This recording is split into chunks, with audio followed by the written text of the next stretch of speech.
National Assembly is set to consider a procedural motion on the reduction of the publication period for a bill, and this is a procedural motion that will be moved by the chairperson of Budget and Appropriations Committee that pursuant to the provisions of Standing Orders 120, this House do resolve to reduce the publication period for the appropriation bill. This is National Assembly Bill number 23 of the year number 27 of the year 2023 from 7 to 4 days. The House will equally consider the appropriations bill and the county allocation of revenue bill. These are bill that will be tabled for the first reading before the House this afternoon. And to just take you through some of the memoranda as well as the objectives of this particular bill under the county allocation of revenue bill, this being a bill from the Senate, bill number 16 of the year 2023 that will be tabled by the chairperson Budget and Appropriations Committee, is a bill that seeks to provide for the equitable allocation of revenue raised nationally among the county governments, and this is for the year 2023-2024 financial year, for the responsibilities of the national as well as county governments pursuant to allocations and for the connected purposes.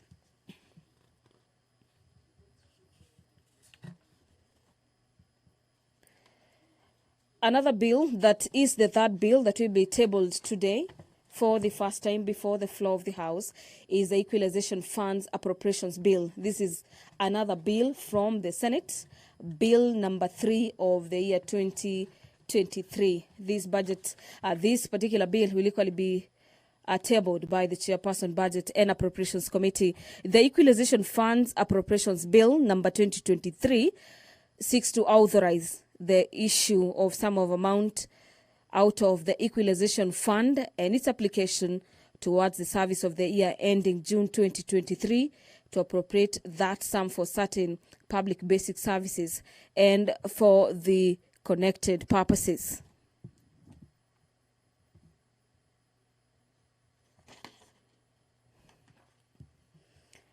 After the three bills have been read for the first time, the House will move into the Committee of the Whole, where the House will be considering the Finance Bill.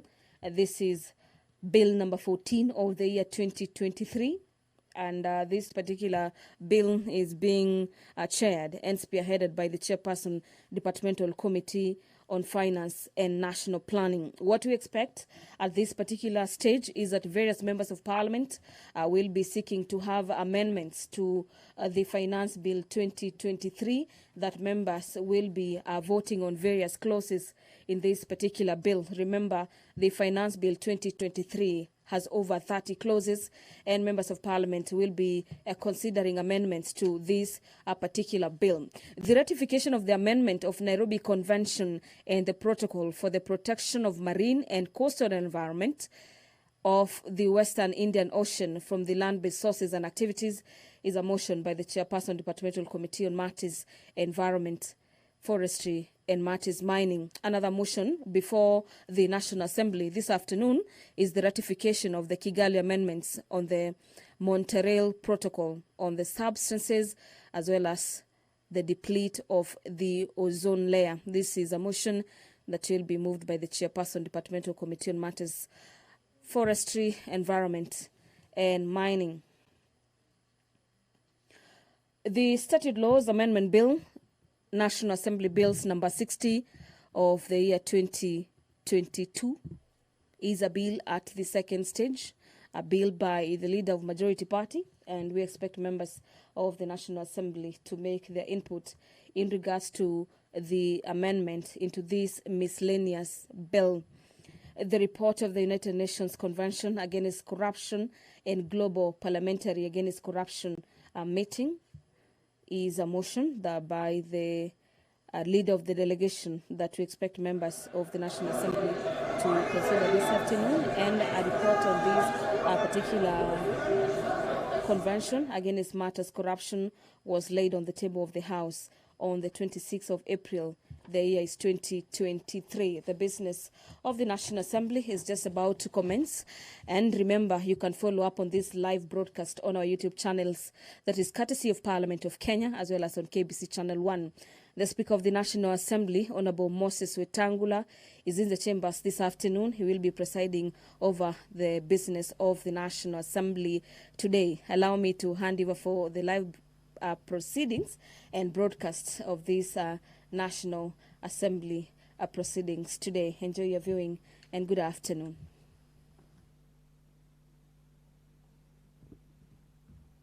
Waheshimiwa, na tuombe. Ewe Mwenyezi Mungu ambaye kwa hekima na wema wako umetua nyadhifa za viongozi na mabunge kwa ustawi wa jamii na utawala wa haki wa wanadamu. Twakusihi utazame kwa neema nyingi sisi watumishi wako ambao wameridhika kutuita ili tutekeleze shughuli muhimu za jamhuri yetu. Twakuomba uteremshie baraka zako sisi tuliokutanika hapa, na utujalie tuyatende na kufikiria mambo yote yatakayofikisha mbele yetu kwa njia ya haki na uaminifu, ili utukufu na sifa zako ziendelezwe, na ili kustawisha amani, ufanisi na heri ya nchi yetu na wale ambao haja zao wamezikabidhi mikononi mwetu. Amen.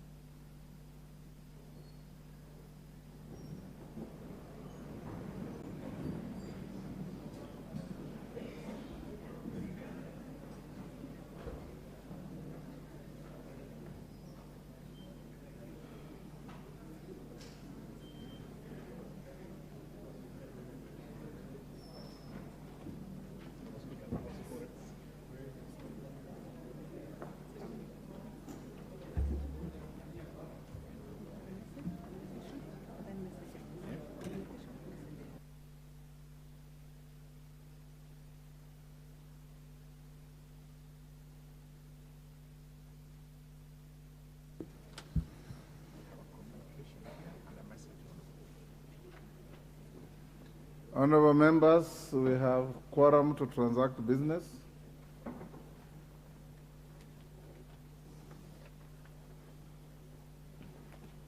Clerk.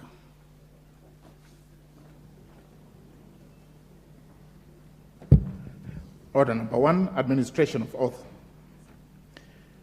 Order number 2, communication from the chair.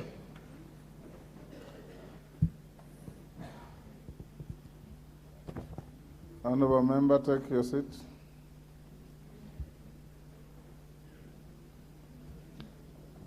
Honorable members have a communication on the consideration of the Privatization Bill, National Assembly Bill number 22 of 2023.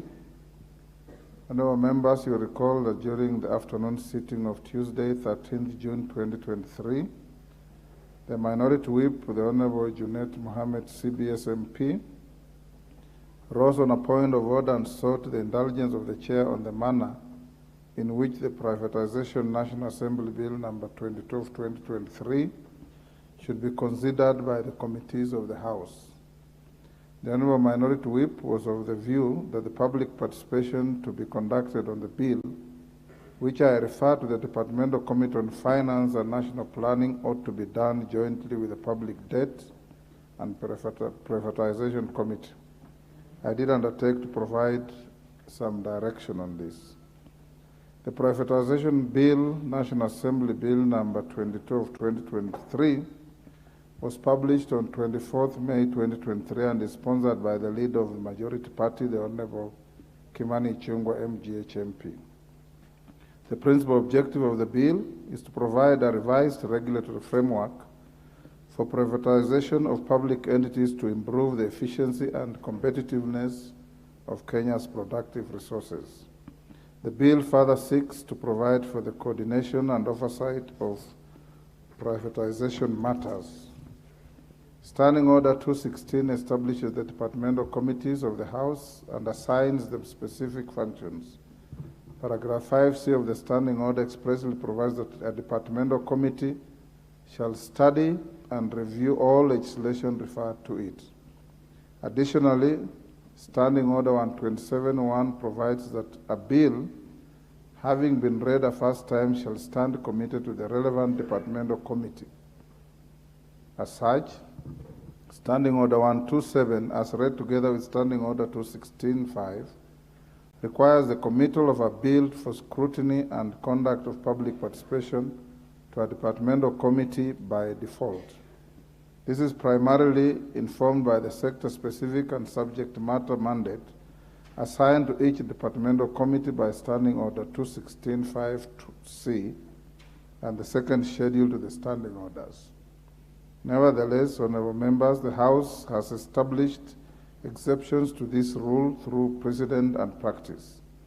The Speaker has referred bills to select committees of the House for scrutiny in specific instances. A case in point is the practice of the House of referring any proposal to amend the National Government Constituency Development Fund to the Select Committee on NGCDF. The decision is informed by the specialized mandate and functions assigned to the Select Committee and the unique background and content of the proposals in the bill. Members, take the nearest seat. The nearest seat.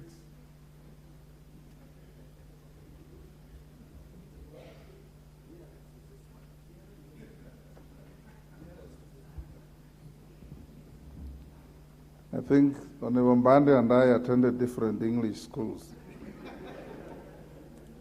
Indeed, honorable members, we recall that at the beginning of this 13th Parliament, I did refer the Statutory Instruments Amendment Bill 2022, the Parliamentary Powers and Privileges Amendment Bill 2022, the Petitions to Parliament Procedures Amendment Bill 2022, and the Public Finance Management Amendment Bill 2022, which are sponsored by the Deputy Speaker, the Honorable Gladys Boss, MGH MP, to the Procedure and House Rules Committee, owing to their unique background. The four bills all sought to implement various recommendations made during the review of the standing orders at the tail end of the 12th Parliament. Similarly, honorable members, I recently referred the Public Finance Management Amendment Bill, National Assembly Bill number 16 of 2023, sponsored by the leader of the majority party, to the Public Debt and Privatization Committee. Ordinarily, an amendment to the Public Finance Management Act falls squarely within the mandate of the Departmental Committee on Finance and National Planning. In that case, the referral to the Public Debt Committee was informed by the contents of the bill, which seek to operationalize the framework for monitoring the level of public debt. You will agree with me that the House would greatly benefit from a scrutiny of the bill by a committee that specifically deals with the issue of debt. Honorable members, the second schedule of the standing order outlines the subject matter mandates of departmental committees. The schedule outlines the subjects falling under the mandate of the departmental committees on finance and national planning, committee as public finance, public audit policies, monetary policies, financial institutions, excluding those in securities exchange, economy, investment policies, competition, banking, insurance, national statistics, population, revenue policies, including taxation, national planning and development, digital finance, including digital currency.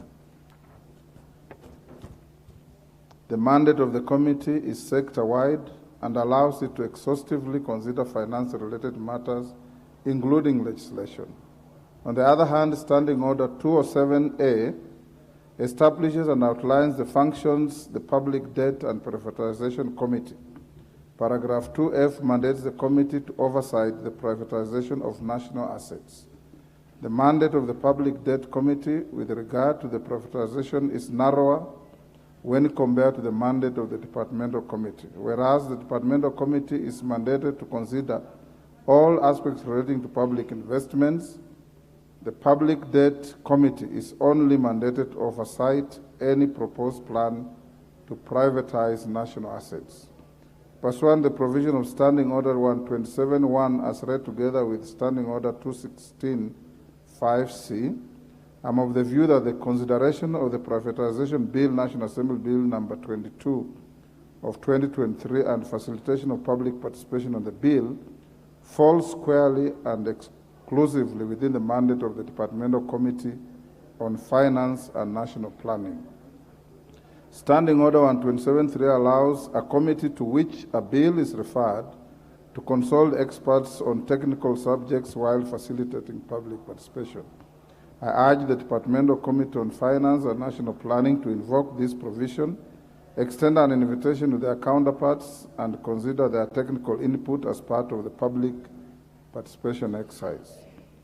That, in conclusion, I guide as follows: that Standing Order 127, as read together with Standing Order 216.5, requires the committal of a bill for scrutiny and conduct of public participation to a departmental committee by default.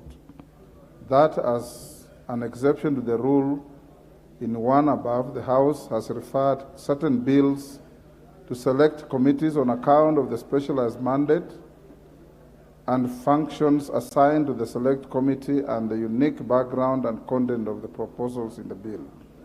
This informed the recent referral of the Public Finance Management Amendment Bill, National Assembly Bills number 16 of 2023, to the Public Debt and Privatization Committee.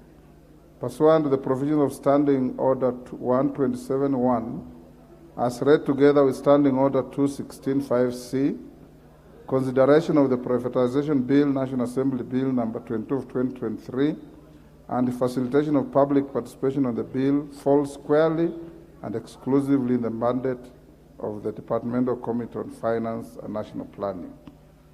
In its consideration of the Privatization Bill, National Assembly Bill number 22 of 2023, the Departmental Committee on Finance and National Planning is at liberty to invoke the provisions of 127.3 and invite the Debt and Privatization Committee to share any technical input. I thank you.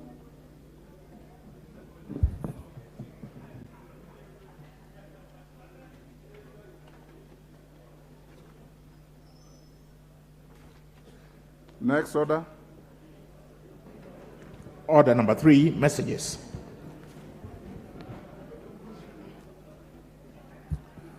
Order, honorable members, take your seats.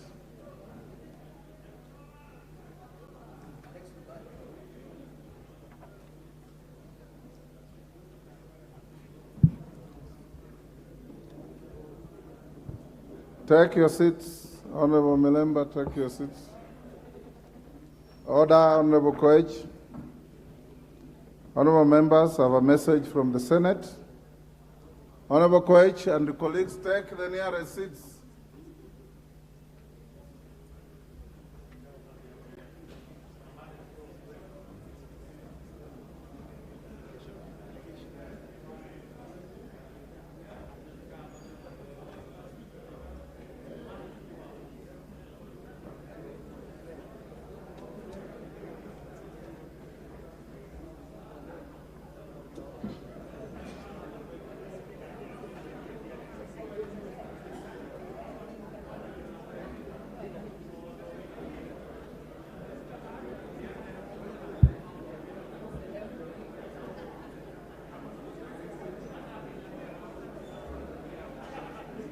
Order. Order, honorable members.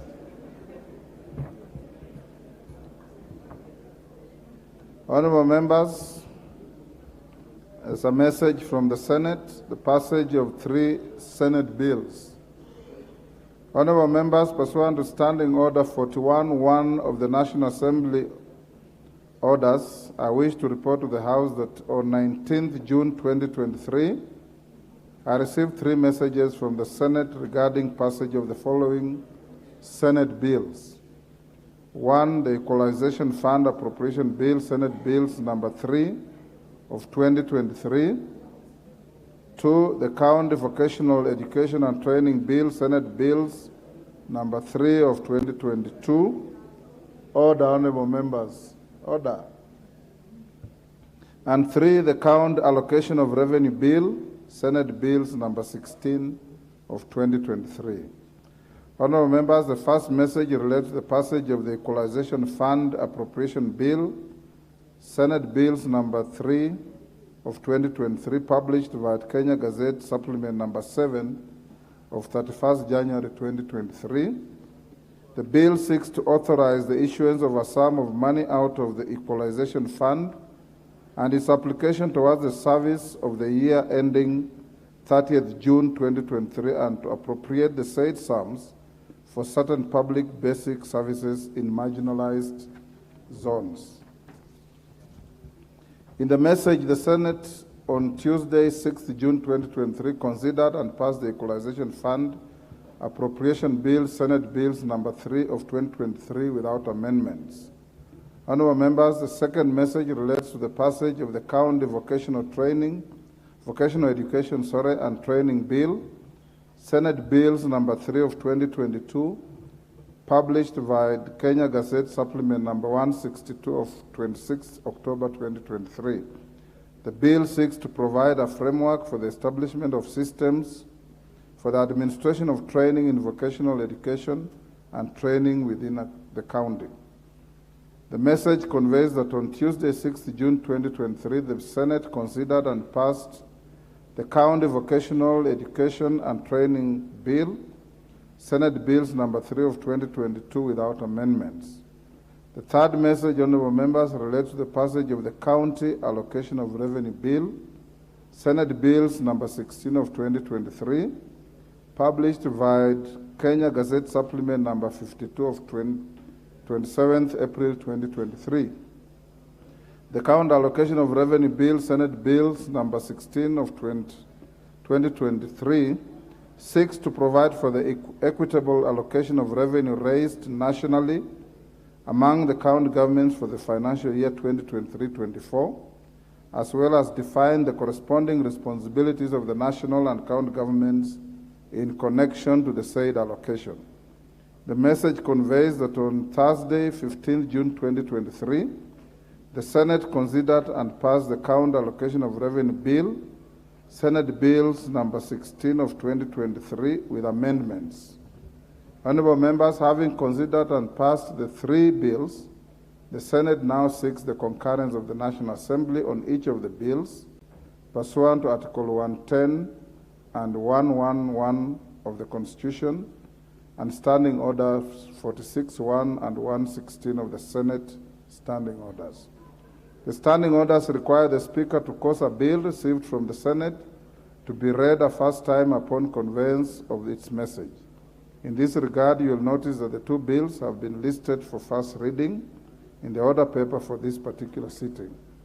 After being read a first time, the bills will stand committed to respective committees as follows.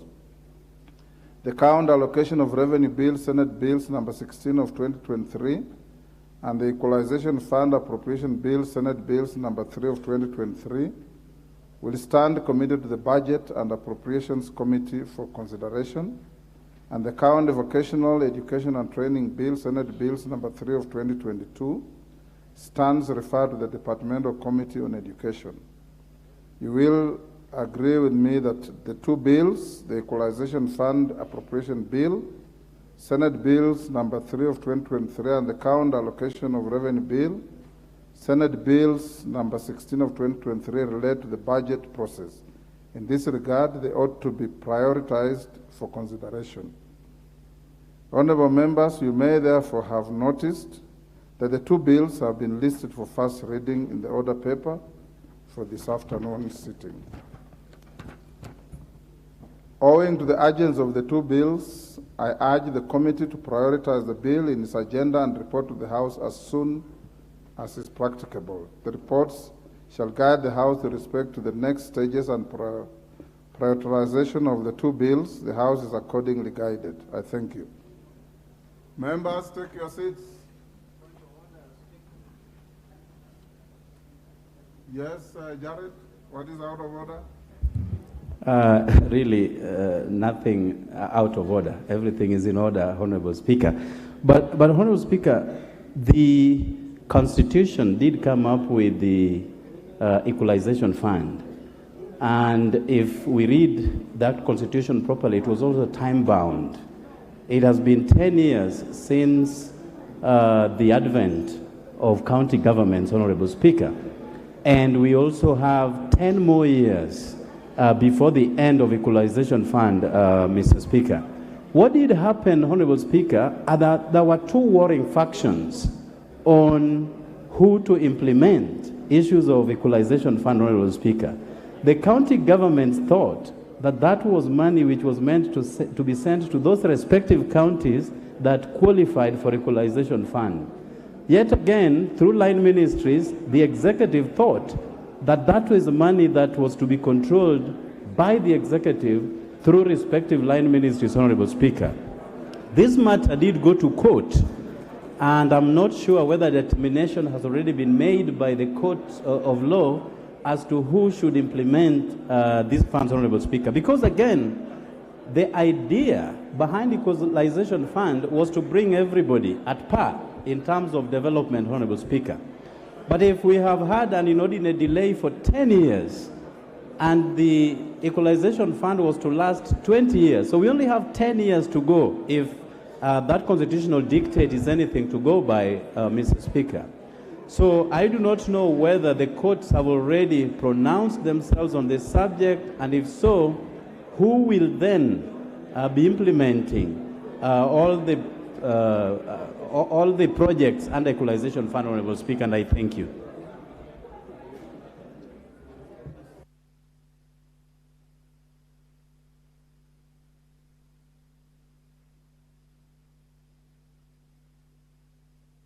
Thank you, Honorable. Order, Honorable members. Order. Order. I can fully appreciate the levels of excitement in the House. Honorable Jared Okello has raised a very important point. Equalization Fund, for those of us who participated in the drafting and promulgation of the 2010 Constitution, was never meant to be a devolved fund. It was never meant to be a devolved fund. It was a fund that also had a sunset of 20 years. 10 years have gone without the money being put to any use because of the ping pong between this House and the Senate. Each House wanting to be the anchor for the fund. We also had some dysfunctional activities in the national government on this fund. It was originally meant to benefit counties that were presumed and believed to be marginalized, particularly in the northern Kenya. Eventually, it was decided by this House and the Senate and the CRA that the fund will be applied to pockets of marginalization in all counties of the country as they were identified. In fact, the area of focus became the sublocation. So they have spread the money so thin across the country, from Nairobi to Mandera, from Nairobi to Turkana, from Nairobi to Homa Bay to Migori, to everywhere. So now that the fund is available and you have only 10 years to go, I want to encourage this House, because this is a national government fund, to ensure that once this bill is passed and ascended through, you have this money go to the ground to benefit the marginalized people.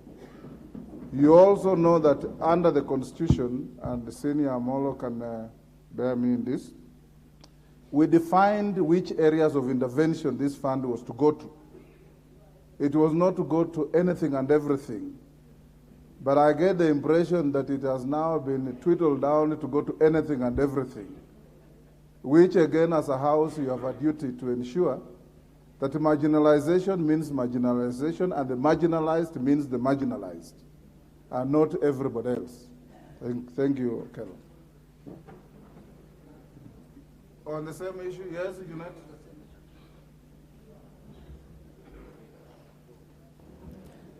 Mr. Speaker, this is a very important bill, as you said, and it's a very important bill that many Kenyans have been waiting for.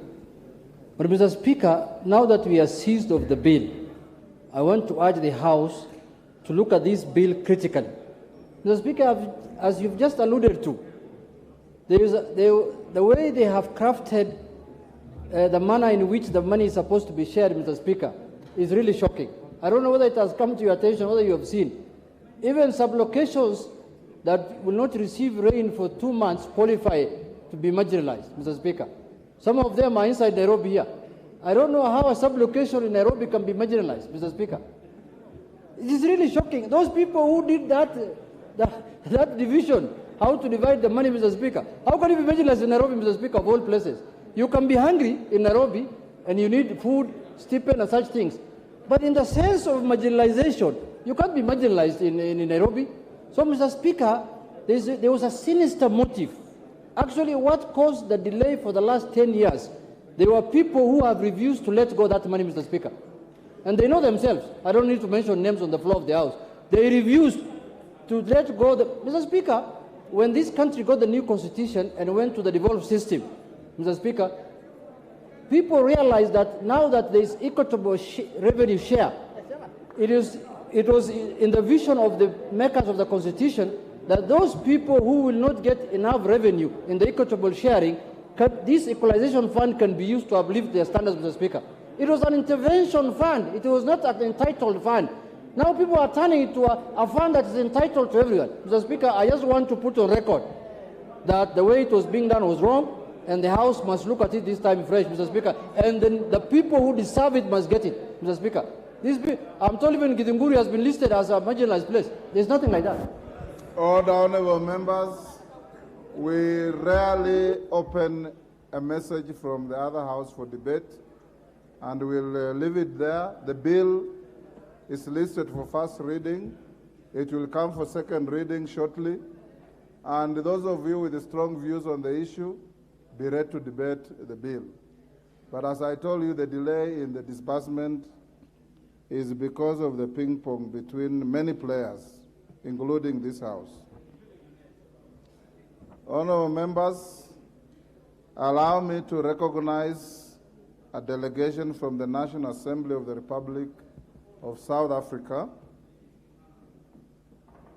I wish to introduce to you a delegation from the National Assembly of the Republic of South Africa who are seated in the Speaker's Gallery. The delegation comprises members of the Chief Whips Forum. They are Ms. Penny Majodina MP, Chief Whip in the Majority Party and leader of the delegation, Ms. Mamtulala Boroto MP, House Chairperson, Internal Arrangements, National Assembly, Dr. Gerdas Koenhoff MP, Parliamentary Counselor to the President, Ms. Siviwe Gwarube MP, Chief Whip of the Opposition Party, DA, Mr. Stephen Swart MP, ACDP, Mr. Ngaboyomzi Kwamka MP, UDM, Mr. Ahmed Shaikh Imam MP, NFP. Honorable members, the delegation is accompanied by 3 parliamentary officers. The delegation is on a visit to benchmark with their counterparts in the leadership offices and to explore ways to enhance their work as party functionaries and office bearers. Honorable members, on my own behalf and that of the National Assembly, I welcome the delegation to Parliament and wish them fruitful engagement and during their stay in the country. I thank you.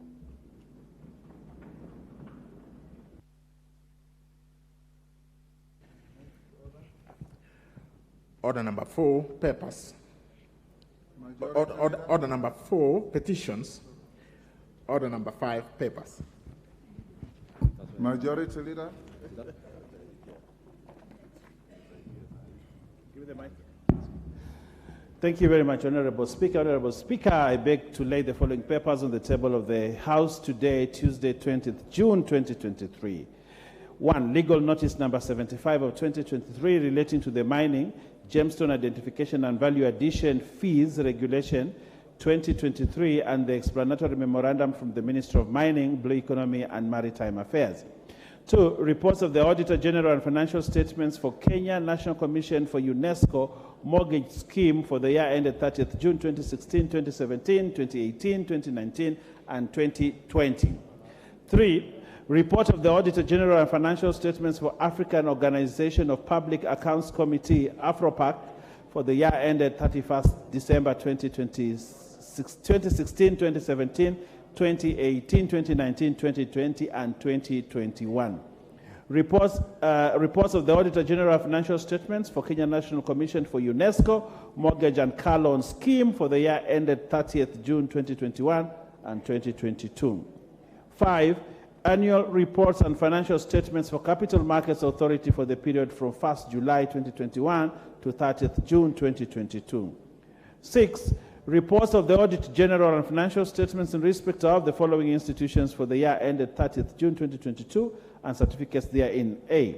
National Mining Corporation, Kenya Water Institute, Rural Electrification and Renewable Energy Corporation, Council of Legal Education, Agricultural Finance Corporation, Kenya Animal Genetic Resources, Agricultural Development Corporation ADC, and Agricultural Finance Corporation AFC Development Limited Liability Partnership, Commission for University Education Staff Car Loan and Mortgage Scheme Fund, TVET Curriculum Development Assessment and Certificates Council, and Certification Council, TVET CDACC, School Equipment Production Unit, Kenya Education Management Institute, Commission for University Education, National Council for Nomadic Education in Kenya, Kenya Institute of Curriculum Development, Kenyan Scouts Association, and lastly, Kabete National Polytechnic. I thank you, Honorable Speaker, and I beg to lay. Thank you, Majority Leader. Chairperson, Departmental Committee on Housing, Urban Planning, and Public Works. Thank you, Speaker. I beg to lay the following paper on the table of the House today, Tuesday, June 20, 2023. The report of the Departmental Committee on Housing, Urban Planning, and Public Works on its consideration of the National Construction Authority Amendment Bill, National Assembly Bill number 59 of 2022. Thank you. Thank you, Johanna. The Chairperson, Public Investments Committee on Governance and Education.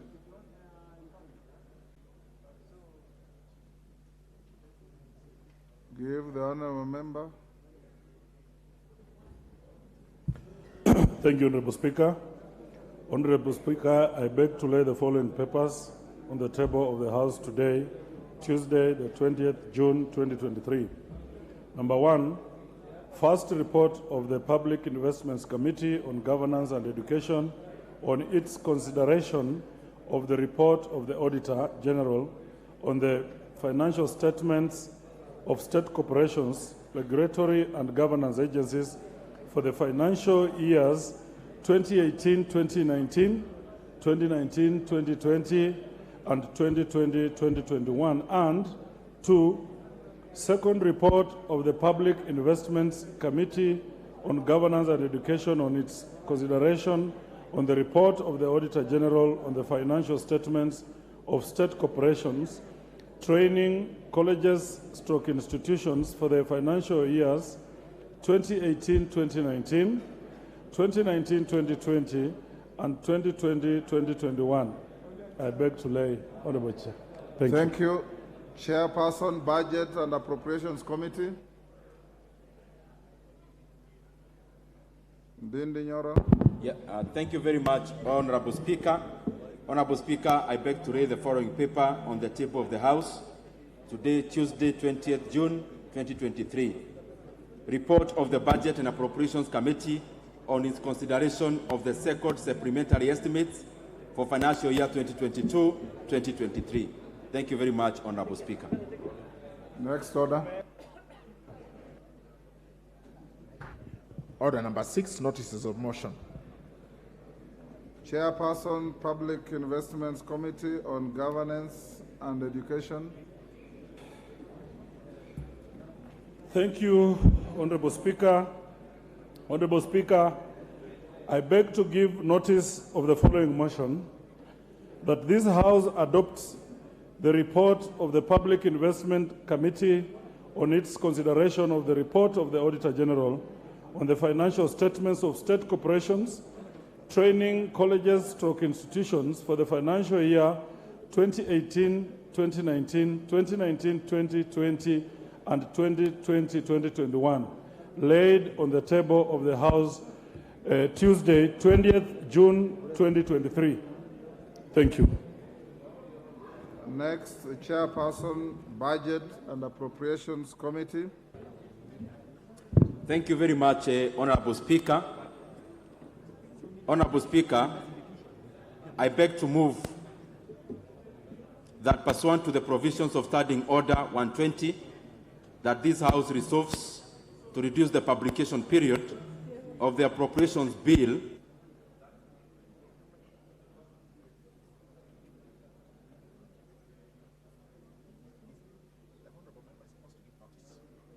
You are supposed to give notice, Honorable Ndinde.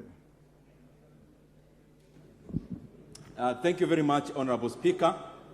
Honorable Speaker, I beg to give notice of the following motion, that this House adopts the report of the Budget and Appropriations Committee on the second supplementary estimates for financial year 2022-2023, laid on the table of the House on Tuesday, 20th June 2023, and pursuant to the provisions of Article 223 of the Constitution and Standing Order 243, 1, approves an increment of the total recurrent expenditure for financial year 2022-2023 by Kenya shillings 9,515,817,997 shillings in respect of the votes as contained in the schedule. 2, approves a decrease of the total capital expenditure for financial year 2022-2023 by Kenya shillings 34,977,926,251 shillings in respect of the votes as contained in the schedule. 3, approves an overall decrease in the total budget for financial year 2022-2023 by Kenya shillings 25,462,108,254 shillings in respect of the votes as contained in the schedule. And 4, resolves that the schedule forms the basis for the introduction of the Supplementary Appropriations Number 2 Bill of 2023. Thank you very much, Honorable Speaker. Honorable Wanami, the clerk informs me that I have not finished. The clerk informs me that you gave your notice of motion on the first limb and omitted the second limb. So can you complete the sequence? Thank you, Honorable Speaker. I beg For to give the neatness of Hansard, just give your notice of motion from ab initio, from the start.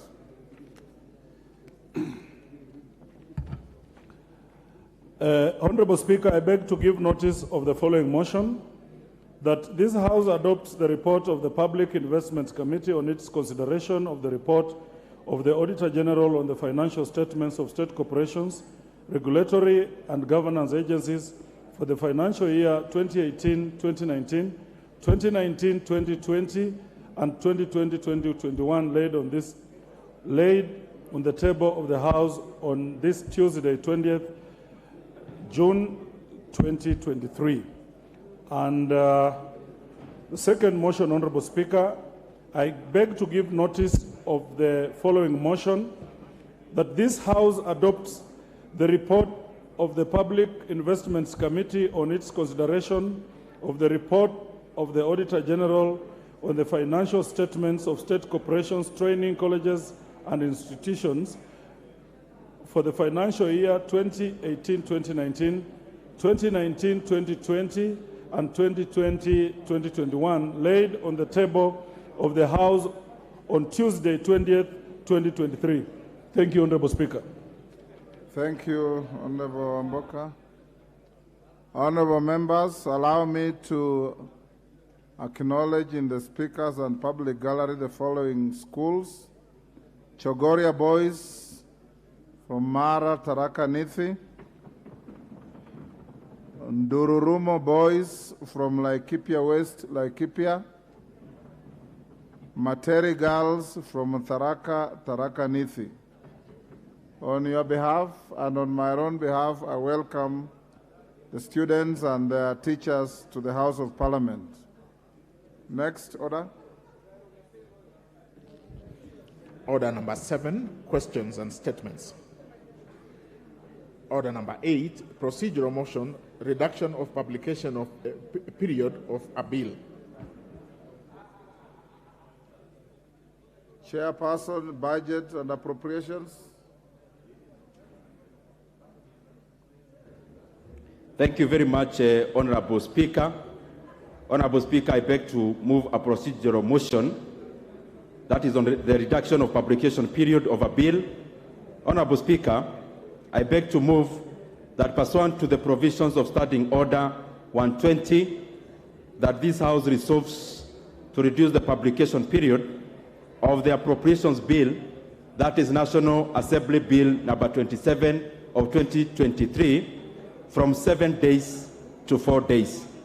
Honorable Speaker, the essence of this request, Honorable Speaker, it is based on the fact that this June and all Junes in the corridor are usually very consequential in regards to the management of public resources. It is the same month that we, Honorable Speaker, consider the finance bill. It is the same month that we consider the estimates. It is the same month, Honorable Speaker, that we also consider a supplementary 2 when it is there. And therefore, Honorable Speaker, that is the reason that I'm requesting that we reduce the publication period so that even the supplementary 2 that we are moving will be of consequence as we move to the 30th of June. Honorable Speaker, I request that the Honorable Member for Chuka Igabangombe, Honorable Patrick Munene, to second. Patrick Munene.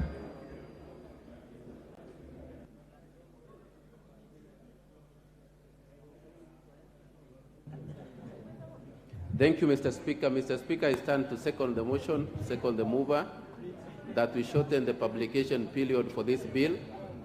Mr. Speaker, I wish first to thank the Budget Committee and all members of this House. It has really been a busy time for this Parliament, having to go through the budget estimates, now looking at the finance bill.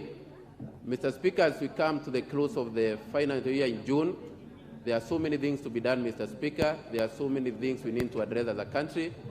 So, Mr. Speaker, based on these things, I wish to support the mover that we need to shorten the publication period of this important bill so that we can allow it to go through the House and the country to move on, Mr. Speaker, as we close the financial year.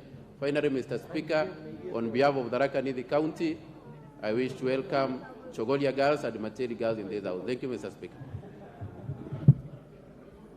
Thank you, Honorable Munene. If I were you, I would have extended the welcome to all the 3 schools. Honorable members, I now propose the question, which is that pursuant to the provisions of Standing Order 120, this House resolves to reduce the publication period of the Appropriation Bill, National Assembly Bill number 27 of 2023, from 7 days to 4 days.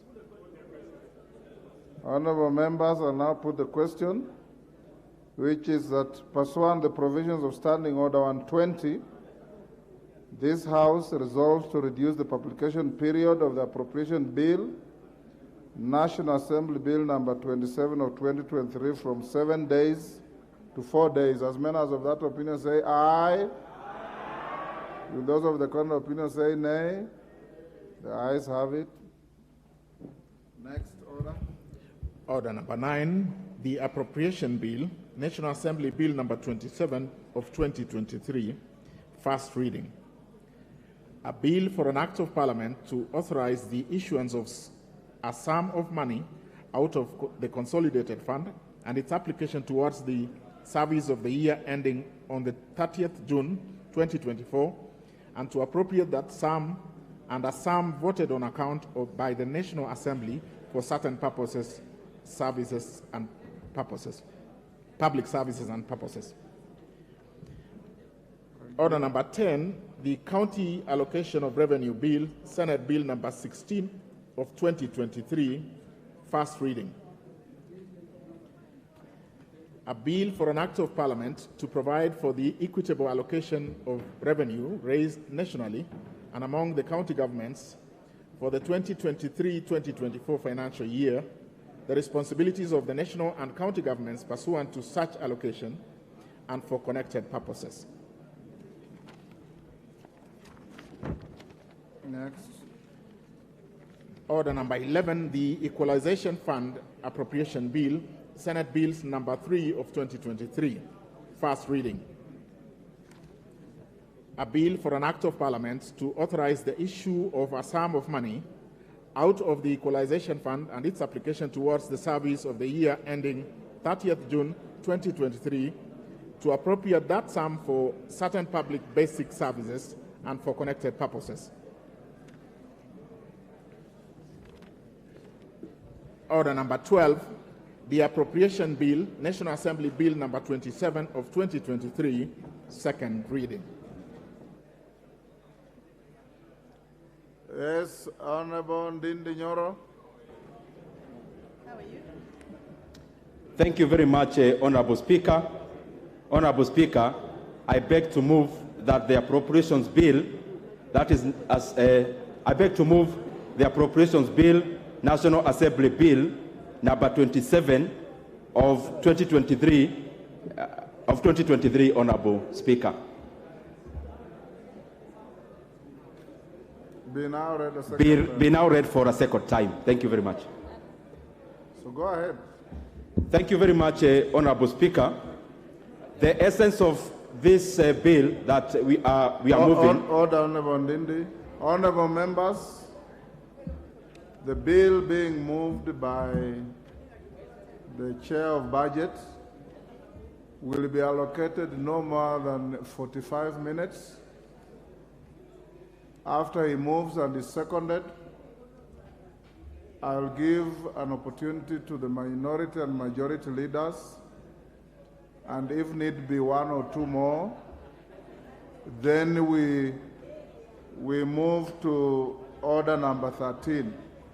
I'm doing this for the simple reason that the bill is a replica of what you did in the Committee of Ways and Means in the House, and it has no new material that would require extensive debate.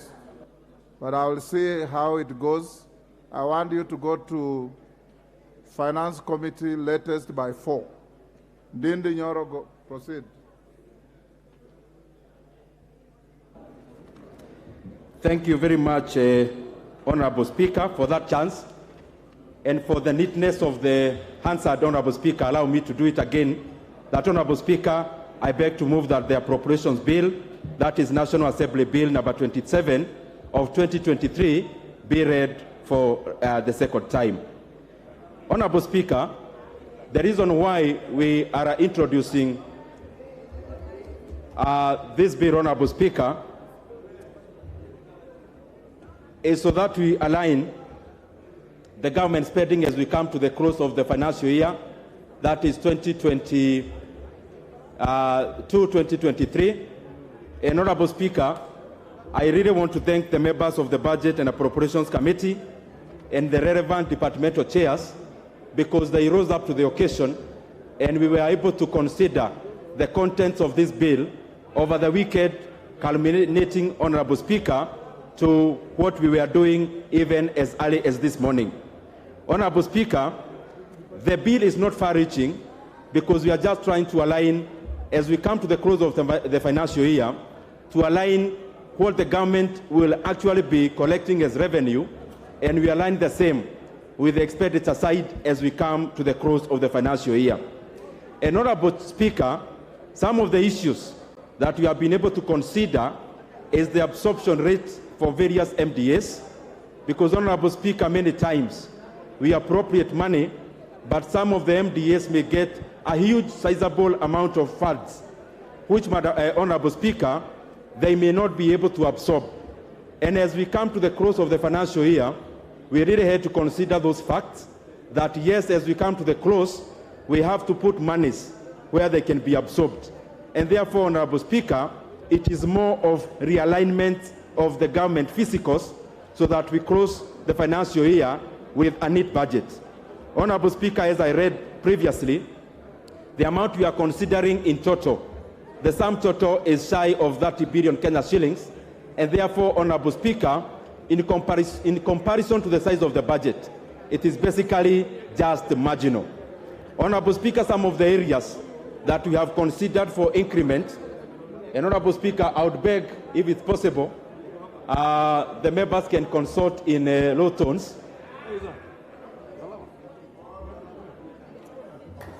Order. Order, honorable members. Honorable Wamshomba and your team around there. Tafadhali muongee kwa sauti ya chini. You are disrupting the flow of thought of the member on his feet.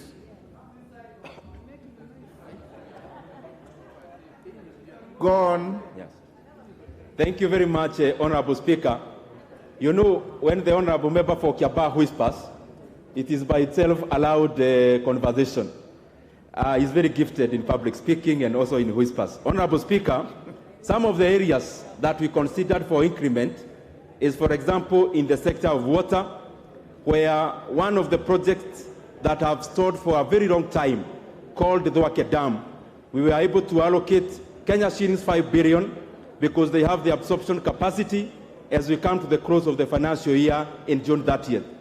Honorable Speaker, we have also been able to align a few things in irrigation, in the water sector, in ICT, in security, and several other MDAs in regards to the supplementary estimates number 2. But as I come to the close, because I know we also have very many businesses today that we need to put our thought into and our voice into, I do not wish to belabor the point. But because I have the mic, Honorable Speaker, and some of the things that we said, and especially when we were considering the estimates for 2023, 2024, majority of the members of this House were not here. Allow me, because we are still in the budget process, to highlight below, Honorable Speaker, that even as we consider the supplementary estimates, Honorable Speaker, in the year 2022-2023, through the budget that we read of 3.679 trillion Kenya shillings, there are very important things, Honorable Speaker, that I wish to bring to the attention of the members, and especially because by the time we were moving, majority of us, Honorable Speaker, we are already engaged in other things. Honorable Speaker, in the money that we appropriated, and I want the honorable members to listen, over and above appropriating a huge budget to education, we also appropriated, Honorable Speaker, the money that we are taking to Higher Education Loans Board. We doubled that allocation from 15 billion Kenya shillings to 30 billion Kenya shillings. We were able, Honorable Speaker, to allocate monies for hiring of 8,000 fresh graduates to government internship program, where these 8,000 interns will be paid a stipend of 25,000 Kenya shillings. Honorable Speaker, in the same budget of 2023-2024, Honorable Speaker, we were also,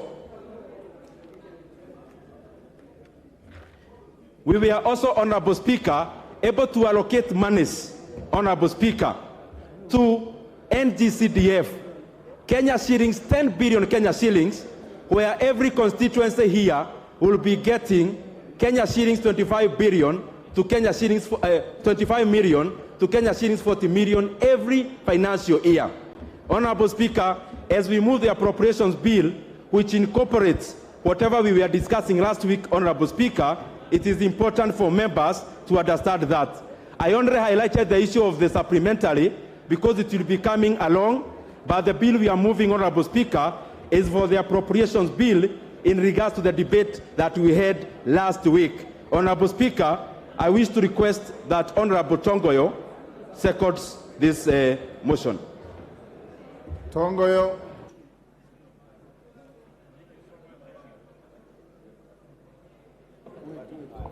Thank you so much, Mr. Speaker. I stand to second the appropriation budget, appropriation bill, and by approving this bill, it will allow to have the funds appropriated and remitted by the National Treasury to the MDS to enable them perform their duties. So I second, Mr. Speaker. Order. Order, Honorable Jared. Order, honorable members, I now propose the question, which is that the appropriation bill, National Assembly Bill number 27 of 2023, be now read a second time. Honorable Mbadi, give you 3 minutes. Thank you, Mr. Speaker. Mr. Speaker, unfortunately, I was not present when Committee of Ways and Means were deliberating on various vote heads. But, Mr. Speaker, allow me, in the shortest time that you have allocated me, to highlight just a few things. Mr. Speaker, I'm worried about this budget. So worried, because, Mr. Speaker, when President Ruto took power, he said that he was going to reduce the budget of 2022-2023 by 300 billion shillings. That did not happen, and instead, what we are seeing today is an increase in the budget from the 2022-2023 budget to 2023-2024, an increase of 544 billion shillings, Mr. Speaker. The total budget is rising from 3,055 billion to a total of 3,599 billion, Mr. Speaker. That is without considering the debt rollover. Mr. Speaker, if you look at this budget, and it is broken down into total executive expenditure, parliament, judiciary, and other CFS, the financing of this budget is going to be a challenge, Mr. Speaker, because this country is deluding itself that we can raise ordinary revenue from 1,917 billion in the current financial year to 2,571 billion in the next financial year. That is an increase of 653 billion shillings, Mr. Speaker. Very unrealistic, very ambitious, likely not to be realized. The total revenue projected to be collected is going to rise from 2.23 trillion to 2.935 trillion. That's an additional 705 billion. Even with the crazy taxation measures that have been proposed in this House, you can still not realize an increase in collection of revenue to the tune of 700 billion in one single financial year.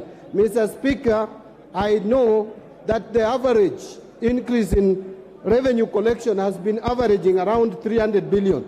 Now, if we are not going to be able to collect or able to raise the budget, the revenue by 700 billion, what will happen is either the programs will not be implemented, or if they have to be implemented, it will be at a cost, meaning we are going to increase the budget deficit from the proposed 635 billion to almost close to 1 billion shillings. And, Mr. Speaker, that is not far-fetched, because at the moment, from September 30th, Mr. Speaker, to March 31st of this year, in a period of just 6 months, the Kenya Kwanza government has borrowed 689 billion shillings compared to the similar period when President Uhuru was in power, when only 405 billion was raised. So this talk that we hear all the time, that Kenya Kwanza is curtailing and managing debt, it is just hypocritical, it is theoretical, but the actual fact is that Kenya Kwanza is borrowing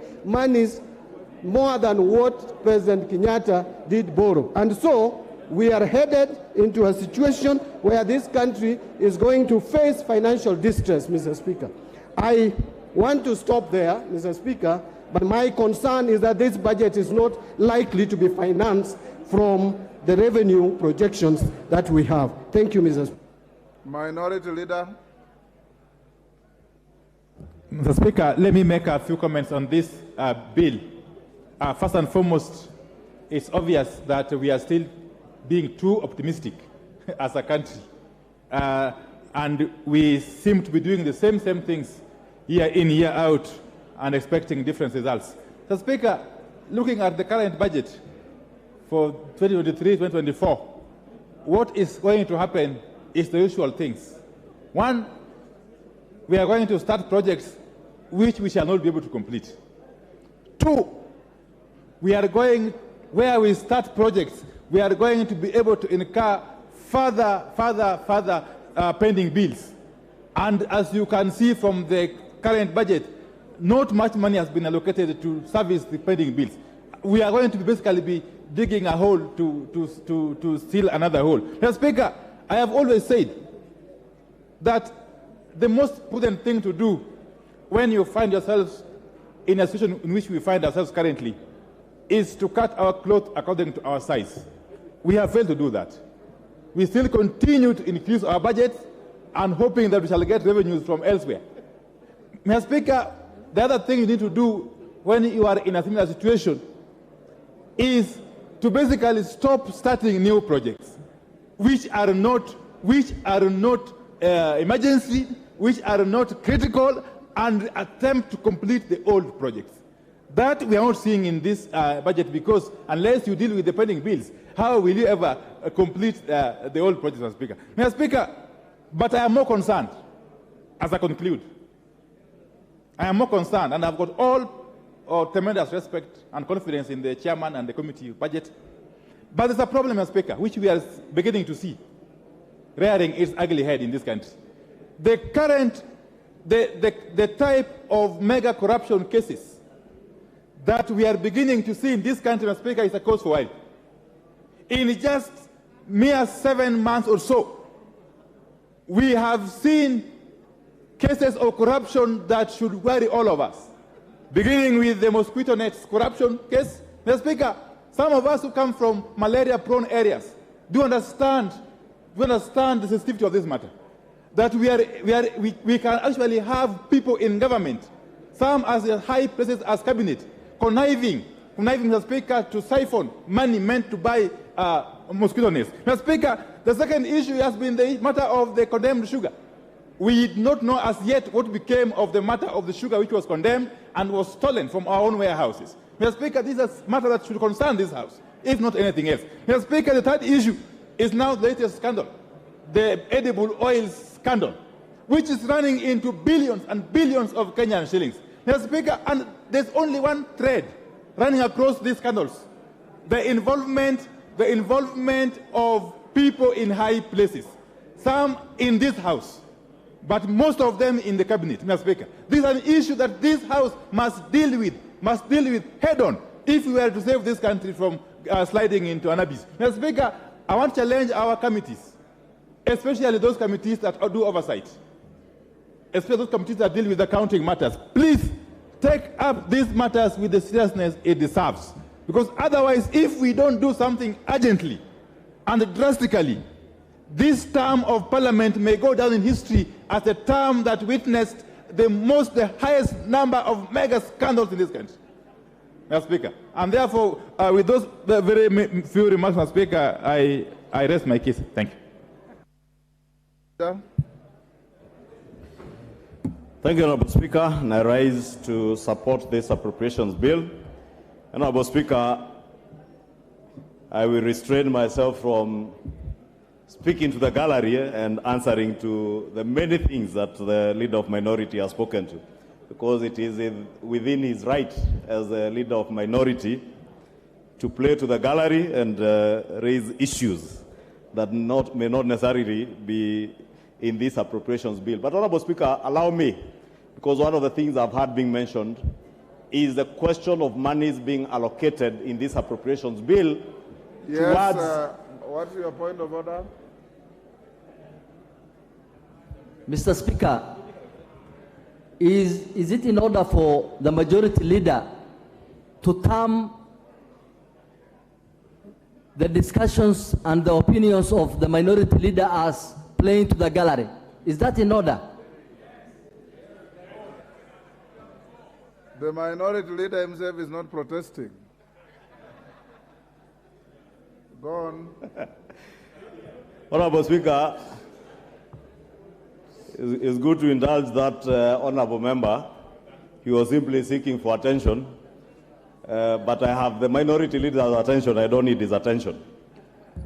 Honorable Speaker, I was saying, speaking to the question of pending bills, Honorable Speaker, in this appropriations bill, Honorable Speaker, because it is simply buttressing what we did during Committee of Supply, and we were all here during Committee of Supply, and I must thank all the members who stayed on here until about 10 p.m. to supply resources to our MDAs. Honorable Speaker, unlike what is being said, it is true that in this appropriations bill and what we supplied to our MDAs, for instance, the largest pending bills are in the road sector. And indeed, all these members in this House, Honorable Speaker, will tell you, in each of our constituencies, we have either a road that was to start that is yet to start, or a road that had started but stalled because of pending bills, Honorable Speaker. And the quantum of those pending bills, if members care to listen to the chairman of the Budget and Appropriations Committee, was a quantum of close to R1 trillion shillings.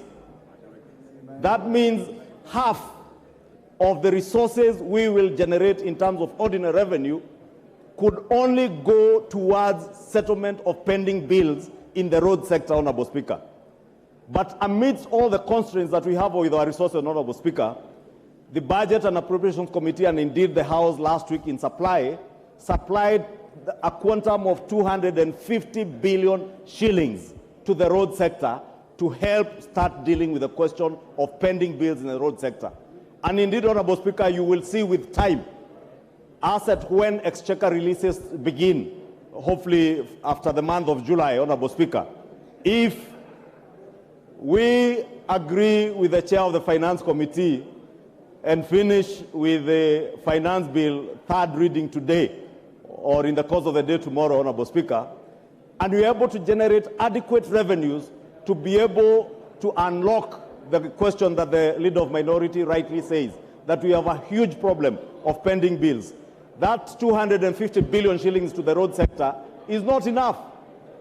Even after rationalizing all those roads projects that have been committed to, the figure came to about 730 billion.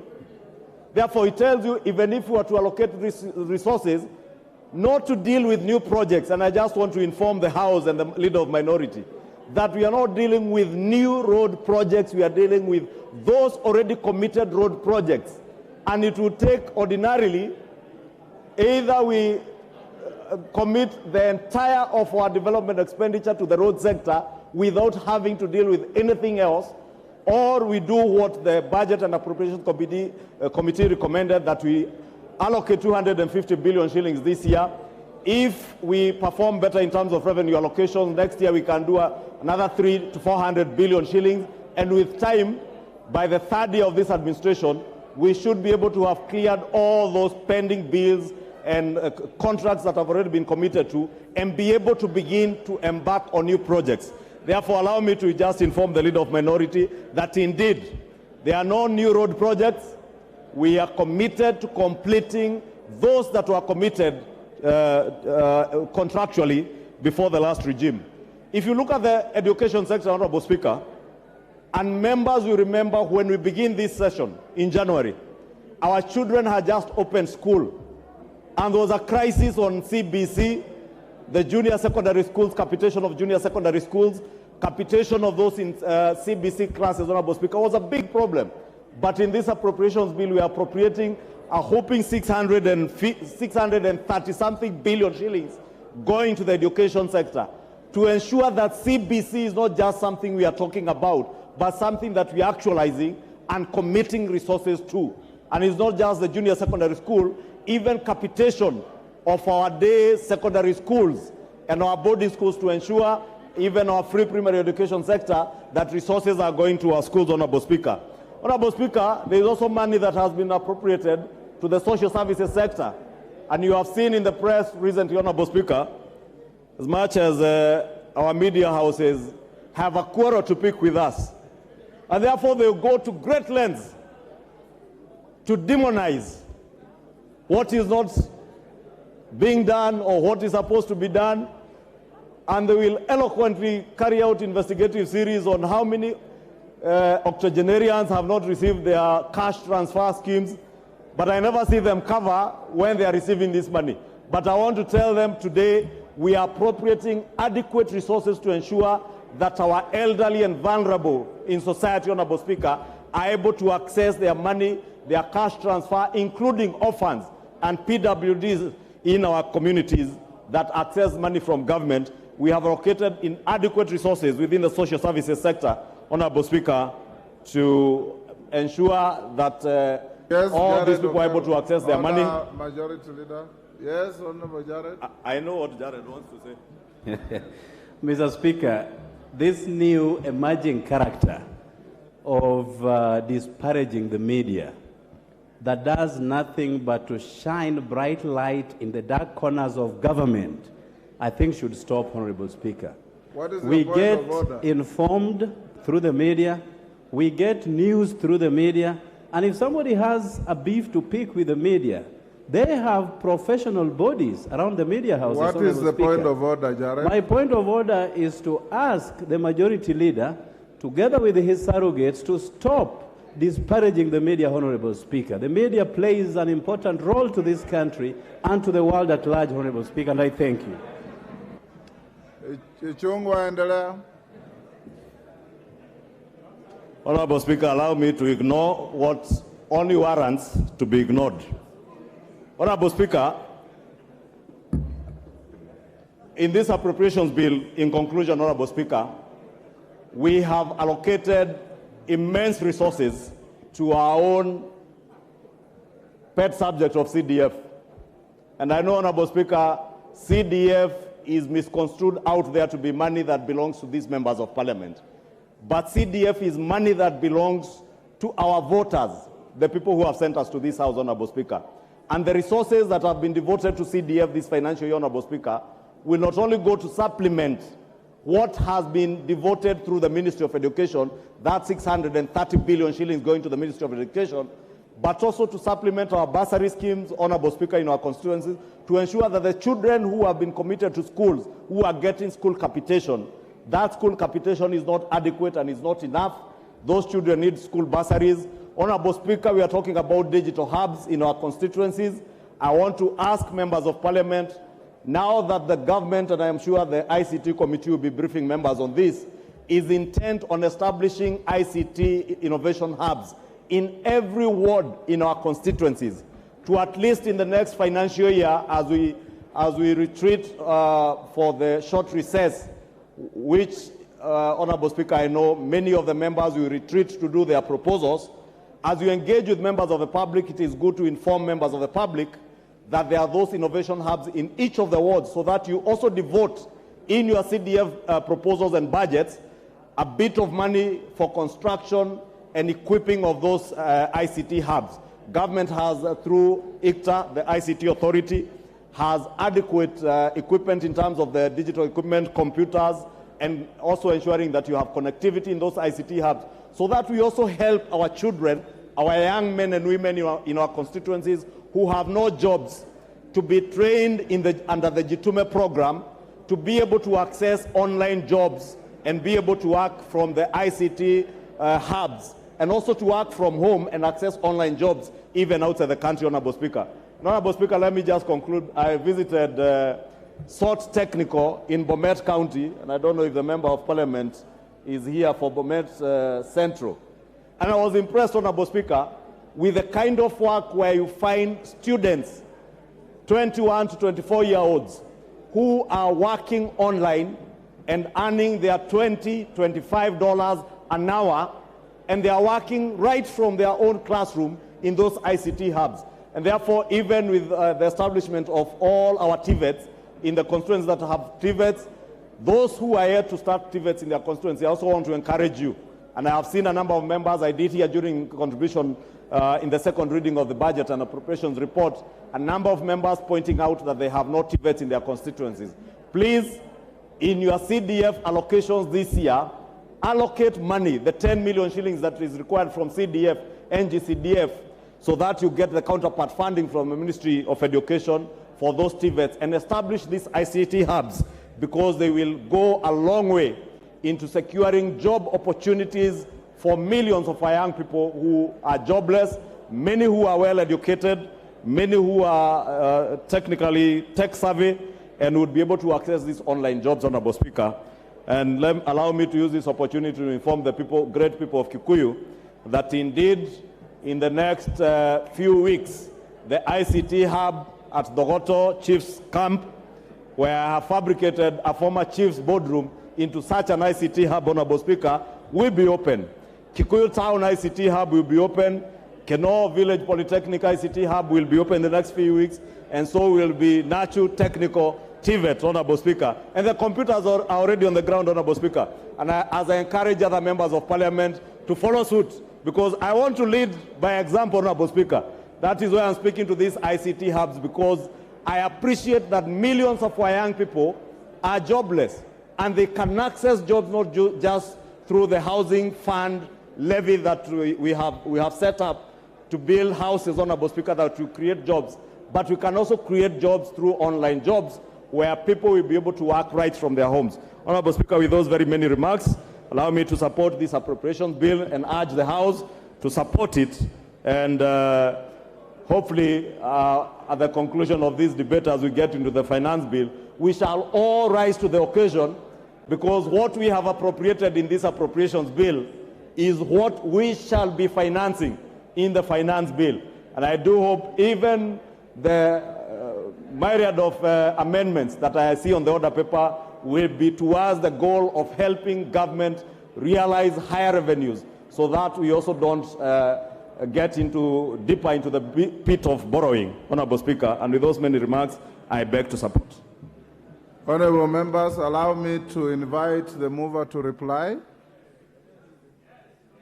Is that the mood of the House? Ndindi.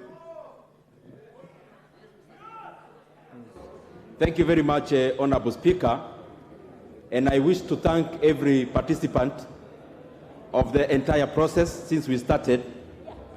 This process did not just start on the estimates. We started the process of making the budget for 23-24 last year. We have held public participations. We have held sector working groups. And Honorable Speaker, every participant who has taken part, I really want to thank all of them. Just to recap in a minute, Honorable Speaker, and just to put the record straight, because I see so many figures flying around, the budget that we appropriated money for, and the budget at which, Honorable Speaker, we are debating this bill, is a budget of Kenya shillings, 3.679 trillion Kenya shillings. Honorable Speaker, out of that money, the only monies that you have allocated in terms of deficit, or the monies that you have allocated to spend, which, Honorable Speaker, we intend to borrow, is only Kenya shillings, 718 billion Kenya shillings.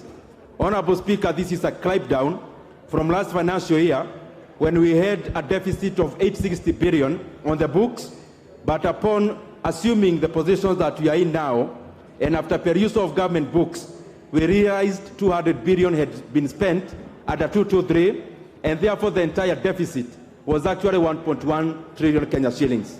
Honorable Speaker, it is important to highlight that among the revenue side, we anticipate to collect Kenya shillings 2.57 trillion Kenya shillings.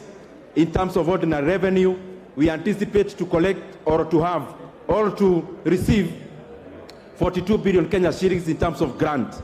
And on the other side, Honorable Speaker, of expenditure, and I'm just putting the record straight because it is our responsibility, Honorable Speaker, around 986 billion Kenya shillings is actually going to CFS, because we are very categorical about allocating enough resources to offset loans, so that, Honorable Speaker, we do not continue on the whole of borrowing, but we actually bury the whole by allocating as much money as possible in terms of repayment of debts. And that is why in the kitty of CFS, we allocated Kenya shillings 986 billion. Honorable Speaker, we have also increased the allocations to our counties the equitable share, we enhanced from 370 billion to 385 billion Kenya shillings. Honorable Speaker, I know there have been issues with the exchequer, but Honorable Speaker, this has been most because of the jittery markets we have, and especially across foreign markets, which we have not been able to realize the monies we had anticipated to borrow for the last financial year. And therefore, Honorable Speaker, we had to resort to domestic markets, where again we are paying a premium in terms of interest rates. So the issues that have been there in terms of exchequer, they need interventions, not policies, and we have been doing that. Honorable Speaker, as I wind up, just again to put the record straight, we allocated the entire allocation of 2.3 billion Kenya shillings for the national government. Honorable Speaker, 27.4% of that amount we allocated to education, out of which we have doubled allocation to health. We have also, Honorable Speaker, increased capitation for JSS by 10 billion Kenya shillings, Honorable Speaker. Something else I would want to highlight as I come to the close. All the members here who have constructed KMTCs through NGCDF, there are 21 of them that are not functional. We have allocated 1 billion Kenya shillings into KMTC to hire additional lecturers and staff. We have also allocated monies to operationalize all the 21, Honorable Speaker, KMTCs. There are 181 markets that were started by former President Mwai Kibaki through the ESP program. Honorable Speaker, we have allocated 3 billion Kenya shillings for all the entire 181 markets so that Kenyans can start realizing the utility of those markets. Honorable Speaker, just again for members to be... Junet, order. What is the point of order, Junet? Speaker, I wanted to bring to the attention of the Chair Budget Committee that, Mr. Speaker, doing the appropriation is one thing, but having the real money is another thing, Mr. Speaker. He has sold here a rosy, Mr. Speaker, a heavenly affair that we have given 1 billion to this man, 2 billion to that lady. But, Mr. Speaker, what is the level of absorption, Mr. Speaker? Will this money really come to the... He's an optimist, you are a pessimist. That makes the Honorable Speaker, in answering Honorable Junet, as I started the moving of this bill, if you realized, I actually took the first minute to talk about the supplementary estimates too. It was deliberate. It was deliberate to show that there are only marginal changes that you are making to the budget you are exiting. And we also anticipate to have actually almost no changes in the budget of 2023-2024 because we have been very modest, we have been very realistic in the projection of revenues. But as I come to the close, Honorable Speaker, it is good to also highlight that we allocated Kenya shillings, 5 billion Kenya shillings to fertilizer subsidy so that our farmers, and I want to assure the farmers of Kenya from this house, that as we go to the next season, both the small season and the other one, Honorable Speaker, the Kenyan farmers will be buying fertilizer at a cheaper price than they bought last season, Honorable Speaker, because we have allocated enough monies for the subsidy. Honorable Speaker, there are very many other good things that we have allocated in that budget, 250 billion Kenya shillings in terms of roads, and also, Honorable Speaker, an unprecedented amount of figure or funds that will be going to power and especially rural electrification. Honorable Speaker, as we move forward, we'll be seeking to enlarge our revenue bracket, Honorable Speaker, by especially necessitating the MDAs that can collect A&A to be able to optimize, Honorable Speaker, and we are already doing that through the allocations and also through policies. Honorable Speaker, I wish to thank all members who have taken part, and I wish and I beg to reply. Thank you very much.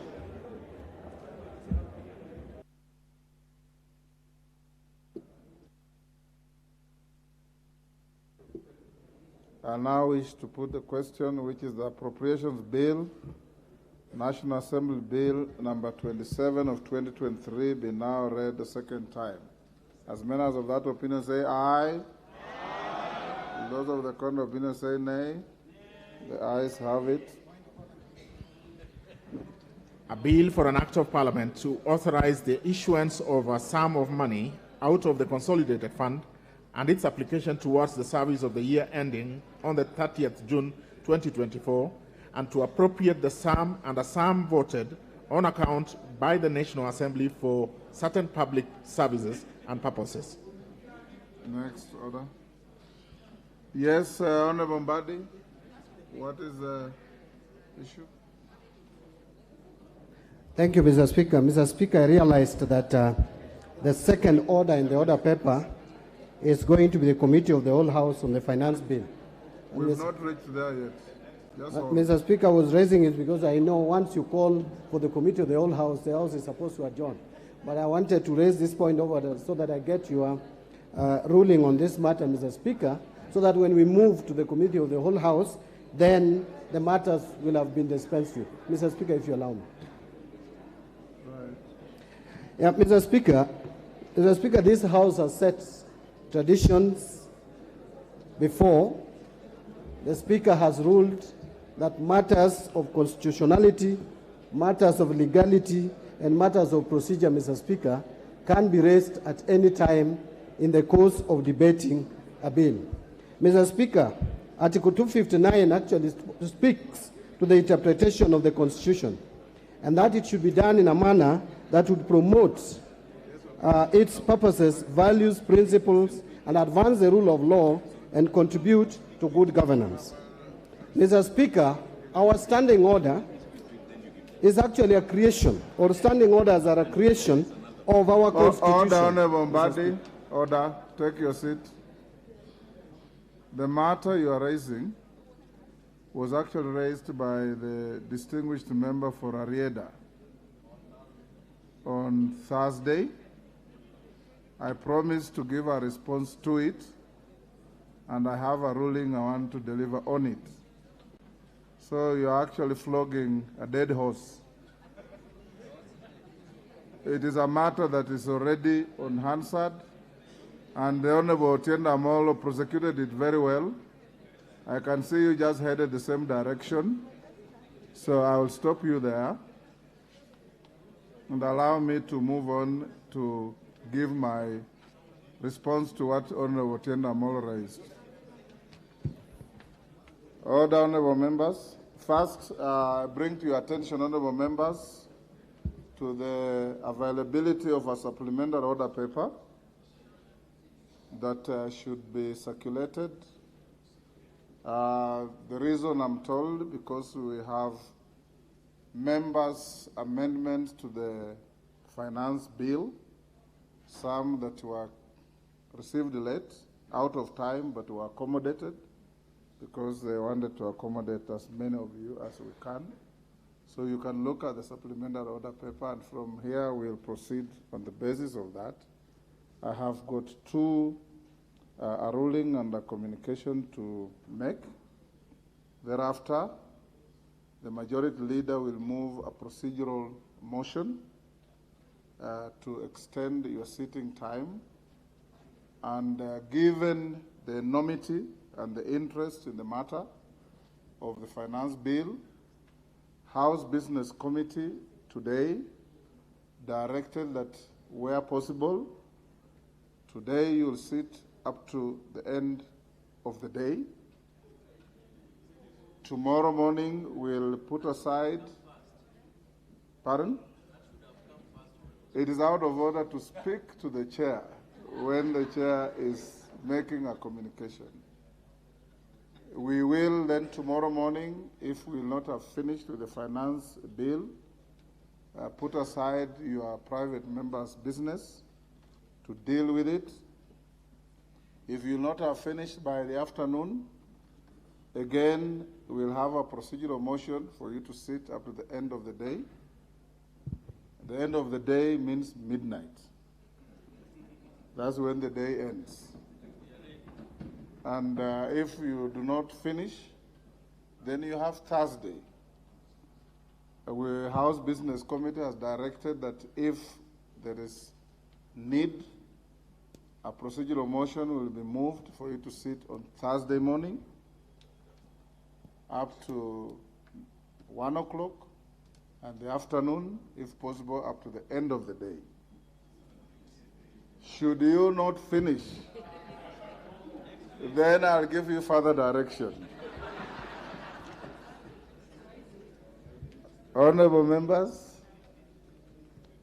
you will recall that during the afternoon sitting of Thursday, 15th June 2023, before the budget presentation by the Cabinet Secretary for the National Treasury, the Honorable Otienda Amolo, Senior Counsel MP, rose on a point of order and sought procedural guidance on adherence with the Standing Order 244C with regard to the introduction, consideration and passage of the Finance Bill 2023 by the House. It was the contention of the Honourable Member that Standing Order 244C outlines a particular order requiring the Cabinet Secretary for the National Treasury to make a pronouncement of the budget policy highlights and revenue-raising measures for the national government and thereafter present a legislative proposal which is published and introduced as a finance bill. According to the member, a strict reading of Standing Order 244C would therefore indicate that the House had jumped the gun by concluding the second reading of the finance bill before the appearance of the Cabinet Secretary for the National Treasury. Members at the bar, take your seats. The nearest seat. The nearest seat.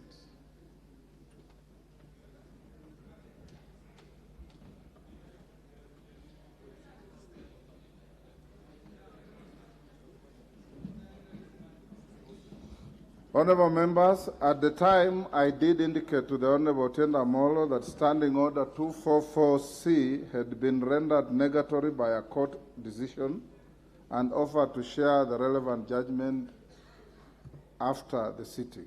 Honourable members, following the budget presentation by the Cabinet Secretary for the National Treasury and Economic Planning, I did receive inquiries and representations from several members of the House relating to the matter raised by the Honourable Member for Areda. Given the turn of events, I have decided to issue this particular guidance to the House.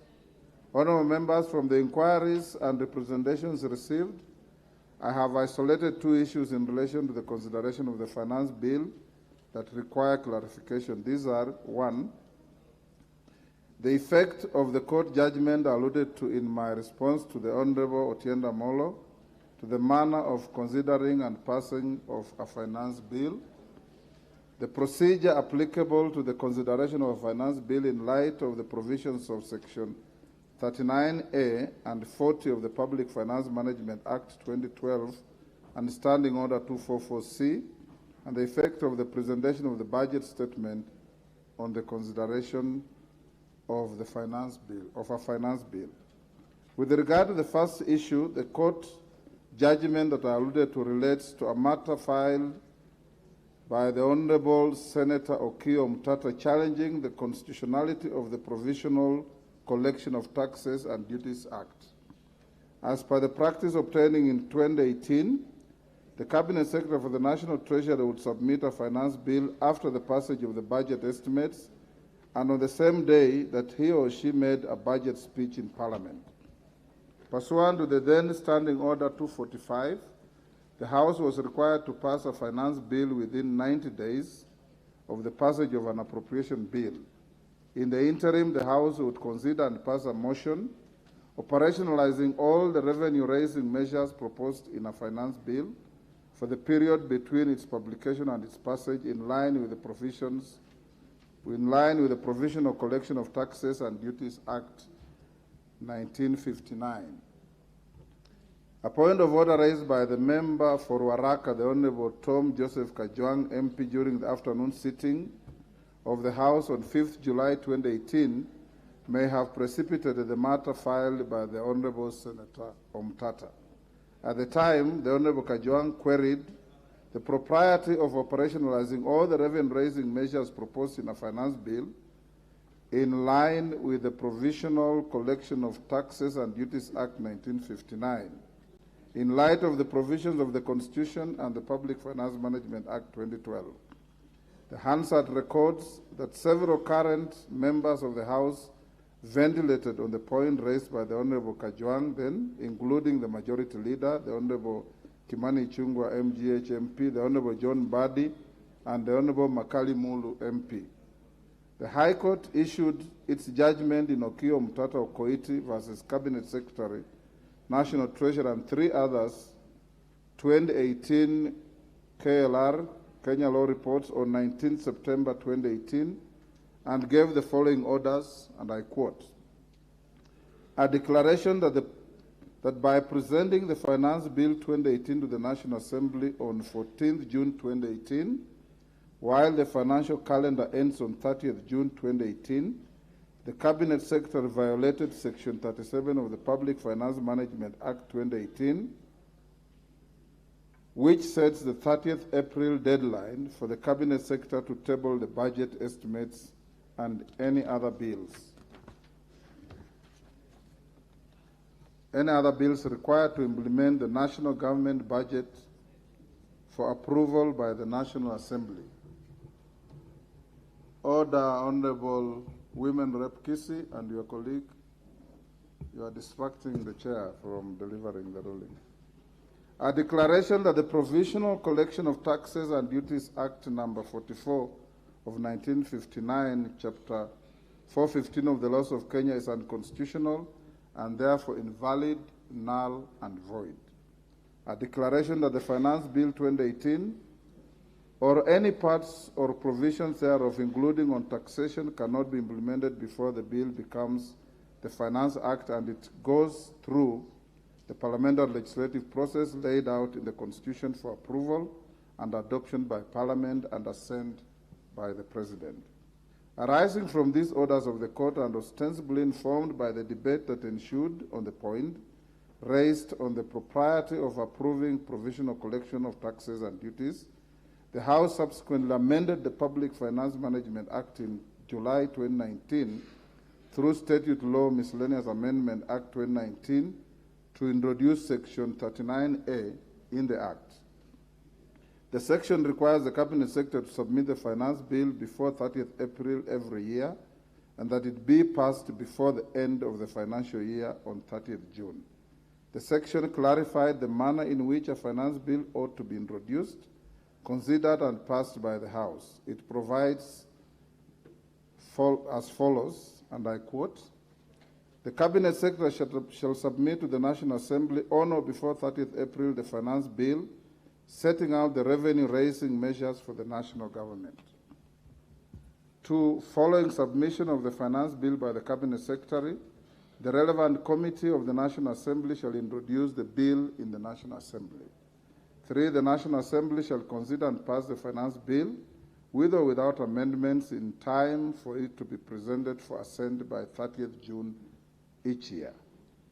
Any recommendations made by the relevant committee of the National Assembly or resolution passed by the National Assembly on revenue matters shall: A. Ensure that the total amount of revenue raised is consistent with the approved fiscal framework. B. Take into account the principles of equity, certainty, and ease of collection. C. Consider the impact of the proposed changes on the composition of the tax revenue with reference to direct and indirect taxes. D. Consider domestic, regional, and international tax trends. E. Consider the impact on development, investment, employment, and economic growth. F. Take into account the recommendations of the Cabinet Secretary as provided under Article 114 of the Constitution. And G. Take into account the taxation and all other tariff arrangements and obligations that the Kenya has ratified, including taxation and tariff arrangements under the East African Community Treaty. This leads us to the second issue of an apparent variance in the provision of Standing Order 244C and the dictates of the judgment and the provisions of the Public Finance Management Act 2012. Honorable members, as I had indicated, my attention was drawn to the existence of an apparent variance in the provisions of Section 39A and Section 40 of the Public Finance Management Act 2012 with regard to the manner of introduction and consideration of a finance bill. Section 40 of the Act provides as follows. Each financial year, the Cabinet Secretary shall, with the approval of Cabinet, make a public pronouncement of the budget policy highlights and revenue-raising measures for the national government. 2. In making the pronouncement under Section 1, the Cabinet Secretary shall take into account any regional or international agreements that Kenya has ratified, including the East African Community Treaty, and where such agreements prescribe the date when the budget policy highlights and revenue-raising measures are to be pronounced, the Cabinet Secretary shall ensure that the measures are pronounced on the appointed date. On the same date that the budget policy highlights and revenue-raising measures are pronounced, the Cabinet Secretary shall submit to Parliament a legislative proposal setting out the revenue-raising measures for the national government together with a policy statement expounding on those measures. Following the submission of the legislative proposal of the Cabinet Secretary, the relevant committee of the National Assembly shall introduce a finance bill in the National Assembly.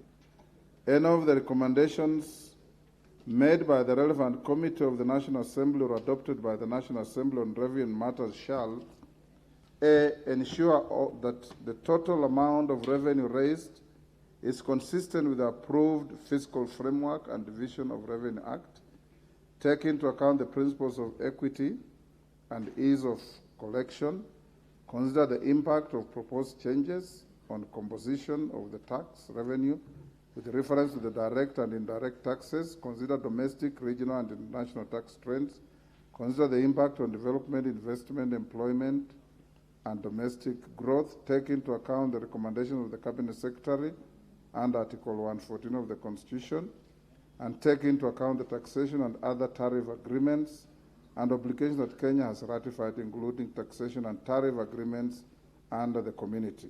The recommendation of the Cabinet Secretary in subsection 5F shall be included in the report and tabled in the National Assembly. A plain reading of section 43 and 44 of the Act indicates that the Cabinet Secretary for the National Treasury and Economic Planning is required to submit a legislative proposal setting out the revenue-raising measures for the national government on the same day that he or she makes a pronouncement of the budget policy highlights and revenue-raising measures. This would seem to be at variance with the express obligation under the more recent Section 39A, which requires that the Cabinet Secretary to submit a finance bill to the House not later than 30th April every year, in compliance with the orders of the court in Okiom Tato Koiti versus Cabinet Secretary, National Treasury, and 3 others. Take your seats, members. The nearest seat, Honorable Kwame, the nearest seat. Well done. That is the nearest you can find.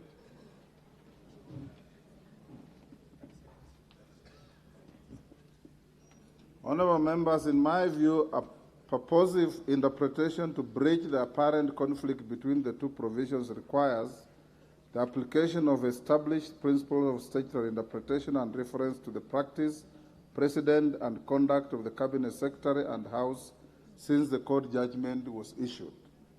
Honorable members, it's a canon of statutory interpretation that when faced with conflicting provisions, preference must be given to a specific provision as opposed to a general provision. Additionally, the last-in-time principle, where the most recent addition to a statute is given precedence over a provision that was enacted earlier, should be applied. From my reading of Section 39A and Section 43 and 4, it is noteworthy that Section 39A specifically refers to the introduction, consideration, and passage of a finance bill. On the other hand, the provisions of Section 43 and 4 only generally refer to a legislative proposal. Additionally, Section 39A is the most recent addition to the Act, and represents the most specific and current position of the House on the manner of consideration of a finance bill. Honourable members, the practice and conduct of the Cabinet Secretary and the House since the decision in Okiya Mtata Okoiti versus Cabinet Secretary, National Treasurer, and 3 others, 2018 Kenya Law Reports, and the amendment of the Public Finance Management Act 2012 has been consistent. Notably, in 2020, the Cabinet Secretary submitted the finance bill together with the budget estimates on 30th April 2020. The bill was published on 5th May 2020 and was considered and passed by the House on 23rd June 2020. It was assented to by the President on 30th June 2020. The Cabinet Secretary presented the budget statement for the financial year 2021 on 11th June 2020, well after the publication of the bill. In 2021, the Cabinet Secretary submitted the finance bill together with the budget estimates on 29th April 2021. The bill was published on 5th May 2021 and was considered and passed by the House on 24th June 2021. The particular bill was assented to by the President on 29th June 2021. The Cabinet Secretary presented the budget statement for the financial year 21-22 on 10th June 2021, well after the publication of the bill. In 2022, on account of the general elections scheduled for August 2022, the Cabinet Secretary submitted the finance bill together with the budget estimates on 7th April 2022. This was on the same date that he presented the budget statement in the House. The bill was published on 8th April 2022 and was considered and passed by the House on 7th June 2022. In keeping with the provision of Section 39A of the Public Finance Management Act 2012 and the new court judgment, the Finance Bill 2022 was assented to by the President on 21st June 2022. Honourable members, from the foregoing, it's clearly apparent that the Cabinet Secretary and the House have adhered to the letter of the orders of the court in Okiya Mtata Okoiti versus Cabinet Secretary, National Treasurer, and 3 others, 2018 Kenya Law Reports, and Section 39 of the Public Finance Management Act 2012. This clearly signifies that Section 39A of the Public Finance Act 2012 is the operative provision with regard to the introduction, consideration, and passage of a finance bill. Honourable members, the third issue was with regard to the effect of the presentation of the budget statement on the consideration of a finance bill. Section 40 of the Public Finance Management 2012 requires the Cabinet Secretary to make a public pronouncement of the budget policy highlights and revenue-raising measures of the national government. In doing so, the Cabinet Secretary is required to take into account international obligations entered into under the East African Community Treaty. The House is aware that the East African Community partner states have agreed to present and table their budget statements to their respective parliaments every second Thursday of June. It is largely a ceremonial exercise which, particularly in our case, does not take away that all documentation relating to the budget is required to be submitted well in advance of the presentation of the budget statement. Indeed, as members are aware, no question or comment is permitted during the presentation of the statement. As a budget-making house, we are seized of the estimates and the finance bill latest the 30th of April every year.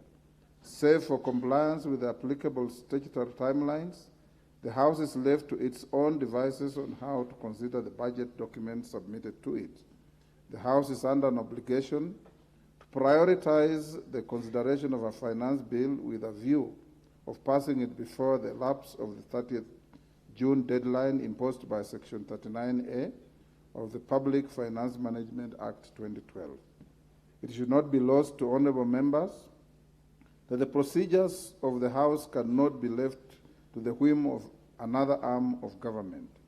The House is therefore at liberty to prioritize consideration of a finance bill before or after the presentation of the budget statement by the Cabinet Secretary for the National Treasury. As I conclude, I note that the variance in the sections 39A, 43 and 4 of the Public Finance Management Act extends Standing Order 244C, which I gave rise to the point raised by the Honourable Member for Arieda. The Honourable Otienda Molo, EBS Senior Counsel MP. The Standing Order does not take into account provisions of Section 39A and the requirement for the submission and passage of the Finance Bill before 30th of April and 30th June, respectively, every year.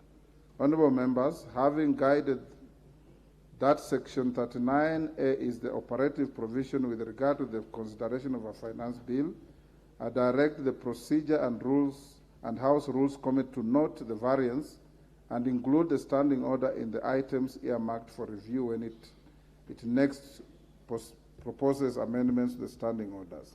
In summary, therefore, honourable members, my guidance is as follows. Section 39 of the Public Finance Act 2012 requires the Cabinet Secretary for the National Treasury to submit the finance bill before 30th April every year, and that the bill be passed before the end of the financial year on 30th June. The section governs the manner in which a finance bill ought to be introduced, considered, and passed by the House. 2, it is a canon of statutory interpretation that when faced with conflicting provisions, preference must be given to a specific provision as opposed to a general provision. Additionally, the last-in-time principle where the most recent addition to a statute is given precedence over a provision that was enacted earlier should be applied.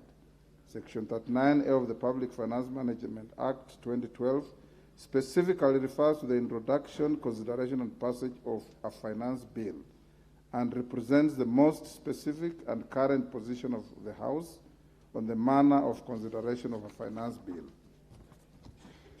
That the Cabinet Secretary and the House have consistently adhered to the orders of the court in Omkio Mtata or Koiti versus Cabinet Secretary, National Treasury, and 3 others, 2018 Kenya Law Reports, and Section 39A of the Public Finance Management Act 2012. This clearly signifies that Section 39A of the Public Finance Act 2012 is the operative provision with regard to the introduction, consideration, and passage of a finance bill. That the House is under an obligation to prioritize the consideration of a finance bill with a view of passing it before the lapse of the June 30th deadline imposed by Section 39A of the Public Finance Management Act 2012. The House is therefore at liberty to prioritize consideration of the finance bill before or after the presentation of a budget statement by the Cabinet Secretary for National Treasury. That the Procedure and House Rules Committee notes the variance between Standing Order 244 and Section 39 of the Public Finance Management Act and include the standing order in the items earmarked for review when it next proposes amendments to the standing orders. The House is guided accordingly.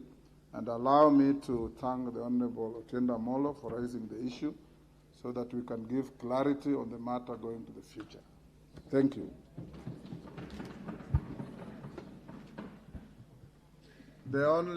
Ordinarily we don't debate or comment on the ruling and direction of the chair. We will let it lie there. Honourable Otienda Molo, let the chips lie where they fell.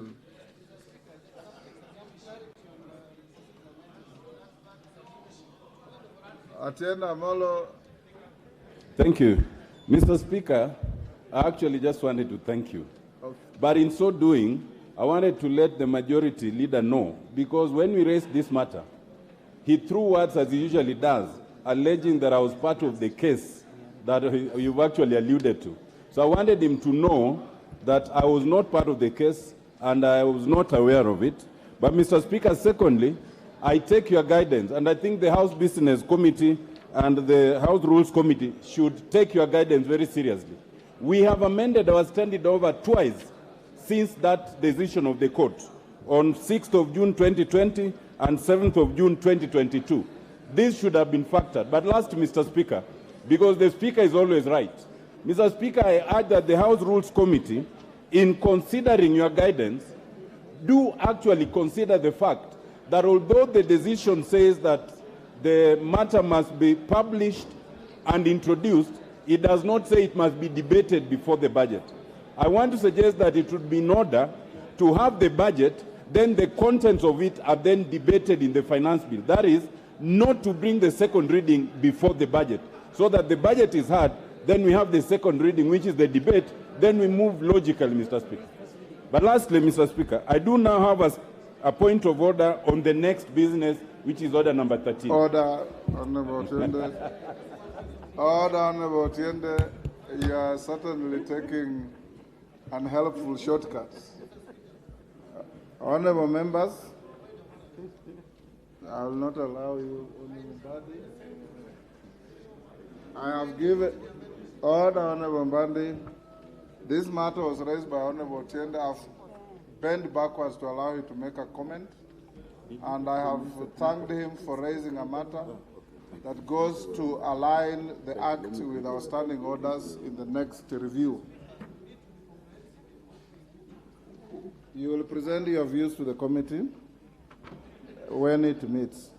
Honorable members, before we go to the committee of the whole, I want to invite the majority leader to move a procedural motion on the sitting time.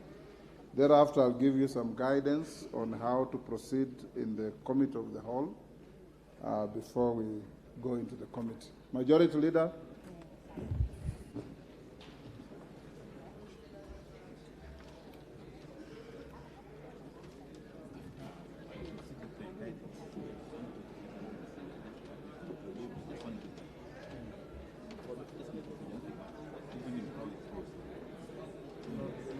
Procedural motion, extension of sitting time. Thank you, Honorable Speaker. Honorable Speaker, with your indulgence, because when you gave the Honorable Tiende Molo the right of reply, he did mention my name. Just to clarify to him that whatever I said, because it was not on record, was not in bad faith.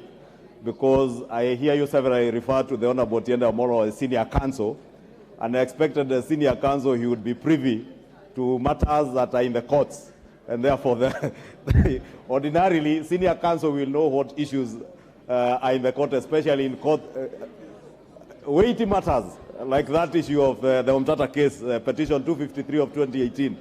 Honorable Speaker, allow me to move that pursuant to the provision of Standing Order 33A, this House orders that should the time appointed for adjournment of the House today, Tuesday 20th June 2023, be reached before conclusion of the business appearing under order number 14 of today's order paper, being Committee of the Whole House on the Finance Bill 2023, the sitting of the House shall stand extended until the conclusion of the said debate. And Honorable Speaker, I don't need to say much about this because, as you alluded, it's something we discussed in the House Business Committee, and the House Business Committee did direct that we have this procedural motion for today, tomorrow, and Thursday, as you have rightly communicated earlier.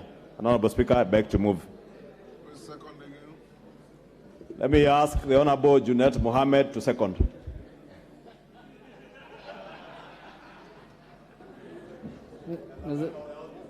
Mr. Speaker, I stand to second, but seconding Mr. Speaker, as you said, or as you directed in the House Business, we discussed in the House Business Committee that there is a lot of business before us.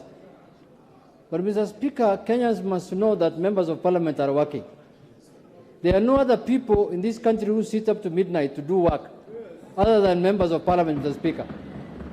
Mr. Speaker, many times members of parliament are bashed outside there, that, oh, they earn for nothing, they earn a lot of allowances, they earn this and that. These are the only people, Mr. Speaker, who sit up to midnight to do the business for this country, Mr. Speaker. And when we are sitting up to midnight, there is no allowance. We are doing it for free, Mr. Speaker, because we want to serve our country. So, Mr. Speaker, I want to beseech members to stay. There is a lot of food, I'm told, at the cafeteria. You can eat. You can drink a lot of water. And then those who have other business after house, they can suspend it for today until another day, so that we can conclude these financial businesses of the country properly, Mr. Speaker. so that Kenyans can have money in their pockets, if at all it will be. But myself, I doubt. But thank you very much, Mr. Speaker. Thank you, Honorable Junet. Honorable members, I propose the question, which is that, pursuant to the provision of Standing Order 33A, this House orders that should the time appointed for adjournment of the House today, Tuesday, 20th June 2023, be reached before conclusion of the business appearing under order number 14 of today's order paper, being Committee of the Whole House on the Finance Bill 2023, the sitting of the House shall stand extended until the conclusion of the said business. I now put the question. You want to contribute on this?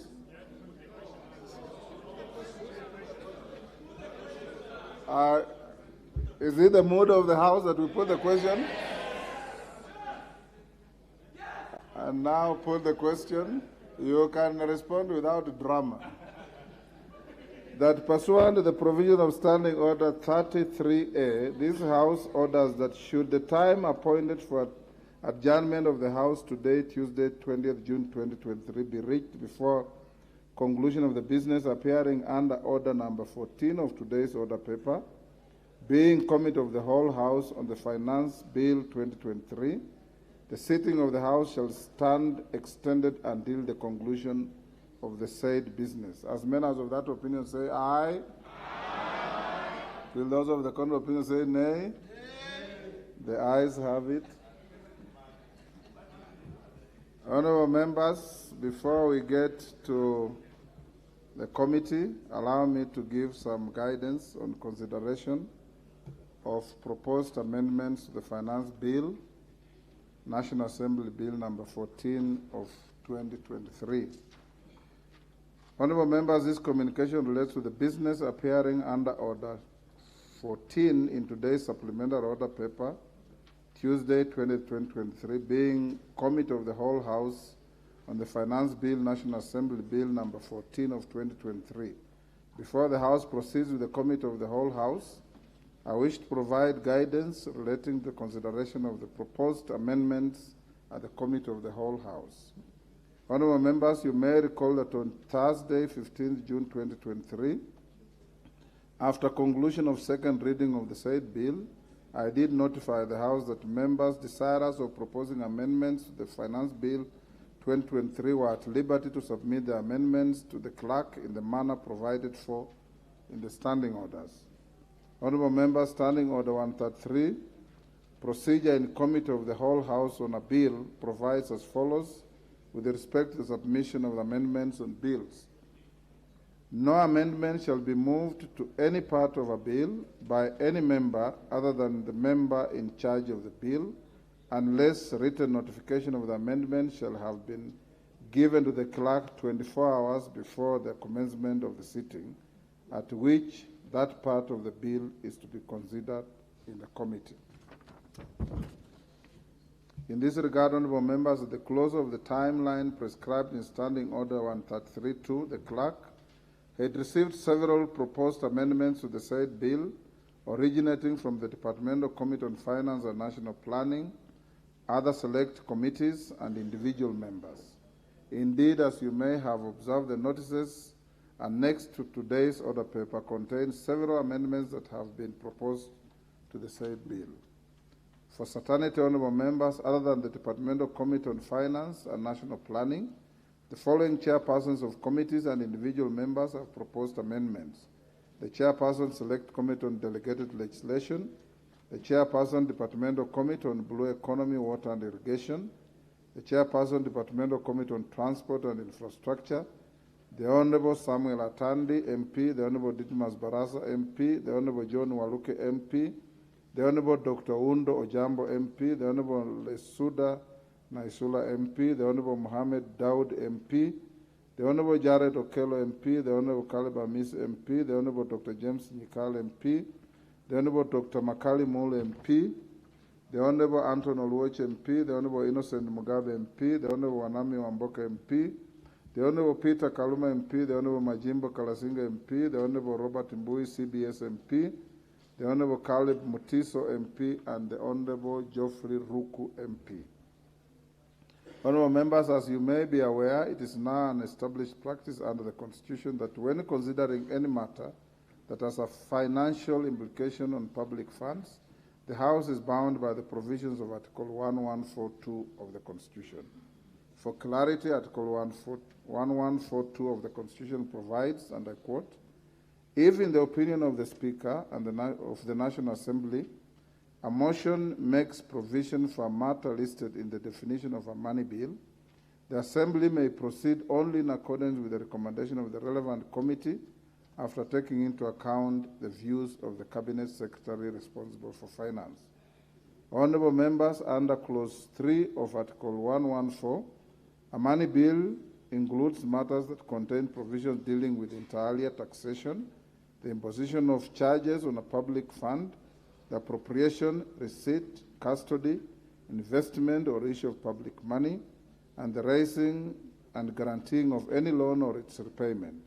In this regard, a finance bill being one that deals with taxation is clearly a money bill. Honourable members, therefore, consideration of the Finance Bill 2023 squarely falls within the confines of Article 114 of the Constitution and other provisions relating to processing of legislation in the House. The provisions of Article 114 of the Constitution are also anchored in Section 39A of the Public Finance Management Act 2012, which states in part, and I quote, Section 39A, submission, consideration, and passing of finance bill. Any recommendations made by the relevant committee of the National Assembly or resolution passed by the National Assembly on revenue matters shall consider the impact of the proposed changes on the composition of the tax revenue with reference to direct and indirect taxes, consider domestic, regional, and international tax trends, consider the impact on development, investment, employment, and economic growth, take into account the recommendations of the Cabinet Secretary as provided under Article 114 of the Constitution, and take into account the taxation and other tariff arrangements and obligations that Kenya has ratified, including taxation and tariff arrangements under the East African Community Treaty.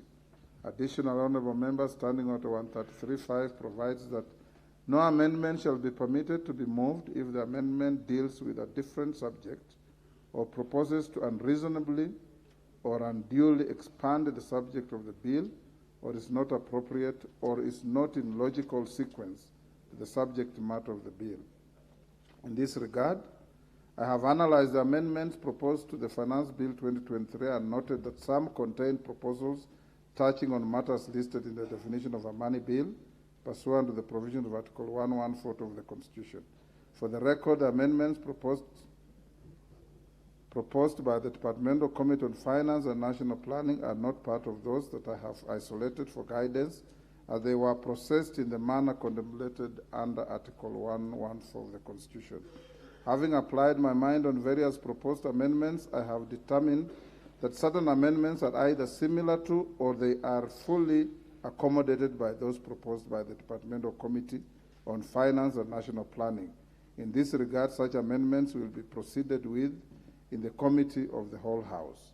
On the other hand, honourable members, there are proposed amendments that, in my opinion, fall within the meaning of a money bill in terms of Article 114 of the Constitution. As you may have clearly noticed in the order paper, I directed the clerk to publish such amendments with a disclaimer subject to provisions of Article 114 of the Constitution placed under each of the affected amendments.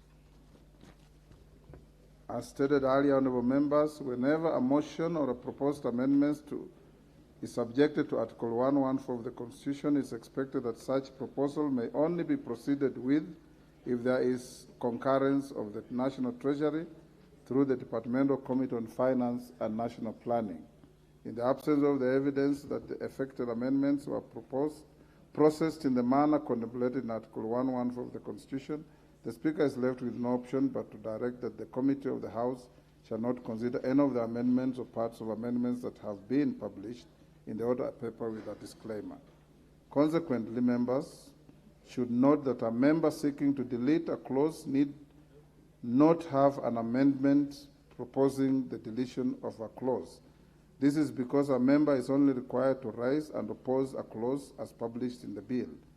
This effectively enables any member to prosecute his or her opposition to a clause despite the requirements of Article 114 of the Constitution. Further, honorable members, I hasten to inform the House that all proposed amendments for which requirements of 114 of the Constitution do not apply are annexed in the order paper.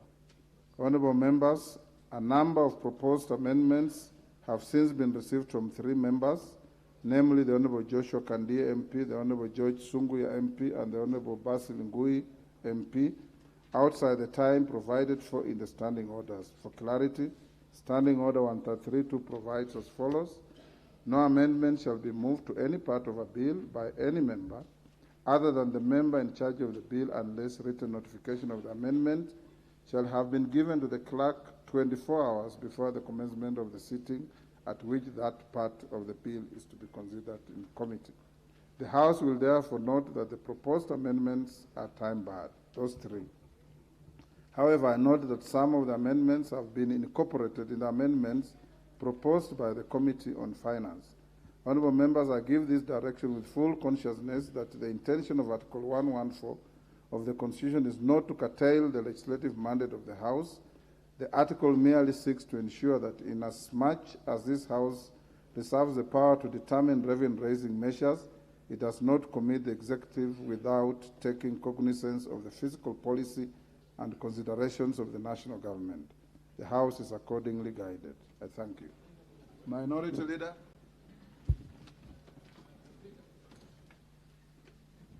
Mr. Speaker, I rise to on Standing Order 131.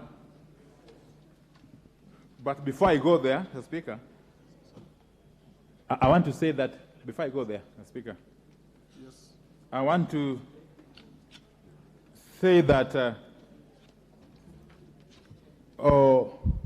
just as I mentioned earlier today in the House Business Committee, Mr. Speaker, our understanding of the provisions of Article 114, Sub-Article 2, is that the House does not require the concurrence of the Cabinet Secretary, but simply requires to take into consideration the views of the Cabinet Secretary, which views it can either accept or reject. Mr. Speaker, for that purpose, Mr. Speaker, I am of the view that we can still prosecute all the proposed amendments. Mr. Speaker, I want to go to the second issue, if you may give me attention. Yes.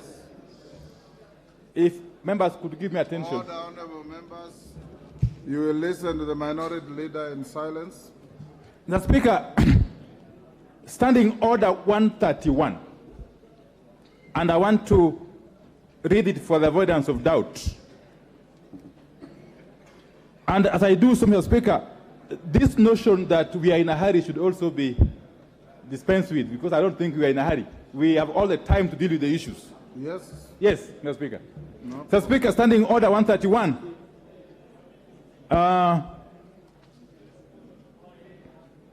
Standing Order 131.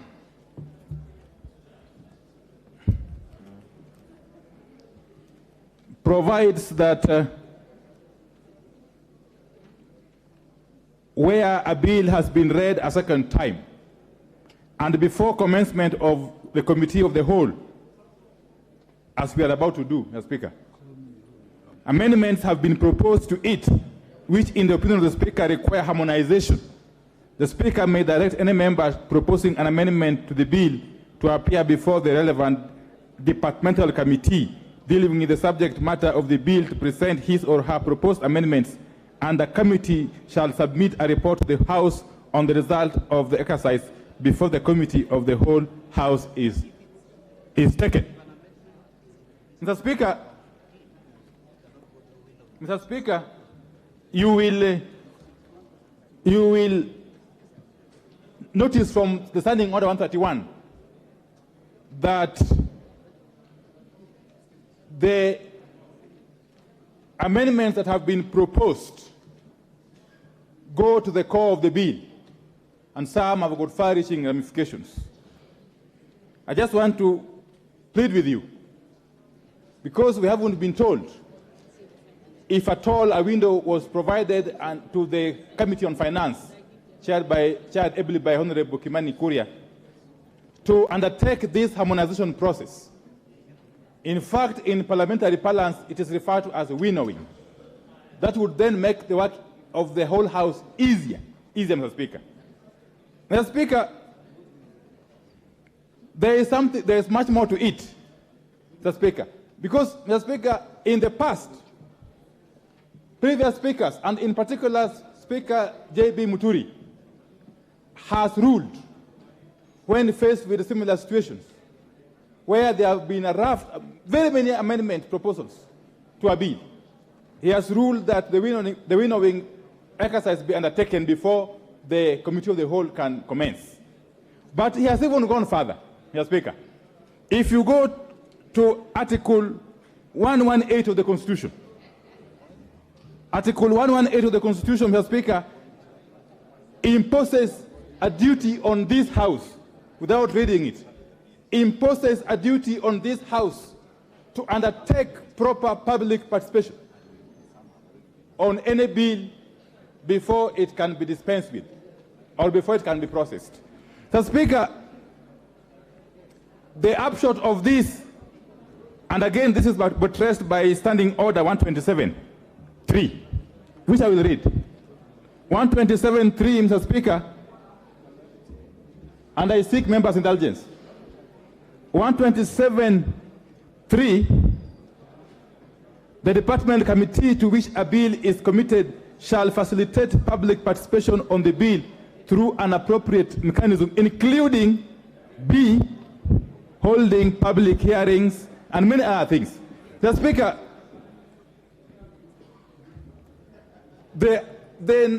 going by the number of amendments being proposed, firstly by the Committee on Finance, and secondly by various other members and chairs of other committees, it would appear that the character of this bill is likely to change in a comprehensive manner, Mr. Speaker. And we are likely to be transacting business on matters which the public have not been given an opportunity to make their contribution. In other words, on a matter on which the public has not participated, Mr. Speaker. Mr. Speaker, I want to just give two examples of bills which had not only been referred back to the Committee for Harmonization, which is winnowing, but actually were ordered to be republished by the Honorable Speaker J.B. Muturi. So, Speaker, one such bill is the gaming bill, Bill number 35 of 2019. The second bill is the Universities Amendment Bill of 2021. In those two instances, in respect of those two bills, Speaker Muturi, having assessed the enormity of the proposed amendments and the likelihood of them changing fundamentally the character of the original bill, and bearing in mind the requirements and the dictates of Article 118 of the Constitution on public participation, buttressed by Standing Order 127.3, did direct that the bills not only be harmonized, but actually be republished before the House could transact them. Mr. Speaker, in the same vein, I want to plead with you, because 30th of June is still too far away, Mr. Speaker. The House can find a mechanism of navigating through this process, but we cannot circumvent a very cardinal process, a very cardinal principle in the Constitution of Kenya 2010, which is public participation under Article 118, Mr. Speaker, by simply rushing through this process. Mr. Speaker, it is my submission that this bill requires not only a harmonization process, but actually requires to be republished, so that the public can be given adequate time and opportunity to participate. Mr. Speaker, I submit. Thank you. Majority Leader. Thank you, Honorable Speaker, and may thank the Leader of Minority for raising those issues. However, Honorable Speaker, a number of the issues that have been touched on by the Leader of Minority are not accurate. Because, Honorable Speaker, I have been in this House for the last almost 11, 12 years with the Leader of Minority. We joined this House together. And he knows for a fact, because he has alluded to previous rulings by Speaker J.B. Muturi and precedents set by Speaker J.B. Muturi. The Leader of Minority knows for a fact there is not any single moment that Speaker Muturi or indeed any other speaker in the history of this House has allowed the process of winnowing alluded to understanding order 131 on money bills. That is a fact, and the Leader of Minority knows that is a fact.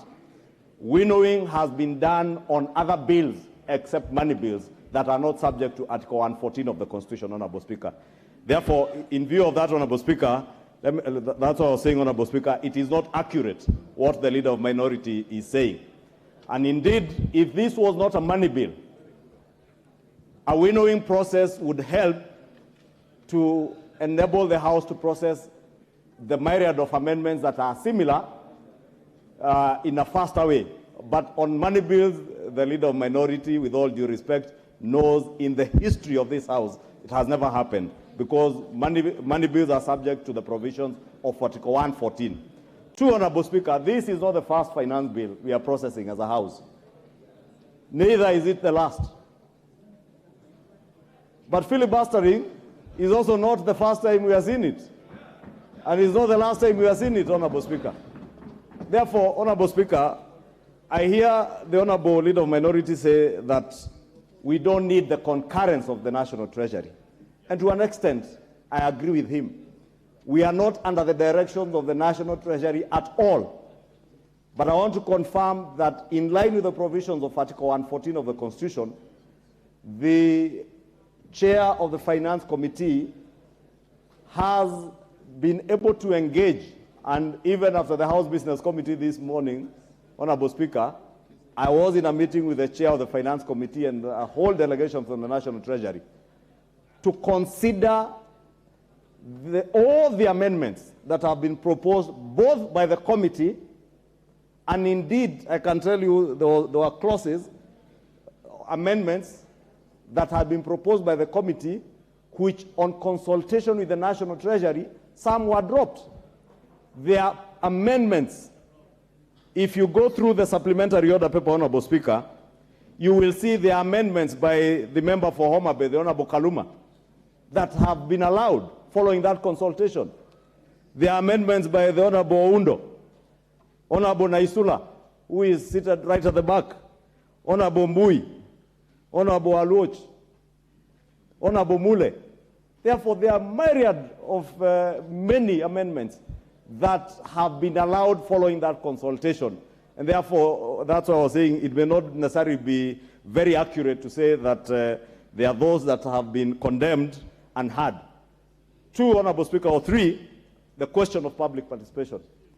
In the history of legislative processes in this country since the enactment of the new Constitution, Honorable Speaker, no other bill, none whatsoever, not even the infamous political parties bill, which we took through winnowing, none has had a more rigorous public participation exercise than this finance bill, Honorable Speaker.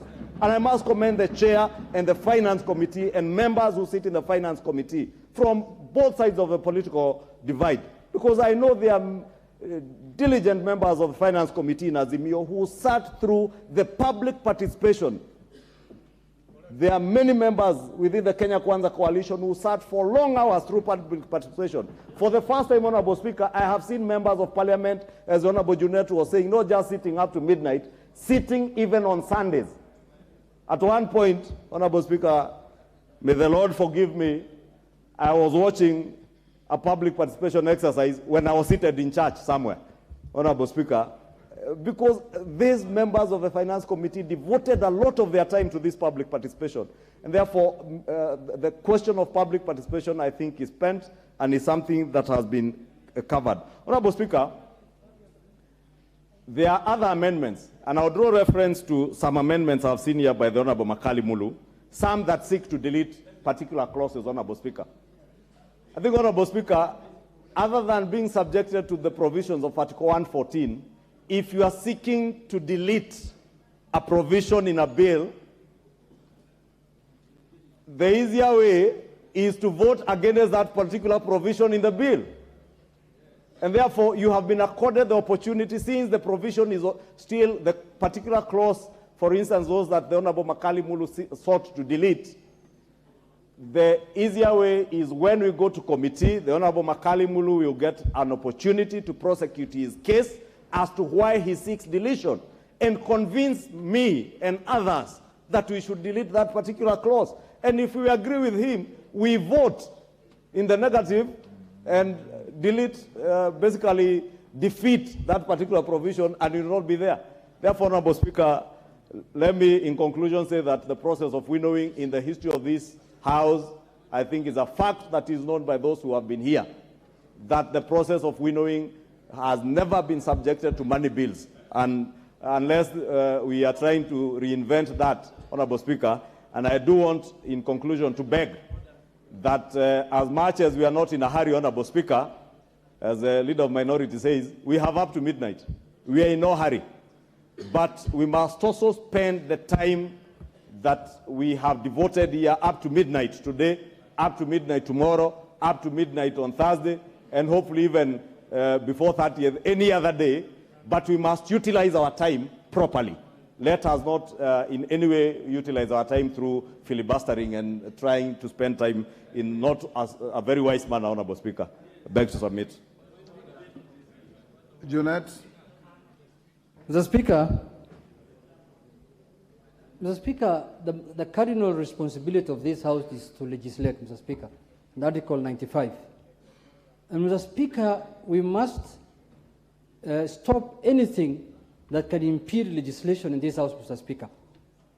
Mr. Speaker, the members here have amendments to the finance bill, but they have been told that under Article 114, there must be consultation with the Treasury.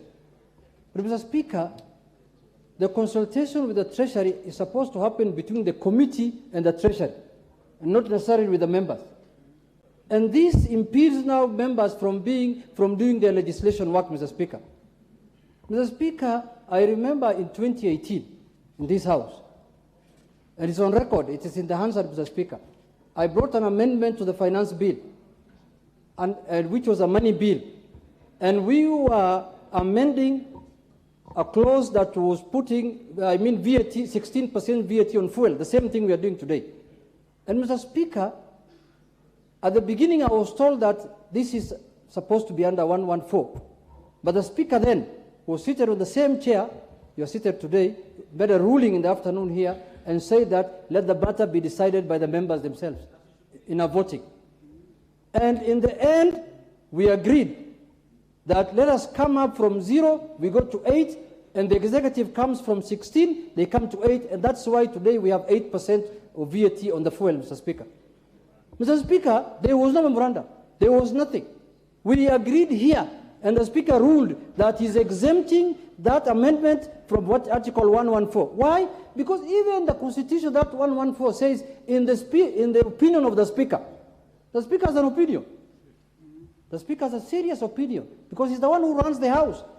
He's the one who is in charge of legislation in this House, Mr. Speaker. He's the one who approves amendments. He's the one who looks at the constitutionality of matters that we bring to this House, Mr. Speaker. So, Mr. Speaker, first, don't lose what the Constitution has given you, which says in the opinion of the Speaker. It did not say in the opinion of the Minister for Treasury. It did not say in the opinion of the Minister for the PS for Treasury. Mr. Speaker, in your opinion, if a matter, if an amendment is of national interest, of national importance, Mr. Speaker, in your opinion, I beseech you, you should allow, members will do a decision here in one way or the other, Mr. Speaker. The amendment will be voted on, and they will decide on one way or the other.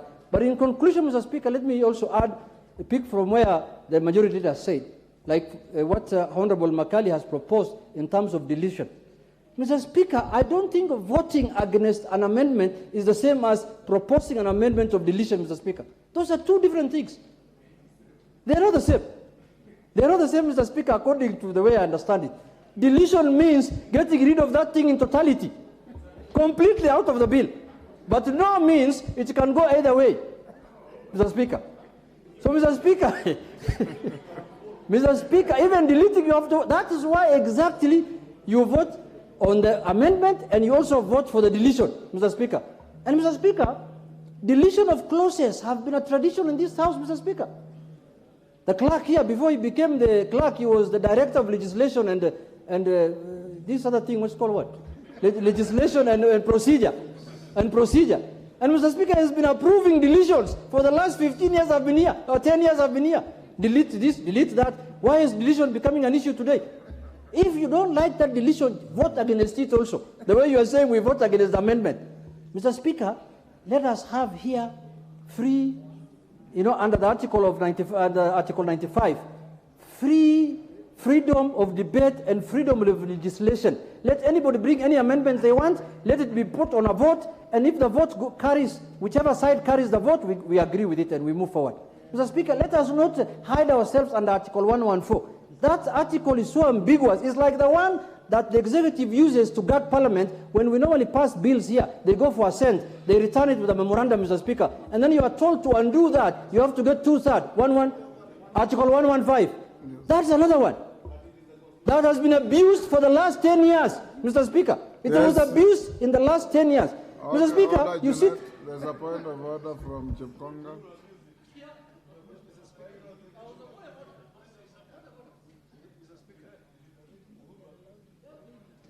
Yes. Mr. Speaker, when Honorable Junet Mohammed repeats himself over, he doesn't need to convince anyone. He just filibustering here.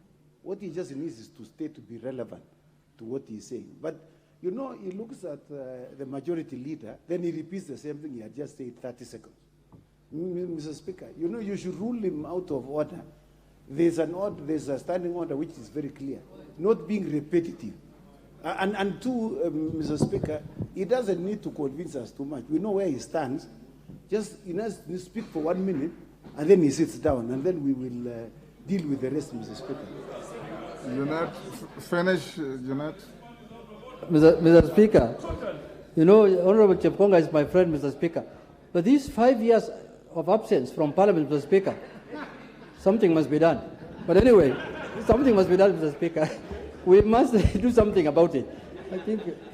But let me leave it there. Mr. Speaker, in conclusion, I want to say that, Mr. Speaker, in your own wisdom and in your own opinion, Mr. Speaker, I beseech that we allow amendments that have been brought by the members so that we can proceed and vote on them and see how they go, Mr. Speaker. Thank you very much. Murugara.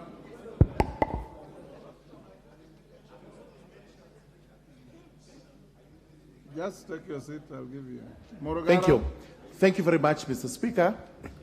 Mr. Speaker, as we proceed, we must distinguish between money bills and ordinary bills. And there is clear distinction, even from our own constitution, as to what are money bills and what are ordinary bills. When it comes to standing orders on winnowing, it is very clear, and this is a house of record. We have precedents on where winnowing has been allowed, where harmonization has been allowed by the Speaker. We do not have any precedent in this House where winnowing has been called for and where this House, the Speaker has allowed for winnowing to take place.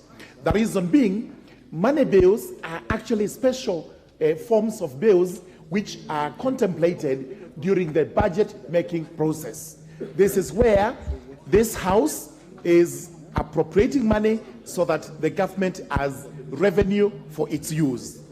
Even where you look at the Constitution, where it is stated in the opinion of the Speaker, it proceeds to say in sub-article 2 that that motion for a matter listed in the definition of a money bill, the Assembly may proceed as per recommendations of the Committee of the House after taking into account the views of the Cabinet Secretary responsible for finance. So surely this is not far-fetched when we say we are to seek views of the Cabinet Secretary for finance. It's part of our law.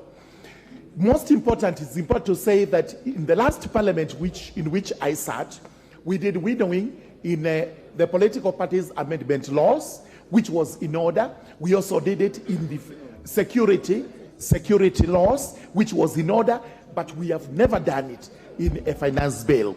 And most important, again, I go to deletions. Deletions in a finance bill are equivalent to successfully opposing a section of that act.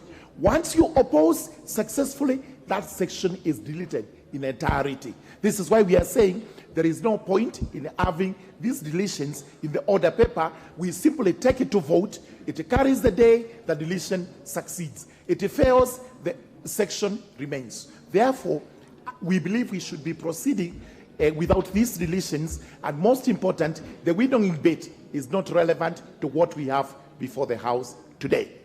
Thank you, Mr. Speaker. Makali Mulu. Yeah, thank you. Thank you very much, Honorable Speaker. Honorable Speaker, I want to go on record that I've been a member of the Budget Committee since I joined this Parliament for the last 11 years. And one of the key responsibilities of the Parliamentary Budget Office is to determine whether bills are money bills or they don't need to come to the Budget Committee. Once bills are determined to be money bills, Honorable Speaker, the Budget Committee will have to sit and accord a member a chance to present this bill and justify why the bill is important to this country. And on the basis of that, then there will be consultation with the Treasury to determine whether the bill should proceed to the second reading or not. Now, Honorable Speaker, what we have done to this bill, this being a finance bill, automatically all amendments will be money bills. All amendments will relate to money bill because this is a finance bill. Honorable Speaker, if you look at the kind of amendments being proposed by members here, and there are very many, Honorable Speaker, I think what Junaid was saying makes a lot of sense, that we might need to be accorded an opportunity as honorable members who are proposing these amendments to be listened to, so that on the basis of that, then we make a decision whether I need to withdraw my amendment or not. In a situation where you are leading more than 10 honorable members and two departmental committees proposing amendments, and we just want to rubbish this kind of amendment by the fact that they relate to Article 114, I think we have been unfair to this House as a House which makes laws. So, honorable members, for me, we still have up to 30 to pass this bill. I don't think we are late. If it was my opinion, I would have requested that the Speaker accords us an opportunity, maybe up to midnight, as he's saying. Now we can just break and this committee convenes. We go there up to midnight, we present our issues, and then we see our way forward. The other issue is, when I propose to delete a clause, we know this House, matters voting, we lose all our senses. People will just say yes, even when it should be no. Others will be saying no when it should be yes. And on those bases, the only room I have is to delete, so that I'll have an opportunity to prosecute my case, and I hope I will be convincing some on the basis of objectivity and not on the basis of what we have been told to do, honorable members. So, Honorable Speaker, I beg you, if it is possible, you accord these honorable members an opportunity to prosecute our amendments. Thank you, Honorable Speaker. Chair of the committee, I will bring this to a closure soon. Thank you, Honorable Speaker. I have an advantage of having been a member of the Committee of Finance and National Planning for the entire life of the 12th Parliament, and therefore I have seen the process of the finance bill for the last 5 years, and this is the 6th year where I've chaired.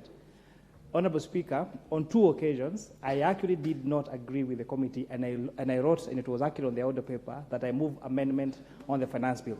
And those 2 occasions, Honorable Speaker, there was no winnowing that happened for those particular finance bill for the 5 years that I served as a member of the Committee of Finance and National Planning. The Honorable Makani Mulu brings a very interesting debate about money bills and budget committee.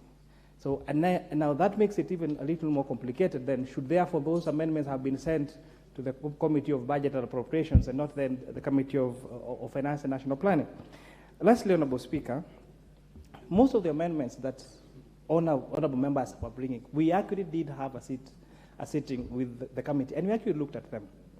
And for some of those and most of those amendments were actually being carried in our amendments that you're proposing this particular afternoon, Honorable Speaker.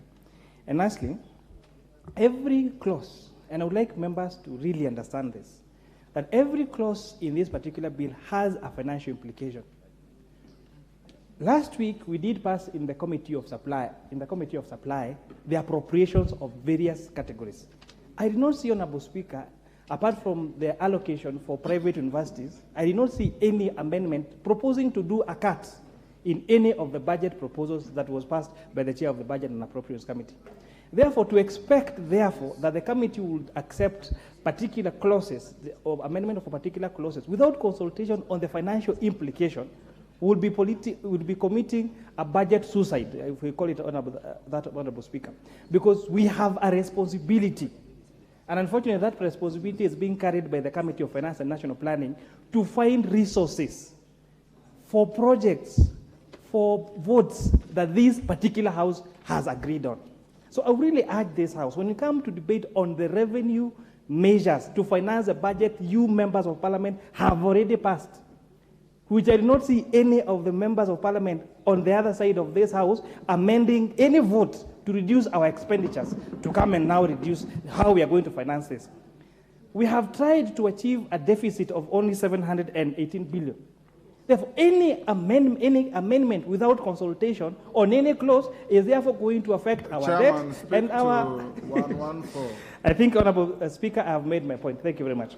Honorable members, for us to make progress, having listened to the issues raised by the minority leader, the response of the majority leader, the Honorable Junet, the Honorable Makali Mulu, the Honorable Murugara, and the Honorable Kimani.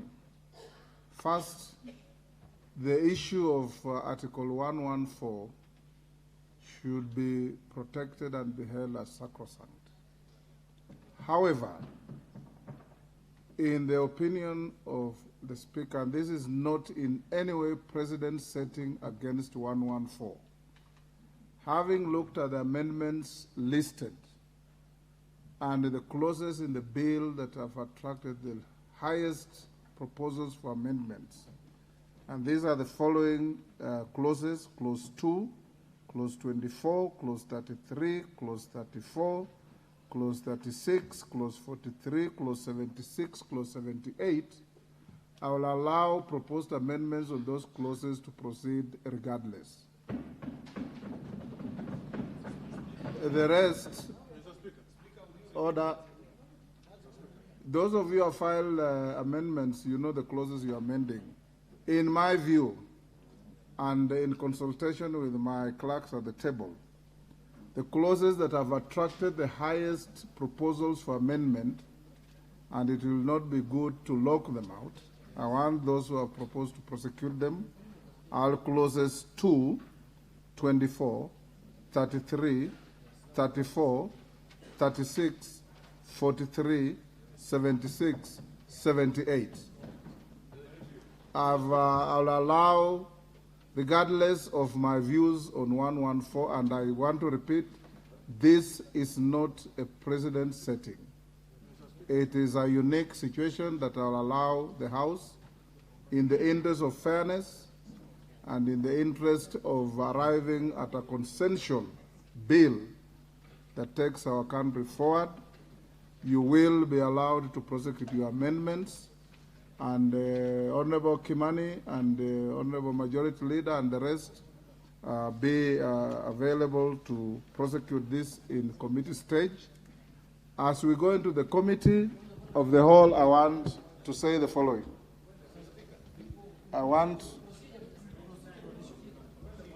Yes, Junet, what is it?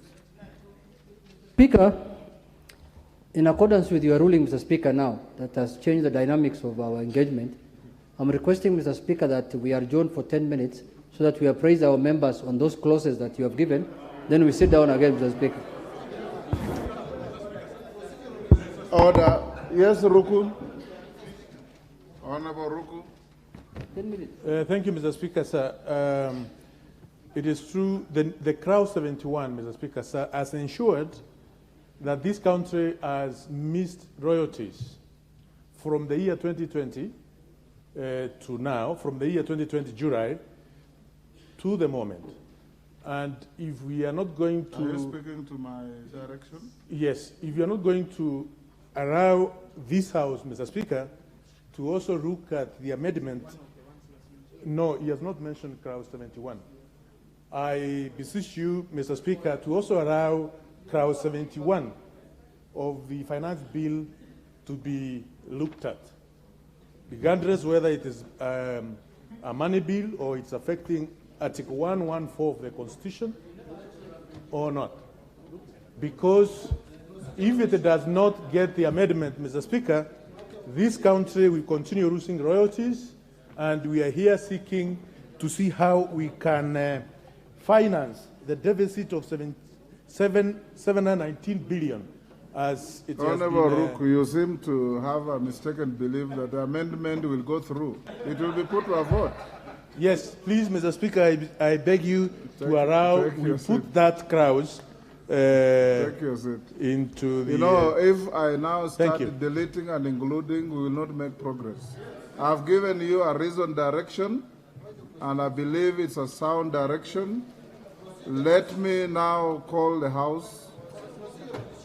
What is procedural banding? And let it be procedural.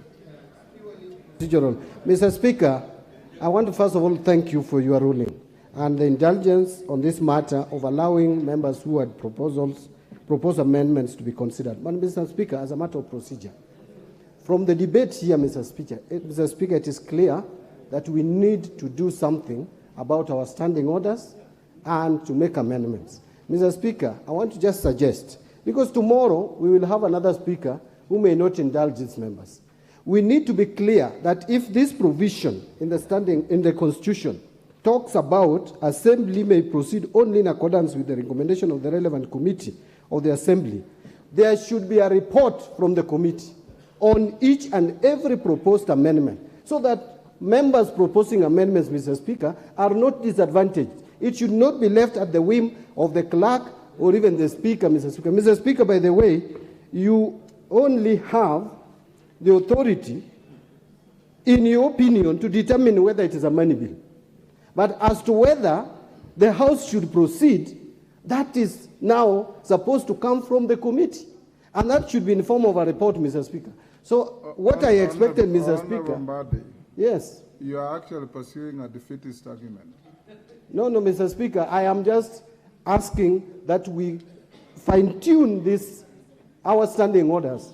You are so inviting me yes. to lock out everything.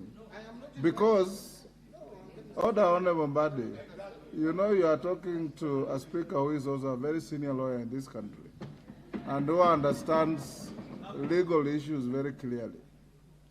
There is the provision of Article 114 and the public participation bit. There is also your own standing orders that limits the time within which to file the amendments.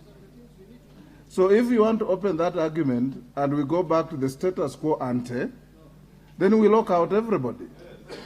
I have exercised my discretion and magnanimity to members who have filed amendments in the largest number and said, so that we do not lock out members unnecessarily and unreasonably, those clauses that have attracted the largest number of proposed amendments cannot be for nothing.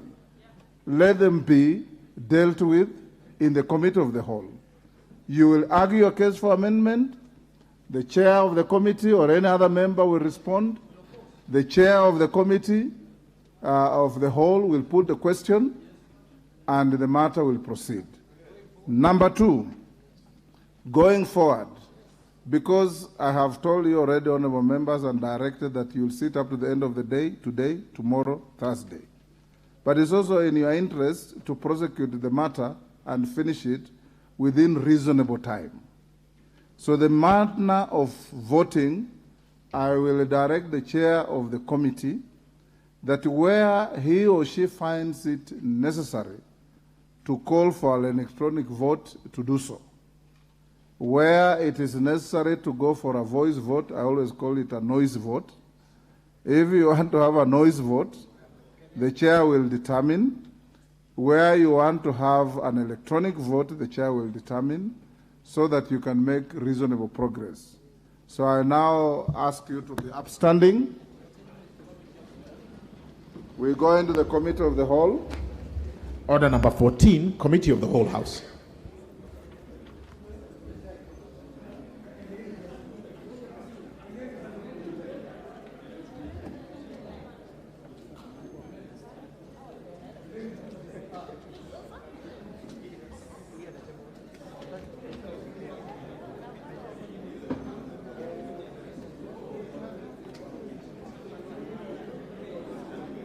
Supposed to bow. I bow.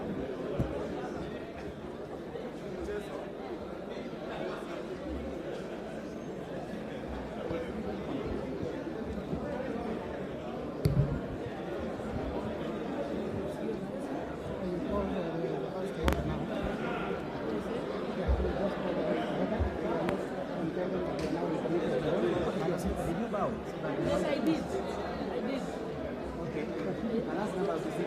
Members, I already bowed and none of you are sitting. You may sit. We now commence the Committee of the Whole House.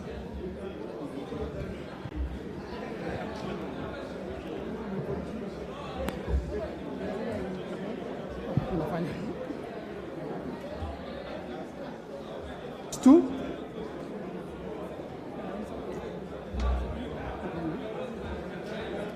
The Income Tax Act, Clause 2. Yes, amendments. We'll proceed with this.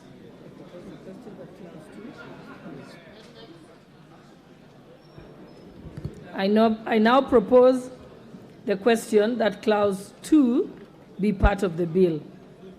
Mover to move the amendment. Chairperson. Honorable Chair, I beg to move that Clause 2 be amended as per the supplementary order paper. And essentially what we're doing here, Honorable Speaker, is changing the definition of winnings relating to betting, gaming, lottery, prize competition. And this is where we are only allowing the profit made on that particular bet by tightening the law, so that the only money that is allowed to be deducted from the amount staggered is the amount that pertains to that particular transaction. So, Honorable Chair, this is just tightening this on the law. This matter has been litigated in court, and we are just trying to make sure that it is aligned with the court ruling and defines the gains made on betting by specifying that only the amount that is going to be allowed to be deducted from the amounts staggered or staggered is the amount that was used for that. It is amount, not amounts, that is used for that particular transaction and not transactions.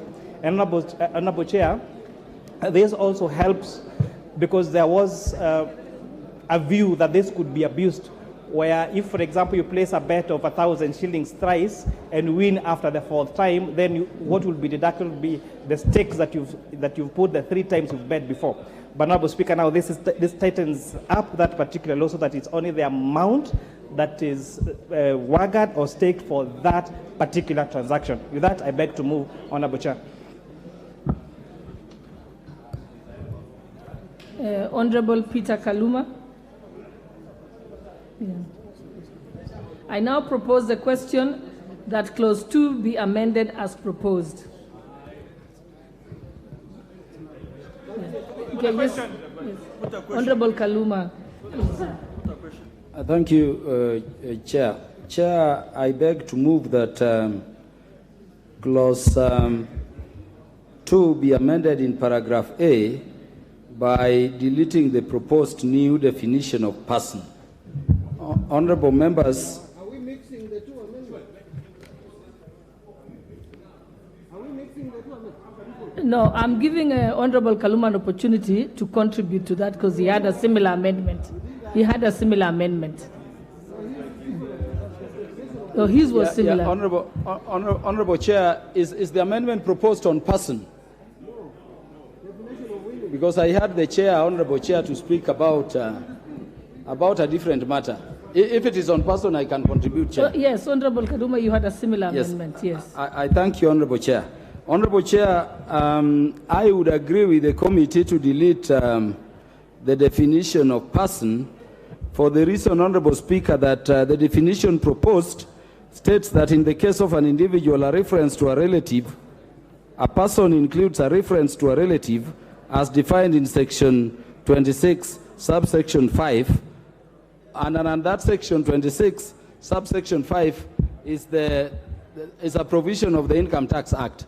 Honorable Speaker, when you look at that Section 26, subsection 5, that definition includes your ancestor. In fact, it begins with ancestor, late relatives, deceased relatives, and so many people. It means you'd be obligated, Honorable Speaker, Honorable Chair, to pay taxes for defaults even by your ancestors. And for that, I agree with the committee that it be deleted.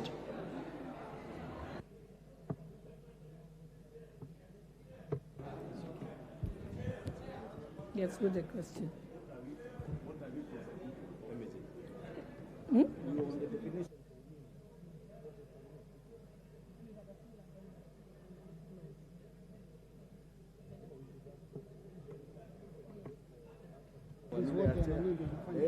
Yes, let's go to the next one. Now you know. I now put the question that clause 2 be amended as proposed by the chair. Yes. Will as many as of that opinion say aye? Will as many as of the contrary opinion say nay? The ayes have it. I now put the question that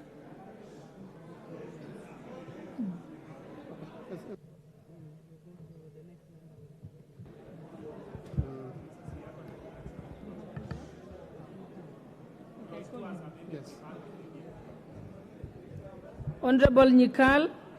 Yeah. Thank you, Chair.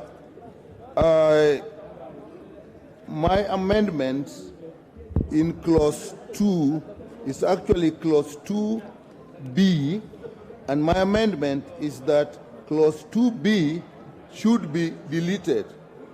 The import of these amendments, Madam Speaker, is that all issues of digital content monetization is under this, taking from A, B, C, D, E, F, all the way up to H.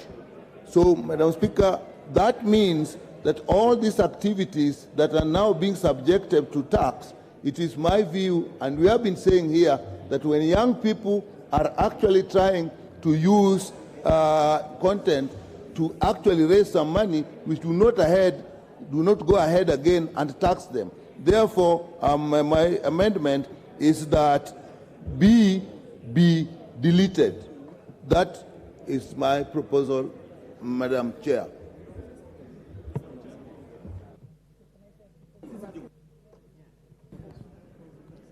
I now propose the question that clause 2 be amended as proposed by Honorable Nikal. Yes, nothing.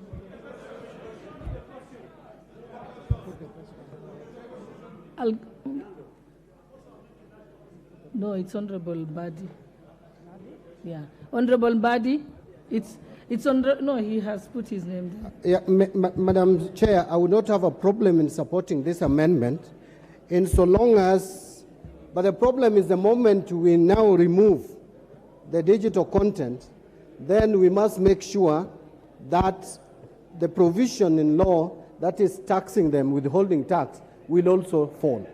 So if you ask me, I would support Nikal's amendment so that we are silent completely on the issues of digital content in terms of taxation, so that we exclude this important sector, the digital content monetization, and what we call content creators, and social, and so to allow the young generation, people who are interested in, who are unemployed, but are trying to eke a living. So, Mr. Speaker, Madam Chair, I would request the House to agree with this amendment so that we remove the digital content monetization completely from this finance bill, which therefore means when it comes to the withholding tax, which we will come to at 15%, then now that will not be considered at all, because we have already removed from the definition the digital content monetization. Chairperson for the Finance Committee. Thank you, Honorable Chair. I think I want to make a clarification so that we move together. Honorable members, Clause 2 has three sections. Has Part A that talks about the definition of winnings, has Part B that talks about the definition of digital content monetization, and by the way, this does not talk about the rate yet. We are just defining, especially with reference to what crowdfunding is, and providing reference. So that crowdfunding is where you use, say, Mchanga or WhatsApp to raise money, say, for a particular cause.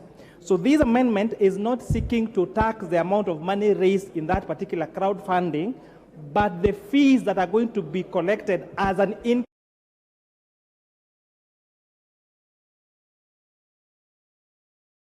monetization, so that they are able to tax. Then Part C, Honorable Osoro, these are three parts. It's important that we carry the members so that we know what we're doing. Part C is what Honorable Kaluma was talking about, deletion of persons. The committee has already proposed a deletion of that definition of persons that was giving liability to ancestors and family members and stepbrothers and stepsisters. So that is already, as per I've moved, as amendment of Clause 2. With that, I wanted to bring the House to speed. I thank you, Honorable Chair. Yeah, Honorable Chair, I was just letting you respond to the proposal by Honorable Nyikal. And then after that, I'll give you an opportunity to prosecute all your amendments as the Finance Chair. What's your point of order, Honorable Mbadi? Madam Chair, what I wanted to say, because the proposed amendment is about digital content monetization. Just, oh, it's okay, Honorable Mbadi. If you're agreeing with me, then there's no need to.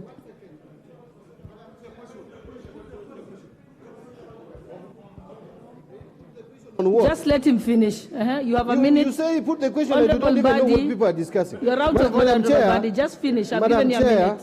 Madam Chair, yes. On the issue of rates, we will come to that. And yes. The moment we are done. Okay. Yes, thank you. All right. We've had you. Okay. I now put the question that Clause 2 be amended as proposed by Honorable Nyikal. Will as many as of that opinion say aye? Aye. Will as many as the contrary opinion say nay? Nay. The nays have it.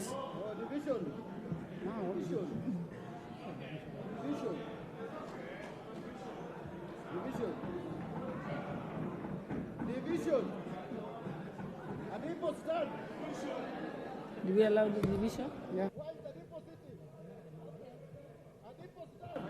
All right. We'll ring the bell for 5 minutes. Ring the bell for 5 minutes. And get all your cards ready. Get your electronic cards ready.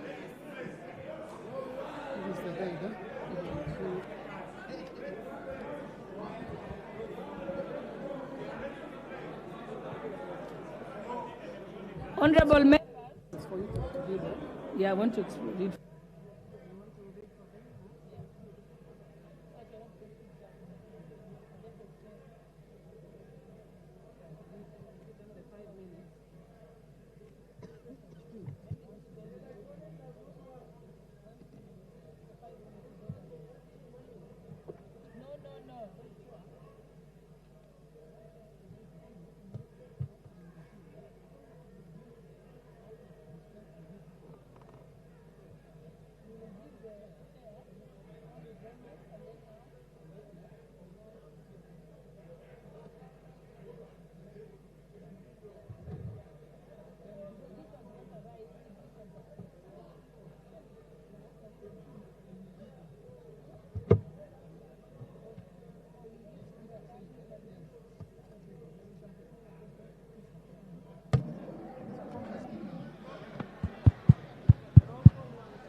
vote aje? Ana vote aje? Electronic. Electronic, but not everybody has a card.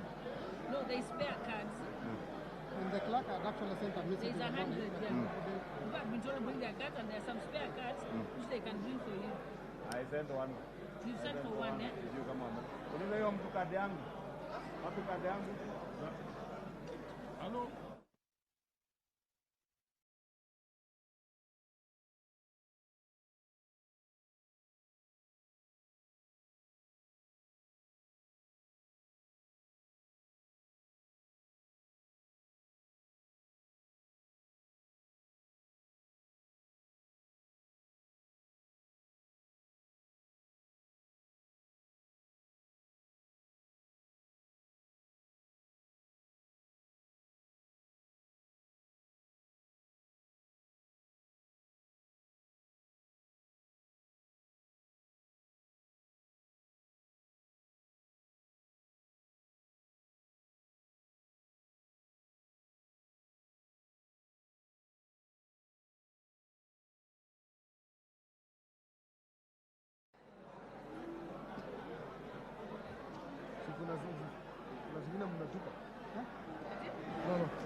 No, these guys wanted, they want to delay. So they don't already the speaker has directed about electronic voting, so there's nothing we can do. So I'll just cite standing order 70. Yes. And then say this, in any case, the speaker has not directed. So in which case we shall proceed.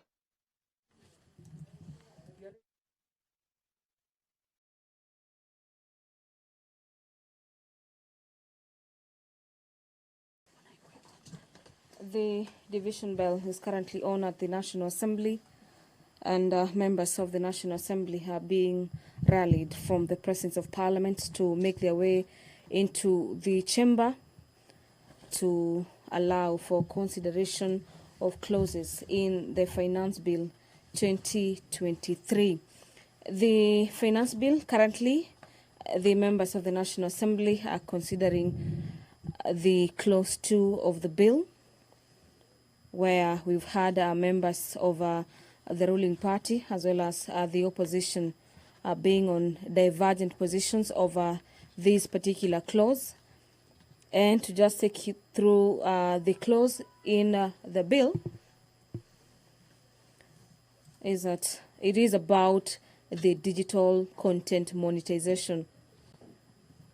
The proposals in the bill is that the clause be amended in the proposed definition of digital content creation by deleting a paragraph E and substituting therefore with a new paragraph.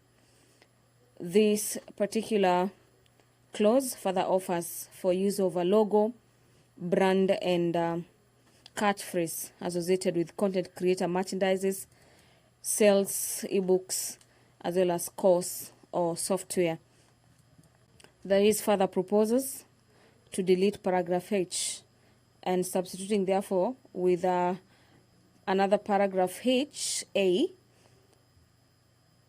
that a content creator earns a commission or fees from crowdfunding. And the proposals is that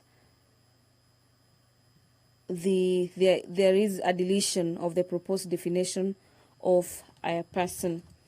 Currently, the National Assembly is considering the Finance Bill 2023 that has lots of clauses. And this is under the Committee of the Whole, where members of the National Assembly will be voting on different clauses. As it is, the bill has 79 clauses that members of the National Assembly will be considering. And so far, we have about 12 amendments to the Finance Bill 2023, where the opposition has 8 clauses. The committee has fronted 2 amendments, as well as the Kenya Kwanza administration has forwarded 2 amendments to the Finance Bill 2023. Then, Sergeant at Arms, close the door.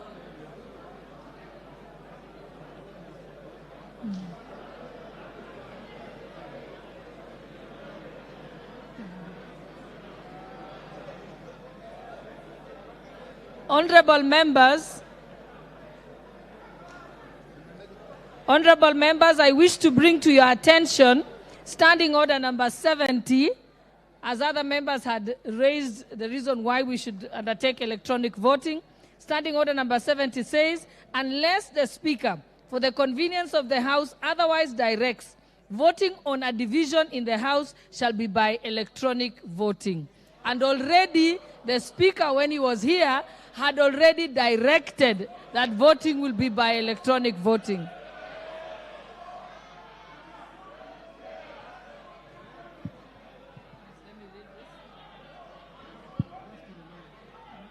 Honorable members, just to give you a reminder, honorable members, if there are members who don't have their cards, just bring it to the attention of the... Yes, but you, honorable member, you're out of order. Don't shout. He's going... just bring it to the attention of the sergeant at arms. And then you go. Just go and listen to them. Just bring it to the attention of the sergeant at arms. And honorable members, I will now just take you through that now that the card has stopped, the bell has stopped, the doors have been closed and the bars drawn. We would like to ask all members to log out. All members log out for 60 seconds.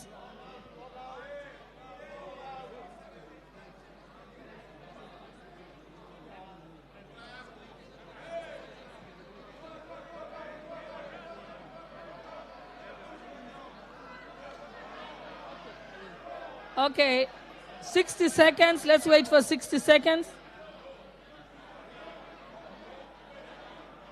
Who's checking the time?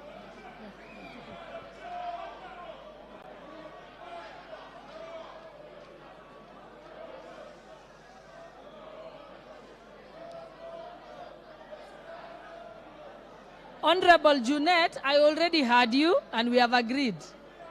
Okay, you want? Okay. Okay. Honorable Junet, proceed. Thank you, Chair. Chair, what we have agreed is that there are certain clauses that we are going to vote electronically, and there are major clauses that we have to vote physically. So the issue of VAT, the issue of housing is physical. The other issues, electronic. So we have agreed like that. That's the position. Honorable members, have you all logged out your cards? Okay.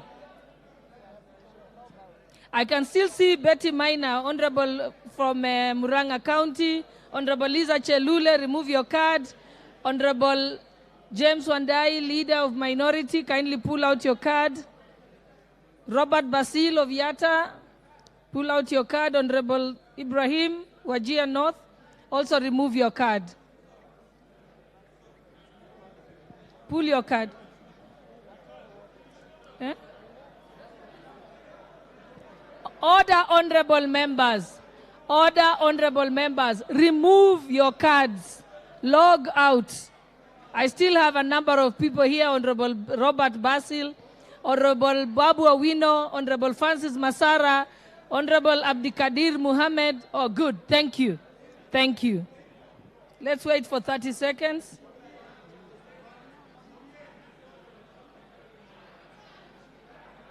Check the 30 seconds and we log in.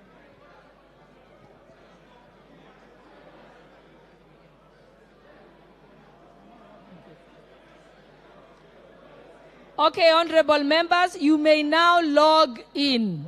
You may now log in. And at the expiry of 60 seconds, then you may vote. You have an option to vote yes, an option to vote no, or an option to abstain. Proceed.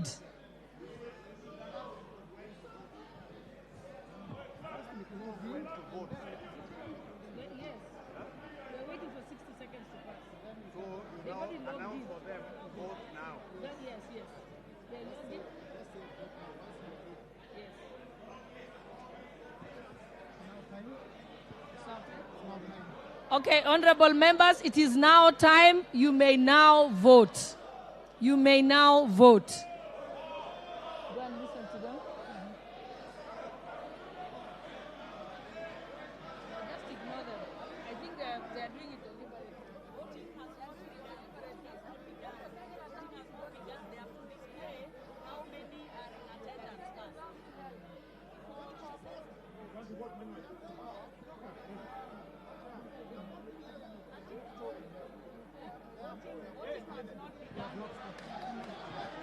Okay, there is a bit of a challenge with the system.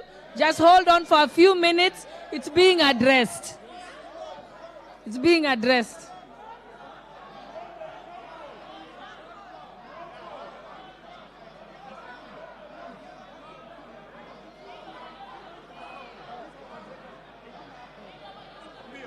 Why don't we vote by roll call? Yeah. Yeah, we say by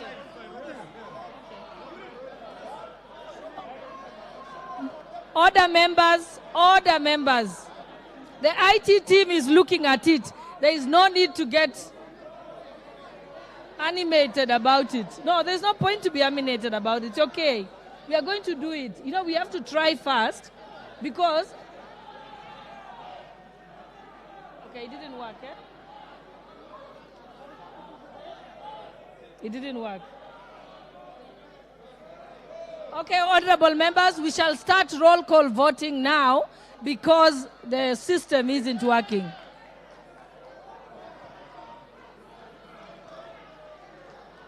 But it was imperative to at least attempt to follow the speakers in directions.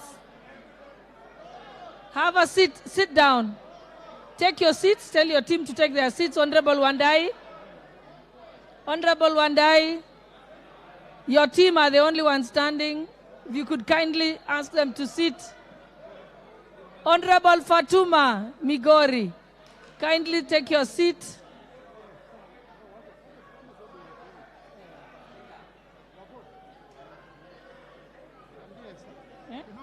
From what IT says, 206 are already logged in.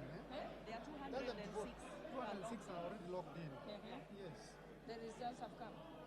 No, not the results, because it's not voted. But 206 are logged in. 760 are ready. Yes. Okay. It's either an issue of us. So what is the system? What happened? No, it takes time. Yeah, it takes time. When we vote, it will show the number. Why don't you tell one of the IT guy can't come here? Yes. See, the reason why she's on phone is for her to tell you that. Yes. So 260 people managed. They are ready, yes. They are actually logged in. They are only waiting to vote. Yes. The IT team has confirmed that 260 people are actually logged in, are just waiting to vote.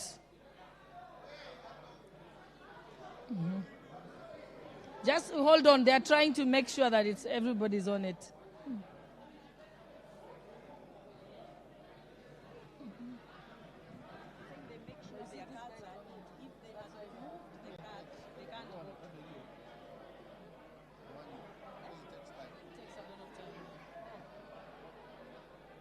I don't know what he wants to say.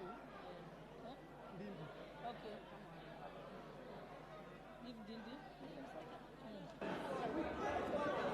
Oh, thank you very much.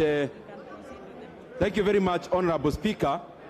Honorable Speaker, I have been to this House several occasions, and most of the time that we actually try to vote digitally, Madam Speaker, it has not been successful. I'm wondering whether it is a coincidence, Madam Speaker, because this House has invested colossal amounts of money in making sure that we are able to vote efficiently and especially digitally. Madam Speaker, we must relook at the entire IT team of this Parliament, Honorable Speaker, so that next time, if there is capacity they need, we capacitate, but we need to be efficient, Madam Speaker, in terms of voting, because I don't think this is a coincidence. This is normal. Thank you. Thank you. Get there.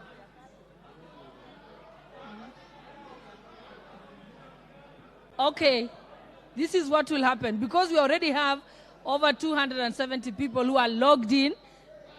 No, if you have no, okay, log in. Log in. No, log in. I can even see. Don't, just log in and wait.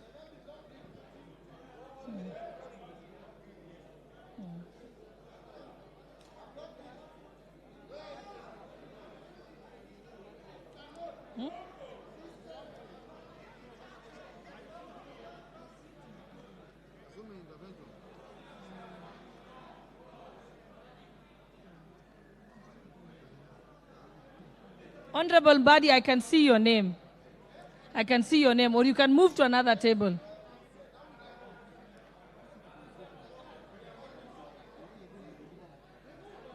I can see your Honorable Badi. You can move to the next one and try and do it on the other one.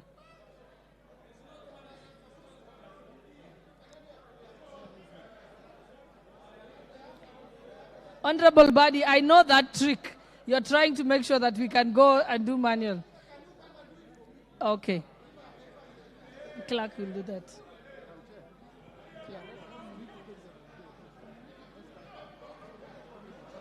Okay. All right, we can give it one more try before we resort to another method. So let us all log out.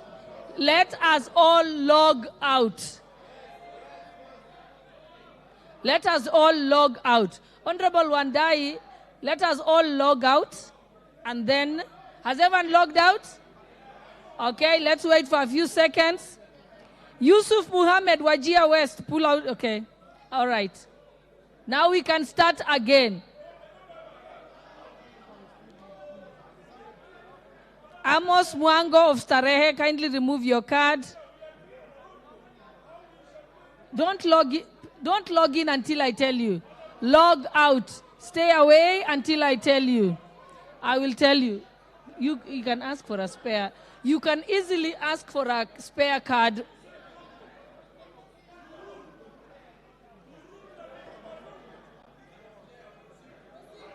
Okay, Amos Mwango, Starehe, please log out. Honorable Francis Masara, log out. Sunai West. Honorable Musa Sirma, log out. Babu Owino, log out. Okay, now let us, can they proceed? Can now log in. You can now log in. You can now log in. And then wait until I tell you to vote. Log in and wait until I tell you to vote. Log in. Whoever is logging in has logged in. Okay.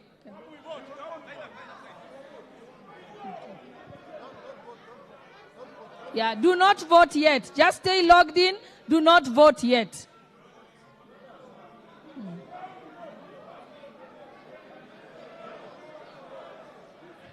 We will wait because they are counting how many are logged in. After they tell us, that's when we will now give it. Okay, honorable members, remain logged in, but do not vote yet. Remain logged in, but do not vote yet. Once the IT team has counted the number of people who have logged in, then we shall vote. I will give you the all clear. Honorable Bui, you are out of order, and you will actually end up not voting. So take your seat. You are already logged in. It's okay. That's your problem. Let us proceed. You can't threaten us, Madam Chair. Why are you threatening us?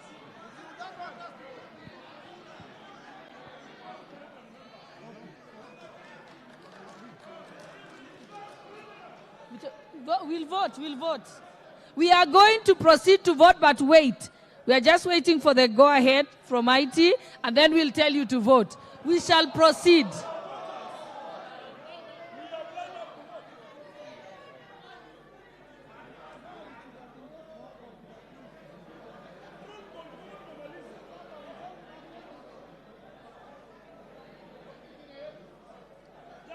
It's working.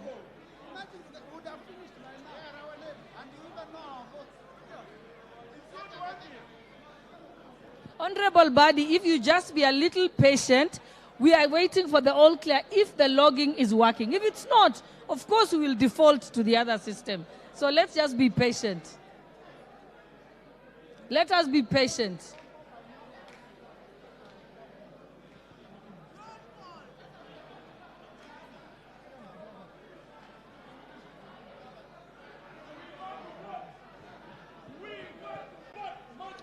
Honorable Wanami, you're out of order. Just be patient. We are trying to check the system. I said in case the system does not work. You can get one from Sergeant at Arms. They can bring you one.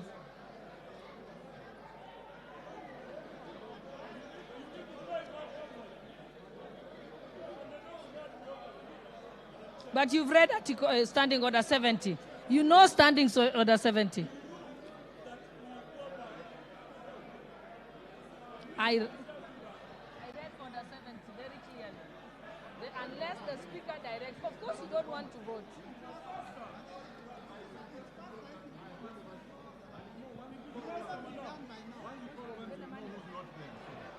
Just be patient for 2 more minutes. If it doesn't work and not everyone has logged in, we shall revert to the manual system.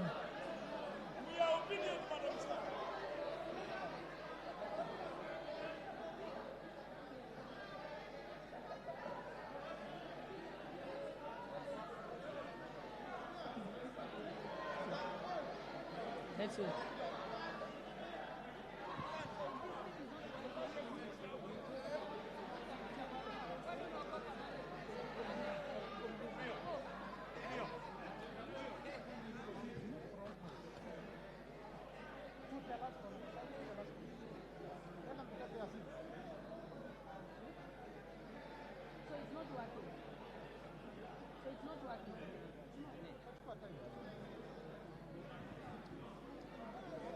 Okay, it seems apparent that the system is not working.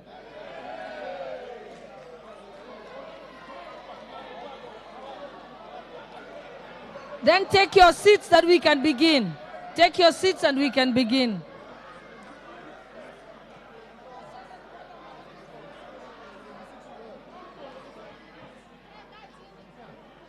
Just to maintain order, direct that you read this, that everybody should be maintain order. Order, honorable members. Order. Honorable Mbui. Honorable members.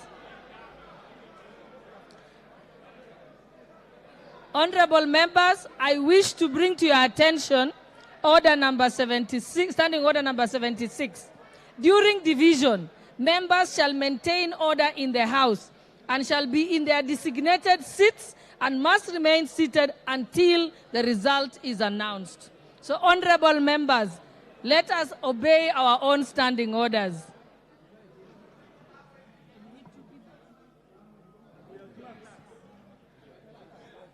It's okay. Everybody can stay seated. The two clerks, yes, Honorable Wanami. No, don't argue. Honorable member, don't argue. Just say, you're already standing there. Yes. Not everything has to be aggravated. Okay, two people from this side. Honorable Pukose.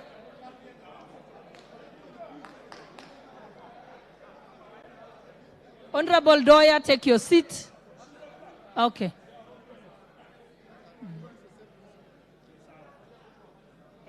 Honorable Wanjala, you're out of order. I just read Standing Order 76, that you must maintain order and be seated during division. If not, you'll be out of order and may have to leave the chamber. Take your seats.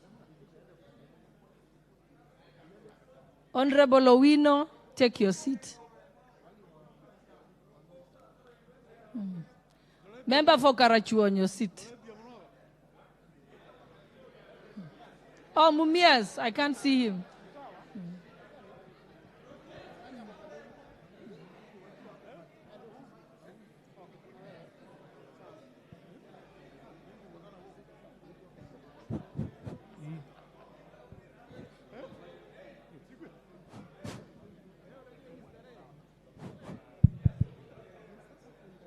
Everyone is seated.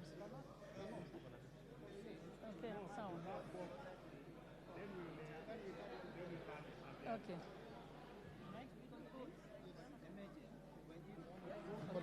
Itafanya nini? Just sit. Yes, just sit. Then advise.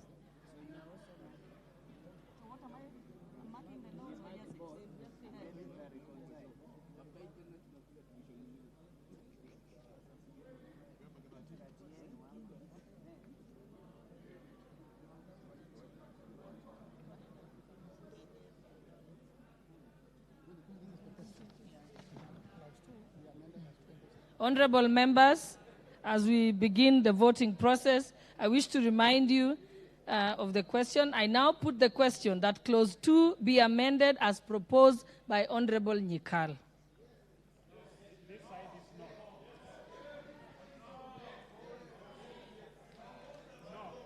Okay, we shall now have the names read out by the clerk. Okay. All right, members, if your name is called, you pronounce your vote from where you're seated.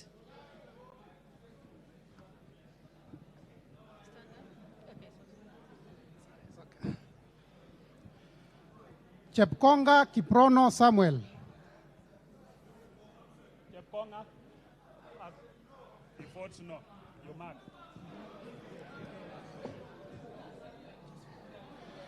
Langat. No, you don't mark like that. No. Here there is a no and a yes. There are people who are doing that. Mine is to ensure that. No. Then if you want somebody to mark with you, so who is marking from here? Then you come out so that you mark from there. We want you to mark from there.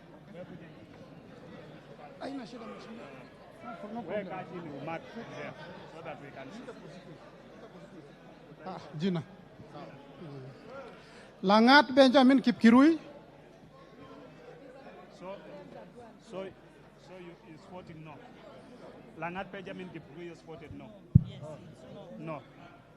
Okay. Kitani Marian Jabet. No. Atandi Samuel Onunga. No, Atandi is there. Atandi is here.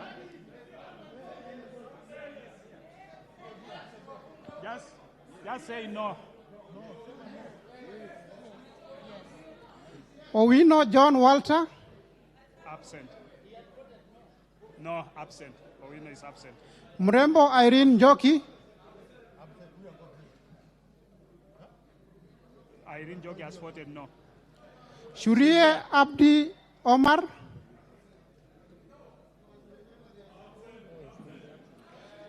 Sergon Florence Jamatia. Kandie Joshua Chepiegon. No. Kipkoros Joseph Makilap. Kamuren Shaus. Kamuren? No. He has voted no. Koesh Nelson. No. Koesh Nelson, no. Momanyi Innocent Obiri.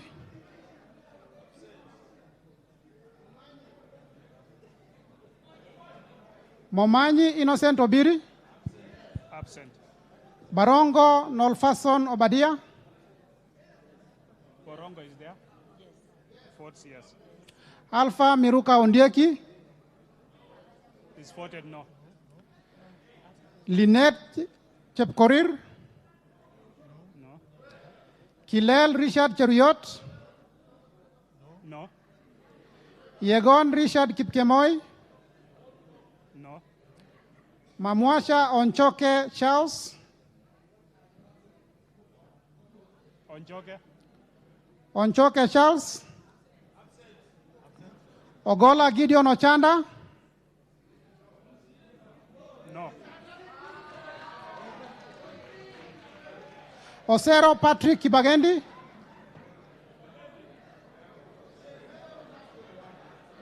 Absent. Yes. Amesema no. Wanjala Rafael Sauti. Wamboka Nelson Jack Wamboka. No, that's too loud. It's a spoiled vote. Wambilianga Catherine Nanjala. No. Yakub Ado Kuno. Do no. Yakub Ado Kuno. Absent.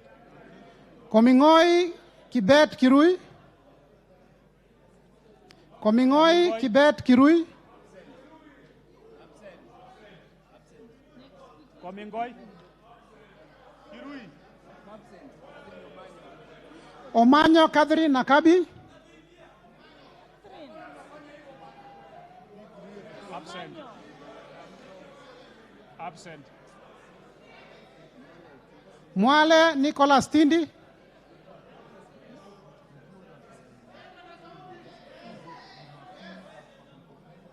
Oyula Joseph Mahero.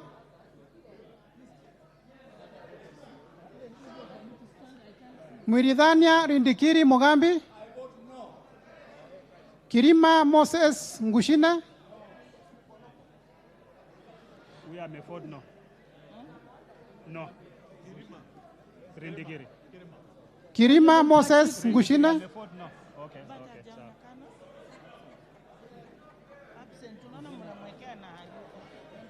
Shimbwa Omar Mwinyi. Koech Victor Kipngetich. No. Barasa Patrick Simiyu.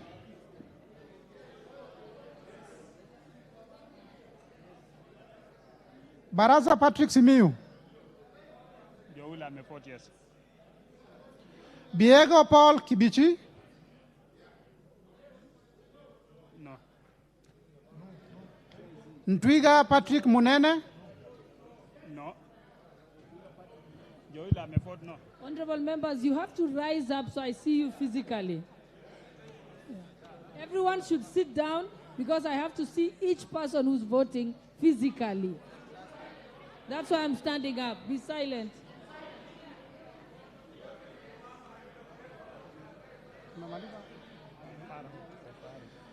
Mahalim Farah. Absent. Mahalim Farah. Joya Menyamasa. He has voted no. No, Farah has voted no. Well, it can't be spoiled. He has voted no. Elashi Beatrice. Elashi Beatrice. Yes. Kindly rise and speak up loud. Okay. Waweru John Kiari.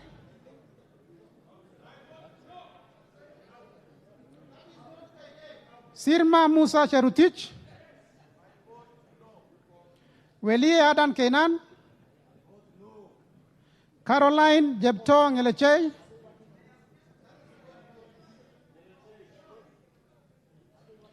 Gadhiru Mejadong Benjamin. It's false no. Honorable Fatuma, you are out of order. You're supposed to be silently on your seat. Yes.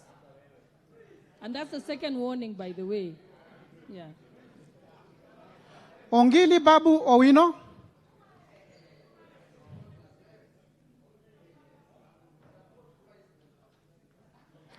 Gakuya James Mwangi. He has not voted. That's a spoiled vote. Nobody. No. Honorable members, that's why it's important. Don't make a speech, just say yes or no or abstain. Please. That one for Babu Winners point. Huh? Yeah, it's okay, yeah. Take your seat, Babu Owino, Honorable. Take your seat.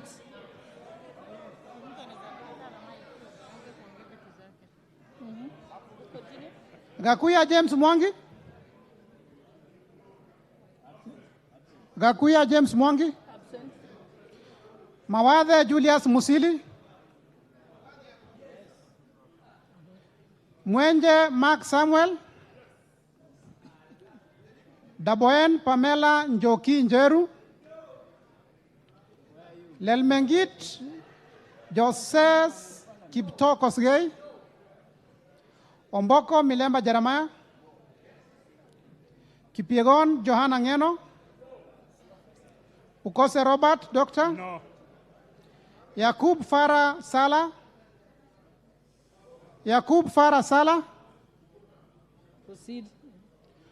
Oundo Wilberforce Ojiambo. Iribae Said Buya. Tungule Charo Kenneth, Siad Amin Udgo, Siad Udgon, Baro Diko Mohammed, Guyo Ali Wario, Guyo Ali Wario, Absent. Muriu Wakili Edward, Kururia Elijah Njore Njoroge,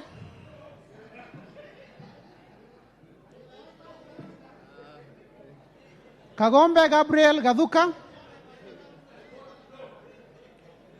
Odhiambo Elisha Ochieng, I vote no. Please vote no. Gedenji Robert Gishimo, He votes no. Wanjira Martha Wangare, Wamushomba Gadoni, Abstain. Gimose Charles Gumini,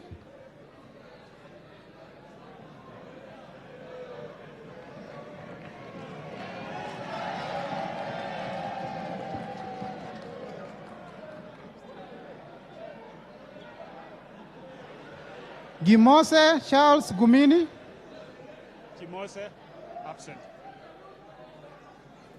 Osogo Bensuda Joyce Atieno,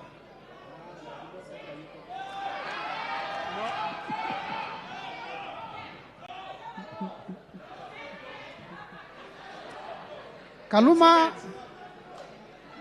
I may vote no, now vote yes. That's a spoiled vote. Kaluma George Peter Opondo, Karido Kihili Daniel,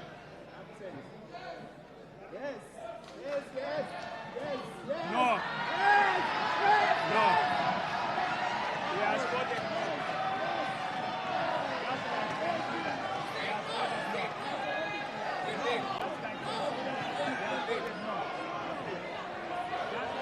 no. Order, honorable members.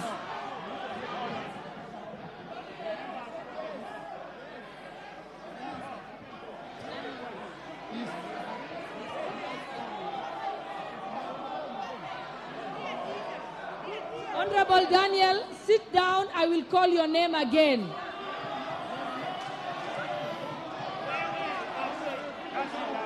Sit down. I will call your name again. Osoro, please, Honorable. Okay. Call the name. Karido Kihili Daniel, No. Thank you. We'll also take a repeat and call out Honorable Suda. Bensouda also. Bensouda, Honorable Bensouda, take your vote again. Okay. Thank you. So now neutralize. Manaiba Julius, Honorable Bayu Kilifi, take your seat. Fatuma, this is the third time.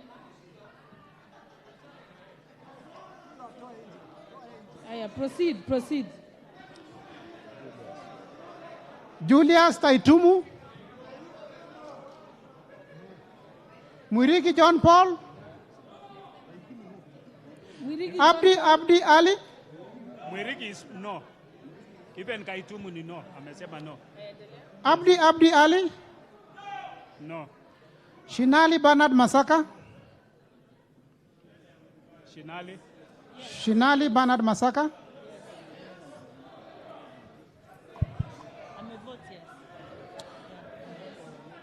Bonaya Mumina Golo, Honorable Shinali, speak up. Honorable Shinali. Speak up.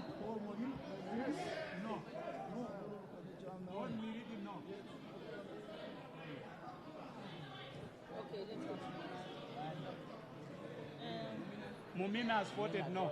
I take Bonaya Mumina no. Lomwa Joseph Samal. Samal. Joseph Samal, absent. Absent. 2B Bidu Mohammed. 2B and 40 years. Badibadi Twalib. Ndongo Njoroge Koimburi.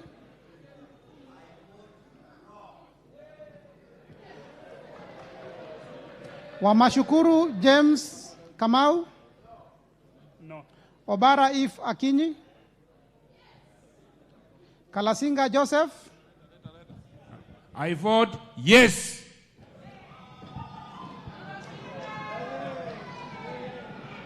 Titus Lote. Order members. Order members. Titus Lote. Titus Lote. Lote, no. Kimilu Joshua. Kimilu Joshua.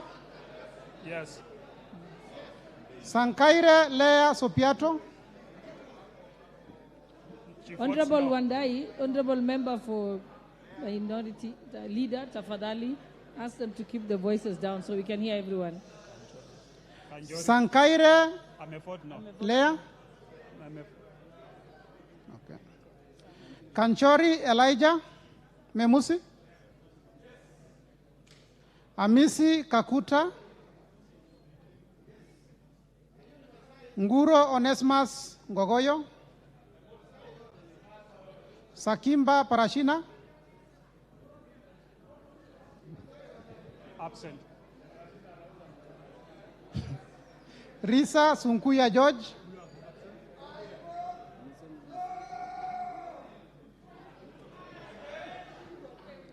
Muanda Elsie.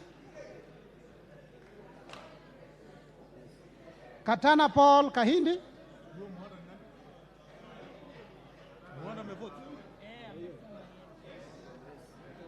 Hassan Abdi Yusuf. Juguna Chege. Makali John Okwisia. No. Kiungu Peter Irongo. Muli Fabian.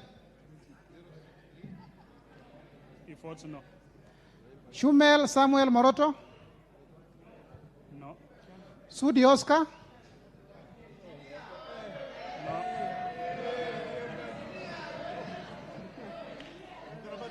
Okwome Andrew Adipo.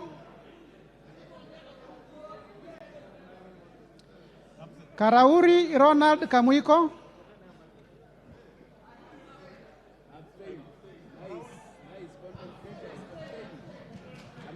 Were Shaus Ongondo.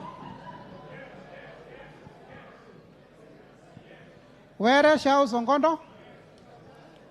Mbui Robert. Korir Adams Kipsanai. Kipkoesh Gideon. Honorable Babu Owino, kindly take your seat. Take your seat.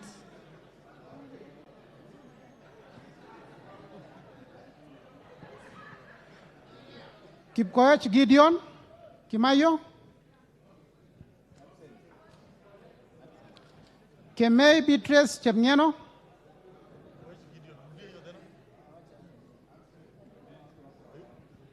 Absent.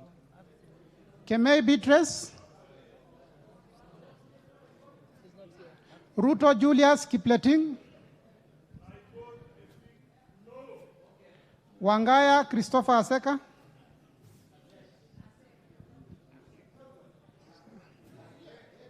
Wanjiko John Juguna. Absent. Aseka is absent.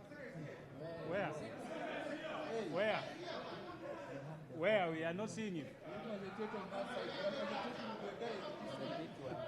Wanjiko John Juguna. Waidaka John Machua. Muradha Ann Wanjiko. Orero Peter Ochieng. Absent. Absent. Mbalu Jessica Nduku. Absent. I saw her somewhere there. Mbalu Jessica. Absent. Oh, she's there. I can see you. Okay. Mutuse Ekomas Mwengi. No. Wainaina Anthony Njoroge. No. Munyoro Joseph Kamau. Nyoro Samson Dindi. Ishungwa Anthony. Sunkuli Julius. Sunkuli Julius. Yes. Yes. Mwanyanje Gertrude Mbeyu.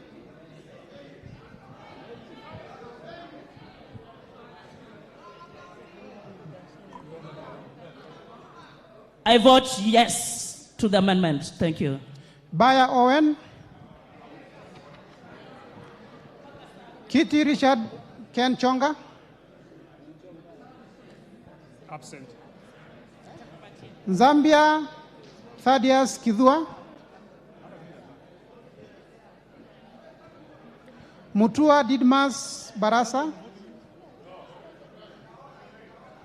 Bisau Morris Kakai.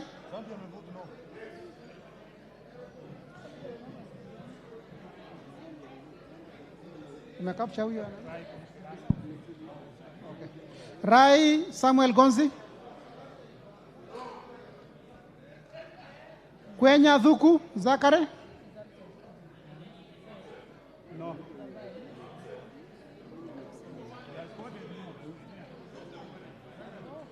Kwenya Dhuku. He's there. He's voted no. Okay. Na ule? Oh. Ninyi ni kumark. Sisi ni Muia Wanjiko. Muia Wanjiko.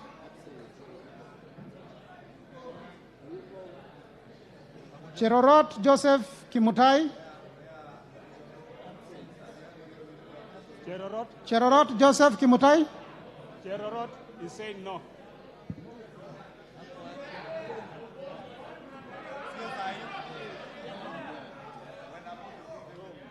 No. Kosgei Ilare Kiplangat. No. Relax. Cherorot amevote no. Tumeiona.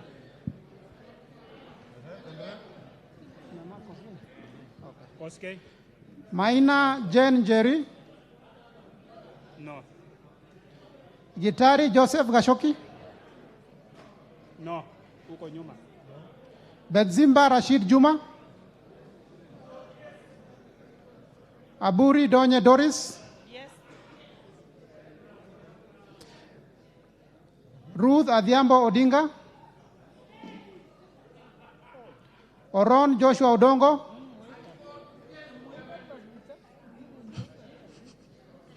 Ahmed Shakil Ahmed. Buyu Rosa Akinyi. Absent.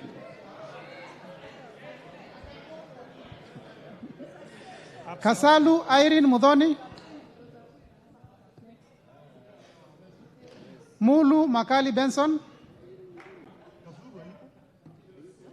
Mbai Nimrod Mbithuka. Mbai is absent. Mboni David Malika. Malika. Mboni.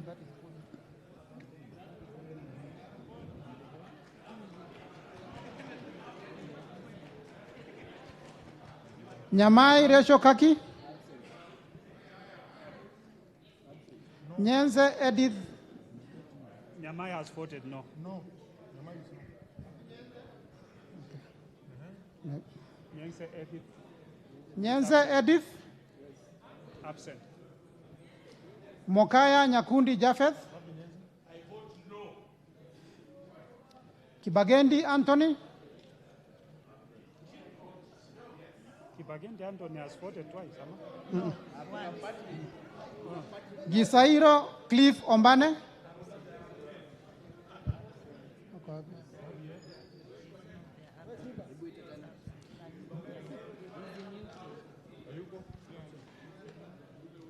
It's disorderly to try and attempt to vote on behalf of someone who's not present.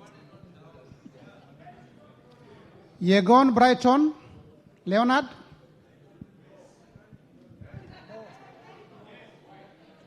He has voted no. Kiprono Mutai Alfred.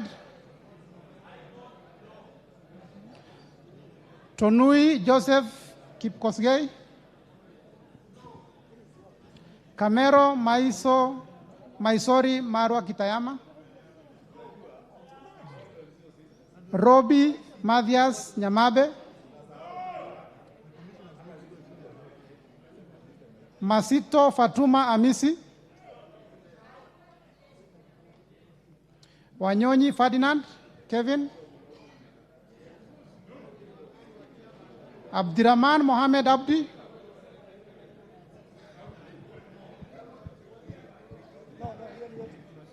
Abdirahman Mohamed Abdi. I vote no. Amepiga no. Mohamed Abdikadir Hussein. No. Kagiri Jane Wangeshi. No. Kionjori Festus Mwangi. No. Korere Sara Paulata. Absent. Karani Stephen Washira. Karani. No, Karani is somewhere. Karani. Proceed. Washira Karani. Lekuton Joseph. No. Marubu Monica Mudhoni. Huh? Alikuwa around. Nani? Washira Karani. Marubu Monica Mudhoni. Amevote no. Huko nyuma amevote no. Obo Ruweida Mohamed. No. Moirore Mudhama Stanley. Amevote no. Kode Felix Odiwor. No. Kaangara Joseph Mboro. No. Amevote no. Mugabe Innocent Maino. We have Mboko. vote yes. Mboko Mishi Juma. Mugabe Innocent Maino.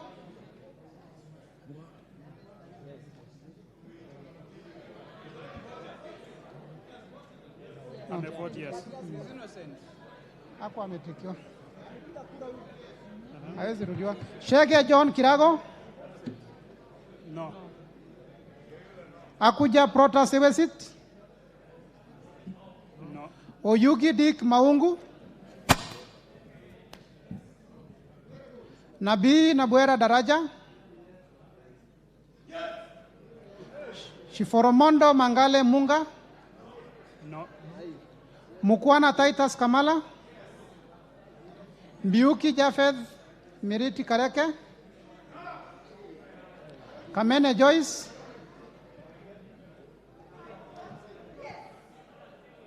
Mule Caleb Mutiso.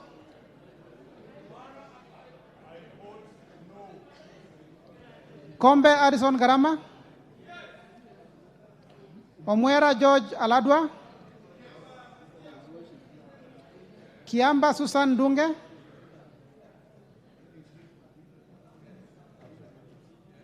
Kiamba Susan Dunge. Absent. Mumo Rose Museo. Ayuko. Absent. Injendi Moses Malulu. Mnyasi Amina Laura. Abdullahi Bashir Sheikh. No. Sheikh Humal Ker Kasim.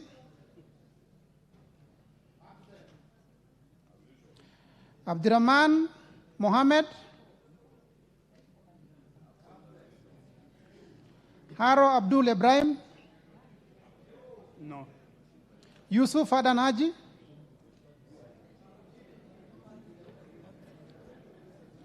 Yusuf Adan Haji.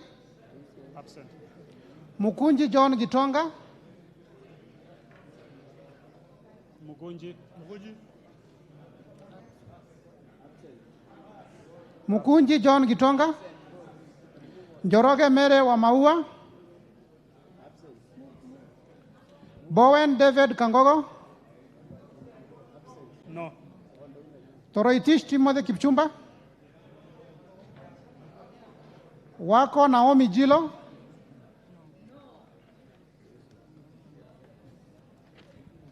Mwalio Joshua Mbidi Mutua, Odanga Geoffrey Mahoa, Absent. Oluoch Anthony Tom, Gishuki Edwin Mugo, No. Kahugu Eric Mwangi,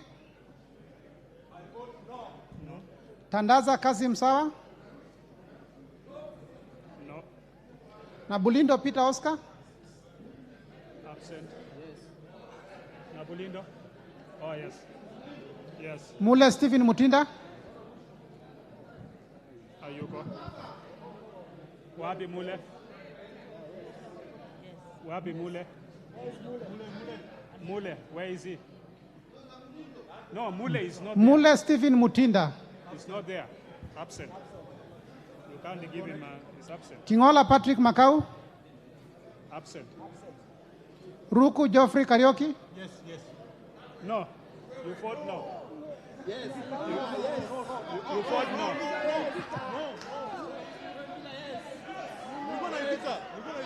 You vote now. No. Ruku Geoffrey Karioki,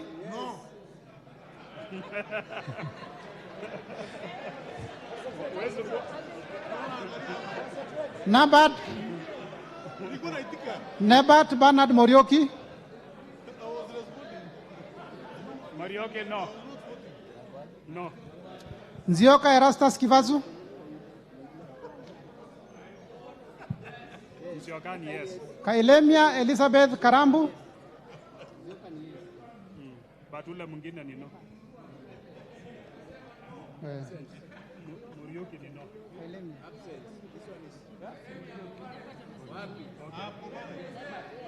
Endelea. Continue. Kilemia Elizabeth. Kailemia Elizabeth Karambu, No. Okay, hold on. Honorable Nebat Bernard, could you kindly take your vote again? Let's proceed.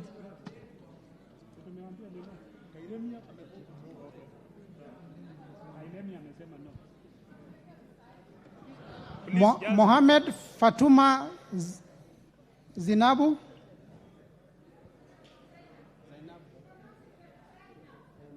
Sinap. Proceed. Thank you. Proceed. Call the next name. Kipngor Ruben Kiborek, Barto Phyllis Jepkemoy, Kimani Francis Kuria, Shimba Zamzam Mohammed, Kirwa Abraham Kipsang,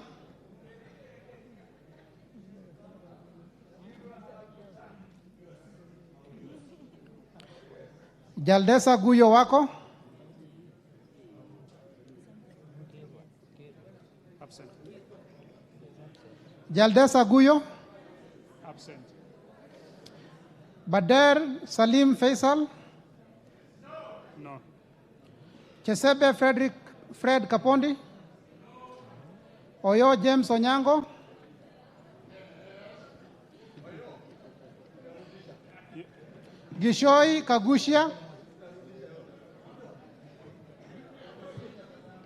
Gishoi Kagushia, Salasia Peter Kalerwa, Naika Johnson Manya, Kagusha, no.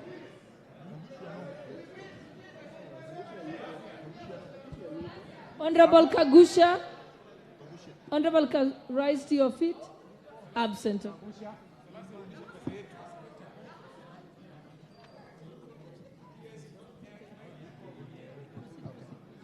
Maina Betinjeri, No.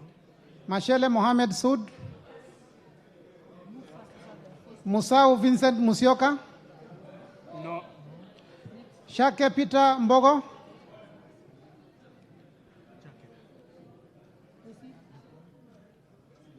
Maingi Mary. Moliongi Gideon. Nzengu Paul. Nguna Shaus. Pasaris Eza Muzoni. Kihara Jane. Wanjiro Njeri. Kiara Jane. She votes no. Shelule Lisa Jepkorir. She votes no.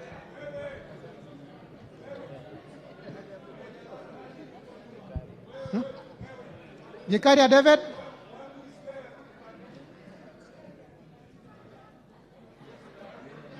Gikaria David. Gikaria David votes no. Kindly speak up, don't display, don't do sign language, just speak up.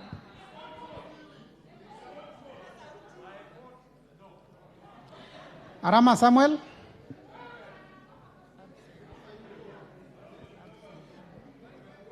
Mulanya Geoffrey Ekesa. Muge Cynthia Jepkosgei. Kitur Bernard Kibor.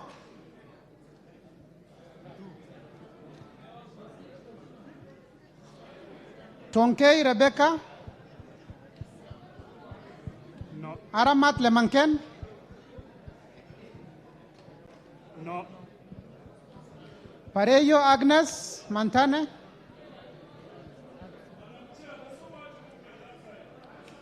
Kitilai Olentutu. No. Member for Kajiado County.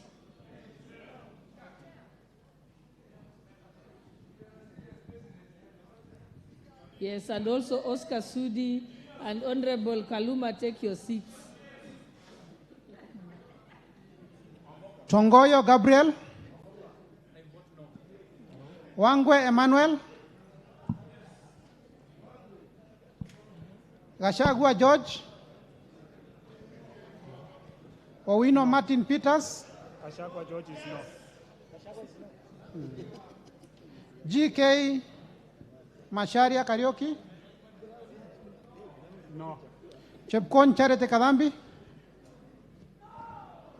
Guyo Hadewario. Absent. Abdul Rahim Dawood. He votes no. Nyamoko Johach Nyamashe. No. Owor Joshua Duma. Mohammed Ali Mohammed. No. Mongina Jerusha Momanyi. Gitau Faith Wairimo. Odoyo Okelo Gerard. Janda Zahir. Manduku Daniel Ogoka. He has voted no. Odege Tom Mboya. Washira Rahab Mukami. No.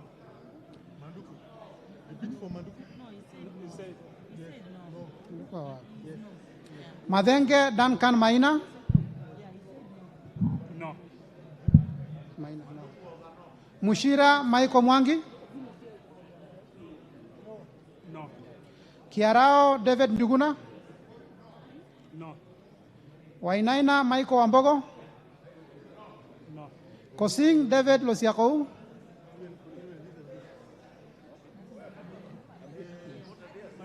Mupe Antone Kenga.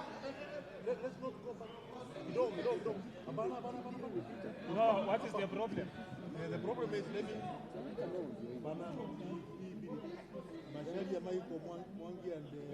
See, they have voted no. No. Yes. No, they have not voted. They have voted no. They have voted no. They have voted no. No. Madam Speaker, we cannot have Babu here and... No. They have voted no. chief agent. I'm the chief agent. The chief agent. Wango has come back. Now step down. Wango is back. Wango is back. Wango is back. Wango is back. We can't have three. They have voted no. They voted no.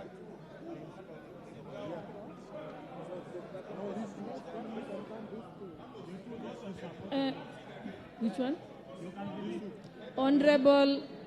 Honorable Mushira, could you kindly take your vote again? Yes.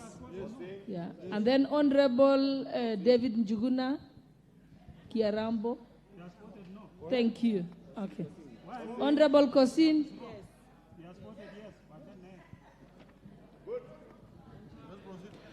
Mupe Antone Kenga.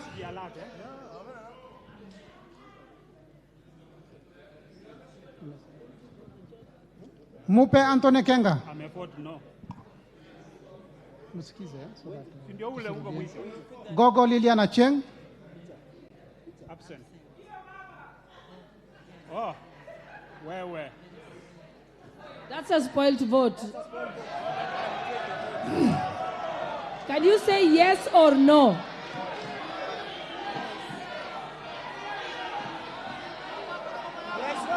Order members.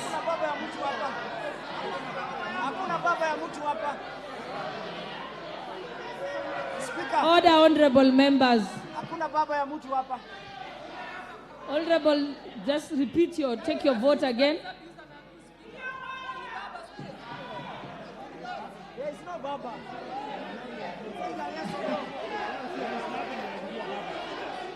There is no Baba. Hiyo ni spoiled vote. Hiyo ni spoiled. Wewe tuendelee, my friend. Honorable members. Order, honorable members.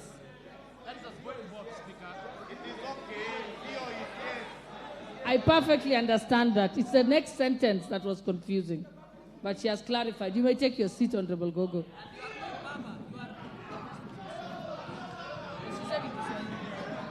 Amolo Paul Otiende. Shebor Paul Kibet. It's voted no. Paul Abor. Mwafrika Augustine. Amefort no. Mwafrika amefort no. Honorable Paul Abor, could you take your vote again? He has voted no.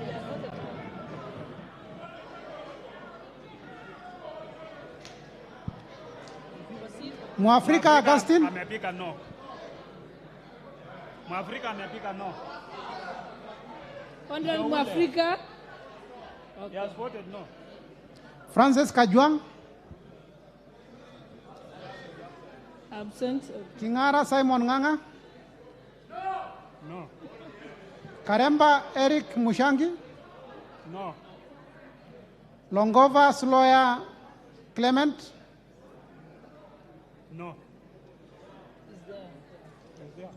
Luyai Kale Mamisi. Absent. Raso Dido Ali. No. Lenguris Pauline. Amefort no. Lentoi Johnny Jackson Lekumontare. Letipila Dominic Eli. Lesuda Josephine Naisula. Nikal James Wambura.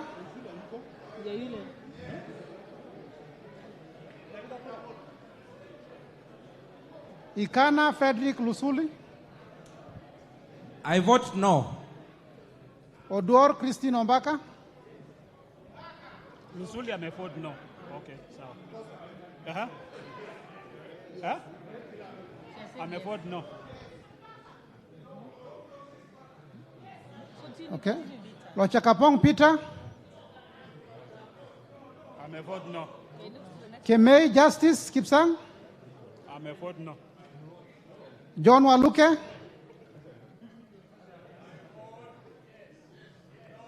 No. Sigei Francis. Sigei Francis Ameford, no. Dr. Shadrach Mwiti. No. Onyego Silvana Sosoro. Kiplagat David. Maina Mwago Amos. I vote yes. Yes. Odhiambo Millie Grace. Omondi Karoli. Omondi Karoli, no. Gashobe Samuel. No. Mohamed Junet Sheikh Nu. Masara Peter Francis. Mizigi Lydia Aika Munene. No. Mizigi Ameford, no. Abdullahi Amina Dika.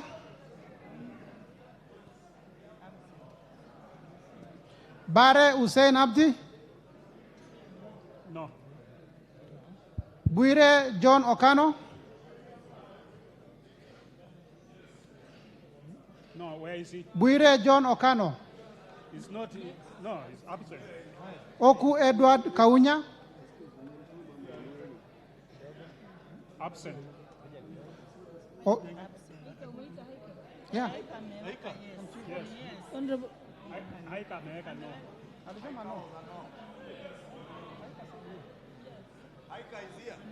Honorable Aika, just take your vote again. Thank you. She's just polite, so. Otusho Mere Emase. No. Mwangi Geoffrey Wandeto. No. Murugara George. Nduyo Susan Ngoge.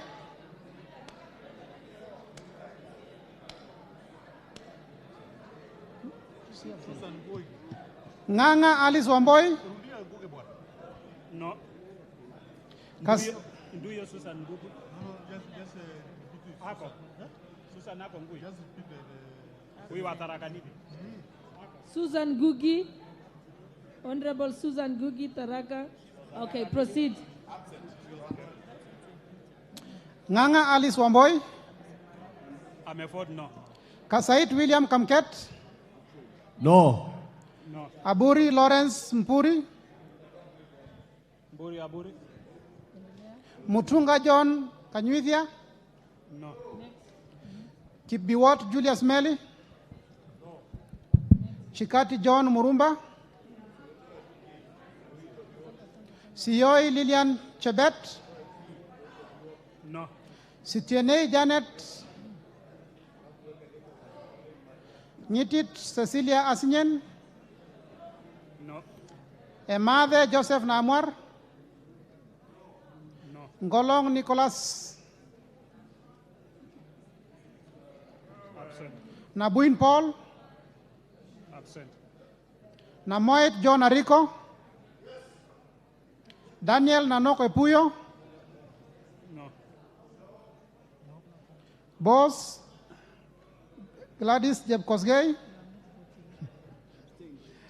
Ochieng David Ouma. Wandai James Opio. Nyamita Makogola. Nyamita amesema no. Let him take again. Honorable Nyamita, retake your vote. You said no. Kagezi Kivai Hannes Togesi.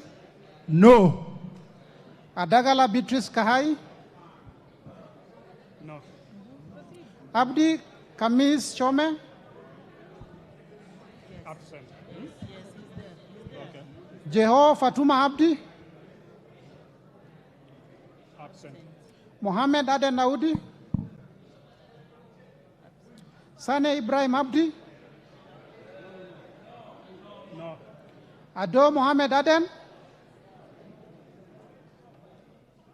Farah Yusuf Mohammed.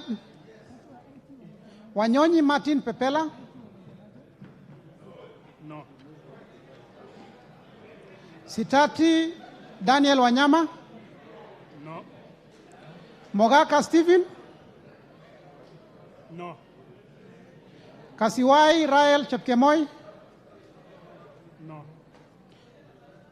Wetangula Timothy Wanyonyi, I vote yes. Mwakuona Danson Mwashako, Basil Robert Ngui, Ali Abdisirat Khalif, No. Shege Sabina Wanjiro, Absent. Denar Joseph Amisi, No. Harun Suleka Ulbale, No. Ikiara Dorothy Mudhoni, No. Iraya Joseph Wainaina, Kosgei Jackson Kipkemoi, I vote no. Mayaka Irene Nyakerario, Mohamed Umulker Arun, Absent. Mwangi Teresia Wanjiro, I vote no. John Badi, Talib Abubakar Hamed.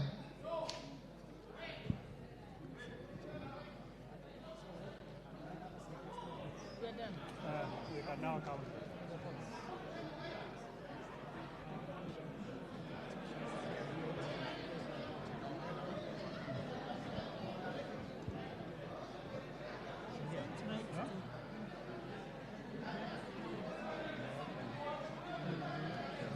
Absent is 2.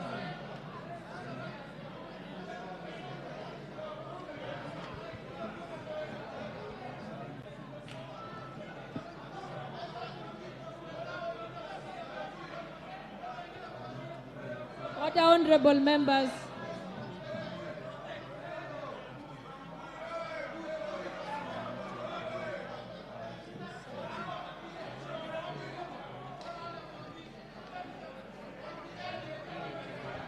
Honorable Mbadi.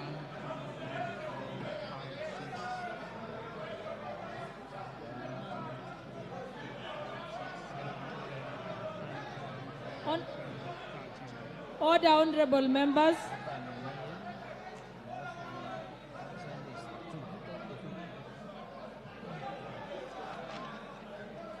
What's the name of that member?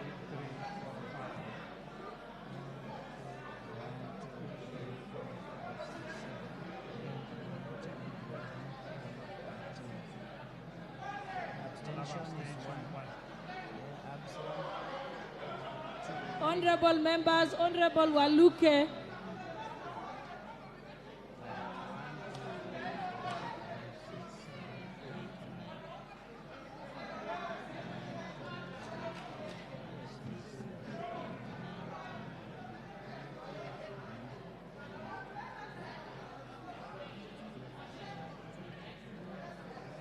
Sorry?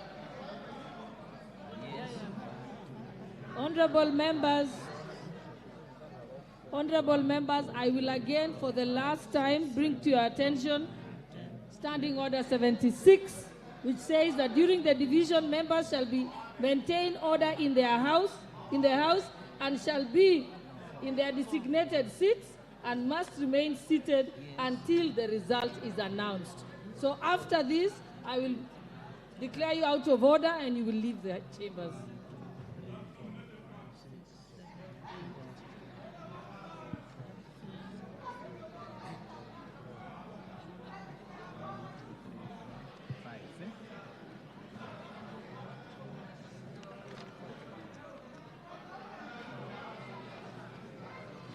Yes.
Yes is 1, 2, 3, 4, 5,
hiyo page nyingine hapo na nini?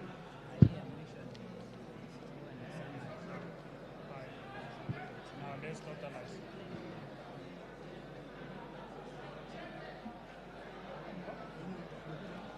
Na calculate sasa. Use a calculator.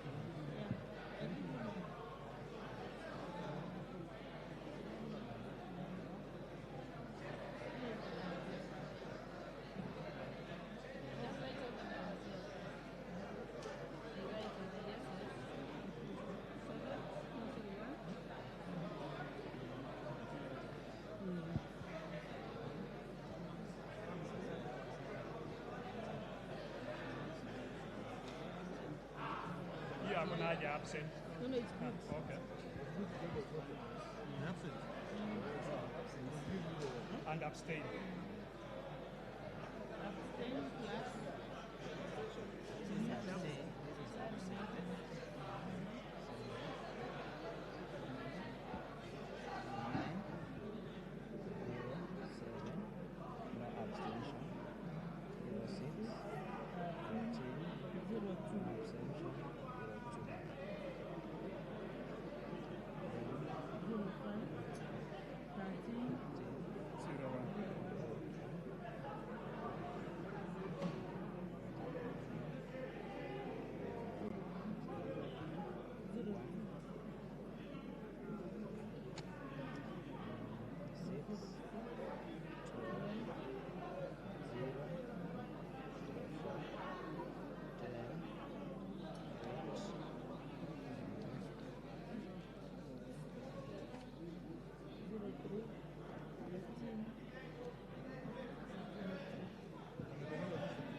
Honorable Osoro, order members. Order members.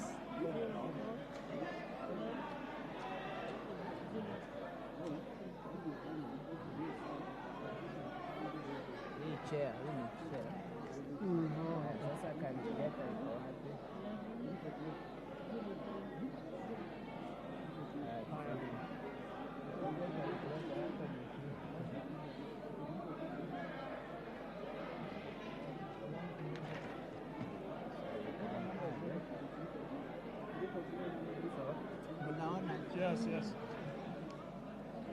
Chapati.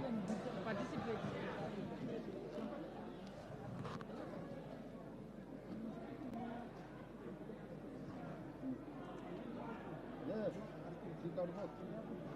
She can actually vote.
Currently, the tallying of the votes cast, and this is in favor as well as opposing the proposal by Honorable James Nyikal to amend Clause 2 of the bill that seeks to tax the content creators in the country.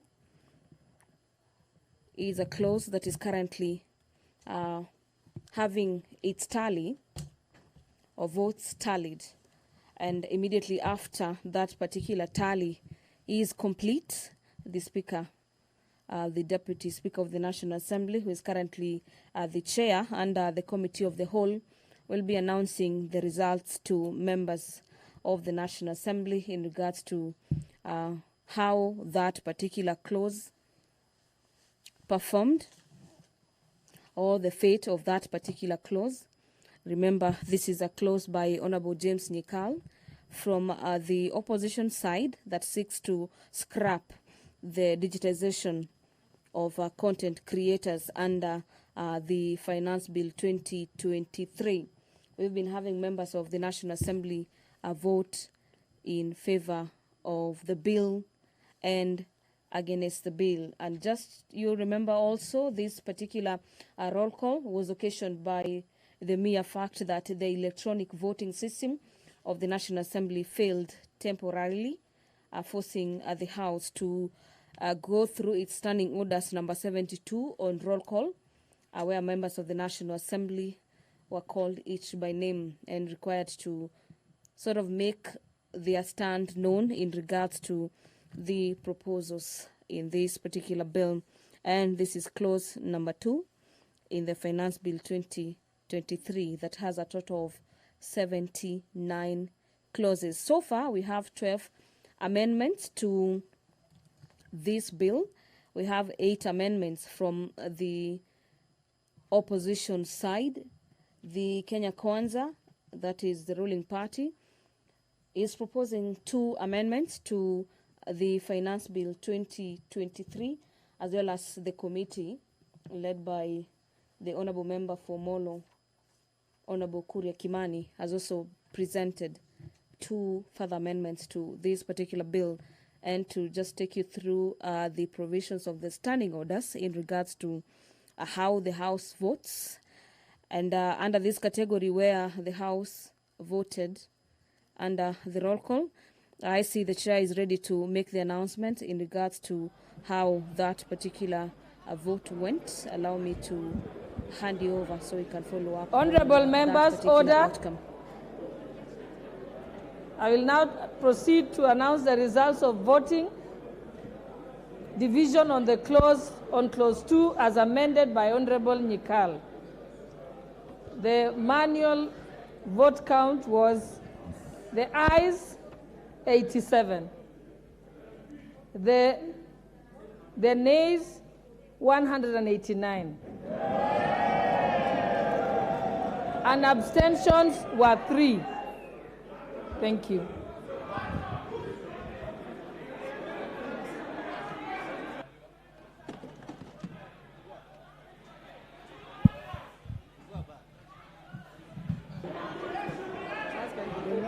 Yeah. So the nays have it. The bars may now be opened.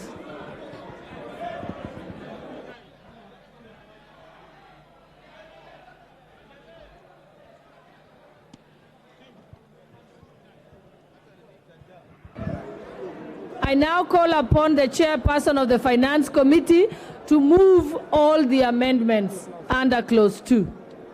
Chairperson, you will move all the amendments under clause 2.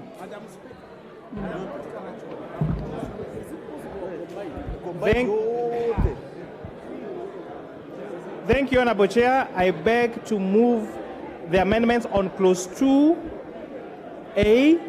As I had highlighted, Honourable Chair, A speaks to the amendment on the definition of winnings. To tighten it up, Honourable Chair, so that not subject to abuse, so that it reads that winnings will be payments from a betting, gambling, lottery, prize competition, gambling or similar transaction under the Betting, Lottery and Gaming Act, excluding the amount staked or wagered in that particular transaction. So, Honorable Chair, this Honorable members, order, including our Chief Whip. Order, honorable members. Proceed, Chairperson. Proceed. So that is on the definition of winnings, Honorable Chair. The other amendment is on providing clarity on digital content monetization. This is seeking to provide clarity in paragraph C and H with reference to crowdfunding, which is a taxation on crowdfunding is applicable only to digital content creator and not the fund raised on the particular cause. Honorable Chair had explained this, but just not to belabor, this amendment seeks to only tax the income that is paid to the individual that does crowdfunding and not the funds raised on the cost of crowdfunding, Honorable Speaker. Clause C, Honorable Speaker, we are proposing a deletion of the definition of person. Honorable Speaker, as you may note, the definition of the word persons as proposed in the bill was defining a person as including ancestors, stepbrothers, stepsisters, stepsons, and all this bold definition of persons. So our proposal as a committee is to delete this clause, Honorable Speaker, so that we provide clarity and we don't provide undue burden to persons who may not be privy to the transaction that might be done by a person following the broad definition that was there in the bill. And with this, I beg to move that therefore clause 2 be amended as per the supplementary order paper. I now propose the question that clause 2 be amended as proposed by the Honorable Chairperson of the Finance Committee. Yes. I now put the question that clause 2 be amended as proposed by the Chairperson of the Finance Committee. Will as many as of that opinion say aye? Aye. Will as many as of the contrary opinion say nay? The ayes have it. Let's proceed. I now call upon Honorable Makali to prosecute your amendment. Thank you, Madam Chair. Madam Chair, my proposed amendment is actually to delete clause 2, paragraph B. And the reason for this, Honorable Chair, is the issue of the digital content monetization. And that's why earlier, Honorable Chair, I was saying I needed a procedural guidance, because the reason why I was proposing we delete this is because this is tied to clause 20, Honorable Chair. If you look at clause 20, and we are not there, that's why I was asking procedural question. I wanted to delete the taxation to the digital content creators. And if you delete that, Honorable Chair, then there will be no need for definition of this digital content monetization. So to me, unless that happens now, it looks like then my amendment, Honorable Chair, becomes like redundant. So procedurally, I thought we should have gone through the other clauses, because this is a definition, and we come to the definition, the last thing after we have agreed what remains in the bill. So with that guidance, Honorable Chair, my position is I don't think it is time we tax our young people who are involved in digital content creation, because that is a sector which is creating jobs for them. I thought this is the time to support them, so that as we move to the future, we create a critical mass which can then be taxed. With those comments, Honorable Speaker, I urge the Honorable House to support me so that we don't at all tax the young people who are doing digital creation, Honorable Speaker. Thank you very much.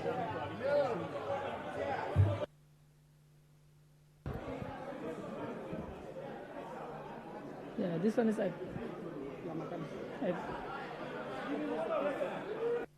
I now propose the question that clause 2 be amended as proposed by the Honorable Makali. Put the question.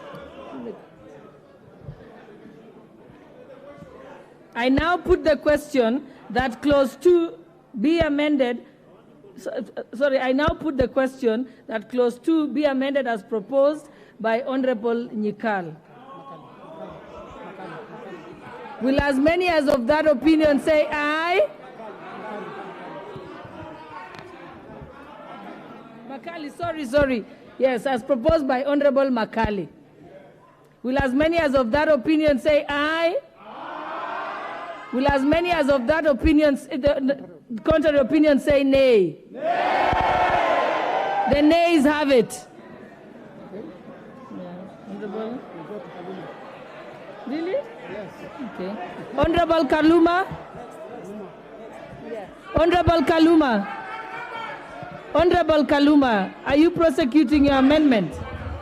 Yes, Honorable Chair, my amendment was to delete the definition of person because it included ancestors.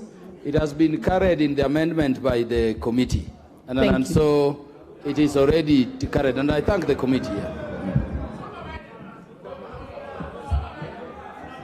Honorable Bui, can you prosecute your... Yeah, thank you, Chair. Chair, my proposal was that clause 2B of the bill be amended in the proposed definition of digital content monetization by deleting paragraph H, which, Madam Speaker, was about crowdfunding for raising funds for specific goals for a content creator or another person. So my concern was another person, and I've noted that the committee has actually proposed an amendment to this, and so I want to drop mine.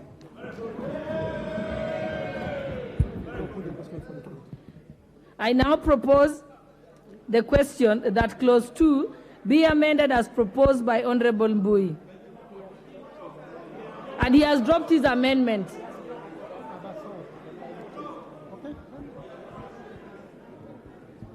I now put the question that clause 2 as amended by the chair be part of the bill. As many as of that opinion say aye. Will as many as of the contrary opinion say nay? The ayes have it. Read the next one. I propose the question that clause 3 be part of the bill. I now put the question that clause 3 be part of the bill. Will as many as of that opinion say aye? Will as many as of the contrary opinion say nay? The ayes have it. Next. Clause 4.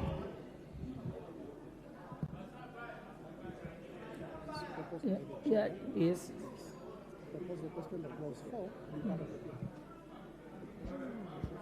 I propose that the question that clause 4 be part of the bill. Okay. Proceed, Chairperson. Honorable Chair, I move that clause 4 be amended as per the supplementary order paper.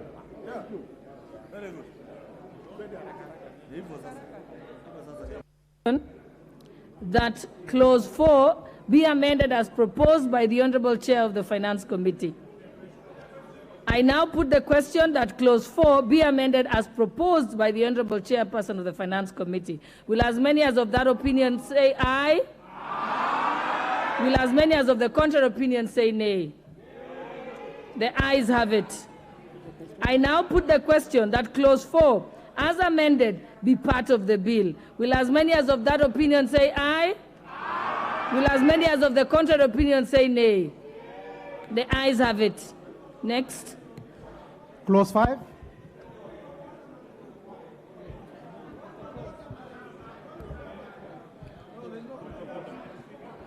I propose the question that clause 5 be part of the bill.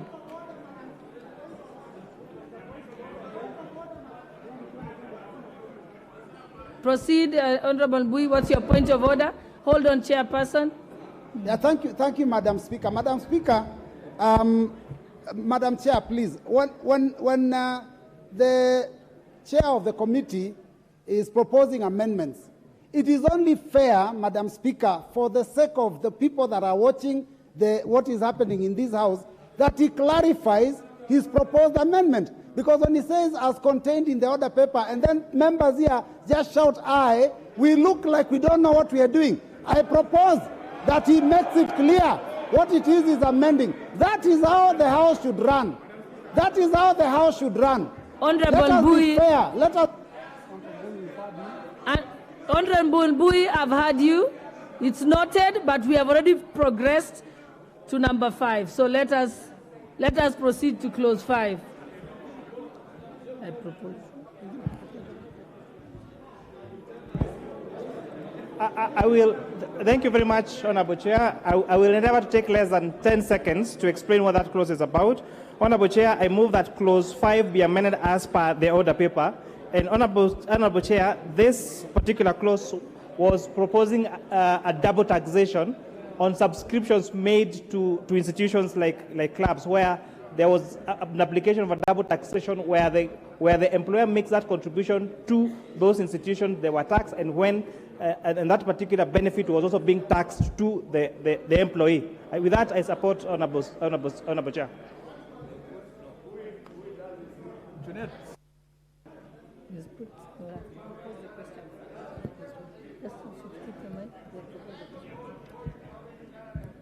Honorable Mbadi, let me propose the question first.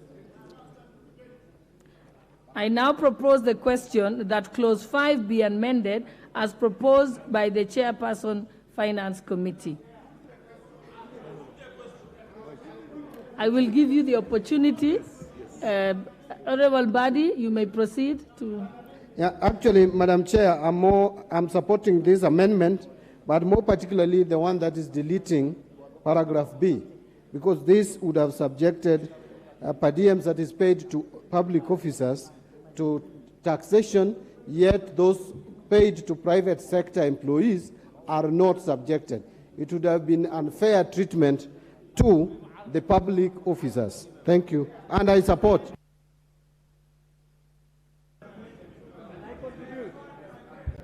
Honorable Oundo. Chair, if you look at the supplementary order paper, I had an amendment that was not encumbered by Article 114, but in any case already overtaken by events. I also want to totally agree with the chair of the committee that my amendment has already been captured in the amendment, and I totally support in respect of clause 5B. Thank you, Honorable Chair.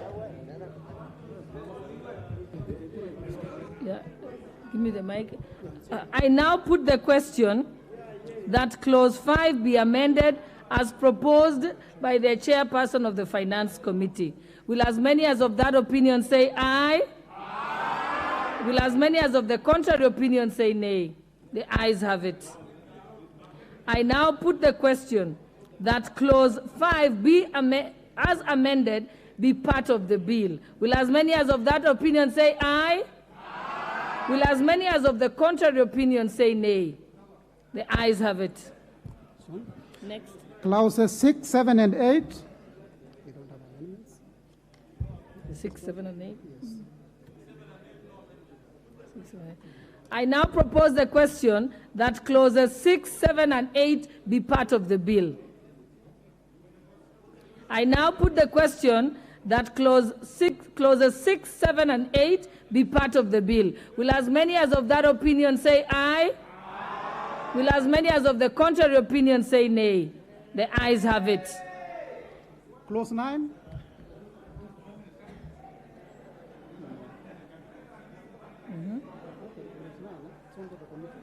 It's under the committee chair.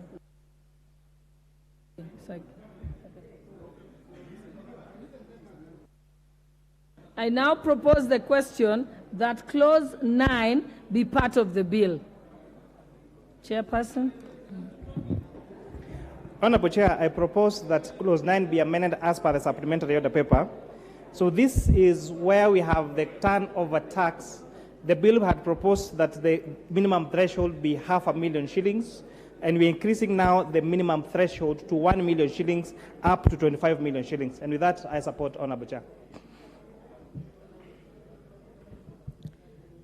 I now propose the question that clause 9 be amended as proposed by the Honorable Chairperson of the Finance Committee.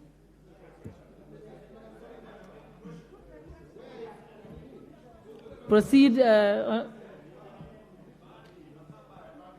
want to give someone who has not. Honorable Body, you proceed.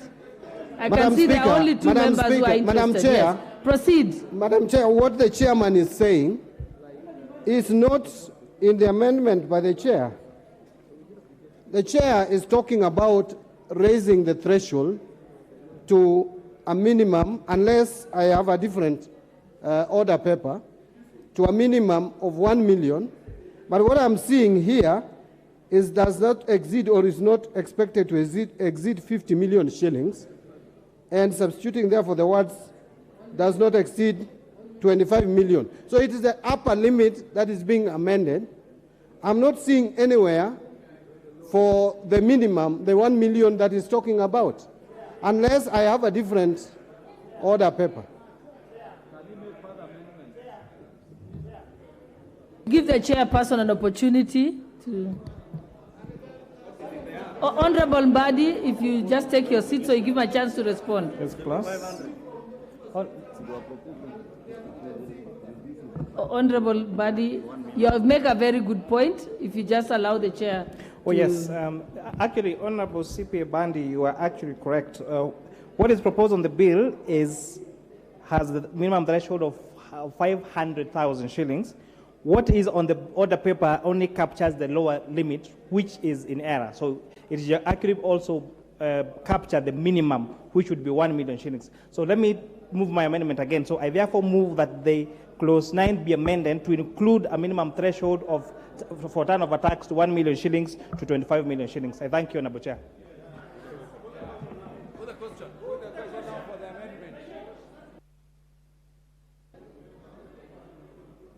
I'll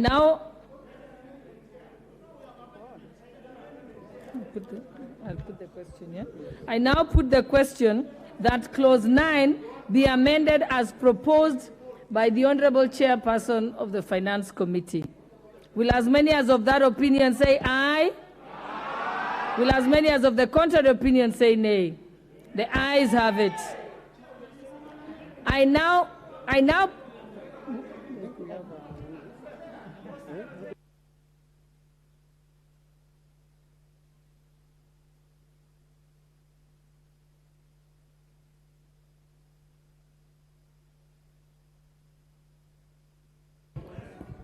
now put the question that clause 9 as amended be part of the bill. Will as many as of that opinion say aye? Aye. Will as many as of the contrary opinion say nay?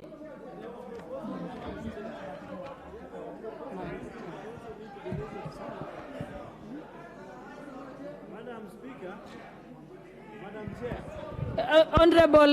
Honorable Jared, take your seat, I'll just explain. There were amendments, yes, you're right. But those amendments were under Article 114, yes, which the Speaker dealt with. It's not one of the ones listed by the Speaker. I think it's the ones coming forward. Yes. We've already said it. I've already said it. So let's proceed. Let's proceed. Clause 10.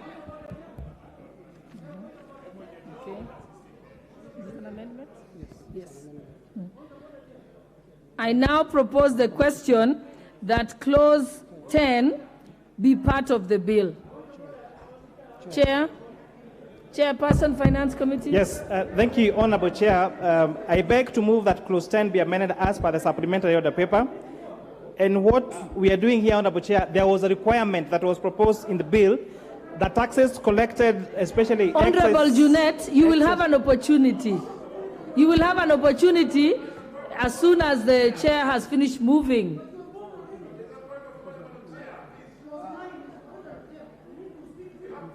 We've already moved. We are at clause number 10. Okay. Let us proceed, Chairperson. So, Honorable Chair, clause 10, as per what is on the bill, was proposing that taxes that are collected by agents, especially excise duty and VAT, that seems to be what this particular clause was targeting, to be remitted to Kenya Revenue Authority within 24 hours. After listening to members of the public during our public participation, we proposed to amend that from 24 hours to within 5 working days. So this taking care of weekends and holidays, and at least isn't as punitive as it was proposed on the bill to have these taxes paid within 24 hours. And that I support, Honorable Chair. Okay. Okay, I propose the question that Clause 10 be amended as proposed by the Honorable Chairperson of the Finance Committee. No, I will, Honorable Junet, you may now have an opportunity. Okay. All right, Leader of Minority, you can have your point of order, and then after that we can allow Junet to contribute. Now, yes. Yes. Madam Speaker, I just want to, I'm resting on matter of procedure. I understand the urgency or the anxiety to have this process concluded, but let us understand that we are dealing with Parliament, which is an institution that has a tradition that everyone is looking up to, Madam Speaker, Madam Chair. At every clause, once it is proposed, it is important that you give members who want to speak chance to speak, 1, 2, or 3. That has been the tradition in this House. We can't be turned into a voting machine. This is a parliament of the people, Madam Chair. Yes, give us time. 1, 2, 3 people. Then you continue. Put the question. Yeah.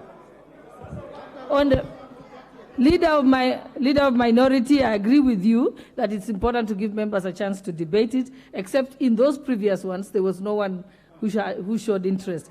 But in each case, it's already, in the previous ones, I have allowed Honorable Badi, I have allowed Honorable Kaluma, I have allowed Honorable Mbui, I have allowed Honorable Makali, and Honorable Nyikal to contribute. So yes, we are going to allow members to contribute when they want to do that. But I have to first propose the question before members can be able to debate it.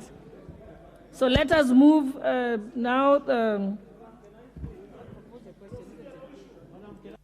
Okay, proceed, Honorable Junet. It was your turn. Honorable Jared, Chair, I wanted to speak on Clause 9, which you already passed. But Chair, so that we avoid voting, we are not here. If somebody is tired, he can go home and sleep. We want to deal with this matter properly and perpendicularly. Yeah.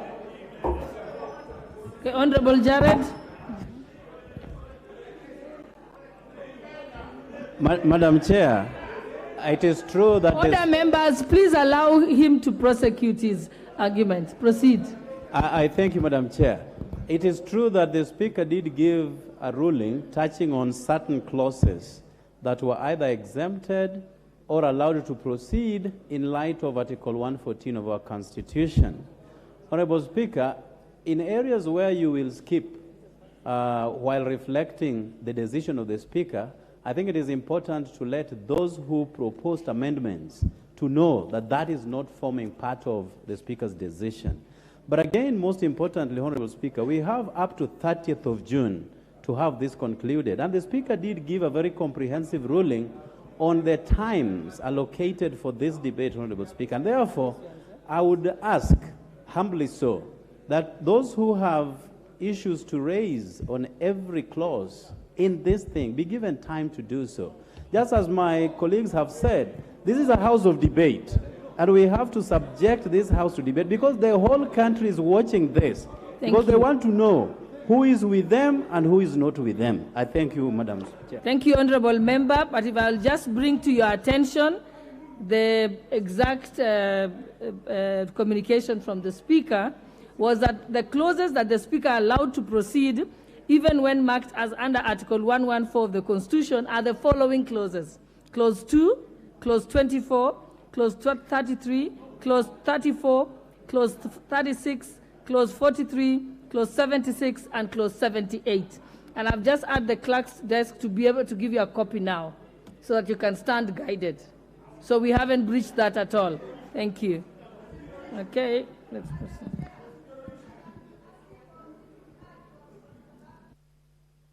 Proceed, Honorable Wamushomba.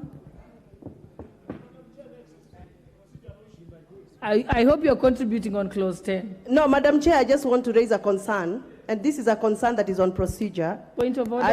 I think, Madam Chair, it is very, very important. First of all, I want to note, since 2 o'clock we started off this parliament, very few women have spoken on this floor. Number two, Madam Chair, if the mover of the motion or the proposed amendment has clarified an issue, I think it is fair for us to be given an opportunity to give the contribution. I think that is.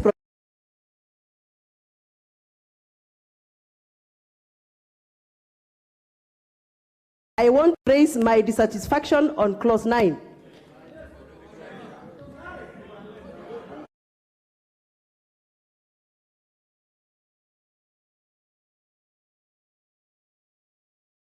Okay,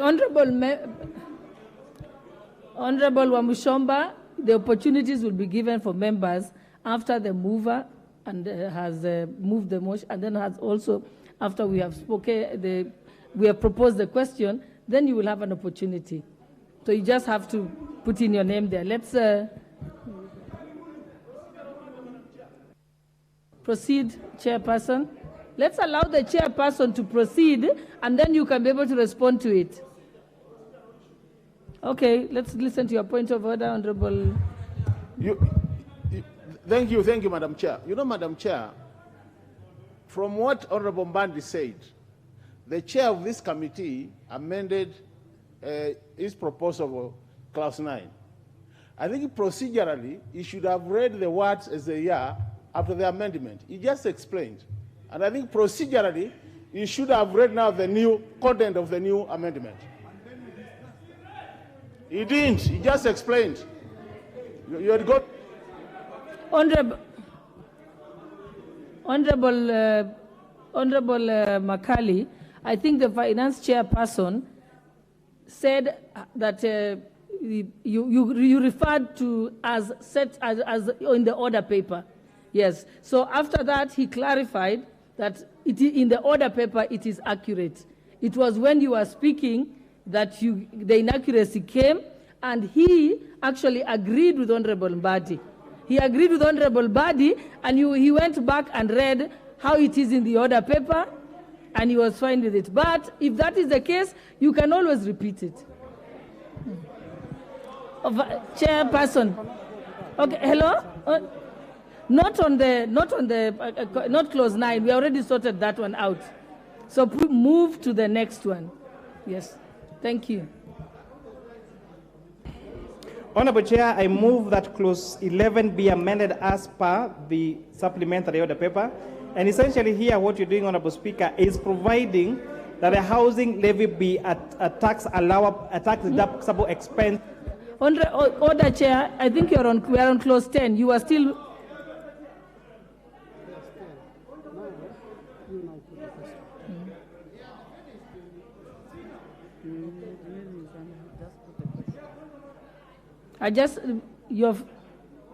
Yes, we are finished. We already finished with clause 10, so we just need to put the question. Okay, I now put the question that clause 10 be amended as proposed by the Honorable Chair of the Finance Committee. Will as many as of that opinion say aye? Will as many as of the contrary opinion say nay?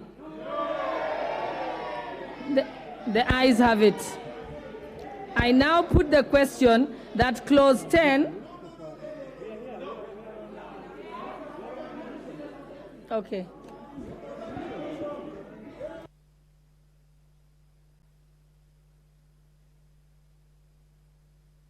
Okay. We ask for the bell to be rung for 5 minutes. Please ring the bell for 5 minutes. Ring the bell. 5 minutes. You know.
The division bell at the National Assembly is currently on, and the division bell is occasioned to divergent views on the fate of clause number 10 that has had members of the Kenya Kwanza coalition voting in favor of the proposals by the committee in this particular bill.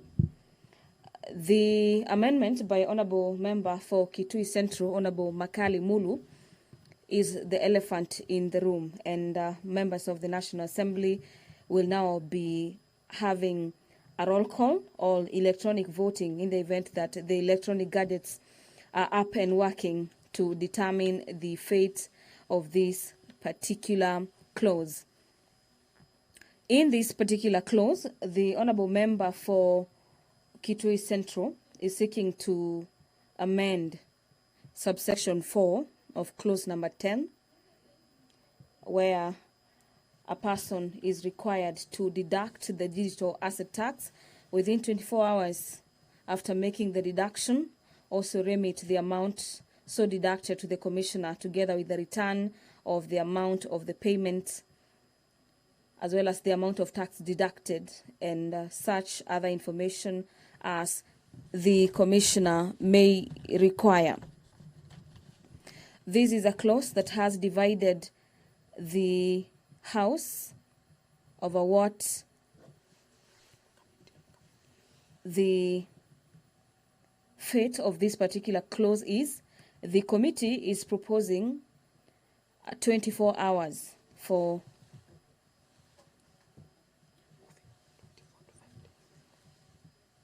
that the time be moved from 24 hours to 5 days.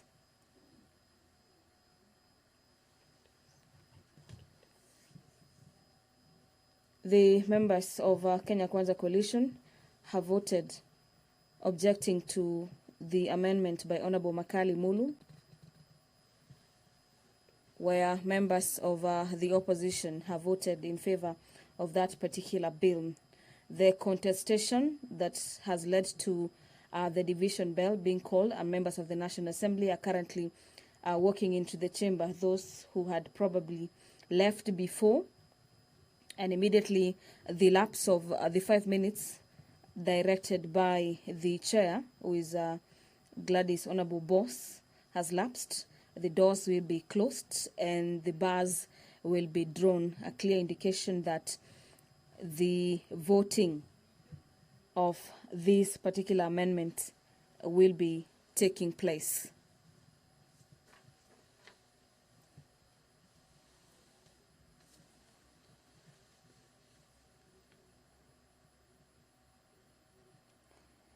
This particular clause number 10 also relates to matters digital taxation. And according to the committee, under subsection 5, digital assets includes anything of value that is not tangible, and cryptocurrencies, token code, number held in digital form and generated through cryptographic means or otherwise, and by whatever name called, and this is by providing a digital representation of value exchanged with or without the consideration that can be transferred, stored, or exchanged electronically. Under the digital assets, subsection 2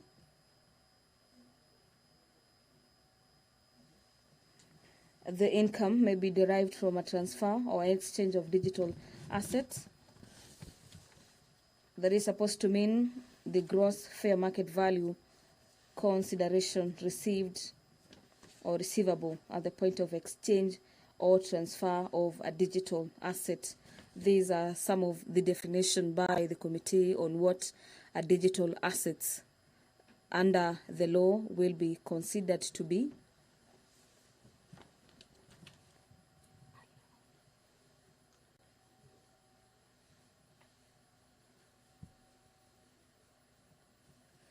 The members of the Azimio coalition on this particular clause urged the chair, Honorable Gladys Boss, to allow members of the National Assembly to ventilate a bit on this clause instead of just voting and moving on.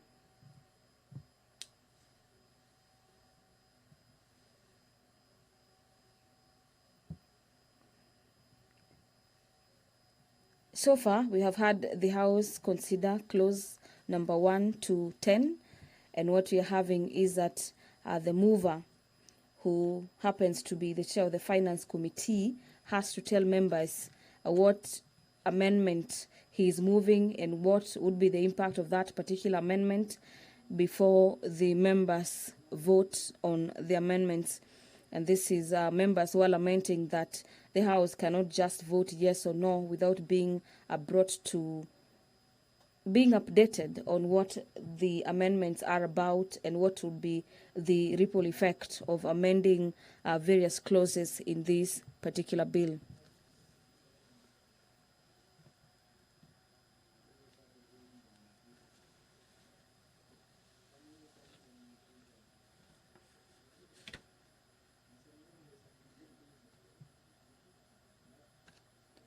Different camps continue to align themselves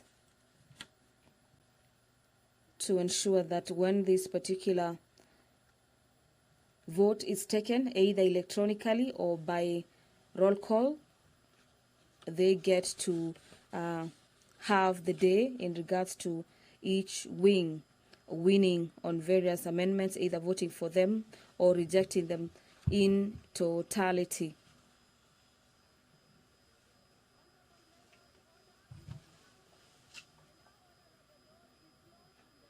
So far, various amendments that have been moved are from clause 1 to clause 10.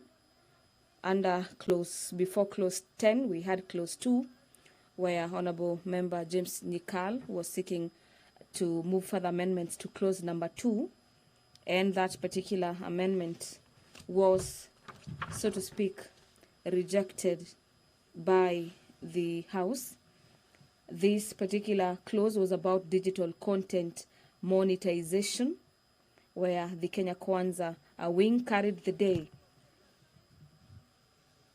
upholding the proposals to tax digital content creators. Honorable James Nikal was proposing to scrap that particular clause. We had members of the National Assembly voting 89 against 87, and so the government wing carried the day. 3 members of the National Assembly were in absentia when this particular roll call was taken.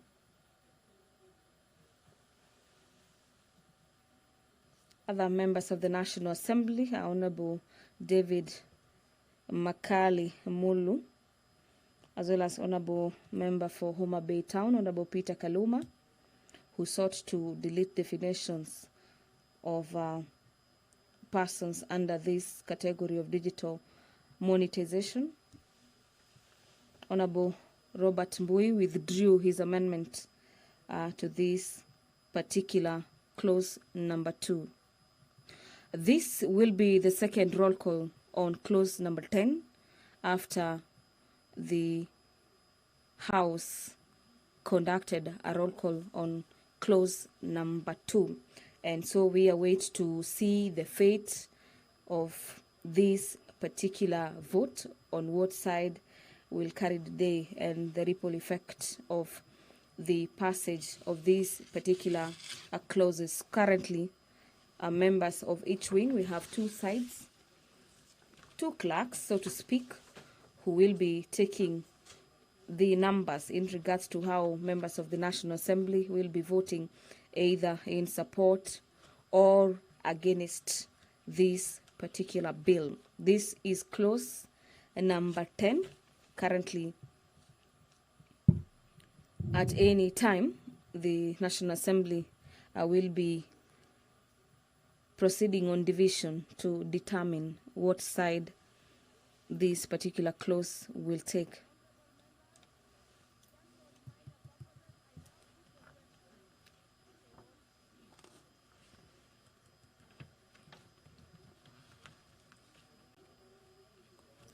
Under the standing orders of the House on matters roll call, standing orders number 72 on when the roll call division may be claimed, the Speaker shall direct a roll call vote to be taken if members claim a division, which is what has happened.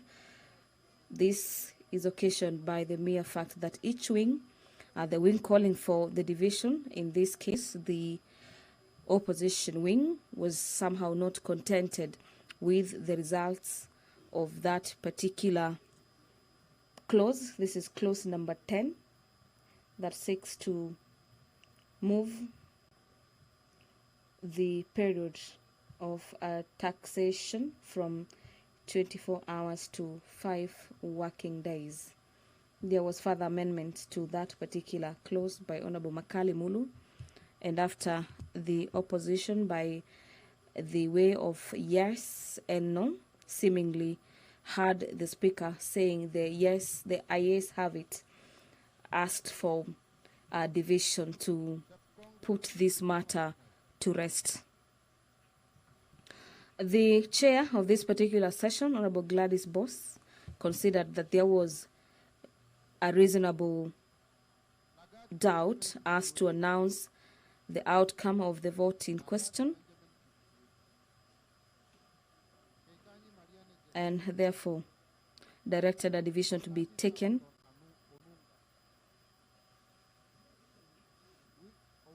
to decide on the fate of clause number 10.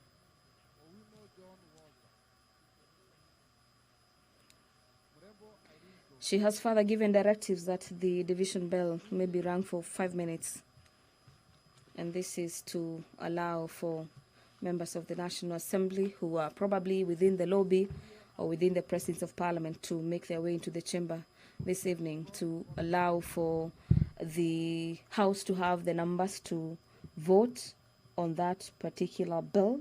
And immediately after the lapse of the 5 minutes, we'll be witnessing the sergeant-at-arms take the opposition, locking the doors and drawing the bars, and members of the National Assembly will commence the voting. It appears everything is in order from the chambers. As you can see from your end, members of the National Assembly clearly are taking their positions, and the sergeant-at-arms are just waiting for this particular directive by the Speaker. From the Kenya Kwanza wing, we have Honorable Robert Pukose, as well as Honorable Joyfrey Ruku, being some of the members who are counter-checking what the clerks are listing as some of the votes that have been cast by members associated to their wings. From the Azimio la Umoja coalition, we have Honorable Amos Mwago, the Honorable Member for Starehe constituency, and Honorable Doris Donya, the Kisii woman representative, who are taking the roll call or the outcome of the vote, representing the opposition under the Azimio la Umoja coalition. Members of Parliament allied to Azimio la Umoja coalition have lined up a number of amendments to the Finance Bill 2023, which is currently at the third reading today. And we had Honorable Leader of the Majority Party, Honorable Kimani Ichung'wah, seeking extension of period for when the National Assembly is set to sit, usually as per the House calendar. The usual time when the House rises after the completion of its business is usually at 7 p.m. And we had the Honorable Kimani Ichung'wah, the leader of the Majority Party, moving a motion seeking to have the House consider the proposals in the Finance Bill 2023 until such a time when the House has dispensed with the proposals and amendments into the Finance Bill 2023. He was seconded by Honorable Junet Mohammed. And 8 p.m. in the night, the House is considering the Finance Bill 2023. Some of the contentious issues, so to speak, in the Finance Bill is the aspect of the housing levy, which during the debate under the second reading of the bill divided the House right in the middle. And we'll be waiting to see what will be the fate of this particular clause that had initially recommended a 3%, and we had the committee reducing it to 1.5 following public participation recommendations by members of the public. Can we start from here again? Can we start from here? Okay, let's just restart from number 14.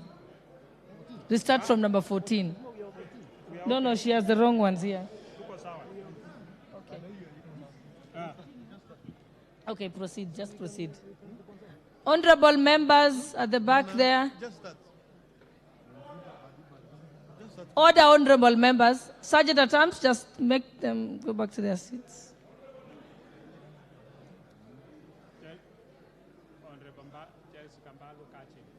Honorable Jessica Mbalu.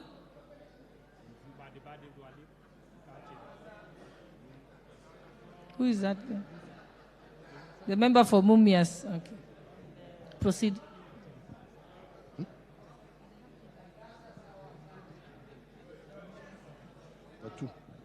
Okay. Kerema Moses Nguchine. Shibwa Omar Mwinyi. Koech Victor Kipngetich. Barasa Patrick Simiyu. Diego Paul Kibichi. Ntwiga Patrick Munene.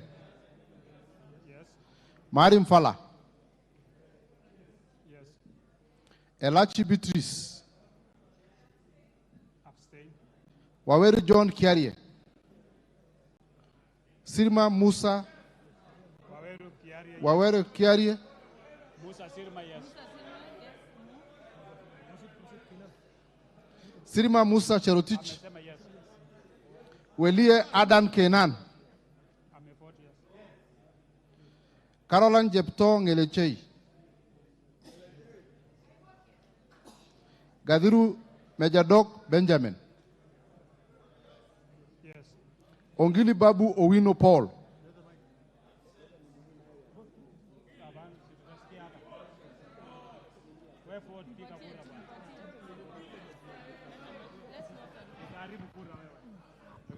I vote no. Gakuya James Mwangi. Mawadha Julius Musili.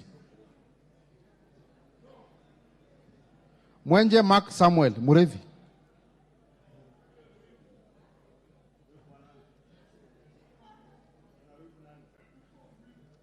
Double N Pamela Njoki Njeri. Lelmegit Joses Kipto Koskei Omboko Milemba, Kipyegon Johanna Ngeno, Pukose Robert, Yes. Yakub Farasala, Oundo Wilberforce Ojiambo, Haribaya Said Buya, Tungule Charo Kenneth Kazungu,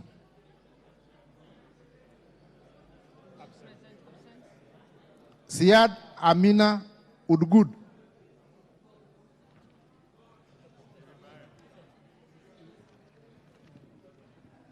Baro Deko Mohammed, Yes. Guyo Ali Wario, Absent. Muriu Wakili Edward, Karuria Elijah Njore, Kagombe Gabriel, Odhiambo Elisha, Gedenji Robert Gichimu, Wanjira Martha Wangare, Wamushomba Gadhoni, Gimose Charles Gumini, Osogo Bensuda Joyce Atieno, Kaluma George Peter Opondo, Absent. Karido Kili Daniel, No, Kaluma is there. Oh, okay. Karivi Karido Kali Daniel, okay. Yes. Donaiba Julius Taituma, Mwirigi John Paul, Abdi Ali, Yes. Shinali Bernard Masaka, Absent. Bonaya Mumina Golo, Yes. Lomwa Joseph Samal, Absent. Tubi Bidu Mohammed,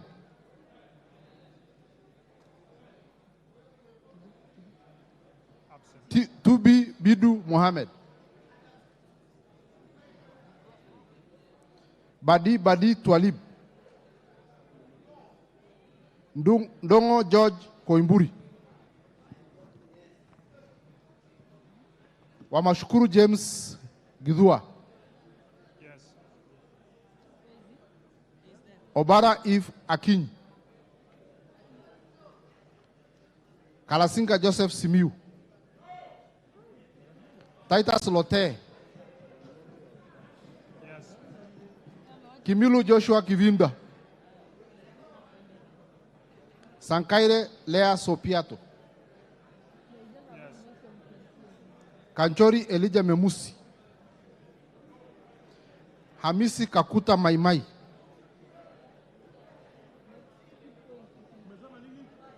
Yes. Ngoro Jonas Mas Ngogoyo, Yes. Sakimpa Parashina Samuel, Ah, you go. Risa Sunkuya George, Sunguya. Sunguya, where are you? Yes. Muhanda LC Busishile, Katana Paul Kahindi, Hassan Abdi Yusuf, Ah, you go. Njogona Shege, Yes. Makali John Okwisia, Kihungi Peter Irongo, Muli Fabian Kulo, Shumel Samuel Moroto, Yes. Sudi Oscar Kipchumba, Okwome Andrew Adipo, Karauli Ronald Kamwiko, Were Charles Ongondo,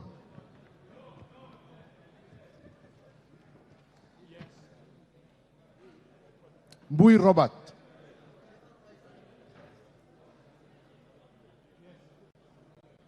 Yes. Boy Robert, yes. He has not voted. He has abstained. Korir Adams Kipsanai. Yes. Kipkoech Gideon Kimayo. Yes. Kimei Beatrice Chemngeno. Absent. Ruto Julius Kipleting. Wangaya Christopher Aseka. Wanjiko John Jogona. Waidaka John Mashua. Murade Ann Wanjiko. Orero Peter Ochieng.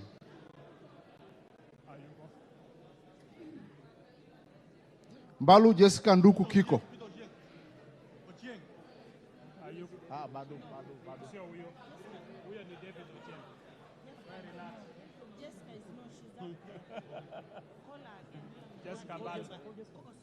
Call Jessica. Mbalu Jessica. No. She votes no. Mutuse Ekomas Mwengi. Mutuse yes. Wanaina Anthony Njoroge.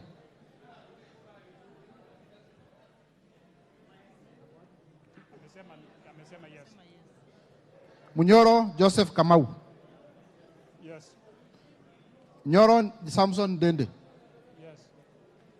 Ichungwa Anthony Kimani. Yeah, 40 yes. He has abstained. No, I'm a speaker yes. Sunkuli Julius Lekaken. Mwanyanja Gertrude Mbeyu. Mwanyanje Gertrude Mbeyu. Baya Owen Ya. Kitty Richard Ken Chonga. Absent. Zambia Thudias Kidhua.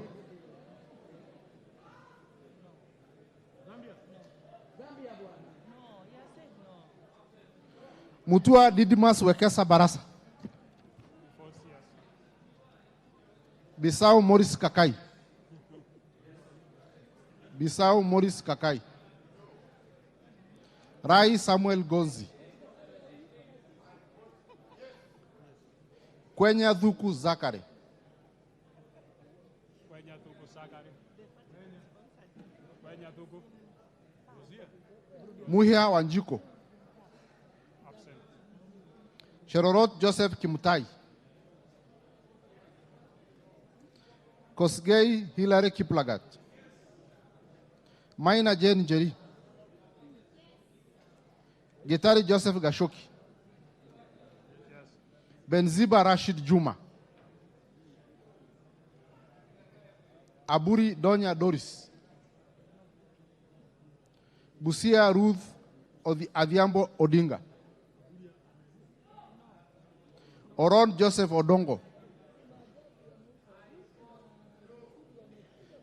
Ahmed Shakil Ahmed Shabir. Votes yes. Buyu Rosa Akinyi.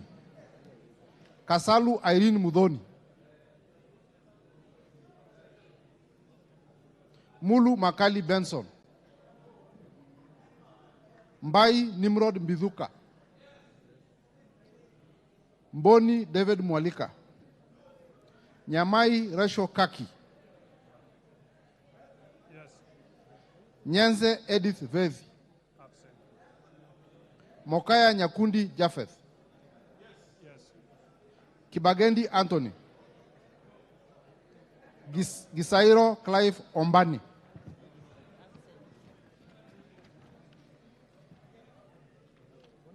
Yegon Brighton Leonard. Kiprono Mutai Alfred. Yes. Tonui Joseph Kosgei. Yes. Kamero Maisori Marua Kitayama. Robbie Mathias Nyamabe. Yes. No, Robbie yuko. Robbie Mathias Nyamabe. Ameondoka. Masito Fatuma Hamisi. Wanyonyi Ferdinand Kevin. Abdurrahman Mohamed Abdi. Abdurrahman. Mohamed Abdikadir Hussein, Kagiri Jane Wangeshi, Kiunjuri Festus Mwangi, Abdikadir, I'm a vote yes. Mohammed Abdikadir, I'm a vote yes. Yes. Lafe. Yes, I'm a vote yes. Abdurrahman Mohammed Abdi, I'm a vote yes. Mohamed Abdikadir Hussein. Okay. Kiunjuri Festus Mwangi. I'm a vote yes. Ndio ile mwisho huko. Oh. Korere Sara Paulata. Absent. Karani Joseph Washira. Yes. Lekuton Joseph. Yes. Marubu Monica Mudhoni. Lamu. Obor Rueda Mohammed. Yes. Muiruri Mudhama Stanley. Kothe Felix Odiwor. Kahangara Joseph Mboro. No. Mboko Mishi Juma Hamisi. Mugabe Innocent Maino. Chege John Kiragu. Yes. Akuja Protas Ewesit. Yes. Oyugi Dick Maungu. No. Nabii Nabwera Daraja. Shiforomondo Mangale Munga. Mukhwana Titus Hamala. Absent. Biuki Jafeth Miriti Kareke. Karege Mbiuki. Alikuwa sample hapo katikati. Kamene Joyce. Mule Caleb Mutiso. Yes. Kombe Harrison Garama. Absent. No. Absent. Where?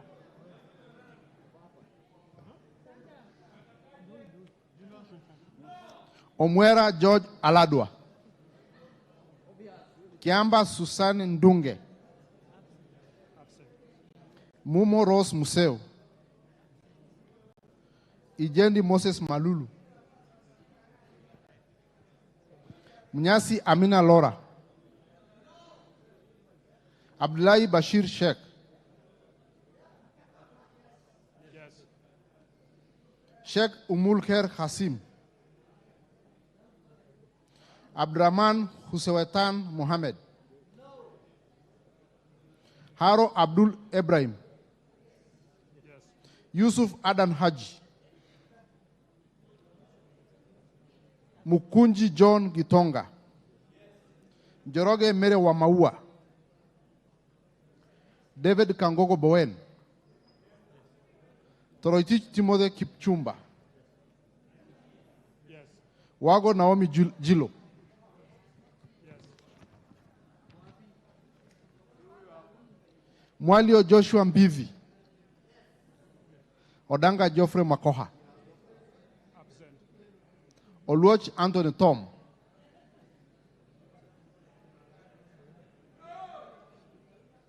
Gishuki Edwin Mugo. Yes. Kahungu Eric Mwangi. Yes. Tandasa Kasim Sawa. I'm a vote yes. Tandasa Kasim Sawa. Yes. Nabulindo Peter Oscar. Mule Stephen Mutinda. Absent.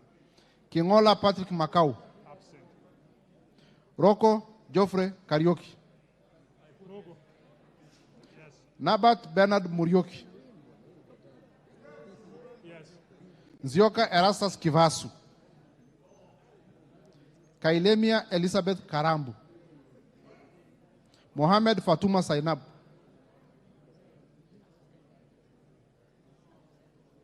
Kibngor Ruben Kiborek. Barto Phyllis Jepkemoi. Kemani Francis Kuria.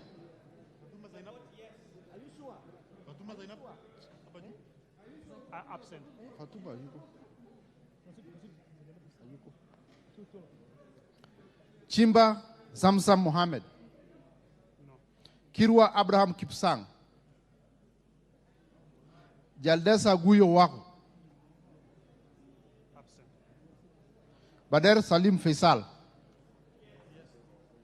Chesebe Fred Kapondi. Oyo James Onyango. Gishoi Gagushia John. Salasia Peter Kalerwa. Naika Johnson Manya.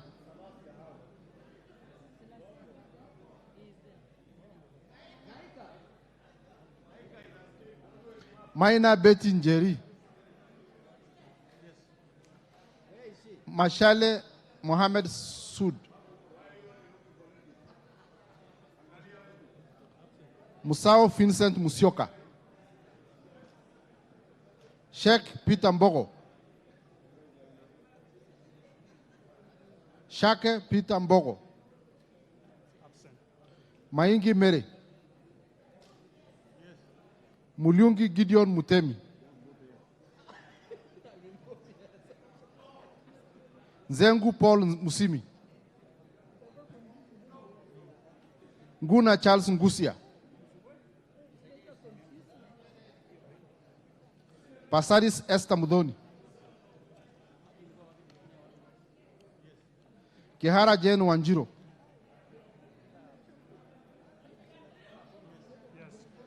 Shelule Liz Korir. Yes. Gikaria David. Yes. Arama Samuel. Mulanya Godfrey Ekesa.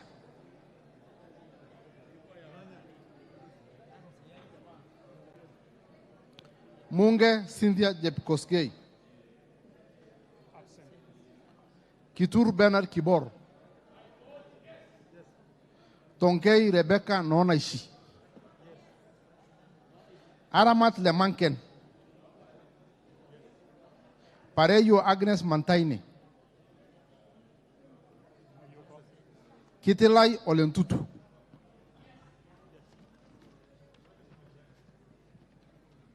Tongoyo Gabriel Koshal. Wangwe Emmanuel. Gashagua George. Owino Martin Peters. GK George Masharia, karaoke. Yes. Chepkon Charity Kadambi. Yes. Guyo Ade Wario. Yes. Abdul Rahim Daud. Yes. Nyamoko Josh Nyamachi. Yes. Owor Joshua Aduma. Mohammed Ali. Yes. Mohammed Ali. Yes. Mogina Jerosha Momanyi. Getao Faith Wairimu. Yes. Odoyo Okelo Jared. Chada Sahir. Manduku Daniel Ongwakwa. Odege Tom Boya. Washira Rahab Mukami. Madenge Duncan Maina. Odege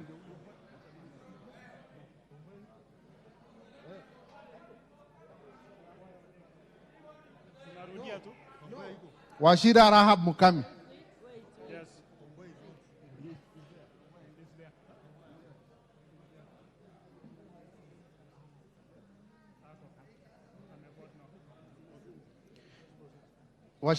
Sorry. Madenge Duncan Maina.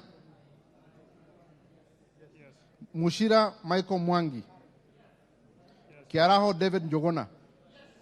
Wainaina Michael Wambogo. Yes. Hosing David Losioko.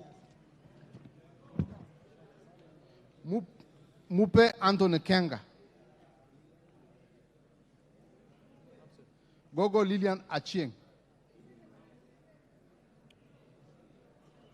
Amolo Paul Otiende. Chebor Paul Kibet. Paul Abur. Yes. Muafrika Agustin Kamande. Yes. Francis Kajuang Tom Joseph. Kingara Simon Nganga. Yes. Karemba Eric Mushangi Njiru. Yes. Logova Sloya Clement. Yes. Luyai Caleb Amisi. Absent. Raso Dido Ali. Yes. Lenguris Pauline. Yes. Lentoi Johnny Jackson Legumontare. Letipila Dominic Eli. Absent. Lesuda Josephine Naisula. No. Nikal James Wambora. No. Ikana Frederick Lucili. Yes. Oduor Christine Ombaka. Lochakapong Peter. Kemei Justice Kipsang. Koi John Waluke.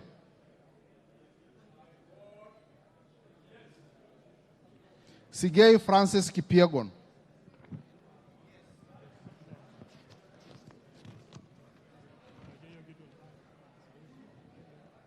Idinji Dr. Shadrach Mwiti.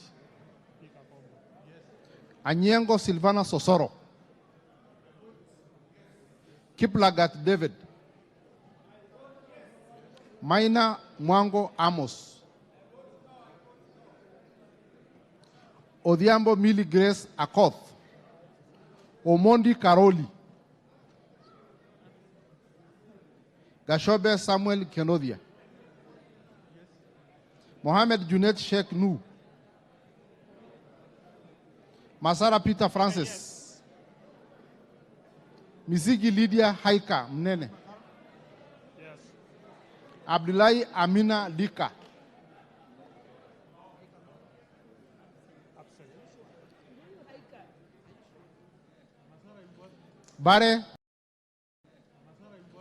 Bare Hussein Abdi.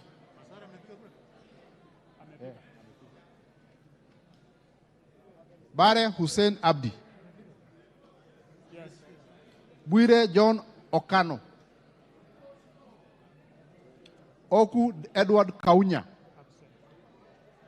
Otucho Mere Emase. Mwangi Geoffrey Wandeto. Murungara George Kitonga. Nduyo Susan Gugi.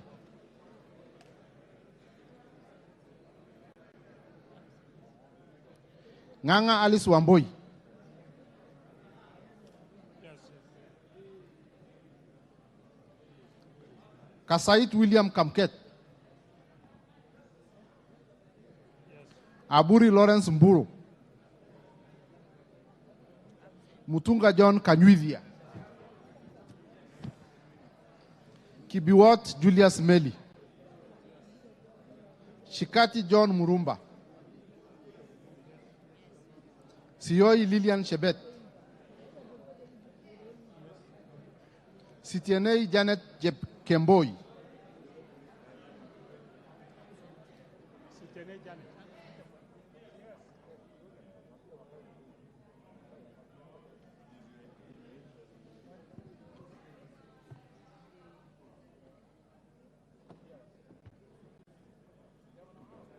Honorable members, order, kindly take your seats. Honorable members, kindly take your seats so that we have to see your colleagues when they rise to vote. Thank you. Ngetit Cecilia Asinyen. Ngetit. Yes. Emade Joseph Namur. Yes. Gikolong Nicholas Gikor Nixon. Nabuin Paul Ekwam. Namoit John Ariko. Yes. Nanok Daniel Epuyo. Yes. Boss Gladys Jepkoskei. Ochieng David Ouma. Solea may vote yes. Wandai James Opio. Nyamita Mark Ogola.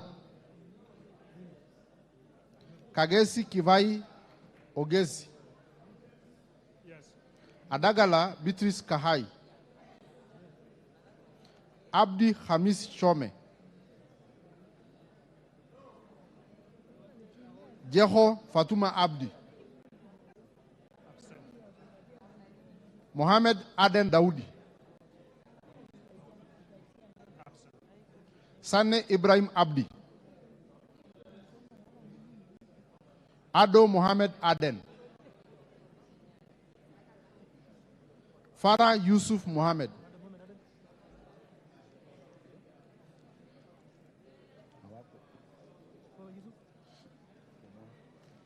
Wanyonyi Martin Pepela.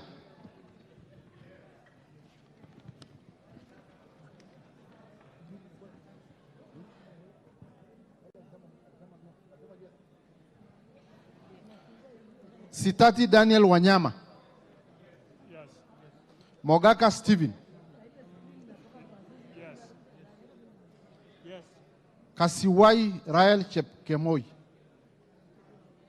Yes. Wetangula Timothy Wanyonyi. No. Mwakuona Danson Mwachako. Basil Robert Ngui.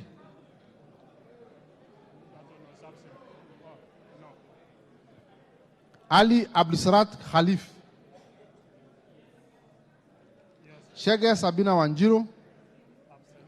Dena Joseph Hamisi.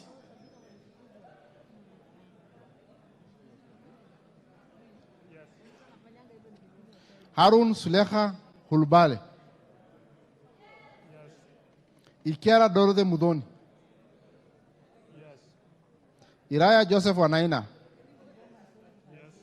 Kosgei Jackson Kipkemoi. Yes. Mayaka Irene Yakarerio. Mohamed Al-Murher Harun. Mwangi Teresia Wanjiro. Yes. Ngongo John Bandi. Talib Abubakar Ahmed. Yes.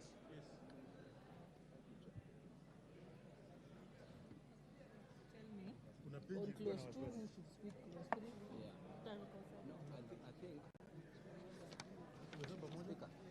But you see, most of the people you can just choose. You see, the way I was choosing, are the people who had actually given amendments. Remember? The ones who proposed.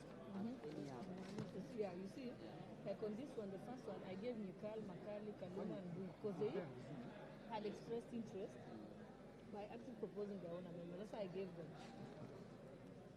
Alafu kakuja hapa ilikuwa Huundo na Mbui pia. Hapa ilikuwa Alwotu na Nikal. Alafu you see, it's the same people. Makali, Mbui, Huundo. So the problem, so as I'm saying,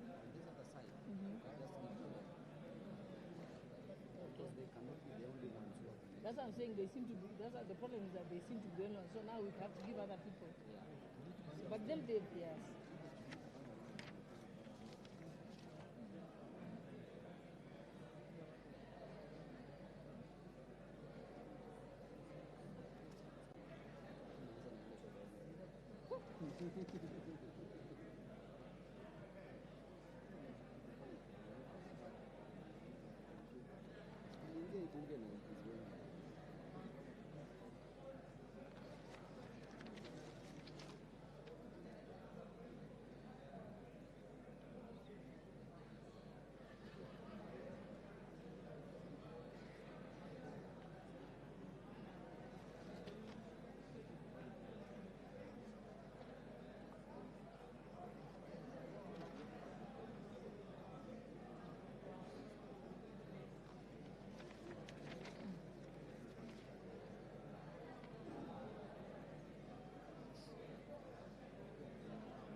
hakuna. Simoni mesaini. Simoni mesaini. Simoni mesaini mheshimiwa.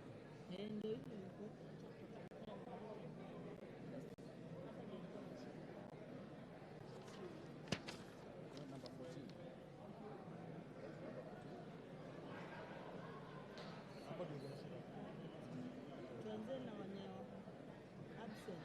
No, it's okay. We didn't have to count. Let's compare the second page. Let's compare Second page.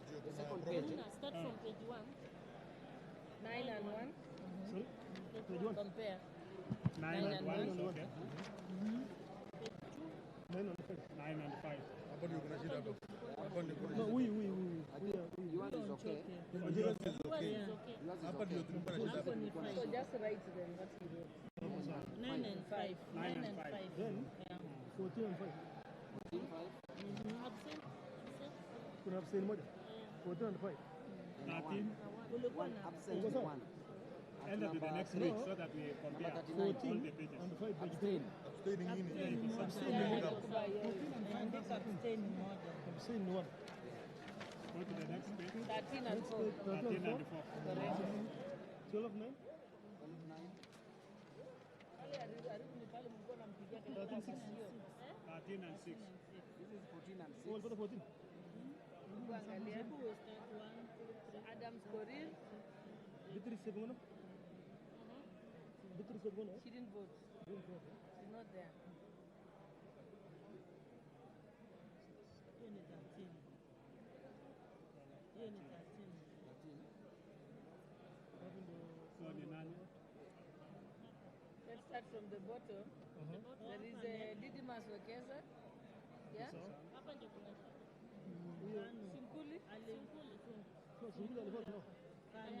No. He voted no, yeah. He voted no. Yeah. Simkuli So voted no. Yes. Yeah, so when you are Yes. I can confirm. Sasa iko sawa. 13 and 6. 13 6. 9 9 counted 6. 9 9. We still had 6. Babu ndo alisumbua hapo 16 3. 16 and 3.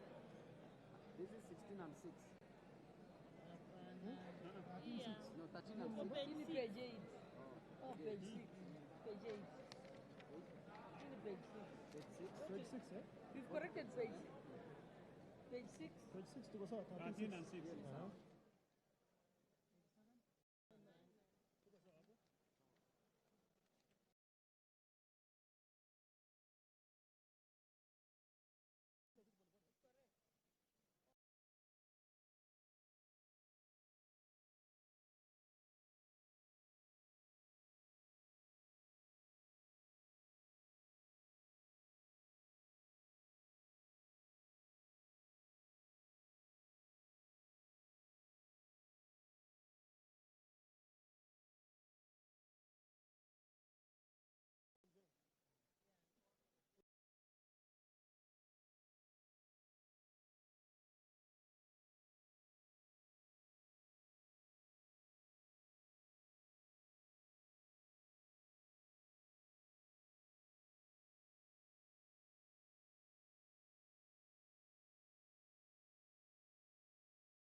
Members.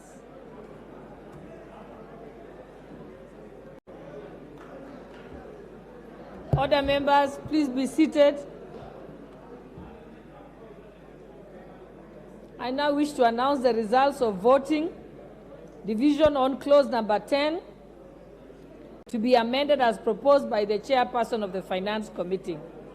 The ayes had a total of 194 votes, and the nays had a total of 79.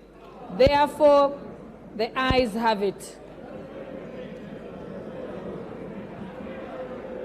I now put the question that clause 10 as amended be part of the bill. No. It's 10. It's clause 10. And honorable members, just for the record, we have been able to confirm from the Hansard that under clause 9, the chairperson of the Finance Committee correctly read the amendment. And I think it has been verified also by Honorable Mbadi. So that matter is now settled. Okay, now let us... You may now open the doors and withdraw the bars. The question, in as many as...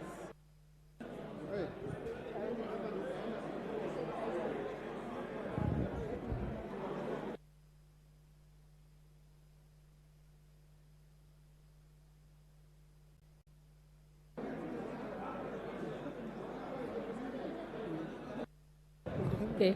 I now put the question that clause 10 as amended be part of the bill. Will as many as of that opinion say aye? Will as many as of the contrary opinion say nay? The ayes have it. Clause 11. Chair Finance Committee, clause 11.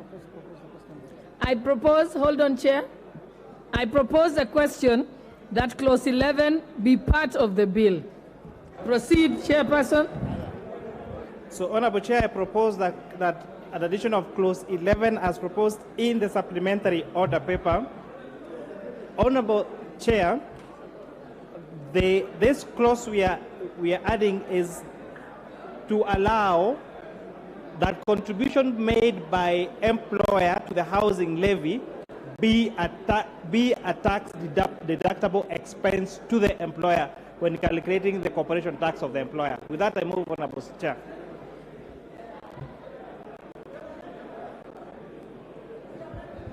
Honorable members, I propose the question that clause 11 be amended as proposed by the chairperson of Finance.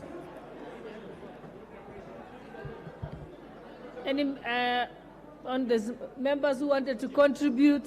Honorable Oundo.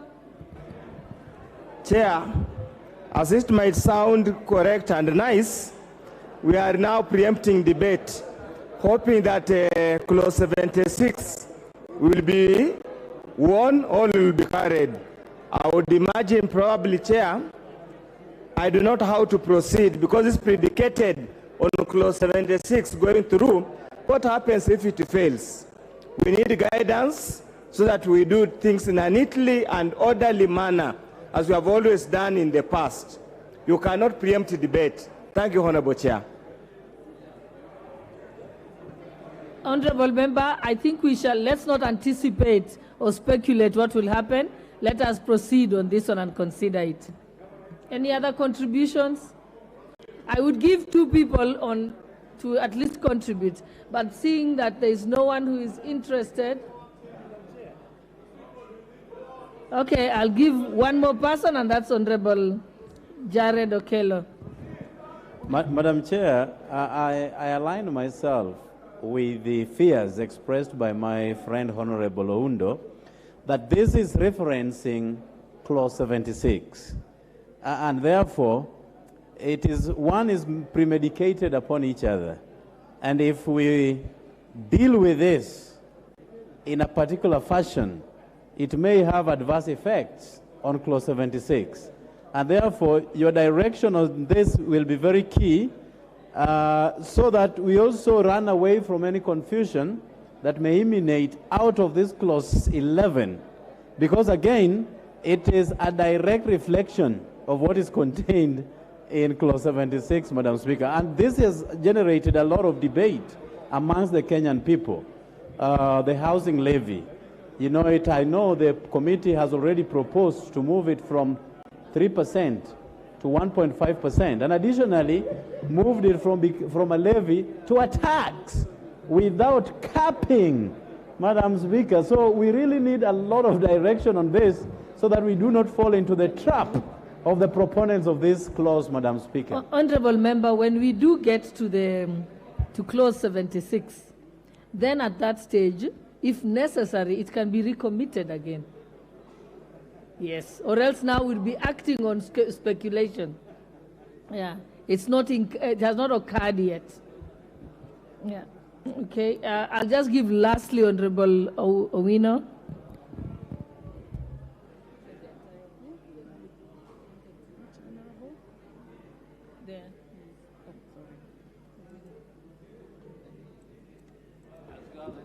Thank you, Chair. I think you have the discretion, Chair, of just rearranging Clause 76 to come before, just as a matter of procedure. Is it so difficult to do that, please? That would be outside the standing orders, contrary to the standing orders. Let us now proceed. I now put the question that Clause 11 be amended as proposed by the Honorable Chairperson of the Finance Committee. Will as many as of that opinion say aye? Will as many as of the contrary opinion say nay?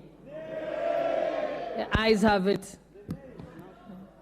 I now put the question that Clause 11, as amended be part of the bill. Will as many as of that opinion say aye? Will as many as of the contrary opinion say nay? The ayes have it. Clause 12.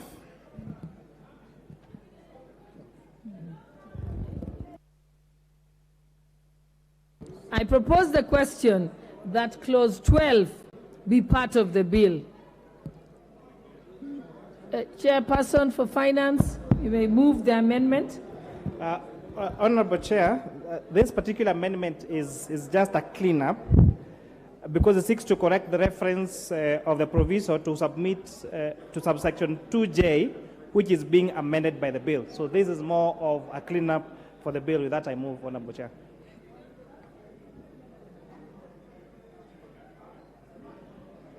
I now propose the question that Clause 12 be amended as proposed by the Honorable Chair of the Finance Committee.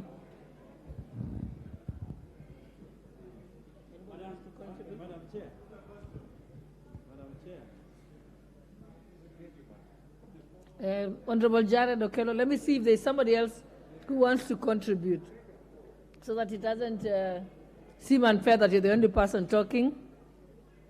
Any interests? Then I'll allow Jared.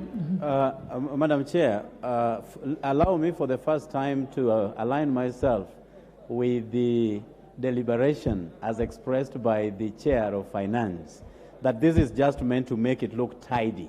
And therefore, there is nothing fishy, there is nothing suspicious about this particular clause. And therefore, let me support him for the first time in the history of this country. Thank you. I now put the question that Clause 12 be amended as proposed by the Honorable Chairperson of the Finance Committee. Will as many as of that opinion say aye? Will as many as of the contrary opinion say nay? The ayes have it. I now put the question that Clause 12 as amended be part of the bill. Will as many as of that opinion say aye? Will as many as of the contrary opinion say nay? The ayes have it. Clause 13. Clause 13, I now propose the question that Clause 13 be part of the bill. I now put the question that Clause 13 be part of the bill. Will as many as of that opinion say aye? Will as many as of the contrary opinion say nay? The ayes have it. Clause 14. Okay. All right. So, I propose the question that clause 14 be part of the bill. Chairperson, Finance, proceed. Honorable Chair, I beg to move that clause 14 be amended as per the supplementary order paper.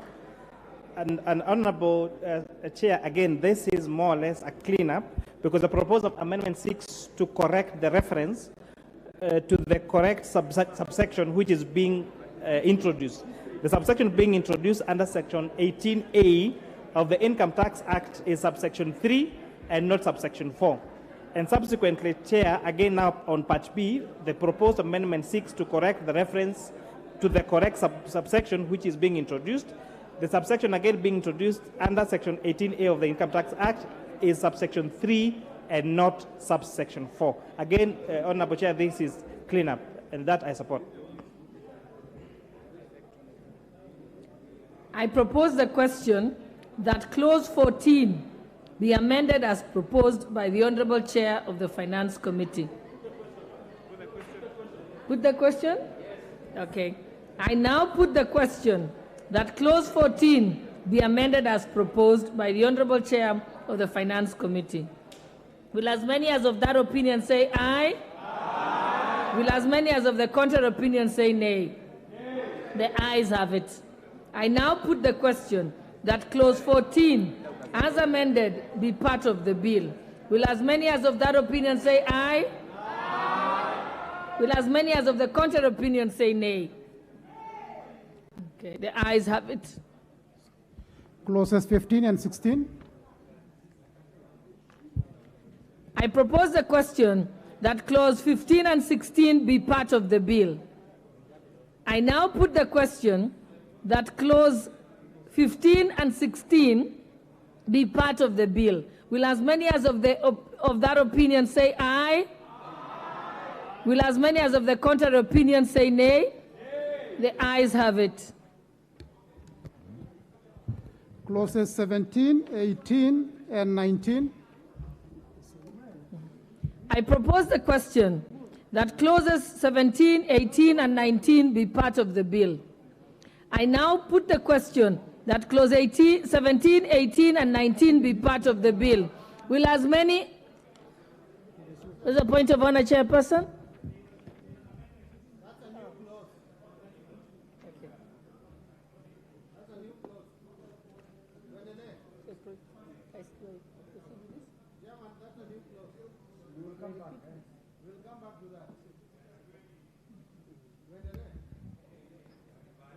Okay, I now put the question that clauses 17, 18, and 19 be part of the bill. Will as many as of that opinion say aye? Aye. Will as many as of the contrary opinion say nay? The ayes have it. Clause 20. 20, okay. I propose the question that clause 20 be part of the bill. Chairperson, move your amendment. So, Honorable Chair, I beg to move that clause 20 be amended as per the supplementary order paper. And this particular clause number 20 has two areas where we are proposing for digital content monetization to be payable by non-resident persons with no permanent establishment, because with the current provision, it doesn't include non-resident. They're not, so we're now netting even non-residents into this digital content monetization. And then, Honorable Chair, Part C is also changing the time in which rental income tax withholding tax on rental income. The bill proposes that this should be remitted within 24 hours, and we are amending this to change from 24 hours to make it payable within 5 working days. With that, I move, Honorable Chair. Propose the question that clause 20 be amended as proposed by the Honorable Chair of the Finance Committee. Honorable Nyikal. Chair, can we get a little explanation? If we are including non-resident, how is that actually practically going to be implemented and collect the taxes from the non-residents?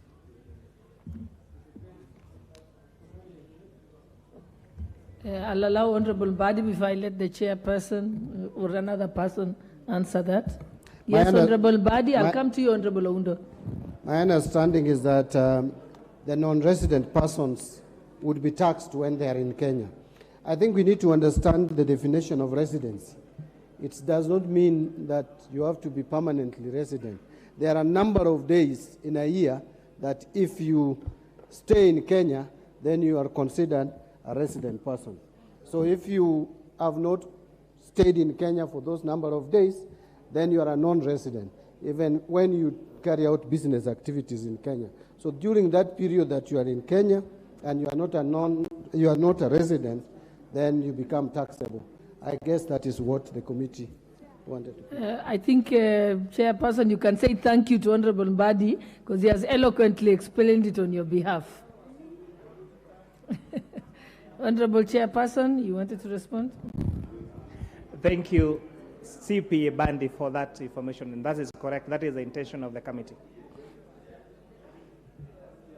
Honorable Oundo, then we can close. We said 2 people for each amendment. Chair, I need your guidance. I had an amendment which was not subject to Article 114, Clause 20 on this page 617 of the supplementary order paper. I need your guidance on how to proceed, since you have not called out the same. Thank you. Yeah, Honorable Oundo, if the committee amendment is carried, then it covers what the amendment that you actually wanted to introduce. Is it any different? Okay, just proceed and then we'll get a counter argument. Proceed.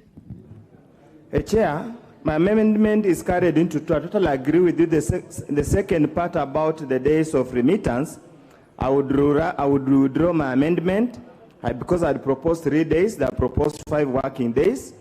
But in the first section, Honorable Speaker, 3AA, I just want to make an amendment as provided in the order paper, supplementary order paper, and the basic is just to tighten it up, to say that whoever is appointed to collect rent must be a professional registered with the relevant professional organization, so that in the event of anything other than any fines being imposed, there's also professional fiduciary duty to remit the amount. That's all that I'm requesting, and is contained on page 617.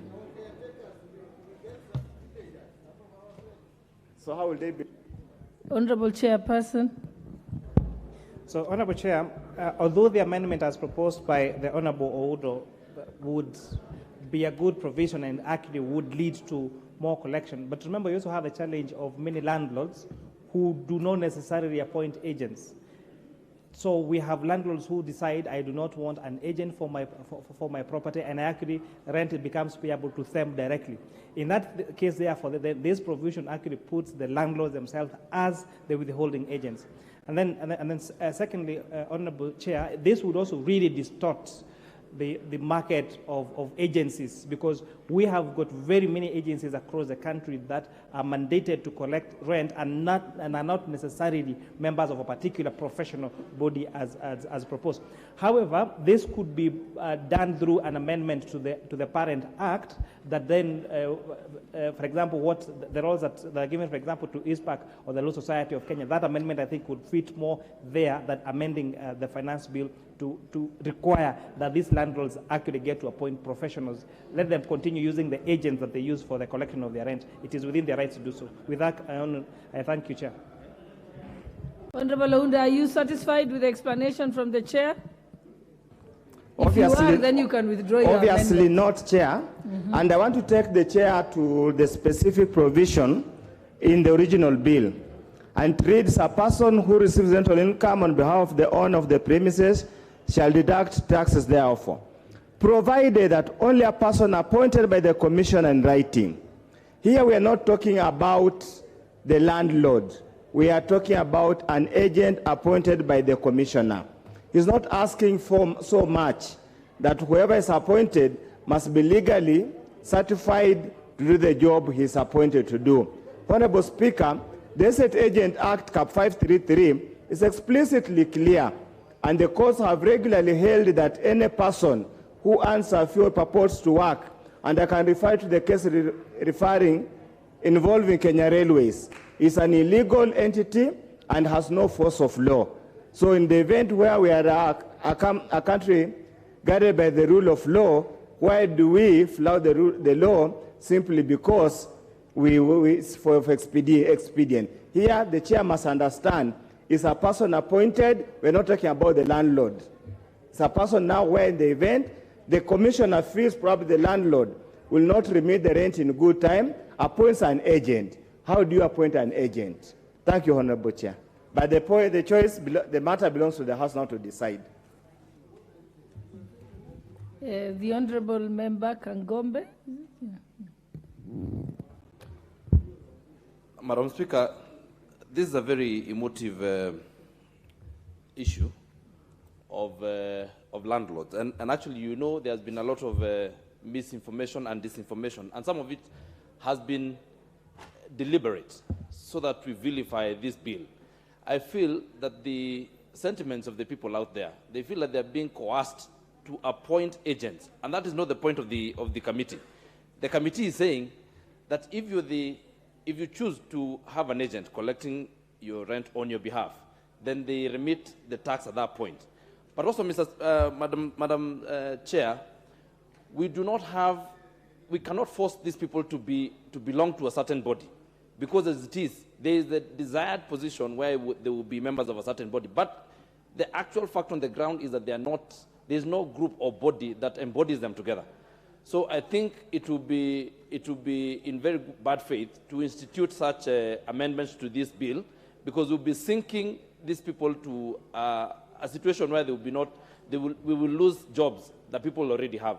So I would support that we go with the amendments as proposed by the chair of the committee. Thank you, Madam Speaker. I see the budget chair, Honorable Dindi Nyoro. Thank you very much, Honorable Chair. I think there is a confusion on this issue in regards to rent agent and a tax agent. And listening to Honorable Oudo, I think his amendment is already taken care of, because consequently, by all definitions, a landlord would be a legal person who is liable to collect taxes for the revenue collector, that is KRA. I also want to laud the committee and really support the fact that they have been able to give landlords flexibility from 48 hours to 5 days. Thank you, Madam Chair. I submit. Honorable Mbadi, are you standing because you want to speak? Okay.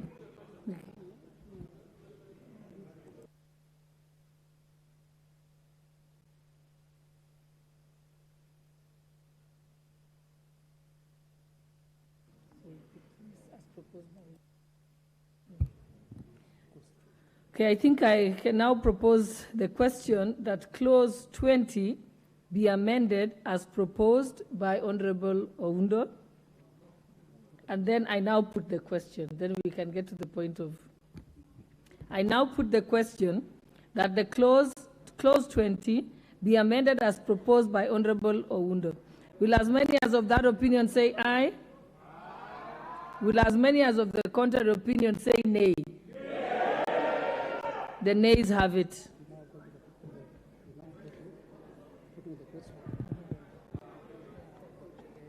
I now put the question that clause 20 be amended as proposed by the Honorable Chairperson of the Finance Committee. Will as many as of that opinion say aye? Aye. Will as many as of the contrary opinion say nay? Nay. The ayes have it. I now put the question that clause 20 be, as amended, be part of the bill. Will as many as of that opinion say aye? Aye. Will as many as of the contrary opinion say nay? The ayes have it. Clause 21. I propose the question that clause 21 be part of the bill. I now put the question that clause 21 be part of the bill. Will as many as of that opinion say aye? Will as many as of the contrary opinion say nay? The ayes have it. Clause 22. I propose the question that clause 22 be part of the bill. Mover, member. Honorable Chair, I beg to move that clause 22 be part of the bill as proposed as per the supplementary order paper. Honorable Chair, this particular clause under paragraph 71 wants to exempt from tax income earned by contractors, subcontractors, and employees implementing a project that is financed 100% by a grant. And this is, again, to encourage Kenya getting grants from other countries. Under paragraph number 72 and 73, this is to provide a tax incentive to attract investors under the special economic zones. Since the enactment of SEZ's, Honorable Speaker, Honorable Chair, from 1915, there has been very few companies that are operating in the SEZs. So this particular amendment is to incentivize investments into the special economic zones that have been set in the country and to encourage Kenya absorb more grants from donor countries. With that, I beg to move, Honorable Chair.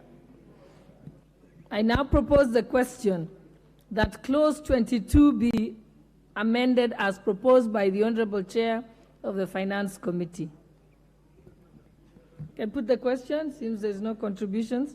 I now put the question that clause 22 be amended as proposed by the Honorable Chair of the Finance Committee. Will as many as of that opinion say aye? Will as many as of the contrary opinion say nay? The ayes have it. I now put the question that clause 22 as amended be part of the bill. Will as many as of that opinion say aye? Will as many as of the contrary opinion say nay? The ayes have it. Clause 23. Is it an amendment?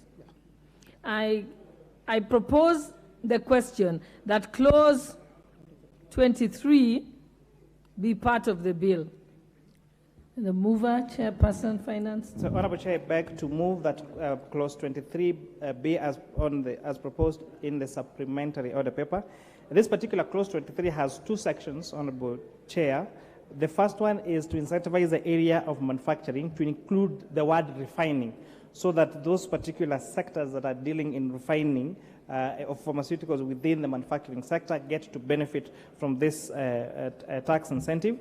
Clause B, Honorable Chair, the bill was proposing that the investment deduction allowances will not apply to businesses that are located in places which are outside Nairobi City and Mombasa County, provided they are not, the nature of their business necessitates them to be in those particular areas.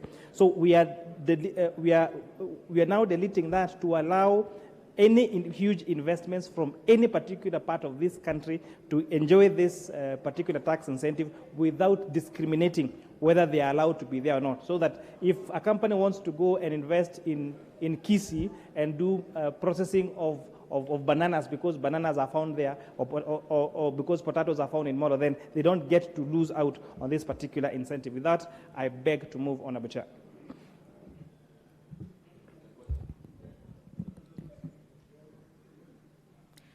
I now propose the question that clause 23 be amended as proposed by the Honorable Chair of the Finance Committee.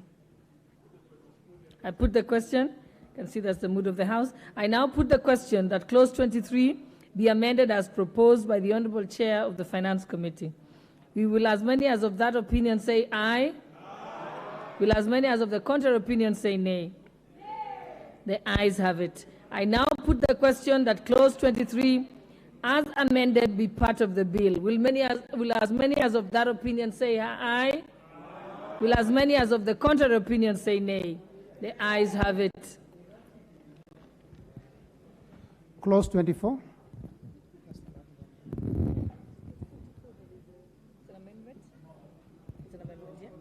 Okay. All right. Yeah. Okay, we now move to clause 24, and it's one of those that the Speaker had agreed to give the opportunity to be able to be prosecuted. I now propose the question that clause 24 be part of the bill. Chairperson. So, point of order, Honorable Badi. Yeah, but Madam Chair, I agree with you that the Speaker made a ruling that this is one of those clauses that we would admit proposed amendment by members. I'm just wondering, because it is basically there are amendments on the rates. Now, if we carry rate by the chair of the committee, and then there is another rate which is even better, and the House votes, and so which one will we be working with? Sorry. Will we still continue after voting on the rates as proposed by the chair of the committee? We proceed with other members, or once we have voted on the rates by the committee, that now disqualifies all the other rates? No, So I will allow, we will vote on the rates as proposed by the committee, and then I will go to each of the other members who had different proposals. So we'll go one by each of those members and in fact vote on it. So let's allow you, Chairperson, proceed. So, Honorable Chair, I beg to move that clause 24 be amended as per the supplementary order paper. But however, Honorable Chair, I would like to make a correction, and it's good to have several CPAs around. This error was actually noticed by my senior in the profession, CPA Bandi, that the last bracket of that 35% on all income over Kenya shillings 9 million, that million, I propose that to delete the 9 million to further amend it to 9,600,000. And with that, I beg to move, Honorable Chair. Yes, Honorable Nikal. Chair, and an amendment on that. Oh, why don't let me propose the question, then I'll allow you to debate. Mm-hmm.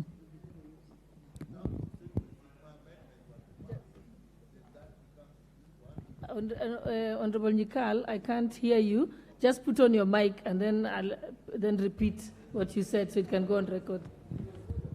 In terms of sequencing, mine was to delete the whole paragraph. So if that is then deleted, then the amendments of the chair actually falls. So in terms of sequencing, it would have been probably to take my amendment first. Yeah. Yeah, the current. Yeah. Honorable Pukose, you have a point of order or point of information? Thank you, Madam Chair. Madam Chair, if the amendment of the chair passes, then the other amendments, all of them fall. That is the precedence. Yes. You can't amend it twice.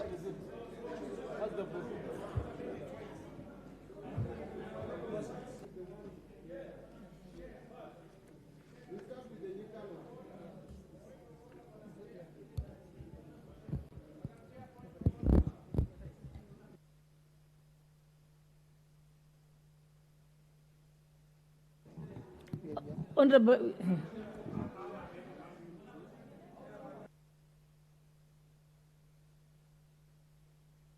Please complete moving your motion. Sorry, Yes, your amendment. Honorable Chair, and again, the move I made, I think it's very important that we carry members along, because clause 24 has several sections which are quite material. So for part A is where we have proposed a further amendment, deleting that 9 million to replace that with 9,600,000. Clause B, Honorable Chair, and this is again the beauty of public participation, that particular clause recommends a very beautiful formula of calculating repatriated income, but has not provided a rate. So we are now providing a rate of 15% for that.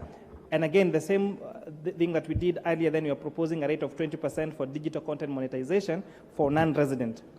Clause C, Honorable Chair, has proposed in the supplementary order paper, proposes amendments to paragraph 7, seeking to harmonize the rates of tax for sales promotion, marketing, advertising services, and digital content monetization. Clause D, Honorable Chair, as proposed in the amendment, provides for the resident content digital conversation at 5%.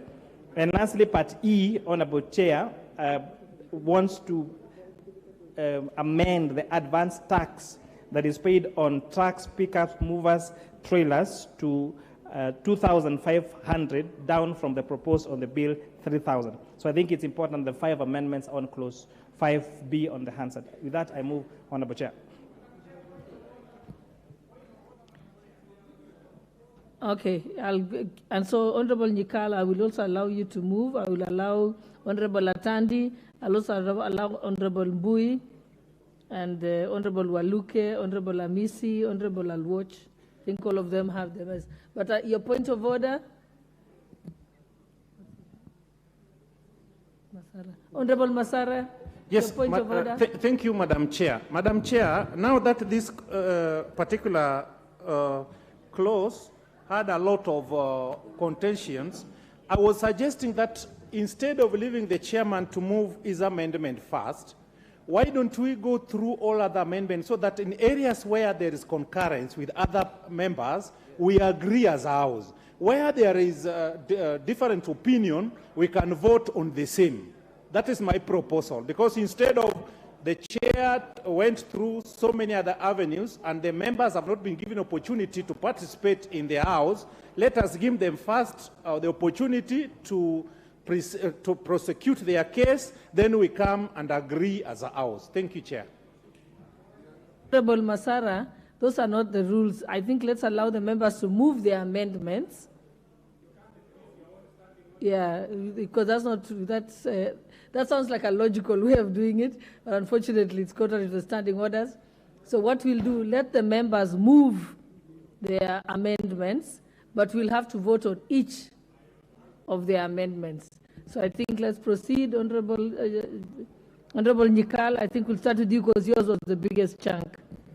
The Chair, mine are the amendments in 3 parts. So I propose that to amend clause 24A by deleting paragraph 24(1). That is the one dealing with the rates. So the import of that, it would actually go back to the Act as it is now, so that there would be absolutely no increase in the taxes. The taxes would remain as they are, and the maximum would be 30%. That is the import of my amendment.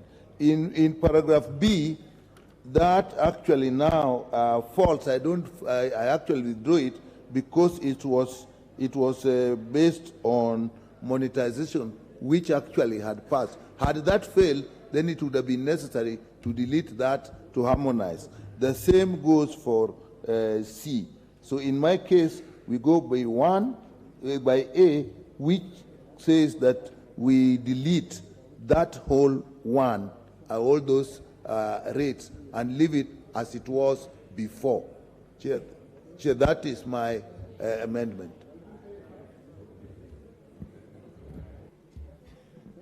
The next is Honorable. The question that clause 24 be amended as proposed by the Honorable Nyikal. With the question, Honorable Makali.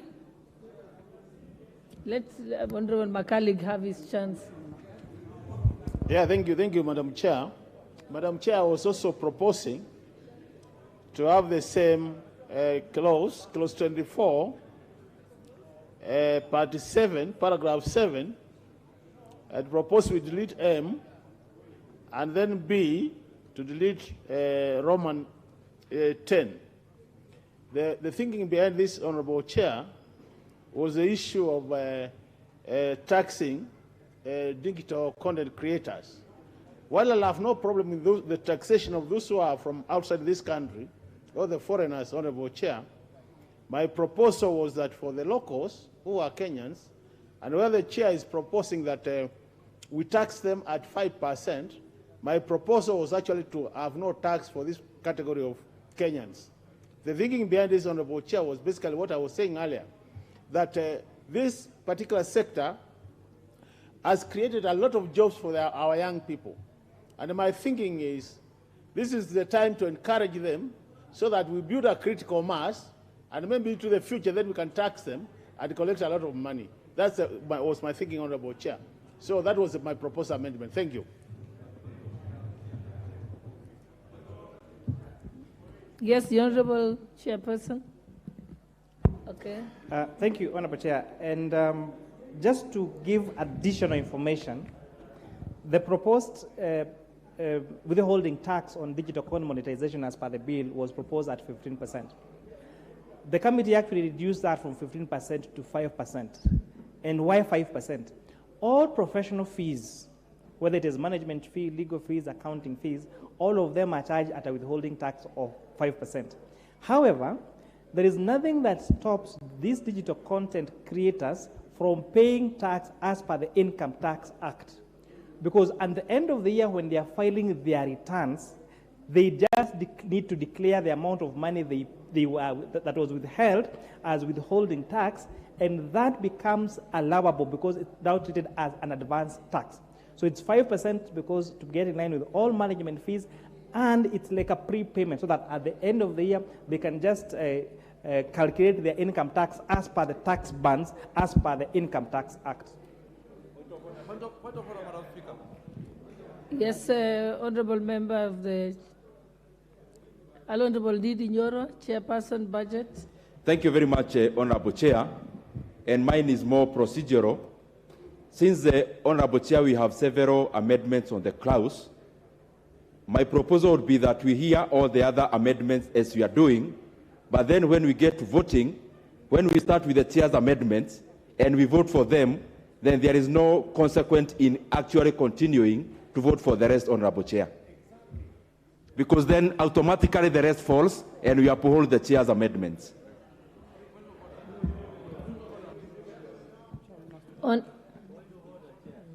Honorable members, I think let's proceed with allowing other members to move their proposed amendments. But when it comes to voting, we'll go to each of them. Yes, we'll see what the consequences are when we vote the first time. Okay, I think we have Honorable Mbadi. Before we can put the questions, Honorable Kinyikals.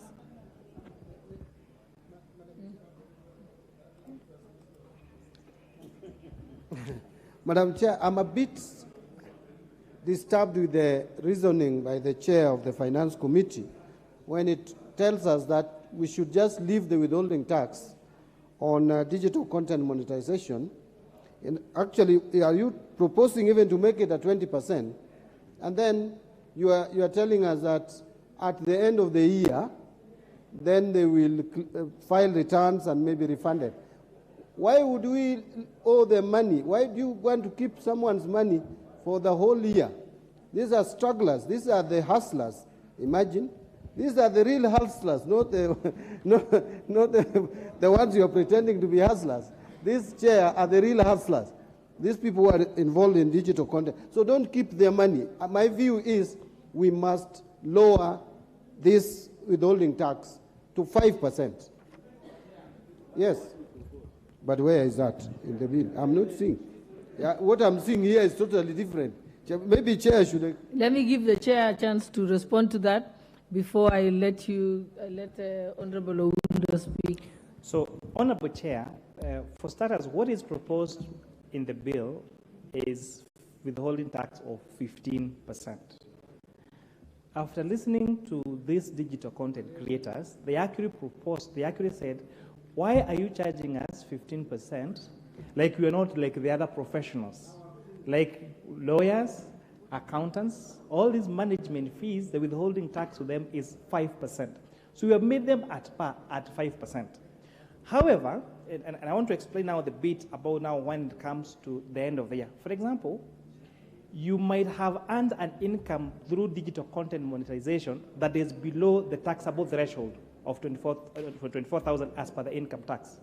So that allows you, if you want, again, it's optional. If you want, at the end of the year, when you're filing your returns, and if you declare that I actually earned this amount of money in the course of the year, and 5% withholding tax was withheld from me as this particular income, then that particular income will be subject, plus any other incomes that you get, will be subject to income tax as per the Income Tax Act and as per those particular tax bands. The same thing that applies to management fees. If a doctor goes and is paid consultancy fees, then, and that money is withheld, they're allowed to sort of claim that at the end of the year as an advanced tax and apply the tax bracket, the tax bands as per the Income Tax Act. I think that I think now we are together as CPA band. Thank you, Honorable Chair. Yes, Honorable Badi is has now conceded on that one. Honorable Oundo. Chair, I think there's a bit more confusion, and probably the confusion could arise from the way the supplementary order paper is presented, or for those of us who have not adequate background in accounting. When you go to page 592 on R, in case of digital content monetization, 20% of the gross amount, and then again you go to the next page, we are getting from 15% to 5%. It needs to be very clear. Not everybody, not all Kenyans will have this. Not even the journalists who will report tomorrow will be able to distinguish what's exactly being talked about here. Probably the chair needs to be very clear. When does the 20% applied? When is the 5% applied? Because remember in clause 2, we raised that concern that this is an nascent industry, should have left it to flourish before we punish it heavily as we are proposing to punish. But let me just clarify, the 20% and the 5% for purposes of those who are not here and who do not understand.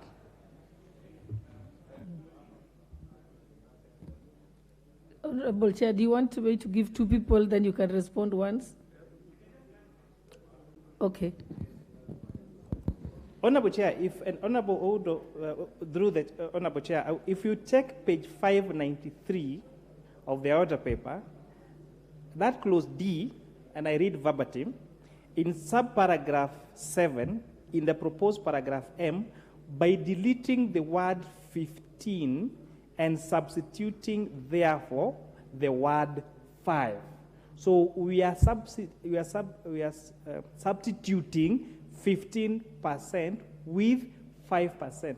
The consequence of that is that the withholding tax that's going to be held to digital content monetization is therefore going to be 5% and not 15% as per the supplementary order paper. Thank you, Chairperson. I think Honorable Robert Basil, I've seen you. Let me just give Mudhoni wa Mshomba, member for Githunguri, and then I come to you. Thank you, Chair. I want to put more weight on this confusion that has been created between the 5 and the 15% on the two different pages as cited by Honorable Oudo.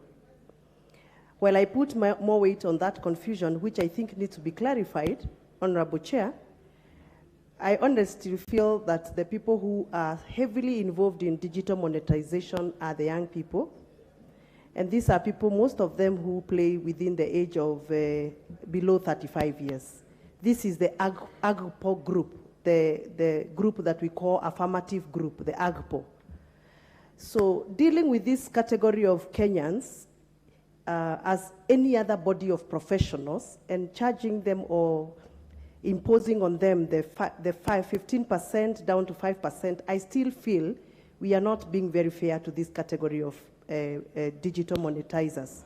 And therefore, I still feel that this bill needs to be probably maybe relooked at more, if possible, so that we can take care of this asset industry, the growing category of industry. Thank you.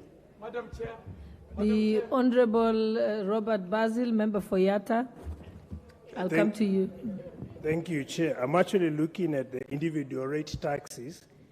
The one on the first rate of 288,000 and the next of 100,000, if you sum them together, comes to 35%.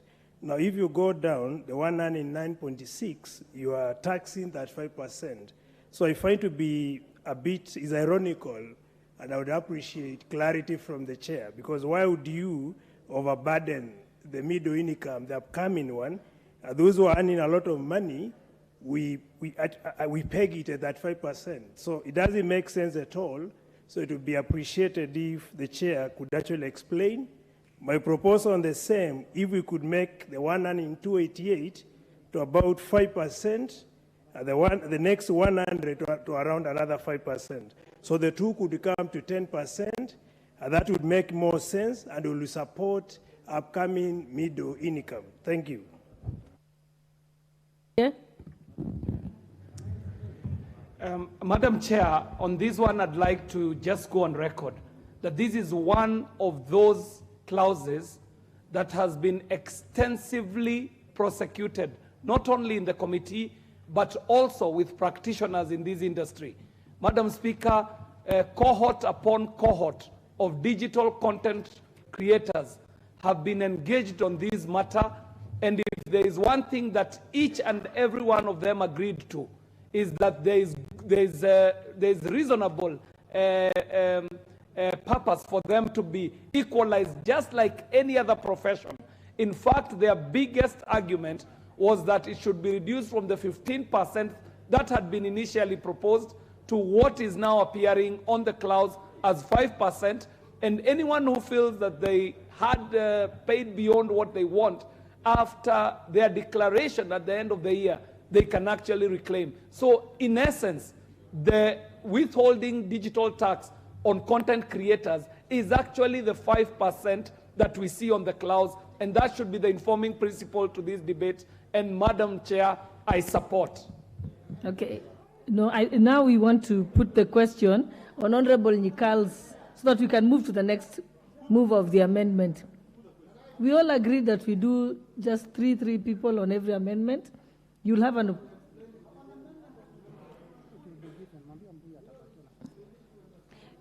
Yes, it's the same one as Honorable Mbui has. So you'll have a chance to respond, to contribute to it. Yes. He has, the chair has explained. Honorable members, thought we can make progress. There is still amendments on this same clause coming up. There's 3 more members. Proceed, Honorable Bade. You know, Chair, for this House to make informed decision, especially on this matter of income tax bans, we need to be very clear on what we are doing. What the chair of the committee is proposing, honorable members, is that the first 24,000 shillings per month, let us not go with the annual figures, should be taxed at 10%. Then that is the way it is even today. The next 8,333 should be taxed at 25%. And that is the way it is today. Now, the changes come from the 30% bracket. All the amounts above 32,333 right now is taxed at 30%, whether you're earning 10 million. Now, today, what we are being told is that the next 467,666 per month should be taxed at 30%. If you add those 3 figures, they come to 500,000. Now, the next 300,000 should be taxed at 32.5, meaning up to 800,000. Anything beyond 800,000, honorable members, will be taxed at 35%. That is the proposal by the chair. Now, other colleagues are proposing even better rates. So we better decide whether we are going with these better rates. Like the one for Kaluma, will only allow taxation of 35% for those who are earning over 1.2 million per month. So I was saying that because she said we can debate all these amendments together. We are on the same amendments, Leader of Majority. You know, you look so tired today. What's happening? I mean, okay, I think we need to allow the Leader of Majority to go and have something. Thank you, Honorable Badi. I think we can now put the question that clause 24 be amended as proposed by Honorable Nikal. Will as many as of that opinion say aye? Aye. Will as many as of the contrary opinion say nay? The ayes have it. Sorry, the eyes. Oh, sorry, chair. Okay. No, we've not gone to chair.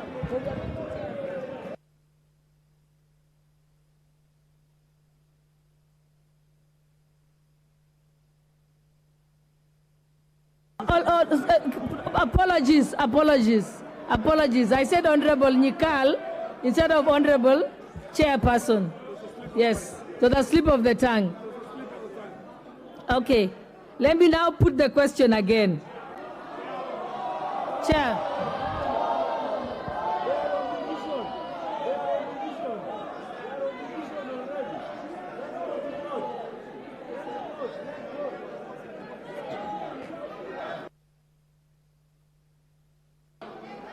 Yes, what's your point of order, Leader of Majority?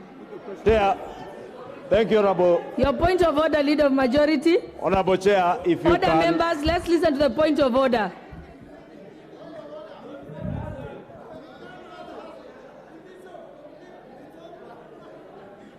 Chair.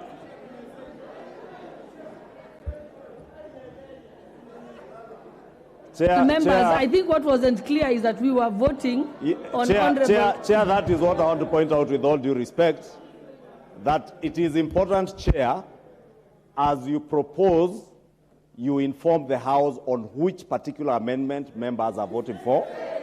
Number two, Honorable Chair, if you can protect me from the heckling by Honorable Mwago, the Honorable members, please...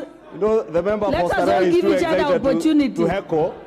And by the way, Honorable Chair, we have no problem with going for division at all. It's only procedural, Honorable Chair. Yes. And I know many members are tired, including the Chair. So if it didn't get clear, I'm not tired. Because it was not clear, I was going to propose, if you find it order, again. You repeat the vote again.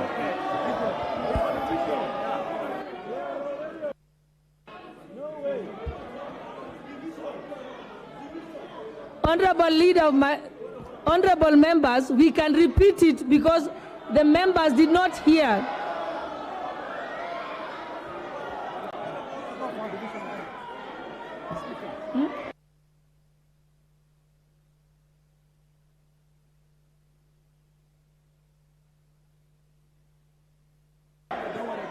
Okay. Okay.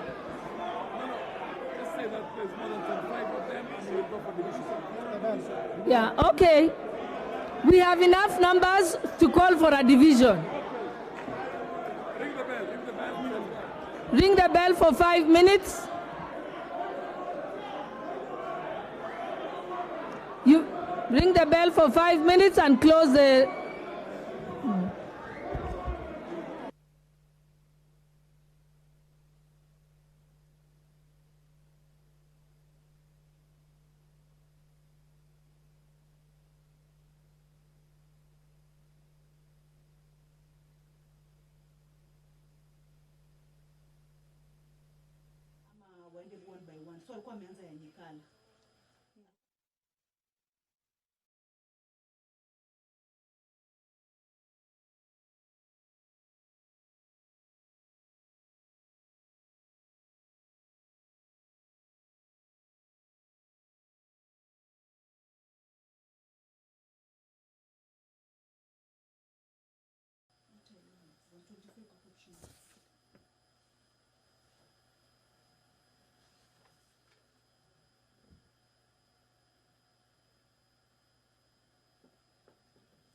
The House has called for division on clause number 24, another clause that has divided the House in regards to the proposals in this particular clause.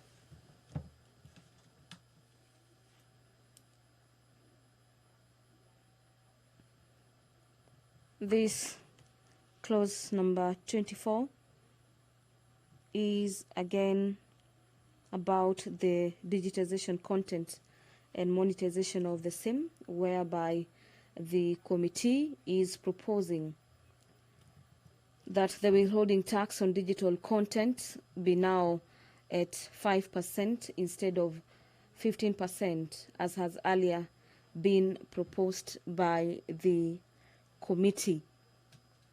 The deliberations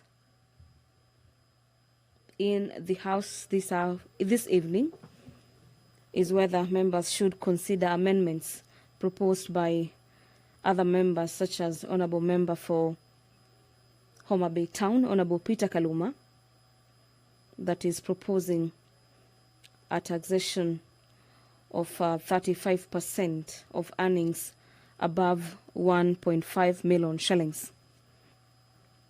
The committee has yet again made amendments this evening that the maximum be now at 9,600,000 shillings at 35% instead of 9 million shillings.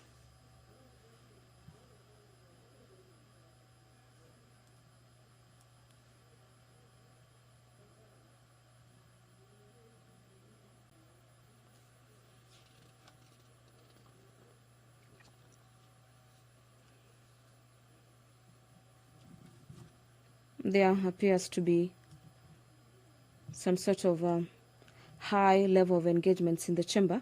The chair, Honorable Gladys Moss, is addressing members. Allow us to cross live to the chamber. The speaker has directed that the bus be drawn ready for members of the National Assembly to vote on this particular amendment as proposed by the Finance Committee.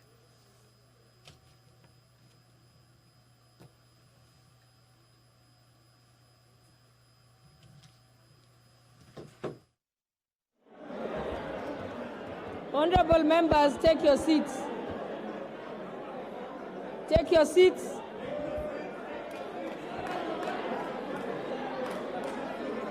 Can the respective whips get their members to the seats? Get your members on the seat.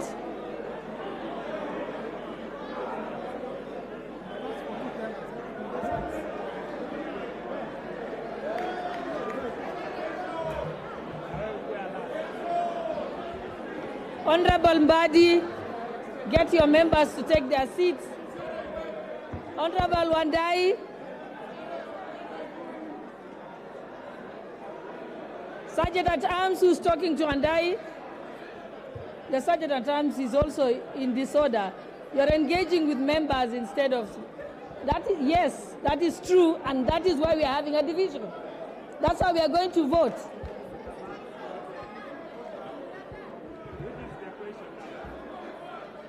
I didn't call for the final question.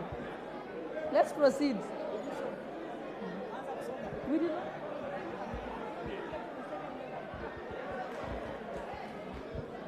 Okay, honorable members, take your seats.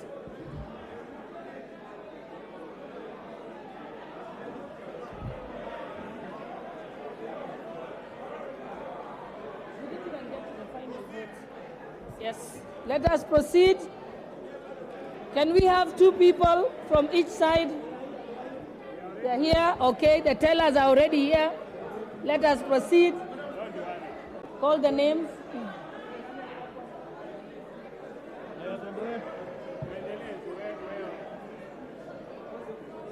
Proceed. 24, be amended as proposed by Honorable Mikal.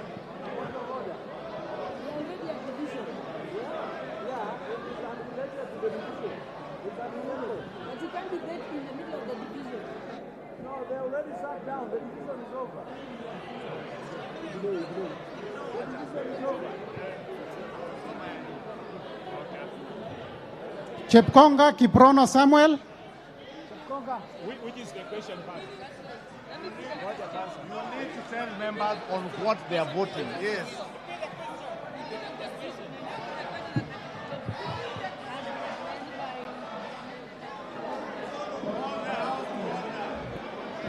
Honorable members, let me put the question again. I now put the question that clause 24 be amended as proposed by Honorable Nyikal.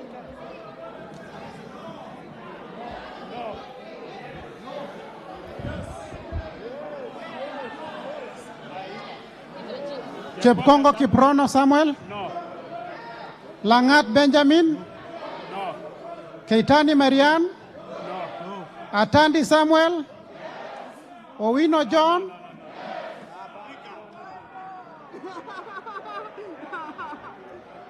Honorable members, every individual has to vote individually. Every honorable member must vote individually. Honorable member, I will actually put. They have. The bell has been rung. The bell was rung. Honorable Zamzam, I will hold you out of order and withdraw you from the house. Be seated and let us proceed.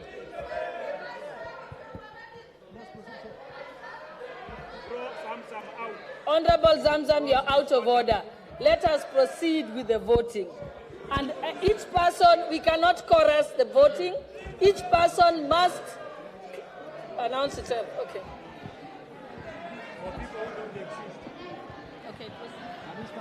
Gladys, however much they misbehave.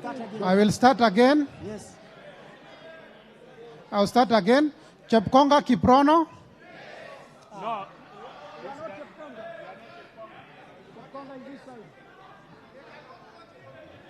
That is cross misconduct.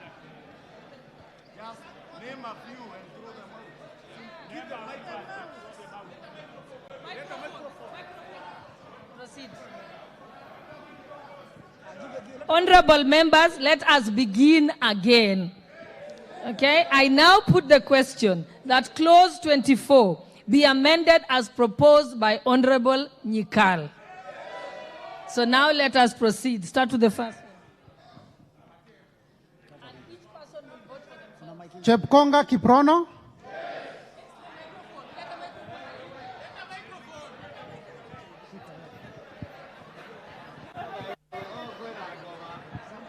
No.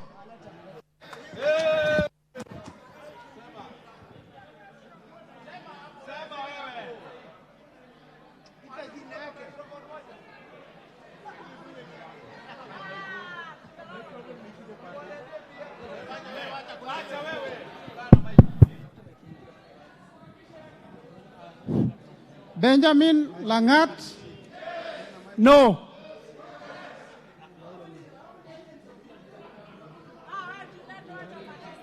Keitan Marian.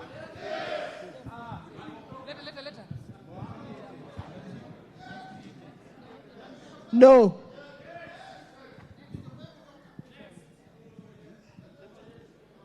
Atandi Samuel. No. Where is Atandi?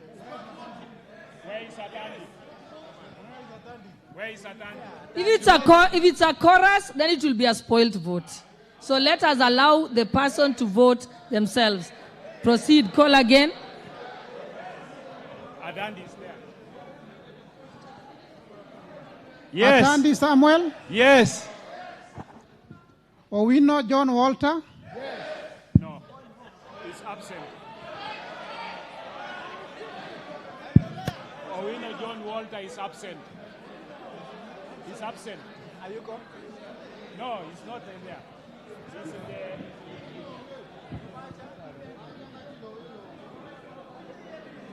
Honorable members, that's out of order because John Owino Walter is not in the country. So you cannot vote on his behalf. So let us proceed. John Owino is Gladys.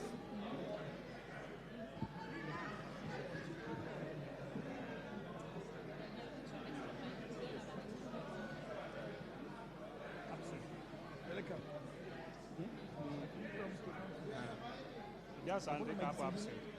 Mrembo Irene Juki.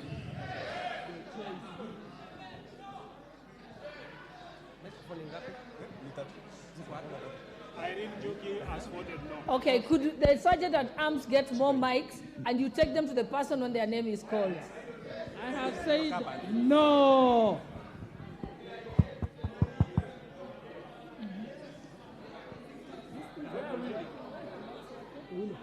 Nimesema no.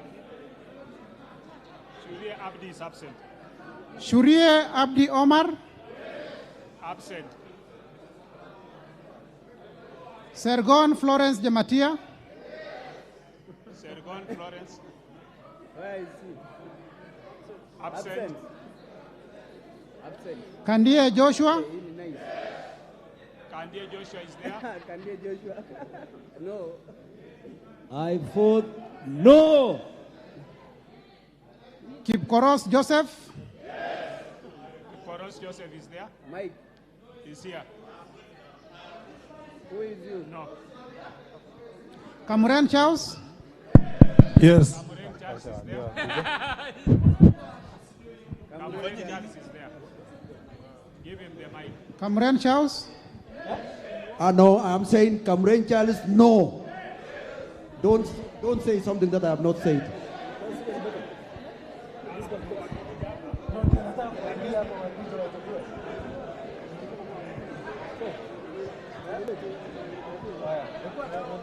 Koesh Nelson. Koesh Nelson. Give him the mic. I vote no. Momanyi Innocent Obiri. Absent.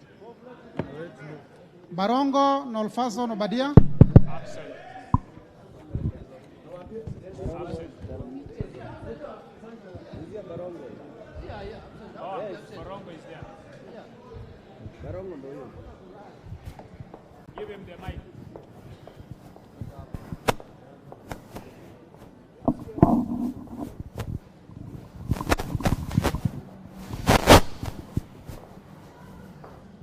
Yes. Amesema na vote yes. Yes, amesema yes. Yes. Alpha Miruka. Alpha Miruka absent. Kilel Richard. No, Lynette Chepkorir.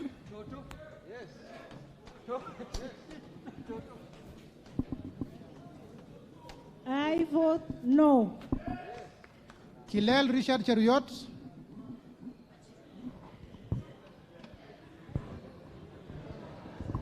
I vote no. Yegon Richard.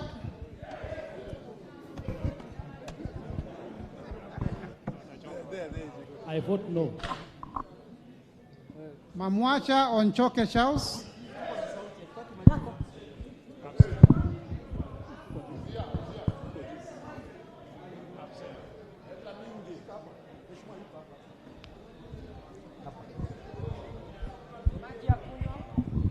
No. Ogola Gideon Ochanda.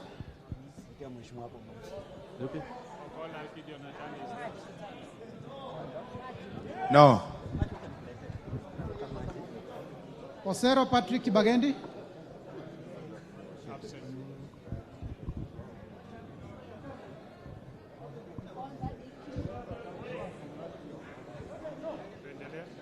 Wanjala Rafael. Yes. Wamboka Nelson Jack.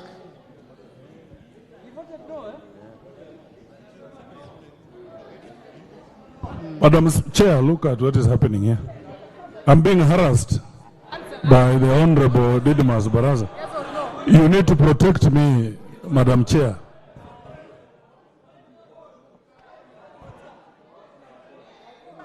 Yes. Wambilianga Catherine.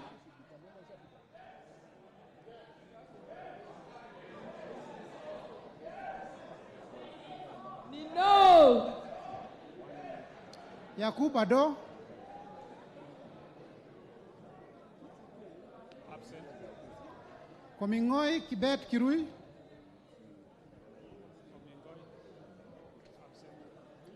Omanyo Catherine. Absent. Mwale Nicholas Tindi. Absent. Tindi Amenda. Oyula Joseph. Oyula absent. Wiridhania Rindikiri.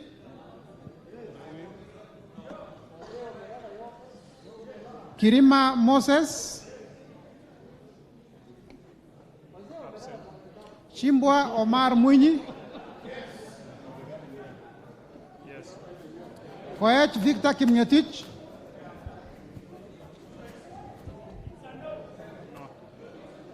Baraza Patrick Simiu. Biego Paul Kibichi. Ntwiga Patrick Munene. No, I vote no. Mahalim Farah. Elachi Beatrice.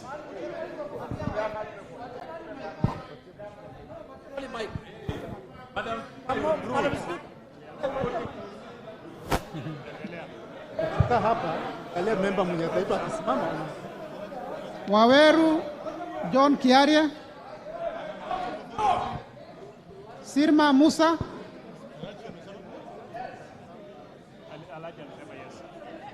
Welie Adan.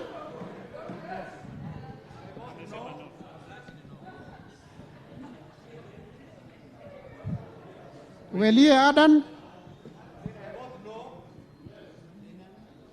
Caroline Jebto. Nyelechei. No.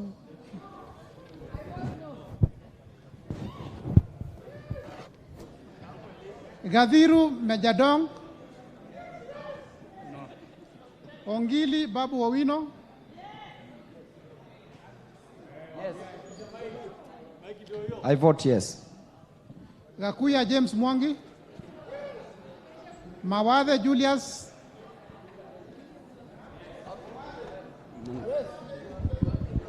I vote yes. Mwenje Mark Murithi. I vote yes. Daboen Pamela Njoki.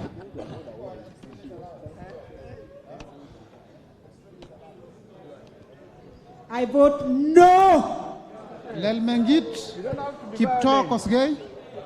That's gender violence. Omboko Milemba. Omboko.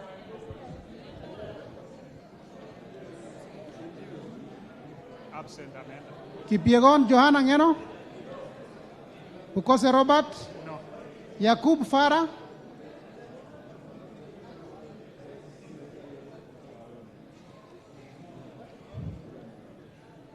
I vote no. Oundo Wilberforce Ojambo. I vote yes. Iribae Said Buya.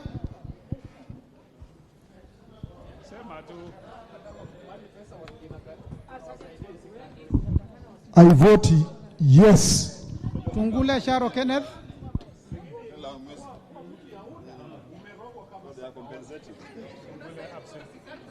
Siad Amina Udgon. Baro Deko Mohammed. Guyo Ali Wario.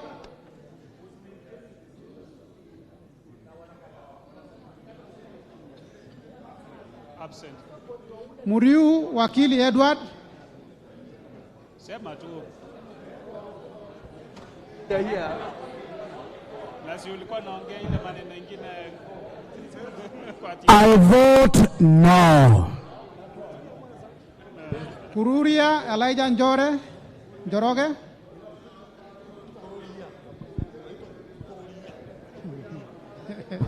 I vote no.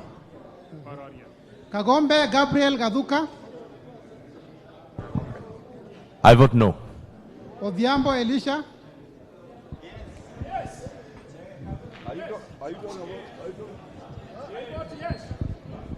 No. Yedenji Robert Gishimo. Wanjira Martha Wangare. Wamushomba Gadhoni.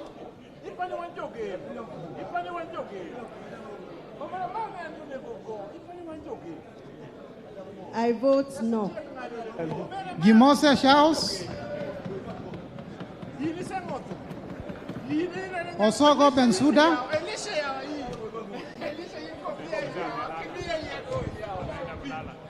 Kaluma George. Karido Kiili.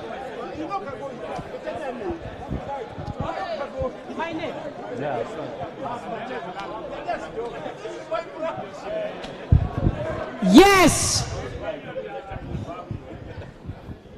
Karido Kiili Daniel.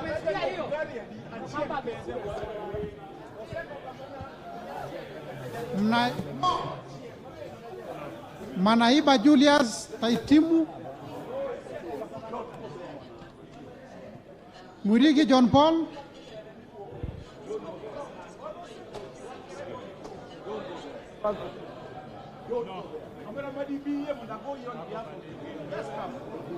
Abdi Ali.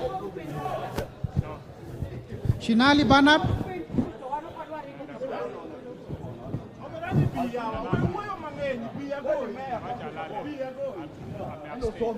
Bonaya Mumina Golo.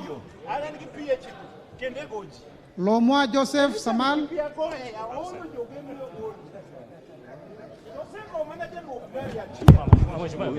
Mheshimiwa.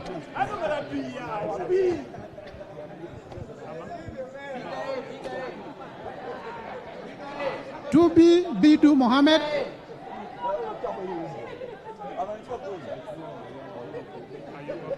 Badibadi Twalib. Ndongo George Koimburi.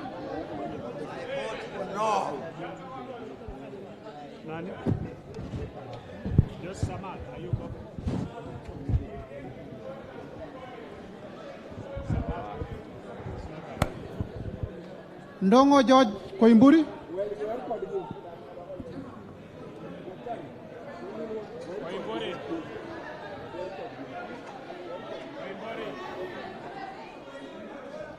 Wamashukuru James. Wamashukuru amesema no. Obara Eve Akinyi. Tumesema tumepata. Amefika yes. Kalasinga Joseph. I vote yes.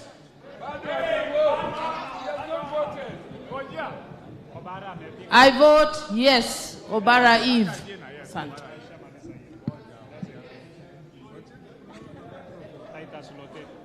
Titus Lote. Kimilu Joshua Kivinda.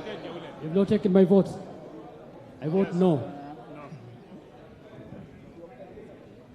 Kimilu Joshua Kivinda. I vote yes. Sankaire Lea Sopiato.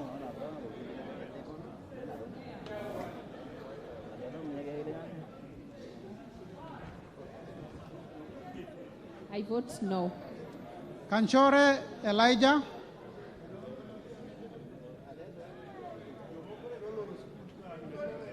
Amisi Kakuta Maimai.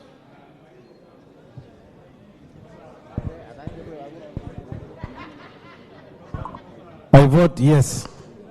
Nguro Onesmas. No. Sakimba Parachina. Risa Sunkuya George. Mwanda Elsie.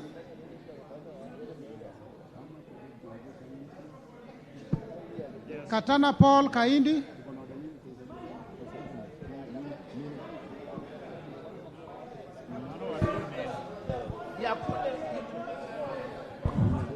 I vote yes. Hassan Abdi Yusuf.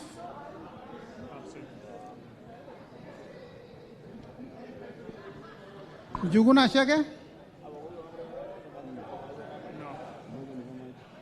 Makali John Okwisia. Kiungu Peter Irongo. Muli Fabian. Shumel Samuel Moroto. Sudi Oscar.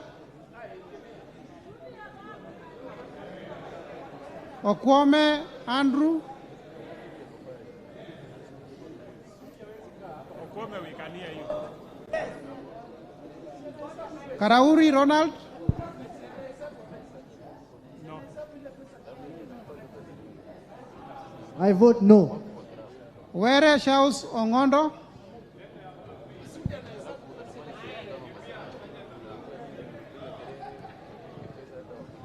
I vote yes.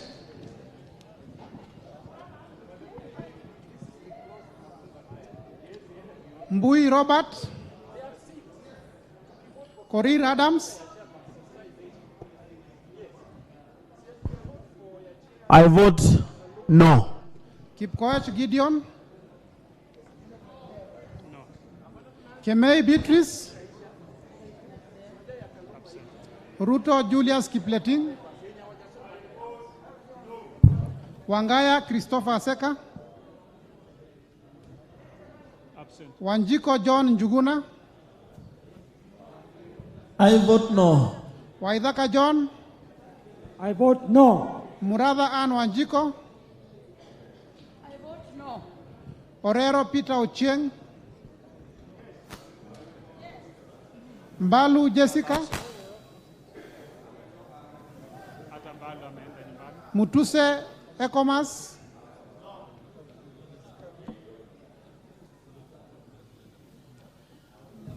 Wainaina Anthony Njoroge, Munyoro Joseph Kamau,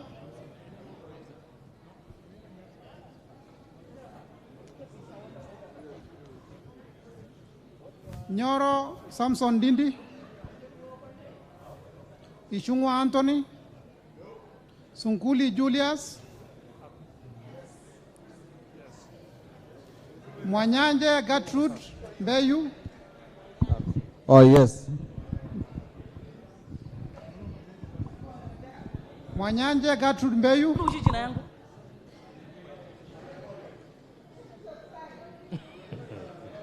Baya, I vote yes to clause 24. Thank you. Baya Owen, Kitty Richard Ken Chonga, Zambia Thaddeus,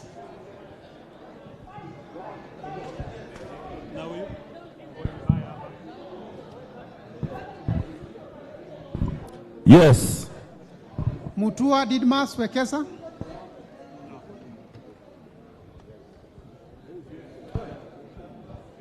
I vote no. Bisau Morris Kakai,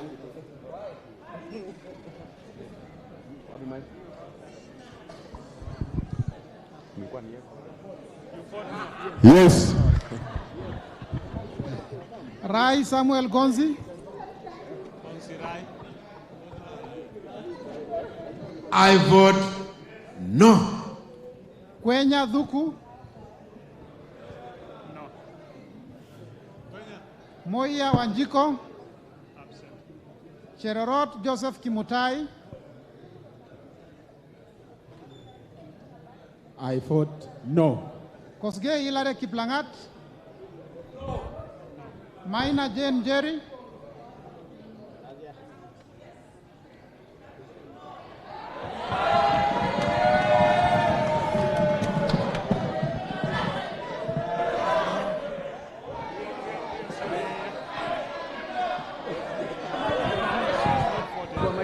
Maina Jane Jerry. I vote no. Not you. It is Maina Jane Jerry. Maina Jane Jerry. No, she has voted no. This one also different. I vote no. And a minor gingery. The other one is Mary Maindi. Gitari Joseph Gashoki, No. Bedzimba Rashid Juma,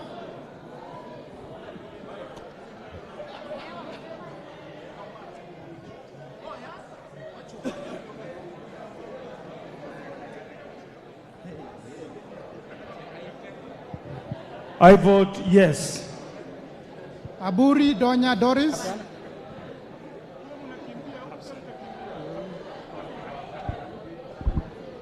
Where are our machines not working, Madam Chair? Somebody should be fired. We keep the sergeant at arms running up and down. We vote electronically. We are tired. And members, you don't want to defend your welfare. I vote yes. Ruth Adhiambo Odinga, If you are tired, go and sleep. Ruth Adhiambo Odinga.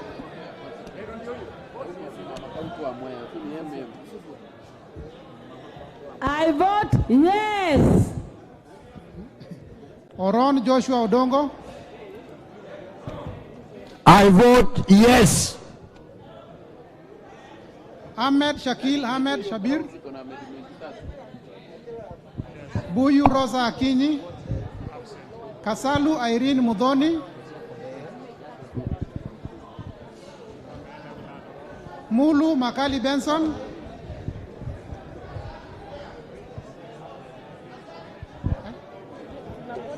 I vote yes. Mulu Makali Benson.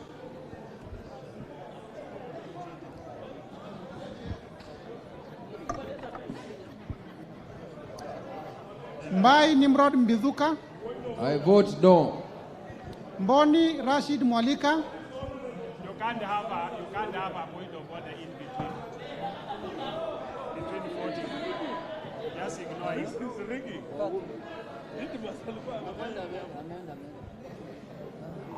Mboni David Mwalika. Nyamai Resho Kaki.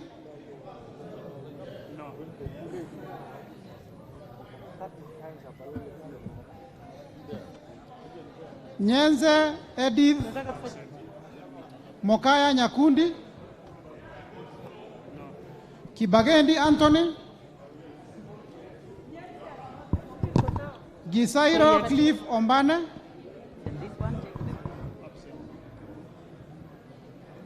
Yegon Brighton.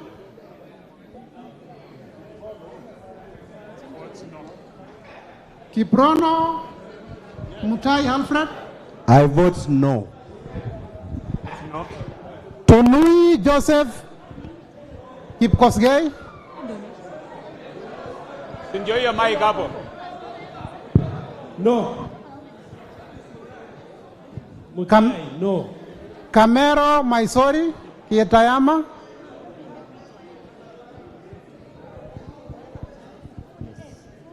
Robbie Mathias Nyamabe. I vote yes. No, I vote no.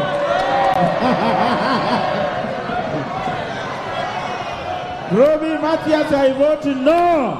I repeat, no. Robbie. I vote no. Say I vote no. I repeat, no. Masito Fatuma Amisi.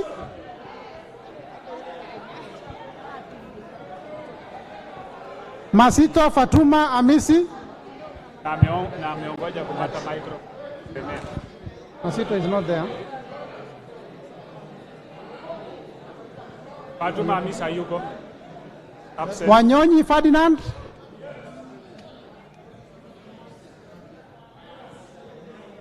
No. Abdirahman Mohamed Abdi.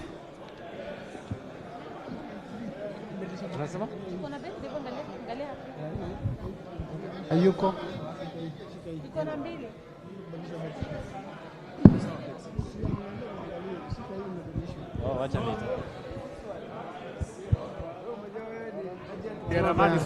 Absent. Mohamed Abdikadir Hussein. No. Kagiri Jane Wangeshi. No. Kionjori Festus Mwangi. Vote no. I vote no. Korere Sara Paulata. Absent. Karani Stephen Washira. No. Lekuton Joseph. Marubu Monica Mudhoni. Obo Ruweida Mohamed.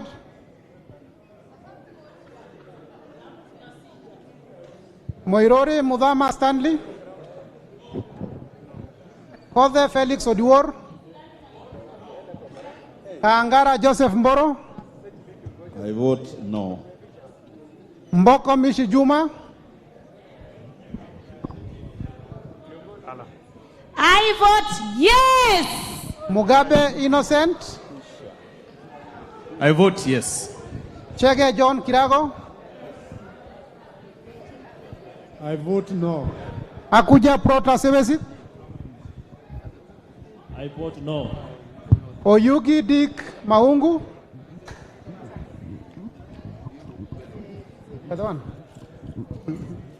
Nabi Nabwera.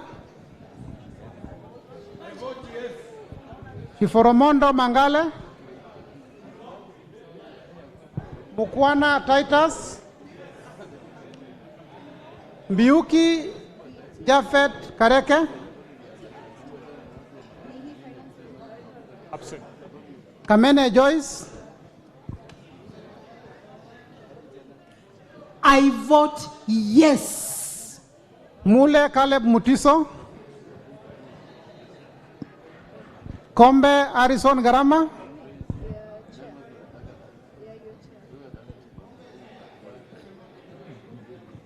The word is yes. Omwera George Aladwa. I vote yes. Yamba Susan Ndonye Runge.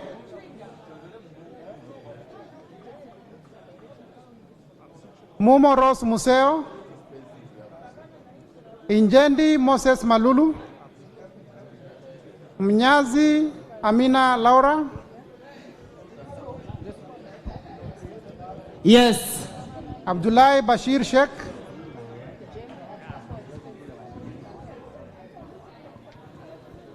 Sheikh Humel Ker Kasim.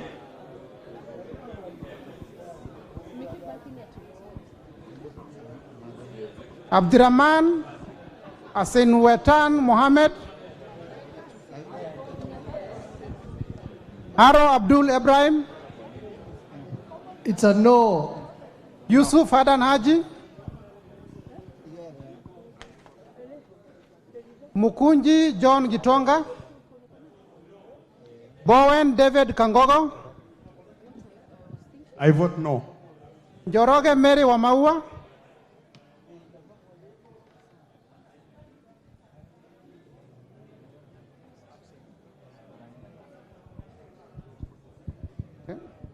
Toroitich Timothy Kipchumba. Wako Naomi Jilo.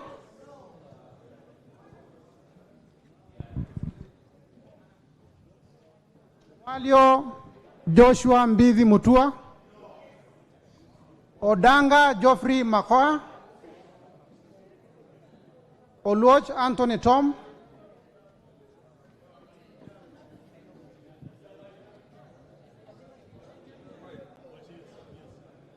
I vote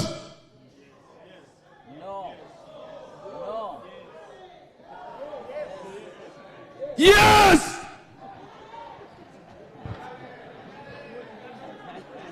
Gishuki Edwin Mugo. I vote no. Kahugu Eric Mwangi. Tandaza Kasim Sawa. No. Amesema no. Nabulindo Peter Oscar. Mule Stephen Mutinda. Kingola Patrick Makau. Ruku Geoffrey. Nabat Bernard Morioki. I vote no. Nzioka Erastus Kivazu.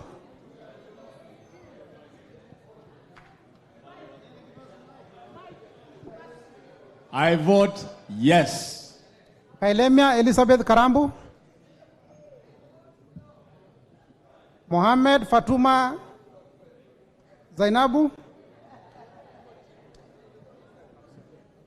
Kipngor Ruben Kiborek. Barto Filia Jebkemoy. I vote no. Imani Francis Kuria. Chimba Zamzam Mohamed. Mheshimiwa Spika, wakati mwingine watu wakijifunga unakubali. Lakini kama mama Mombasa napiga yes. Kirwa Abraham Kipsang.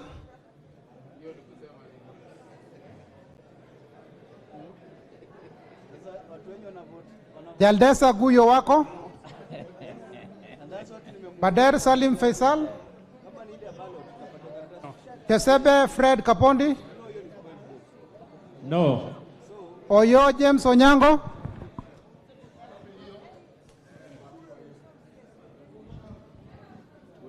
Yes. Gishoi Kagushia, I vote no. Salasia Peter Kalerwa,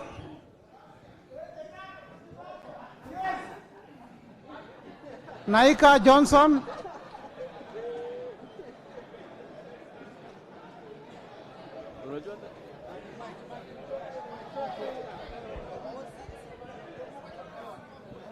Maina Betinjeri. I am here. I'm voting yes. Naika Johnson. Maina Betinjeri. Mashele Mohamed Saud.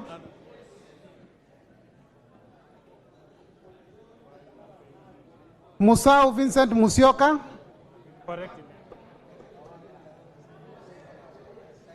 I vote no. Shake Peter Mbogo.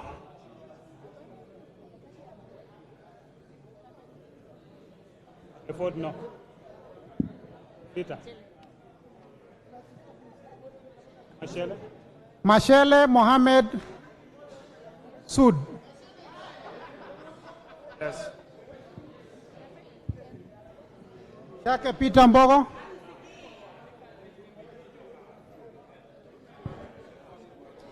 Maingi Mary.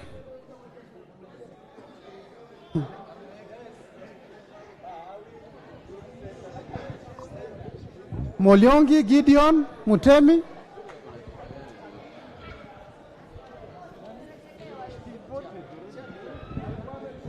I vote yes. Nguna Charles Ngusia. Absent. Nzengu Paul Musimi.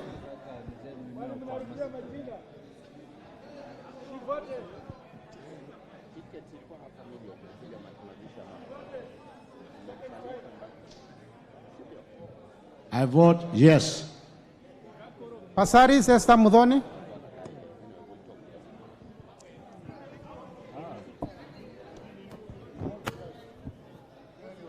I vote no.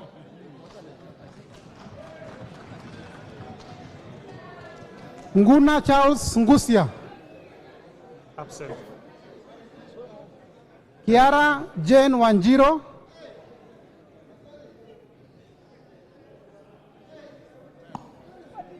Napiga language.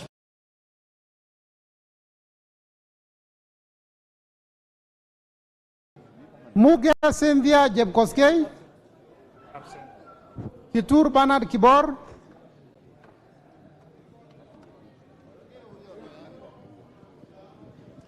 Bernard Kitur, I vote no. Tonkei Rebecca.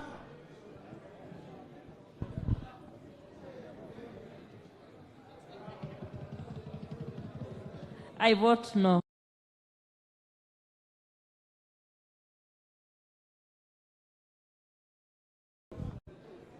I vote no. Pareyo Agnes.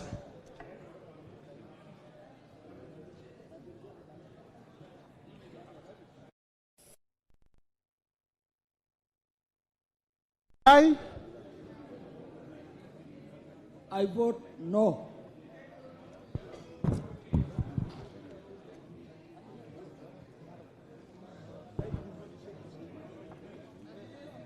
Pareyo Agnes.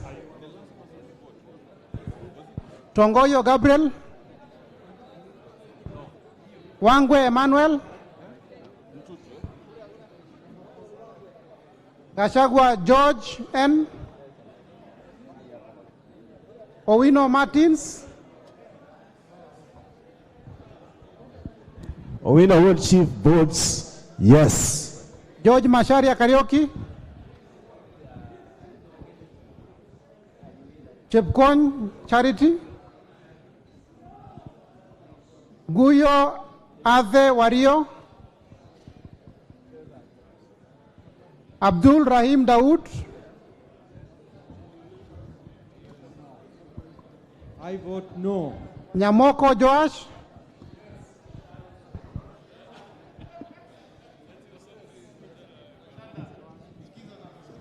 I vote no. Owor Juma Joshua Aduma, Amesema yes. Mohammed Ali, Mongina Jerusha, Gitau Faith Wairimo, Odoyo Okelo Jared, Jared Okello here, and I vote yes. Janda Zahir, Manduku Daniel Ogwoka,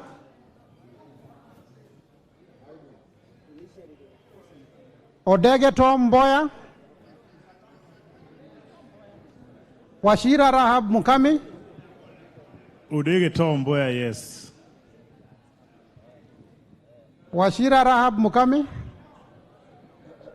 Madenge Duncan Maina,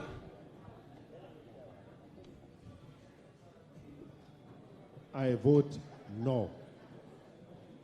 Mushira Michael Mwangi, No. Kiarao David Njuguna, Wainaina Michael Wambogo, Kosing David Losiako,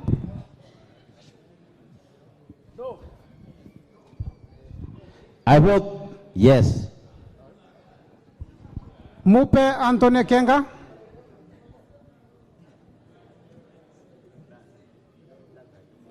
Gogo Lilian,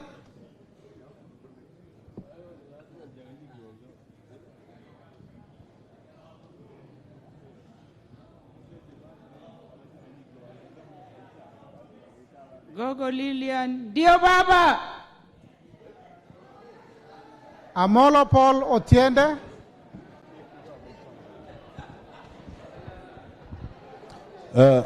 On this division caused by the inattention of our counterparts, I vote yes. Shebor Paul Kibet,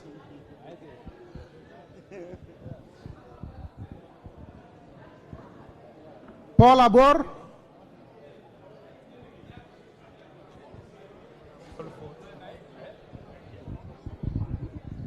I vote no.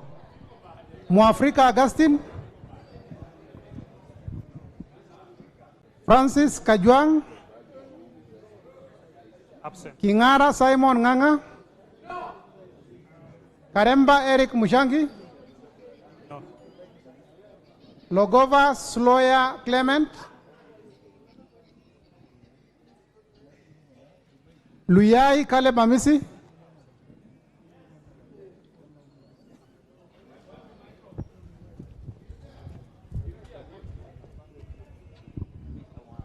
I vote yes. Raso Dido Ali, Lenguris Pauline, Lento Johnny Jackson Lekumontare, Letipila Dominic Eli,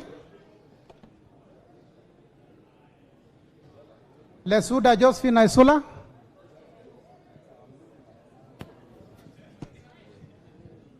Nikal James Wambura,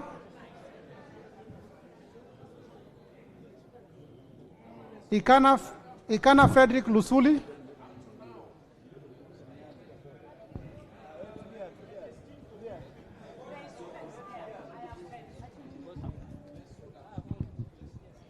Odor Christine Ombaka, Kemei Justice Kipsang, Lochakapong Peter, No. John Waluke, I vote no and no. Sigei Francis Kipiegon,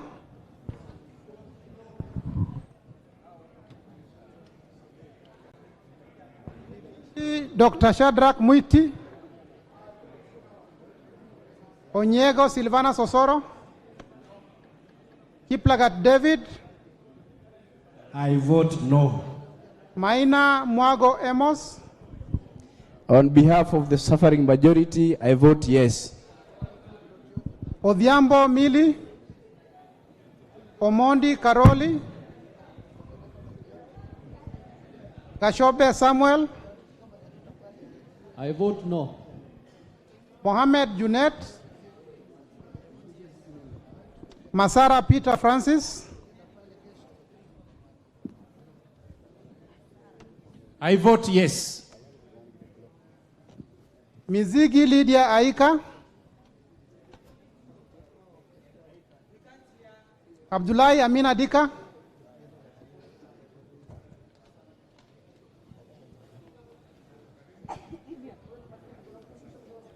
Bare Hussein Abdi,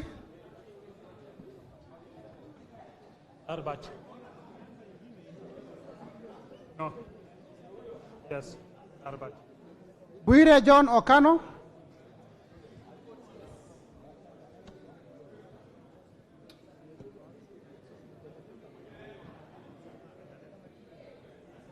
Oku Edward Kaunya, Absent.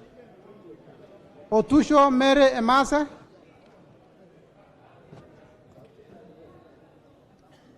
I vote no. Mwangi Geoffrey Wandeto, Murugara George Gitonga, I vote no. Nduyo Susan Ngoge,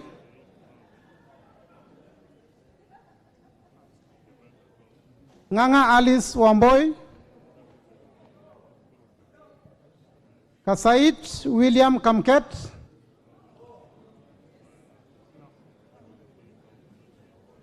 Aburi Lawrence Mpuru, Mutunga John Kanyuithia, Kipbiwot Julius Meli,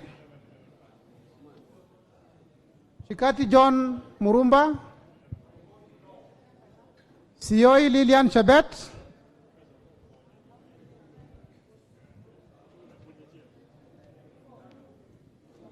I vote no.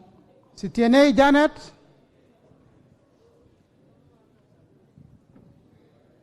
I vote no. Ngetit Cecilia Asinyen,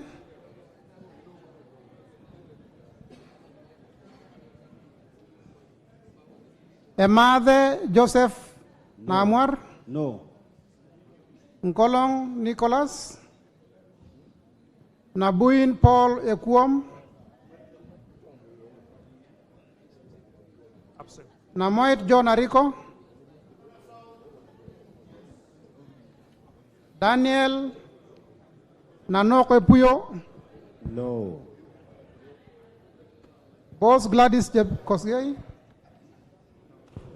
Ochieng David Ouma, Wandai James Opio, Nyamita Makogola,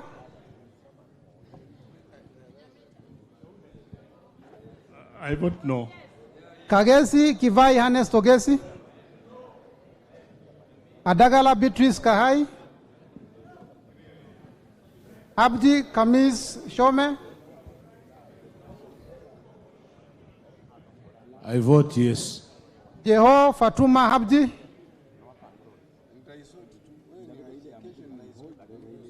Mohammed Aden Daudi,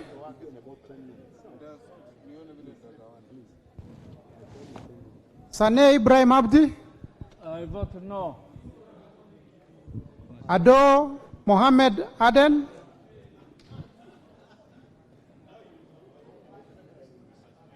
Farah Yusuf Mohammed,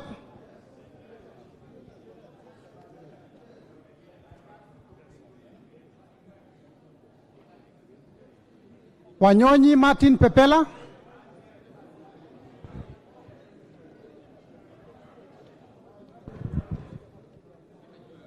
Sitati Daniel Wanyama, Vote no.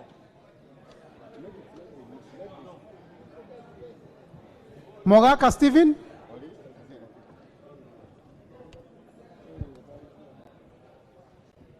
Kasiwai Rael Chepkemoi, I vote no. Wetangula Timothy,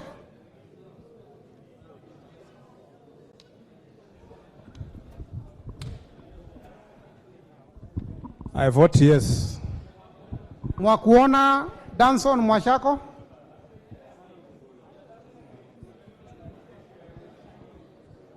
Basil Robert Ngui.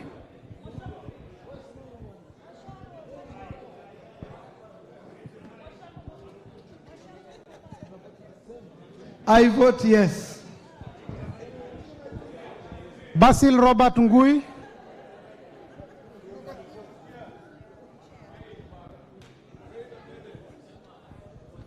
I vote yes. Ali Abdisirat Khalif. Chege Sabina Wanjiro. Dena Joseph Amisi. I vote no.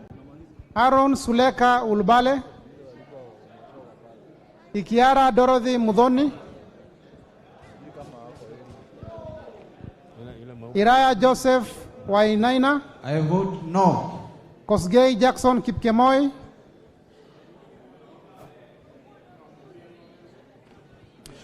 Mayaka Irene Nyakerario. Mohamed Umulker Arun. Mwangi Teresia Wanjiro. I vote no. John Badi. Yes. Talib Abubakar Hamed.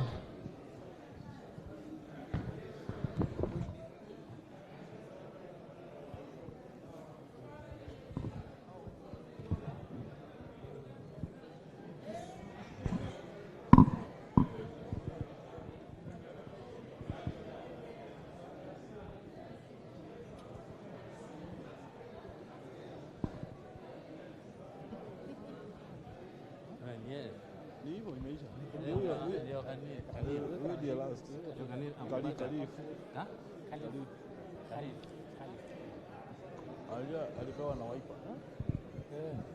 Sasa anatusiwa kwa bei na waipa huko na kodimu na mshiko.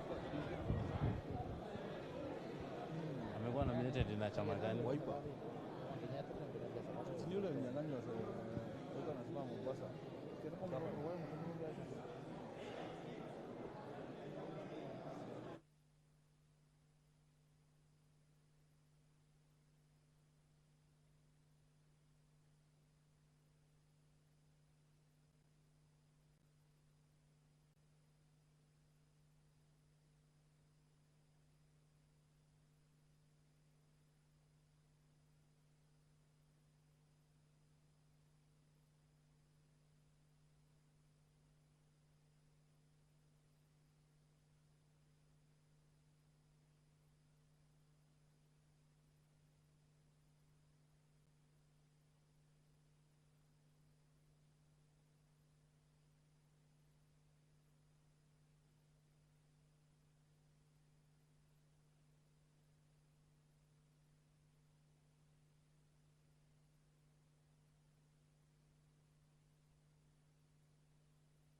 Well, tallying on the voting for clause 24 is currently underway.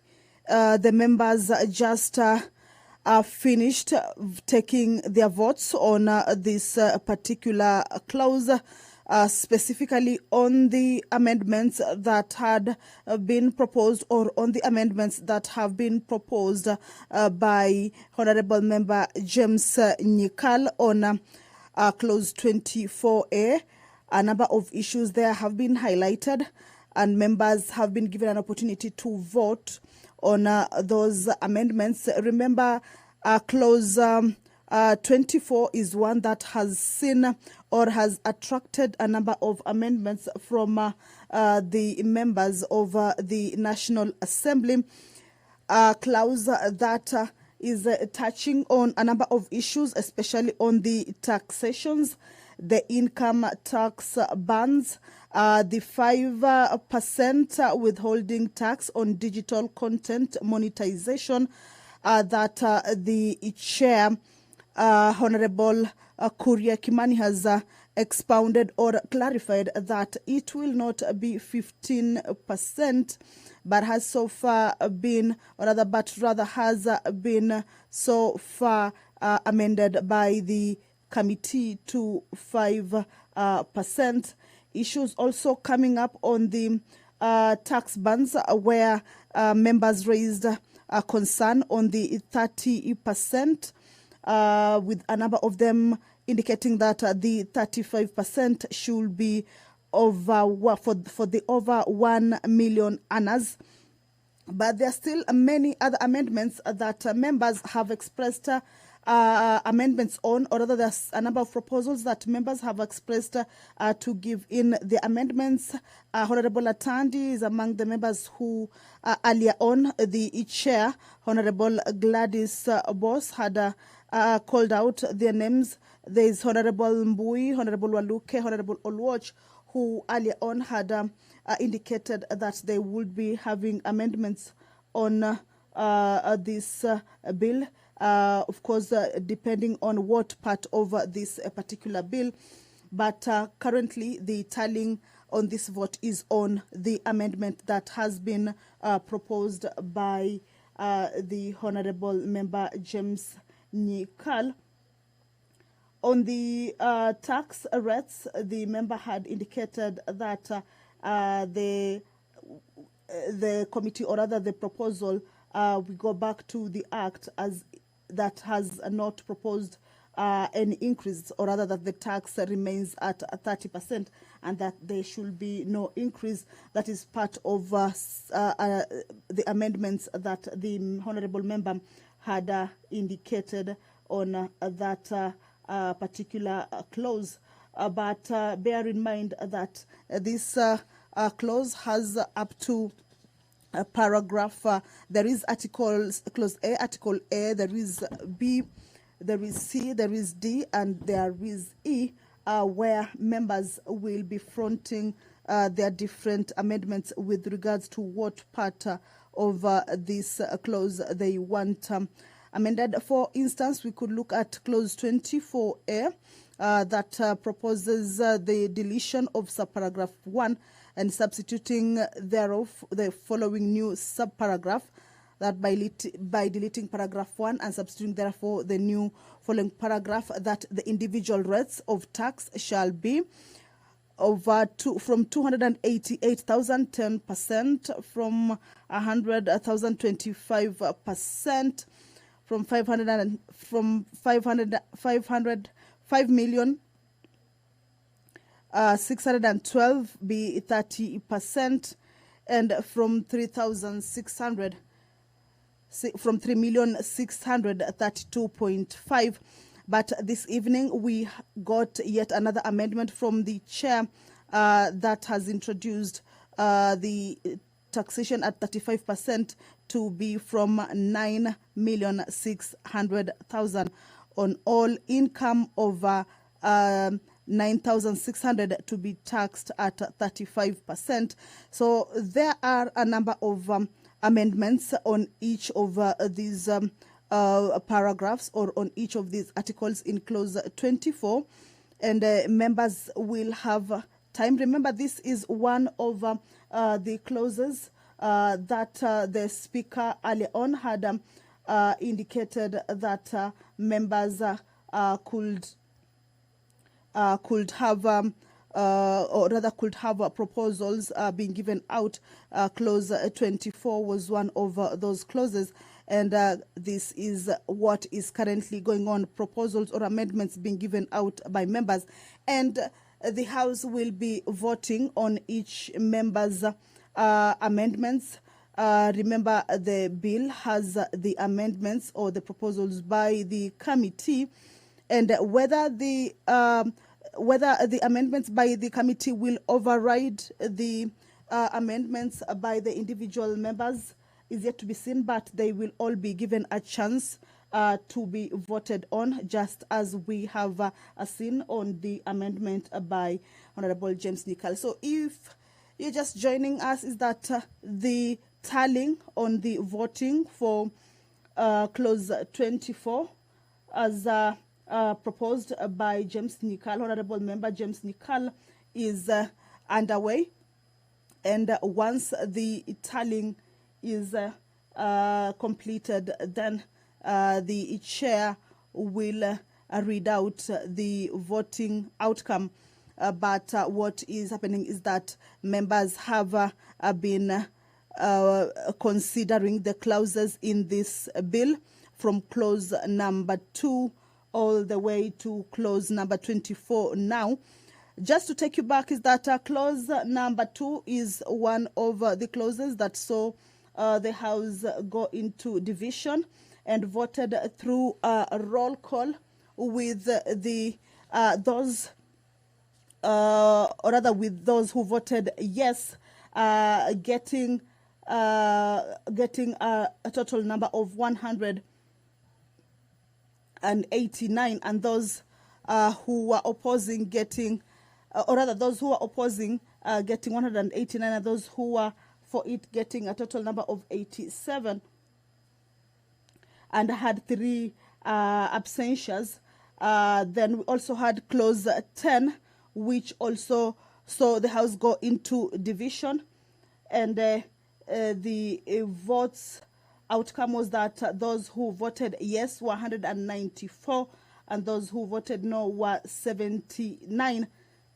And clause 24 is yet another clause that has seen the members go into division, and that is just part of the amendments that have been proposed by the members. Of course, once we are done with this tallying, we will be seeing a number of amendments that will be fronted by various members. And at the end of it all, the members will be getting to vote on the amendments that have been proposed by the members. Remember, this is the Committee of the Whole House, a division on clause 24 of the Finance Bill. Remember, this is a bill that highlights how the government will be raising its funds or its finance, or rather how it will be financing its budget. As just the other day that the Cabinet Secretary for Treasury, National Treasury and Economic Planning presented the budget highlights and how the budget will be financed. There are a number of tax measures that have been proposed in this finance bill.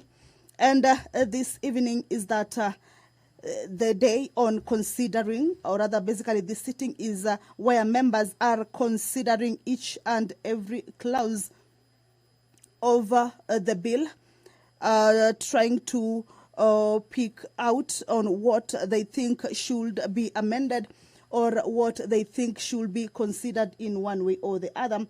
And if there are proposals or amendments that are agreed upon, then members will vote in favor of, and those who may not be agreeing on, they will be opposing. And that is what has been happening from around 5 this evening, where the Committee of the Whole House began its sitting. And you remember earlier on is that the majority leader Honorable Kimani Shungwa asked for extension of sitting time just to give time to this particular session or particular exercise to enable members have enough time to ventilate on the contents of the bill and ensure that the legislative process goes on without any hitches. As you can see, the chair, Gladys Boss, is on the speaker. Allow me to hand you over and let's listen into what she is saying. Honorable Nyikal, the division result of voting is the nays 183 and the ayes 79. Therefore, the nays have it. I now put the question that clause 24 as amended be part of the bill. Will as many as of that opinion say aye?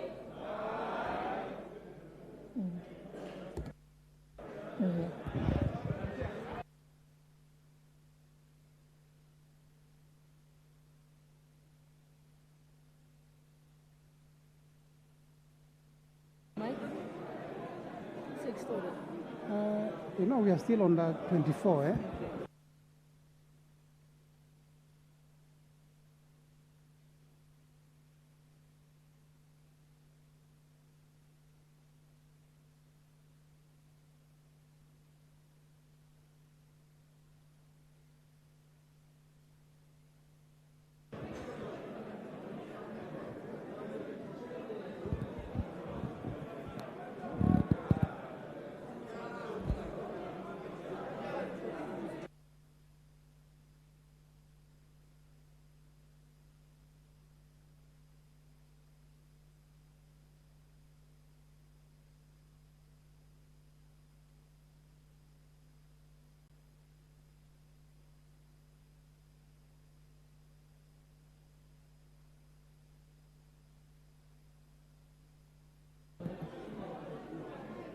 Honorable Mbui, I think you can move your amendment, but if you can avoid paragraph 1, because that has already fallen under Honorable Nyikal's amendment. Oh, sorry. Please open the doors. Yeah. Yeah. Honorable Mbui, you may proceed. Thank you, Chair. My proposals were, I think, 4 of them.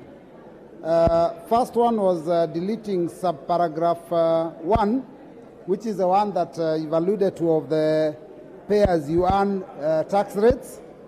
The second one, B, by deleting paragraph 8, which is on the advance tax, Madam Speaker, for vans, pickups, trucks, prime movers, the one that proposes to increase the advance tax to 3,000 per ton of load capacity. The other proposal I had, Madam Speaker, was to delete subparagraph 9, which also proposes an advance tax for saloons, station wagons, minibuses, buses, coaches, to 100 shillings per passenger capacity. And the last one, B, by deleting subparagraph 10, which is the one that proposes to change the turnover tax from 1% to 3%, Madam Speaker.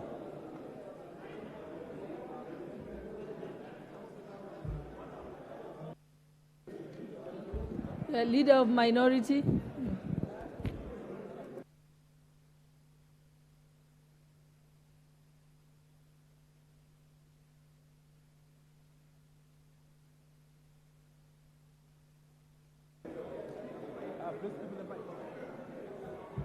What way?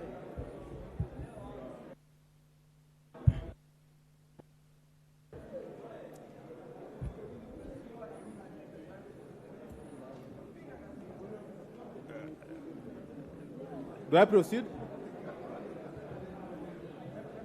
Madam Speaker, I want to add my voice to this amendment proposal.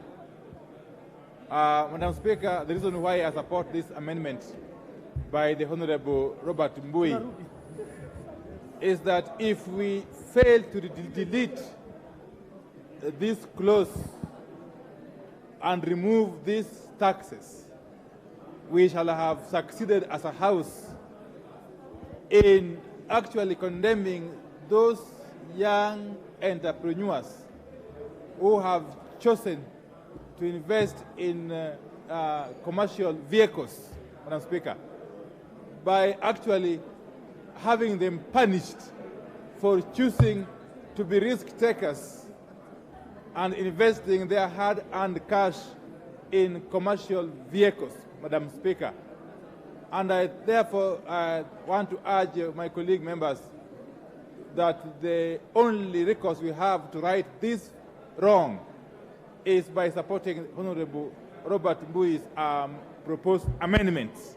Because otherwise, this whole thing will make a joke of our commitment as a country to support small businesses, upcoming businesses, entrepreneurs, risk takers, people who, when actually supported, would actually contribute immensely to the economic development of this country and indeed create numerous employment opportunities for our youth who are wallowing in unemployment that has now reached alarming proportions. Thank you, Madam Speaker.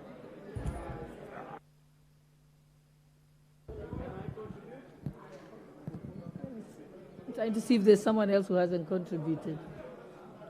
Yes, your point of order, Honorable Junet.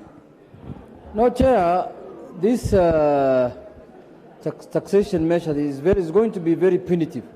You know, it is being increased double, from 1,500 to 3,000 at once. And the matatu from 60 shillings to 100 shillings per passenger per matatu. Madam Chair, I think this one we should agree on both sides that this is not good. This is going to kill many small businesses, especially in the matatu sector, and the turnover tax also from 1% to 3%. Then the people with trucks and the small cars from 1,500 advance tax to 3,000. The matatu from 60. Madam Speaker, Madam Chair, this is going to be too much. Let us just agree on this one that we reduce it. I hope the chairman can agree. Honorable Chairperson of Finance, let's have your response before we put the question on the amendment proposed by Honorable Mbui. I thank you, Honorable Mbui, for that proposal, but having looked at it, we do not agree with the proposal by Honorable Mbui. Honorable Mbui, this particular digital content creators, there are many of them that actually do generate a good... Oh, on vehicles, yes. Yes, thank you. The advance tax on those particular vehicles, I thought that Honorable Mbui would first by appreciating that we have actually reduced the proposed tax as per the bill from 3,000 to 2,500 shillings. So we let us please, let everyone pay their rightful share of tax. And in fact, people are looking at it as it has been a new amendment. Actually, it is just an increase of that particular advance tax. It has been there on the Finance Act. And with that, we really urge Honorable Mbui that we allow everybody to pay their rightful share of tax. Thank you. And in fact, on the issue of that advance tax, again, remember the discussion we had earlier, the same with the digital content creators, that these particular operators of these vans and trailers, if they feel that that particular rate is actually maybe too high, if only they would agree to file their returns and file the correct tax returns, then they would only pay the income tax as per the tax bands. So we are really encouraging them to pay this an advance tax, and if you really want to be tax compliant, towards the end of the year, file your returns, and then that would be deducted. That's why it's an advance tax from your income tax, and that income tax can only be charged as per the tax band on the act. The rate of turnover tax that we're not really increasing it from 1.5% to 3%, because remember, this House in the last Parliament did approve the turnover tax to be 3%. The reduction from 3% to 1.5% came as a measure to help our businesses during COVID time. So it was just a precautionary measure during COVID time to help these particular businesses. And now that we all agree that COVID is behind us, we encourage them to pay that 1.5%, that 3%, sorry. And again, if they feel, because this particular tax is a tax on turnover and not necessarily a tax on profit, the same logic. Towards the end of the year, if they only file their returns, then they will be allowed to deduct this particular tax that you've paid, and they are going to pay their taxes as per the income, as per the tax band in the Finance Act. Thank the you. Income Tax Leader of Act. Majority. Honorable Speaker, Madam Chair, let me say, one, we need to understand that this is an advance tax. Just the literal meaning in English of an advance is an advance payment, is not a final tax. Therefore, whatever quantum you pay, if at the end of your financial year you do your annual income tax returns and you realize you have overpaid, you get a credit with KRA. Therefore, Honorable Speaker, I would really implore on the Honorable Robert Mbui to drop this amendment and allow us to progress. We don't even need to go into a vote on this, Honorable Speaker. And I implore my good friend Robert, and you know Robert is a good teacher. He understands the literal meaning of the word advance, that you pay in advance. It's very simple. You pay in advance, but it is not your final tax. At the end of the financial year, by June 30th, like now at the end of this month, if you are a transporter like myself, I will still do my annual returns. And should I find that the advance tax I paid is below what I ought to pay as income tax, you are required to top that up and pay to KRA. If I find during my returns that I overpaid, I get a credit. And the earlier you pay tax matters, the better. Even the Holy Book in the Bible says, give unto Caesar what belongs unto Caesar.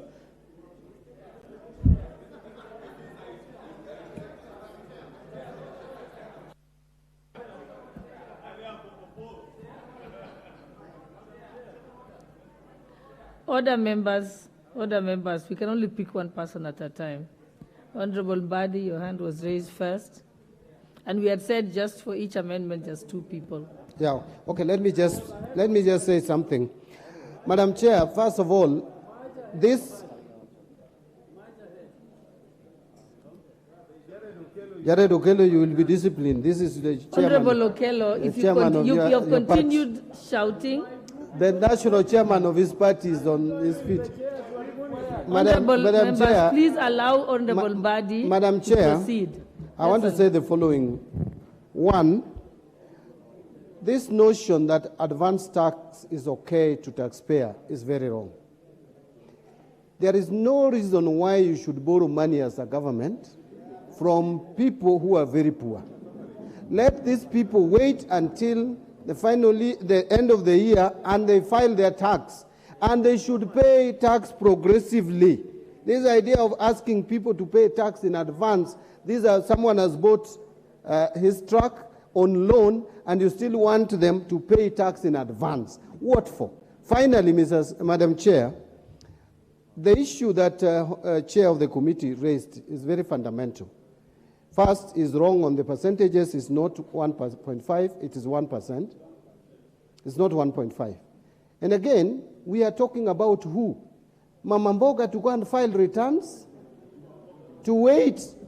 The kiosk, those who are selling sweets on the sides of the road, to go and pay, to go and file tax returns? Even administratively, it is very difficult.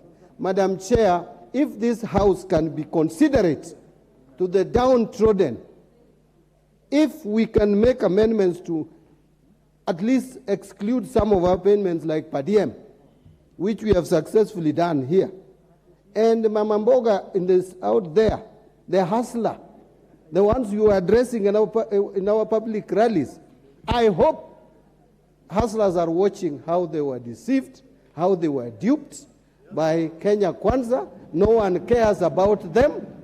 Let them pay advance tax. but I support Honorable Mbui's amendment. Leader of majority, your point of order. Honorable Speaker is overtaken since the Honorable CPA John Buddy has sat, although it is good because you allowed us to ventilate on the issues here and not to pontificate on our political stance, because we also have that option, Honorable Speaker.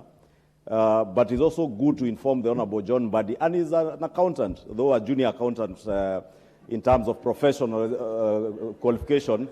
By age, I know he's older than me, but in terms of qualifying as a CPA, he knows I qualified when I was still a student at the university, when I was a junior finance officer. And he knows there's something in accounting called a prepayment. And what he's saying that government is borrowing from people, it is not government borrowing. It is simply taxpayers being asked to make a prepayment of what they owe to the taxpayer. When you are a rich man, like Mani Shongo or Junet Muhammad, who is running a fleet of vehicles in Isli, just like I run my own fleet of vehicles in Kikuyu, rich men like me and Junet, we pay advance tax because we owe it to the people of Kenya. We owe it to the hustler nation to pay our taxes in advance so that children of hustlers can be able to get capitation for day secondary school and junior secondary, Honorable Speaker. And therefore, Honorable Speaker, I once again oppose the amendment by Robert Mbui again, and we all oppose. Okay, thank you. Thank you, members. We said we are giving 2 chances only to the people who want to respond to it, so that we can move to there is still an amendment on this particular point.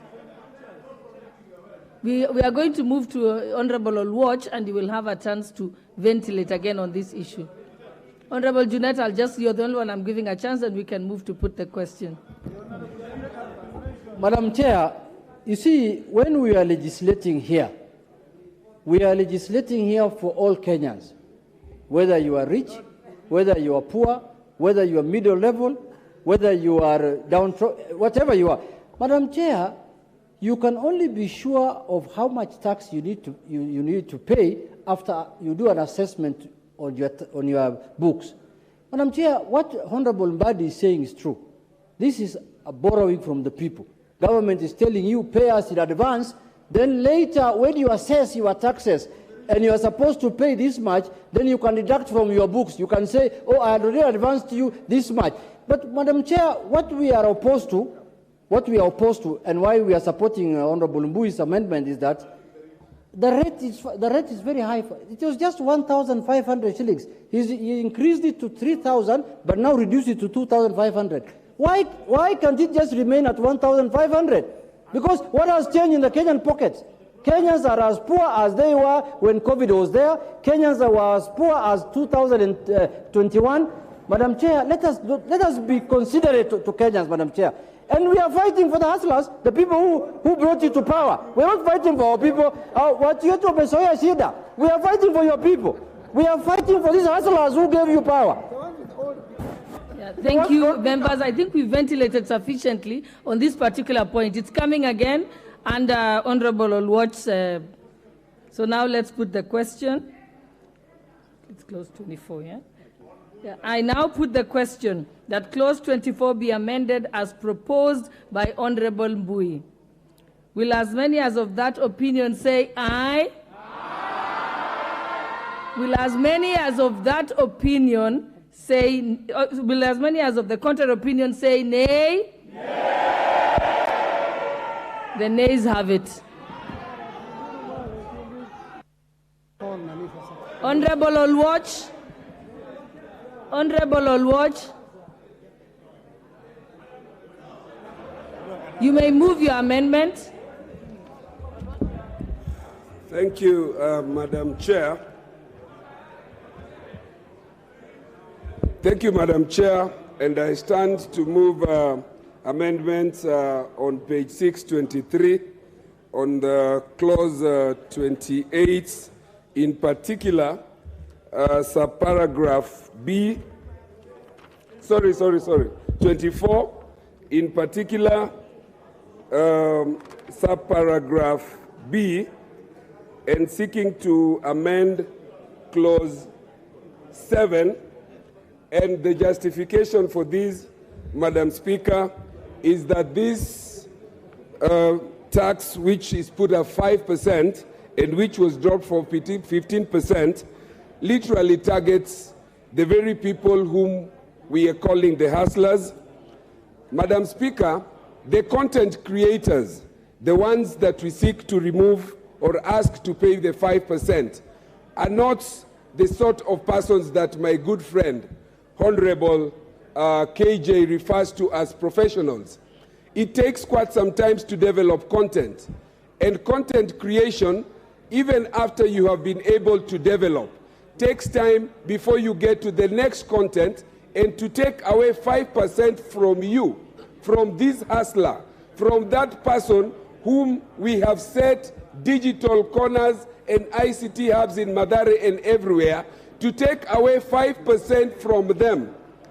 5% is to impoverish these people and to put them in a situation where during these hard economic times, during these times when the economy is struggling, as we all admit that it is struggling, we ought to have staggered this and put them in a band in which we are able to say that people who are earning below 500,000 on content creation ought to have been exempt. So that we begin by saying, if you're making money on digital content beyond 500,000 to 1 million, you pay X amount. If you're making digital content, like my good friend Jalash, and you're earning 3 million from digital content, then you're able to pay X amount. But to put a blanket figure on that person in my constituency in Mathare, who makes 50,000 on a content, 100,000 on a content, and has to wait for another 3 months to be able to develop content to earn another money, is punitive at a time when the economy is struggling, and this hits at the very core, at the very heart of the hustler nation. And so I'm trying to persuade us that we drop this particular and exempt the people that are affected by this. I move, Madam Chair.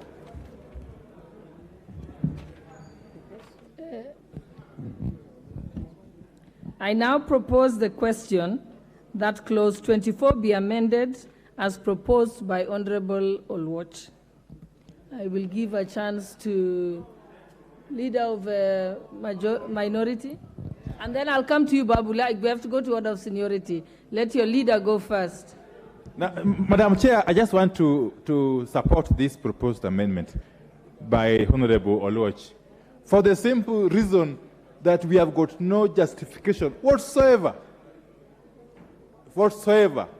to punish young, talented Kenyans who are basically making a living out of their own creativity, Madam Chair. I think if we are to be fair to the youth of this country, what this House should do in one accord is to support this amendment by Honorable Olwach. Because otherwise, how will the youth ever get a chance to prosper, Madam Chair? And they are investing. They are investing in content creation, Madam Chair. And yet, we are proposing a tax regime that is going actually to run them out of business, Madam Chair. So I think if we really mean well for the youth of this country, this is such a time that we must stand on our feet. We must stand firm as a House and say yes to Olwach's amendment. Thank you, Madam Chair. Honorable Babu Owino. Thank you very much, Madam Speaker. Suda, let's finish with Babu Owino first. Thank you very much, Madam Speaker. On the issue of content creation, Madam Speaker, these are people who are very poor, Madam Speaker. The Kenya Kwanza government campaigned on a platform of bottom-up. Did this bottom-up meaning stealing money from the bottom and feeding the up? Madam Speaker, the content creators, for them to earn a living, somebody must have viewership of around 3 million for this person to earn 10,000 Kenya shillings. Madam Speaker, is this really fair, Madam Speaker, to punish Kenyans? Because number one, the Kenya Kwanza government promised 1 million jobs within the first year. They never delivered. They're already punishing poor Kenyans. Number two, Madam Speaker, the same content creators who are getting jobs on their own are also being punished for creating jobs for themselves. Madam Speaker, if you must lie to people, then lie like a priest. How did a priest lie? Madam Speaker, a story is told of a priest who was crossing a border, going to another country. When the priest was walking, Madam Speaker, they were supposed to go where they were going to be checked. Honorable Babu, we know we are not supposed to be debating. You should be either supporting the amendment. Yes. So please, this is not a debate. Yes. Proceed and wind up. Give him the mic. Can you use the next one? You know, Madam Speaker, what I'm going to say is in line to support the amendment by Honorable Oluoch.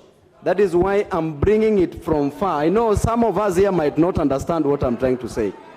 So if I finish that story, it is an appendage of my conclusion in supporting Honorable Oluoch's amendment, Madam Speaker. So, thank you. Honorable Bensouda, and then we can move to put the question. That is very unfair, Honorable Madam Speaker. Let me just finish my sub.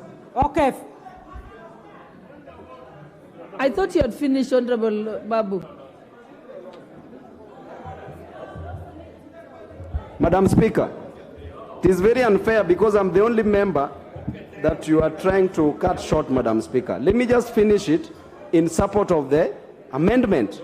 So a story is told, I said, Madam Speaker, if you must lie, you lie like a priest. A story is told of a priest who was going to cross a border to another country. Then this priest was accompanied by another lady. So the lady held something that she needed to declare before crossing the border. Then the lady decided to put this item into the priest's pocket. Reaching where they were supposed to declare, Madam Speaker, the security asked the priest, "What do you have to declare?" Then the priest said, "From my belt upwards, I have nothing to declare." Then the security officer asked the priest, "What about from your belt downwards?" Then the priest said, "From my belt downwards, I have something precious to ladies." So the question is, and he was led to pass. Thank you, Honorable Babu. You have completed your... because you're debating again instead of talking about the amendments. Yes, thank you. Okay. Thank you. Honorable Bensouda. Thank you so much, Honorable Speaker. I rise to support the amendments by Honorable Oluoch on content creation exemption. And I want to say this as a member of the Committee for Communication, Innovation and Information. It is unfair to start imagining imposing tax on what we have not achieved as a country in digitalizing socio-economic empowerment for the youths, which is an opportunity for their job creation. Madam Speaker, I rise to support the amendments because in the first place, even the proposal in provision of the AJIRA technology in the constituencies has not been measured to be effective. Madam Speaker, I rise to support that even the content creators are struggling and the small space that they've secured within the market. They are fighting to get that to sell the commodities or to ensure that other aspects are done.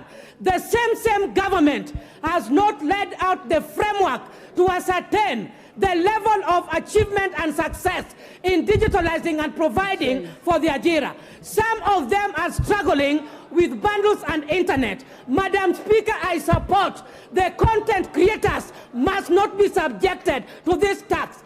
At other amendment places, we must consider all the facts which are relevant. Let us stop pretending, let us not tax everything and go by the support, the proposal of Honorable Oluoch. I support. I'll give a chance to the chairperson of ICT committee, Honorable KJ. Madam Chair, this amendment could never have been brought by a better person than the honorable member from Mathare. The part that we are not telling about this content creation digital tax is the journey that we have walked. Madam Speaker, the proposal by the Committee on Finance seeks to do two things. One is to bring equity. This is the house that has been mandated by the country to ensure that there is equitable distribution of resources, but also an equitable carrying of the burden. Madam Speaker, every profession in this country pays tax, Madam Speaker. Every profession is taxed at a certain rate. The journey that we have walked, Madam Speaker, in the time when, from when the proposal was made, is that this tax has actually been reduced from an up of 15% to where we are now at 5%. And the argument we made, we who are concerned about the real content creator, the argument was that they cannot be inequitably taxed. If other professions are being taxed at 5%, then digital content creators should also be taxed not more than 5%. So, Madam Speaker, the truth of the matter is that there has been a 15% reduction from the proposal to where we are. Madam Speaker, I stand to support. Thank you. I now put the question that clause 24 be amended as proposed by Honorable Anthony Olwoch. Will as many as of that opinion say aye? Aye. Will as many as of the contrary opinion say nay? Nay. The nays have it. Chairperson Finance, you can now sum up all the moved amendments, yes, including... Honorable Chair, I really want to thank I really want to thank all the members that have proposed amendments on this particular clause. But really, I am loving the discussion we're having in this country about digital content creators, because this was a profession that nobody was talking about. But this particular proposal have actually made that we have spent the last 1 hour talking about something called digital content creation, which means everyone across the country is asking themselves what this is, and therefore we are having to start having a sober and open conversation about this particular sector. A quick comment on the two proposals, the advanced tax on vans and now this digital content creation, Honorable Speaker. That primary school teacher who sacrifices his time to go and teach ECD children, that nurse who spends very many hours in the theater or taking care of patients in ICU, that medical doctor who spends hours on end doing operations, they all pay their rightful share of tax. So it's just saying, let everybody pay their rightful share of tax. Because we have been unfairly targeting employed people, so that the employed people are the only ones who are paying taxes. Yeah. But now let us have everyone there. Yes. Honorable Chair, yes, help us to sum up the exact amendment.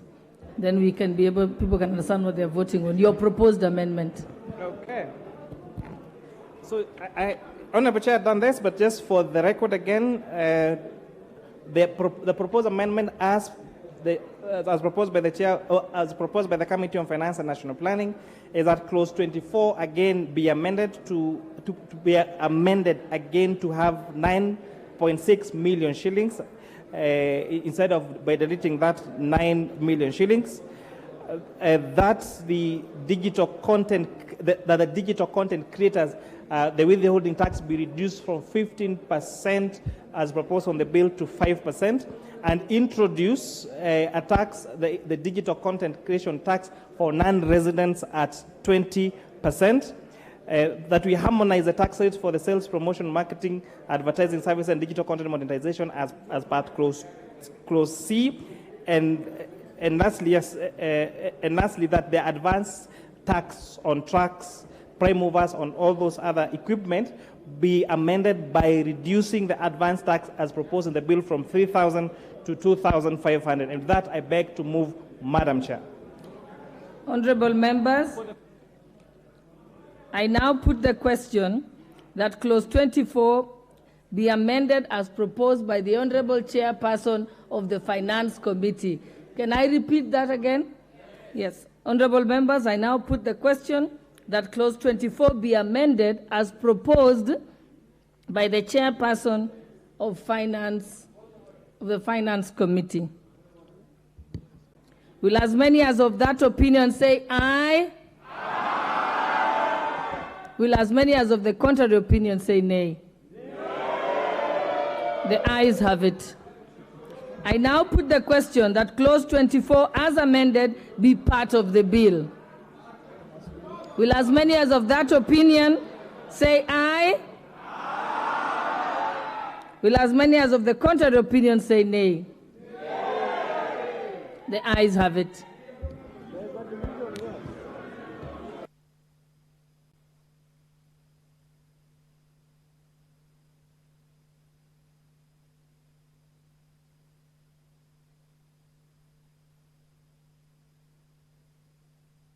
I see, do we have the numbers, Sergeant Adams? There's the numbers? Okay.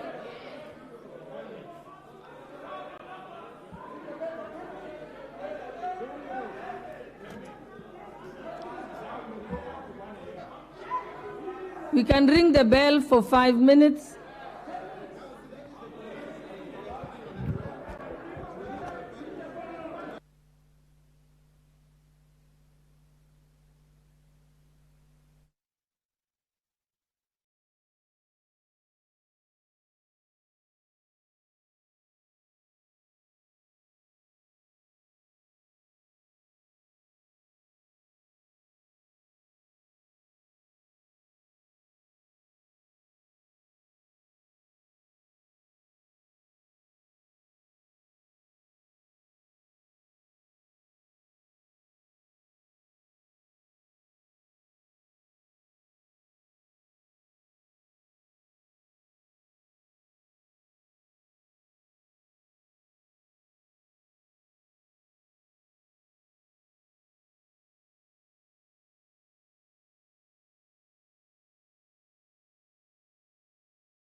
Well, that is the division bell currently underway. And this is pursuant to Standing Order 72 on roll call division claimed.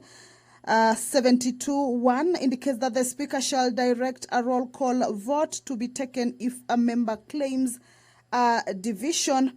And 72.1a indicates that the Speaker considers that there is a reasonable doubt as to the outcome of the vote in question. This is after the ayes outweighed the nays, but there is a member who called for division, or rather who claimed for division, and that is what has led to this division bell on clause 24. This time round is on clause 24 in its entirety. Remember earlier on the division bell or the roll call that was underway was on an amendment that has been proposed by Honorable Member James Nikal, and we have seen two other members coming up to give their proposed amendments. That is Honorable Robert Mbui and Honorable Anthony Olwach on various sections of this clause 24. To be specific, is one by the Honorable Member Robert Mbui on the advanced tax on vans and other vehicles. or other operators of vans and other vehicles or big machines, except the agricultural tractors. And yet also we have seen Anthony Oluoch, Honorable Member Anthony Oluoch, also giving an amendment on 24B on the taxation on digital content creators, where he proposed that the 5% be scrapped altogether, and that these people be exempt from the 5% withholding tax. But we have seen a few members also coming up to second or rather support these particular proposals on the advance tax, various members indicating that the government cannot be borrowing money from its people, Kenyans, some of the Kenyans who are still struggling, and the government cannot be taking money way in advance, and are hoping that the Kenyans who have been taxed in this advance tax may get their money back at the end of the year if they file their returns and realize that they have overpaid the Kenya Revenue Authority. This is after the committee proposed the tax be increased, or rather be put at 2,500. The chair indicating that, or rather the chair of, this is Honorable Kimani Kuria, indicating that there was a reduction of that particular tax, that's advanced tax, to 1.5%, but this was during the COVID period when the economic times were harsh, and that basically now it has just been increased to 2,500 instead of 3,000. So that is one of the amendments that has been proposed by Robert Mbui in the clause 24, with Honorable Anthony Oluoch proposing that the hustlers who are in the digital content creation industry or creative industry be exempt of the 5% withholding tax, with members rising to support that particular amendment by the Honorable Member. However, there is the member, Honorable Member John Kerry, who stood opposing that particular amendment of exempting these content creators, saying that there has to be equity, that in every profession, each and every individual pays tax at a certain rate, and thereby exempting these people in this particular profession not to pay the 5% tax will not be equity, or rather will not be considering the equity aspect in all the professions where each and every Kenya works and pays a certain rate of tax. However, the chair, Kimani Kuria, on the proposed amendments on this clause 24, indicated 4 issues, with one being the amendment of the amount of money on all income over 9 million.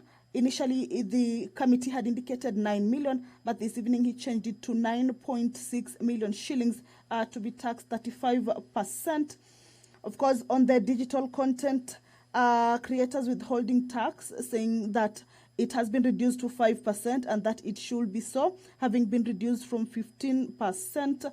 Also, he indicated that the proposed amendments in the clause 24 is that the introduction of tax on non-residents in the digital content creative industry at 20%. This was earlier on explained that there could be non-residents of Kenyans who are living in the country, and yet they are pertaining in this particular profession. They are regarded as non-resident and will be taxed 20% once they're in the country.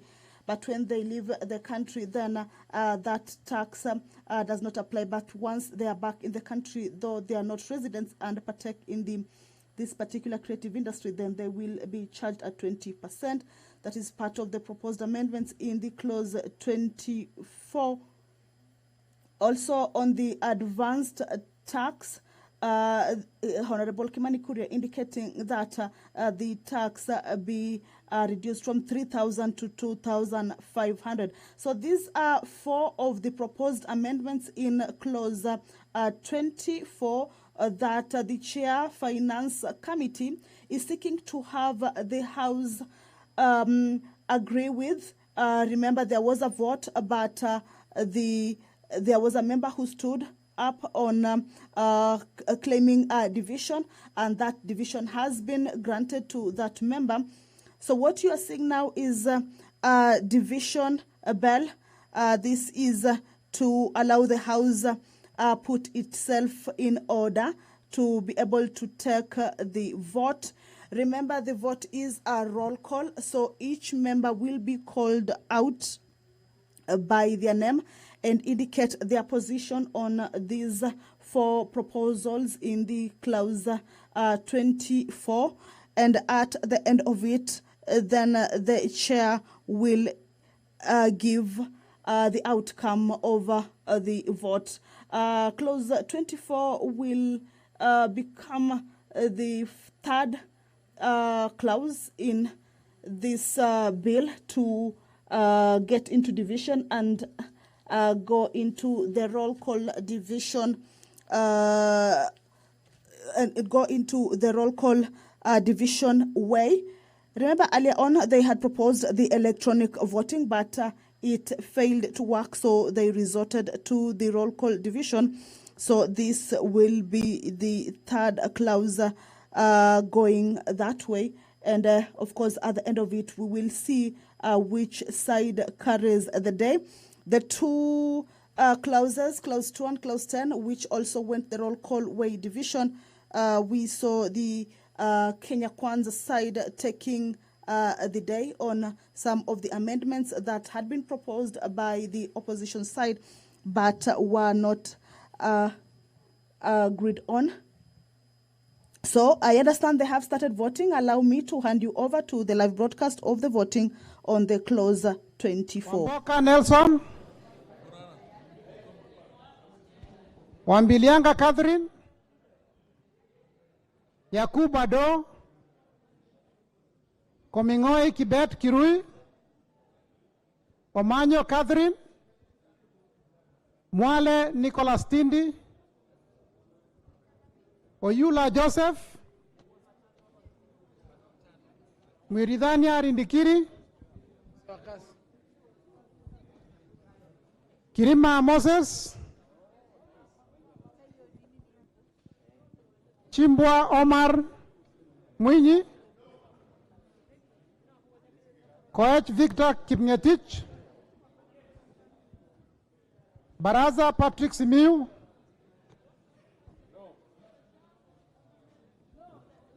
Biego Paul Kibichi. Ndwiga Patrick Munene.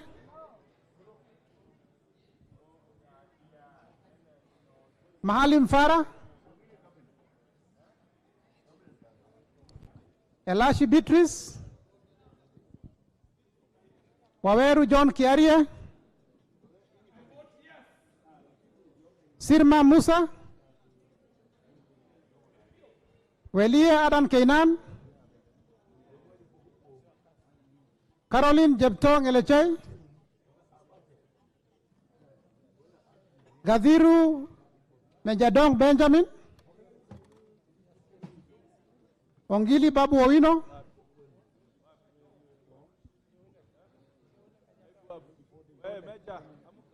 Gakuya James Mwangi. Mawade Julius Musili.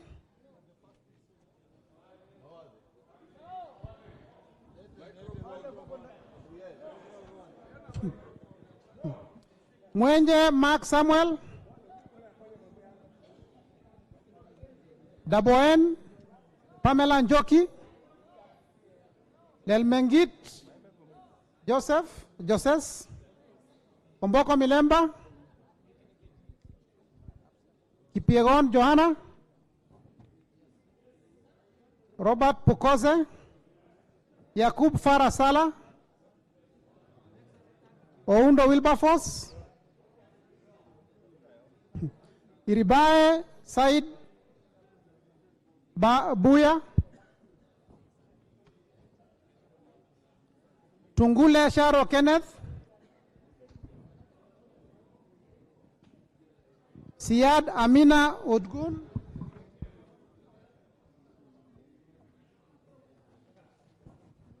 Baro Deko Mohammed, Guyo Ali Wario, Muriu Wakili Edward, Kururia Elijah Njore,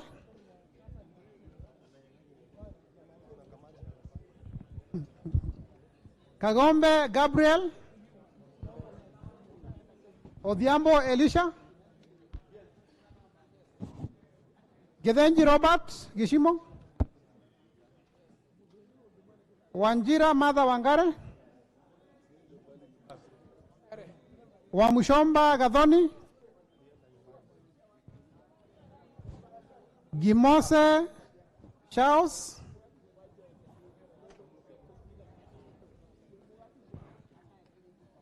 Osogo Bensuda, Kaluma George Peter, Karido Kiili Daniel, Manaiba Julius Taitumu, Mwirigi John Paul, Abdi Ali, Shinali Bernard Masaka, Bonaya Mumina Golo, Lomwa Joseph Samal, Tubi Bidu Mohammed, Badibadi Twalib, Ndongo George Koimburi, Wamashukuru James, Obara Eve Akinyi, Kalasinga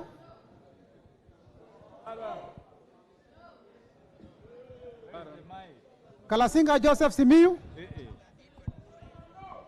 Chairman, I vote no. Obara Eve Akinyi. Thank you. Kalasinga Joseph.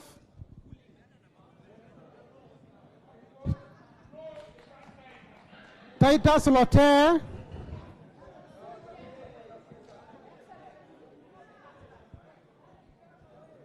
Kimilu Joshua Kivinda.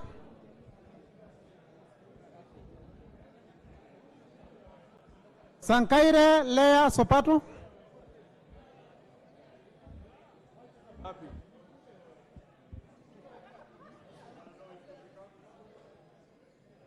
Elijah Kanshori. Amisi Kakuta Maimai.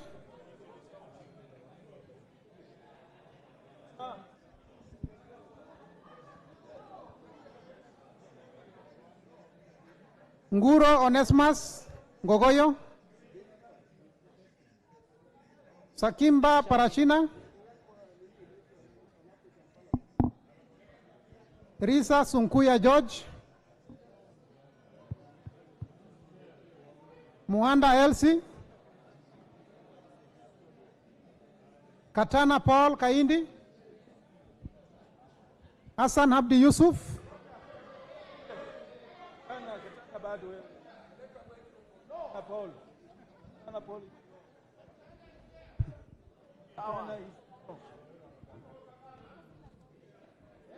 Hassan Abdi Yusuf,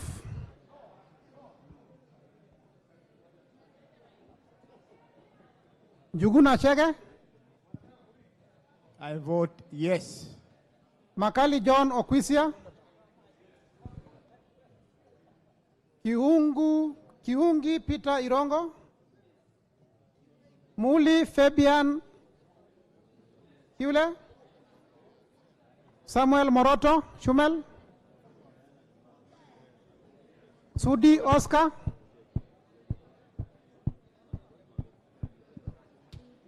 Okwame Andrew Odipo, Karauri Ronald Kamuiko, Were Charles Ongondo, I vote no. Mbui Robert, Korir Adams Kipsanai, Kipkoech Gideon Kimayo, Kemei Beatrice Chepngeno, Kemei Beatrice Chepngeno, Ruto Julius Kipleting,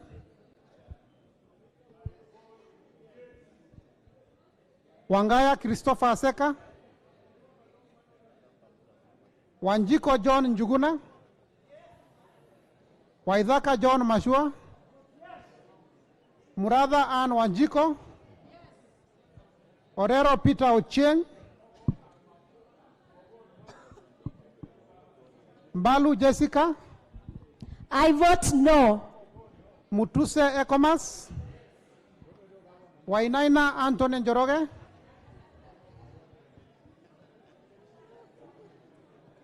Wainaina Anthony Njoroge, Munyoro Joseph Kamau, Nyoro Samson Dindi,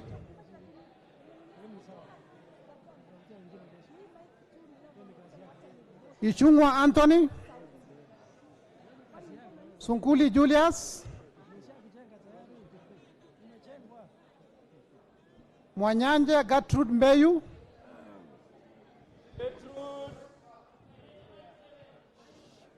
Baya Owen, I, Gertrude Mbeyu Mwanyanje, I vote no to digital content creators, my youth from Kilifi. Nasema no. Baya Owen,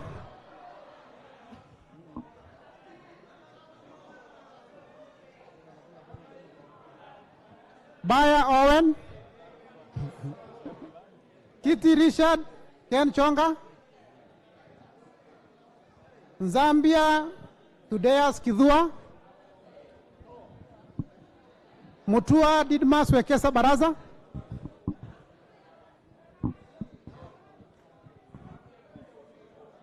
Bisau Morris Kakai, Samuel Gonzirai, Kwenya Dhuku, Baba. Babi. Moya Wanjiko, Cherorot Joseph, Kosgei Ilare Kiplagat, Maina Jane Njeri, Gitari Joseph Gashoki, I vote yes. Bezimba Rashid Juma,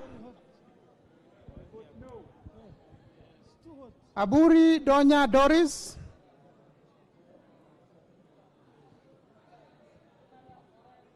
Busia Ruth,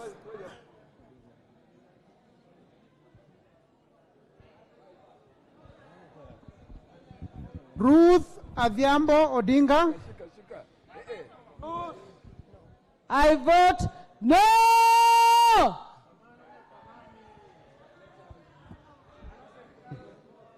Oron Joshua Odongo. I vote no. Ahmed Shakil Ahmed Shabir. Buya Rosa Akinyi. Kasalu Irene Mudhoni. Mulu Makali Benson. Mbai Nimrod Mbithuka. Mboni David Mwalika. Nyamai Resho Kaki. Nyenze Edith. Mokaya Nyakundi.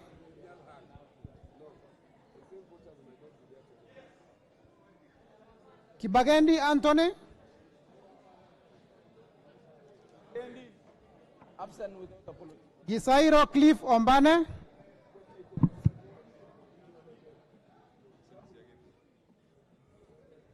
Yegon Brighton. Kiprono Mutai Alfred. Yes. Yes. Brighton, yes. Kiprono Mutai Alfred. Tonui. Yes. Tonui Joseph Kipkosgei. I vote yes. Kemero Maisori Kitayama. Robbie Mathias Nyamabe. I vote yes.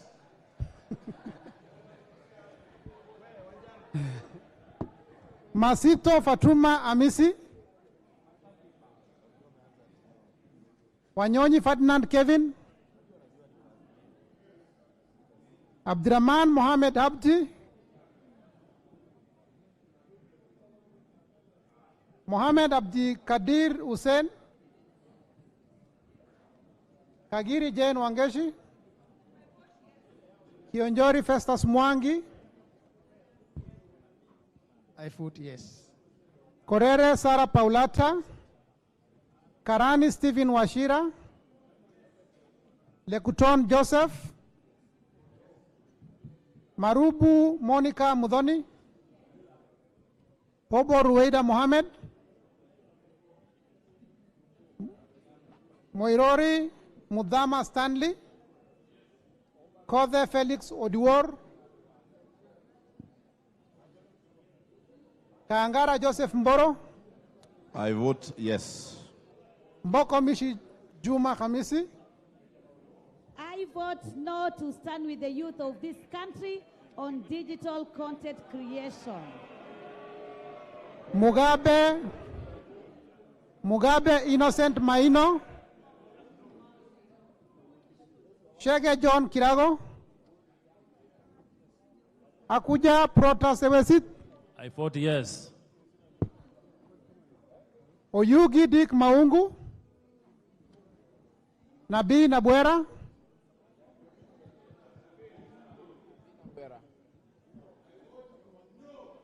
Chiforomondo Mangale. Mukwana Titus Kamala.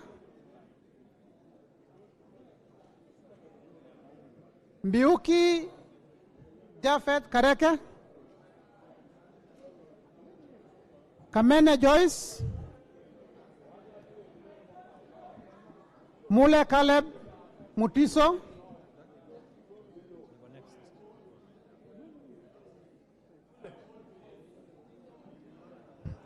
Kombe Harrison Garama.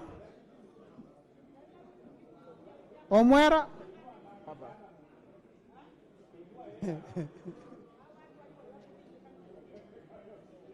Omwera George Aladwa. I vote no. Kiamba Suzanne Ndunge. Momo Rose Museo. Injendi Moses Malulu. Mnyazi Amina Lora. Abdullahi. Amina Laura no hapa. Abdullahi Bashir Sheikh. Sheikh Umul Khair Kasim. Abdurrahman Mohammed. I vote no. Haro Abdul Ibrahim. Yusuf Hadan Haji.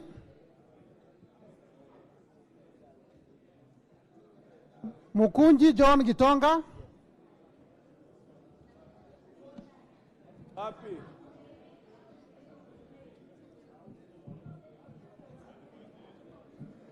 Njoroge Mere wa Maua. Bowen David Kangogo. Toroitish Timothy Kipchumba. I vote yes. Wako Naomi Jilo.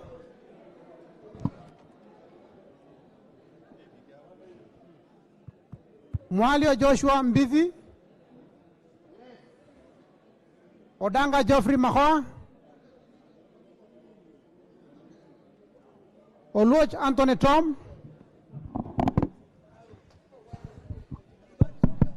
I, Anthony Tom Oluoch, on behalf of the people of Mathare, on behalf of all the struggling hustlers abandoned by the Kenya Kwanza government, on behalf of all content creators, wale wananyanyaswa, I vote a big no! Gishuki Edwin Mugo. I vote yes. Kahugu Eric Mwangi.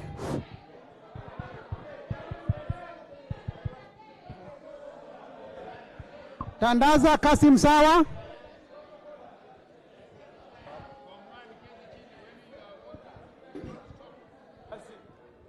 Tandaza Kasim Sawa.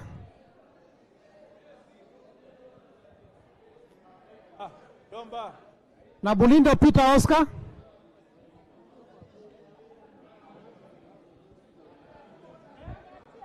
Mule Stephen Mutinda.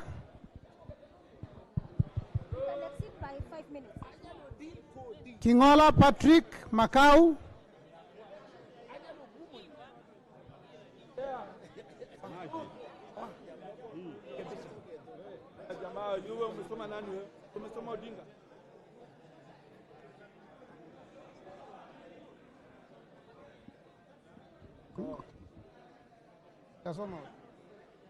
Ruku Geoffrey Karaoke.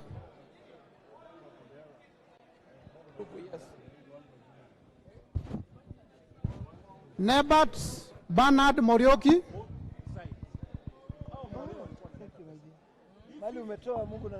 Nzioka Erastus Kivazu.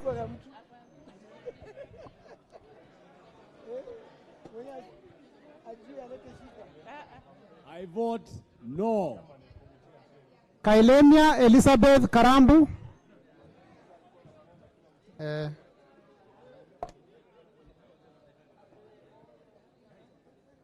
Mohamed Fatuma Zainabu.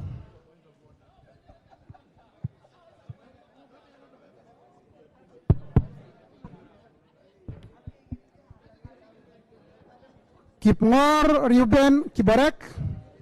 I vote yes. Barto Phyllis Jepkemoy. Kimani Francis Kuria.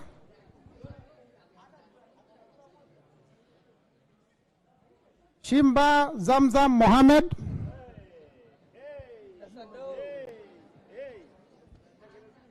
Kwa niaba ya wanasanaa kutoka Mombasa, watoto mliowanyima kazi na leo Zakayo anaingia kwa mfuko yao, mimi na vote no.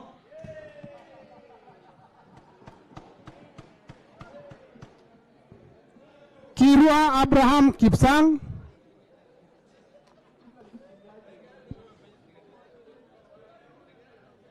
Jaldesa Guyo Wako.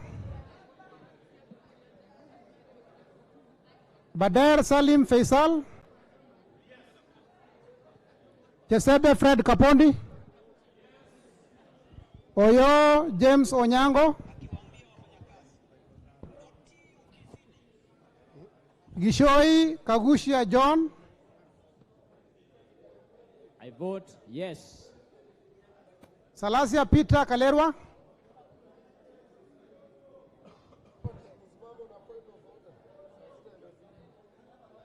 Naika Johnson.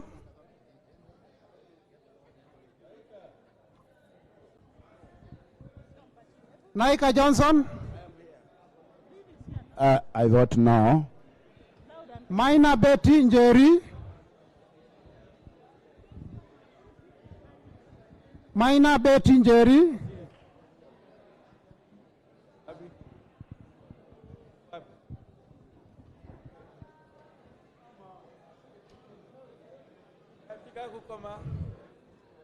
Maina Betty Njeri.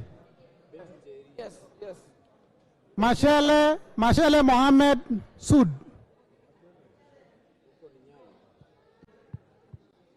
Musau Vincent Musioka. Shake Peter Mbogo.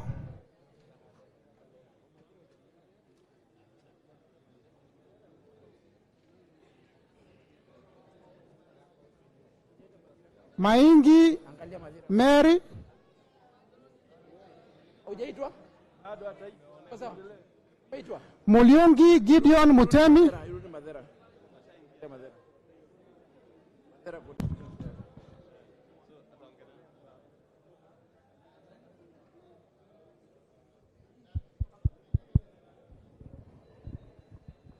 Kaungu Eric Mwangi.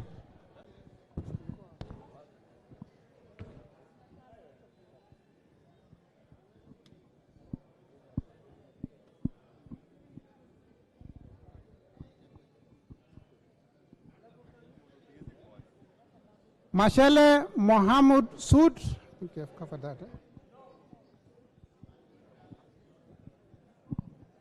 Mulyongi Gideon Mutemi.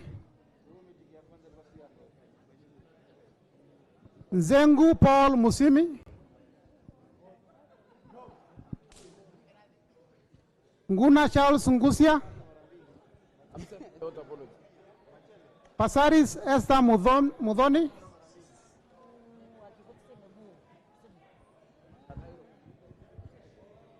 Kiara Jane Wanjiro. Why she is voting with the government?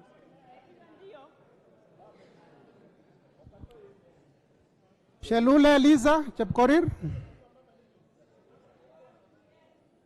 Gikaria David.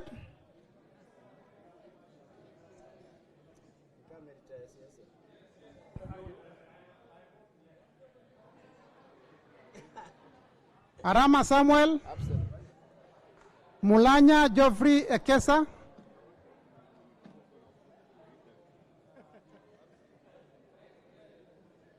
Muge Cynthia Jebkosgei. Kitur Bernard Kibor. Tonkei Rebecca Nonaishi. Aramat Lemanken.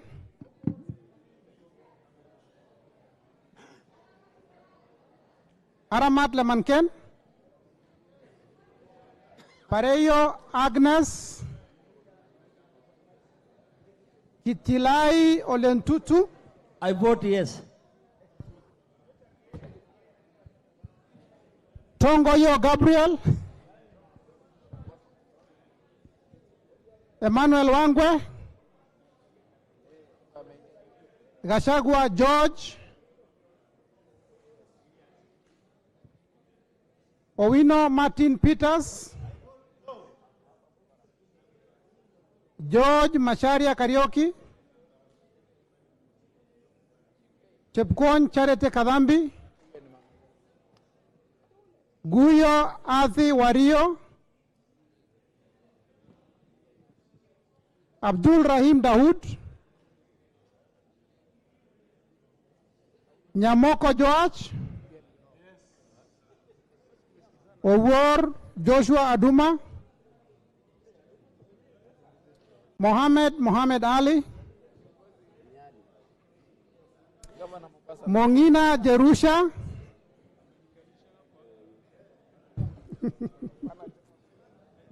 Gitau Faith Wairimo. Yes. Odoyo Okelo Jared. Jared Okelo, I vote no. Janda Zahir. Manduku Daniel Ogoka. Odege Tomboya. Washira Rahab Mukami. Madenge Duncan Maina.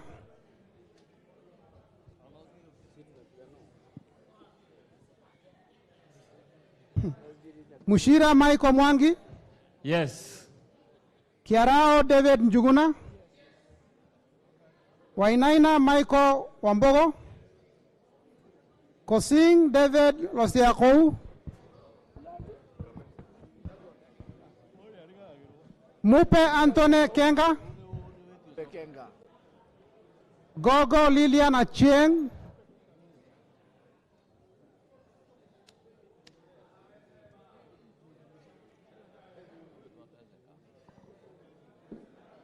Gogo Lilian Achieng.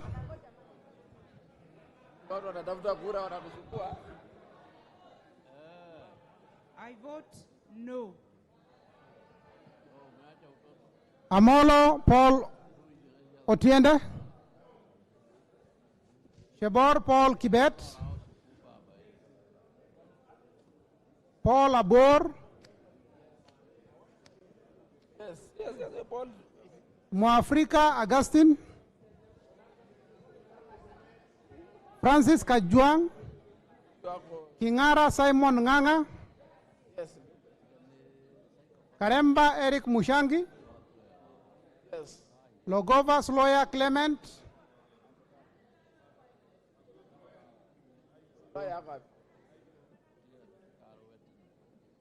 Luyai Caleb Amisi. Raso Dido Ali. Lengrus Pauline. Lendoi Johnny Jackson Lekumontare. Letipila Dominic Eli. Lesuda Josephine Naisula. Nikal James Wambura. Ikana Frederick Lusuli. Odor Christine Ombaka. Lochakapong Peter. Kemei Justice Kipsang. John Waluke. I vote yes. Yes. Sigei Frances Kipiegon.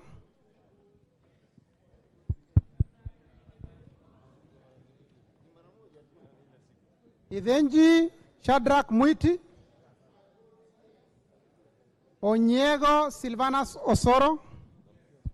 Kiplagat David. I vote yes. Maina Mwago Emos. Odhiambo Mili. I vote no. Hata kama ni Aluta, I vote no. Odhiambo Mili. Omondi Karoli. Gashobe Samuel. Mohamed Junet Sheikh Nu.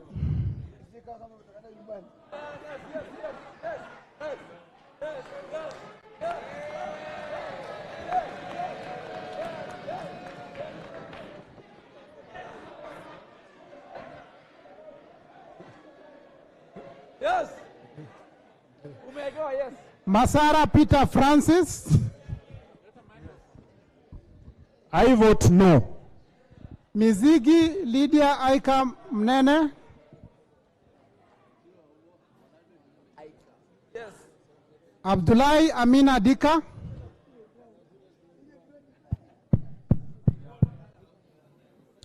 Bare Hussein Abdi.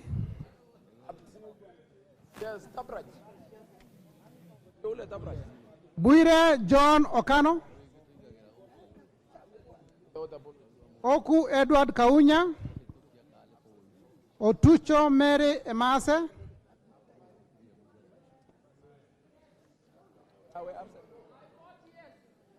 Mwangi Geoffrey Wandeto.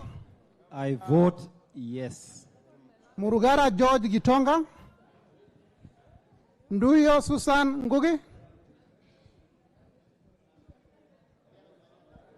Nganga Alice Wamboy. Alice. Kasait William Kamket. Aburi Lawrence Mpuru. Mutunga John Kanyuithia.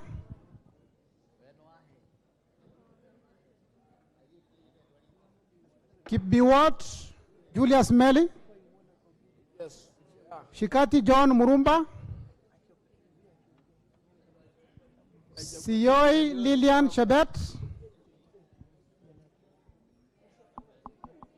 Sitienei Janet. Nyetit Cecilia Asinyen. Nyetit ako pale, ngoja mwisho. Ule pale, ule nyuma. Amusha.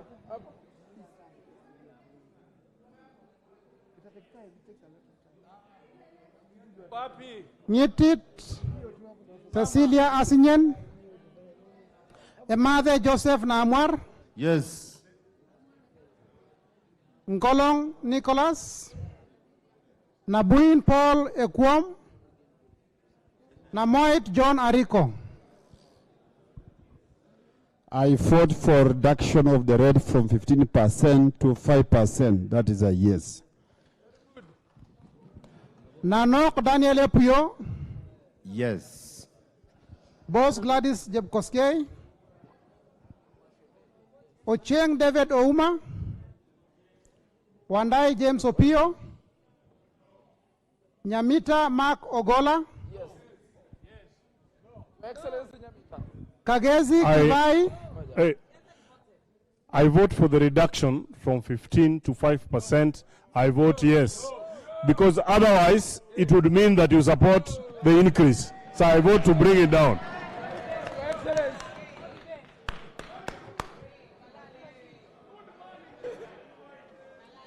Kagezi Kivai Ernest Ogesi,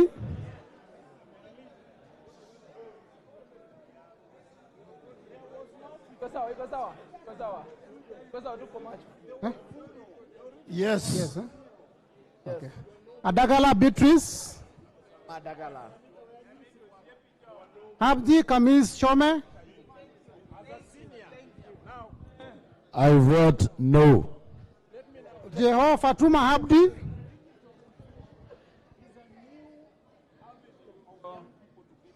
Mohammed Aden Daudi, Sane Ibrahim,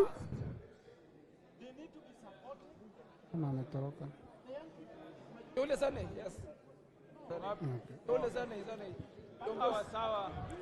Ado Mohammed Aden, Yes.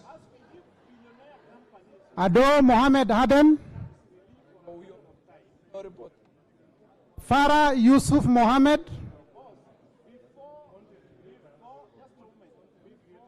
Wanyonyi Martin Pepela,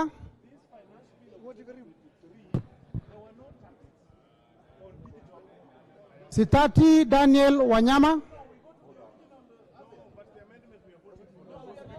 Mogaka Steven, Kasiwai Rael Chepkemoi, Yes.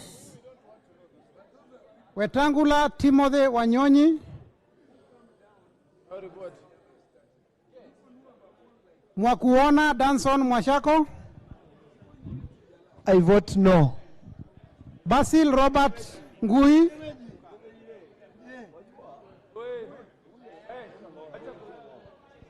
Ngui.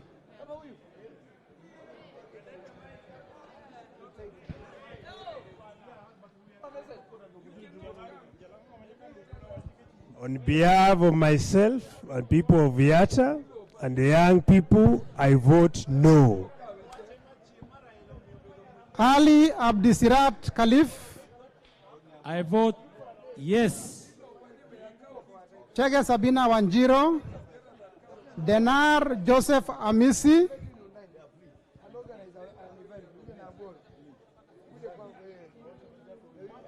Harun Suleka Ulbale, I vote yes. Ikiara Dorothy Mudhoni, Iraya Joseph Wainaina, Kosgei Jackson Kipkemoi,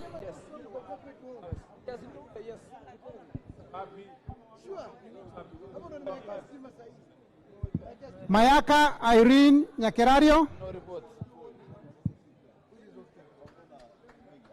Mohammed Umulker Harun, Mwangi Teresia Wanjiro, I vote yes. John Mbadi, Yes. Talib Abubakar Ahmed, Abubakar. Talib Abubakar Ahmed.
should open the bus, but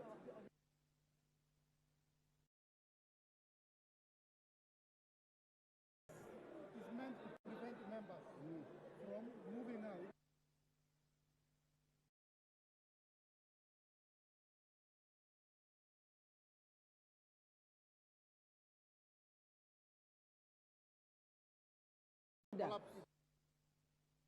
Order, members.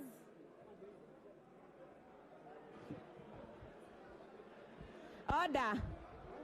This thing is not very audible. Order, members. Honorable members, take your seats. Order, members, take your seats. Order. Order, members, take your seats. Order. Order, honorable members, take your seats.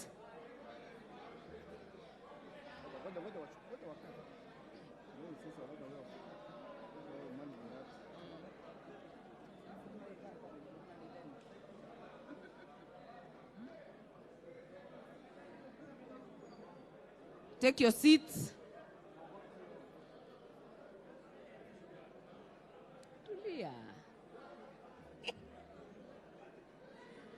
Order. Honorable Masara, take your seats. Members at the bar, take your seats.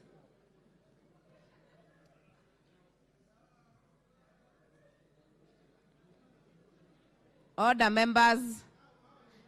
Mheshimiwa Benzimba, nangoja ukae chini. Mheshimiwa Roko, take your seat. Mheshimiwa Kalasinga, take your seat. David Makali, take your seat. Brighton Yegon, take your seat.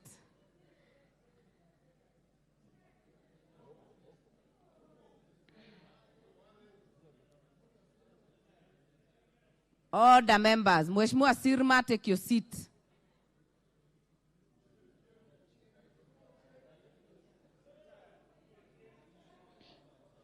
Order, members. The division on clause 24 is out. The numbers are as follows. Manual voting, 171 ayes versus 66 nays. Therefore, the ayes have it.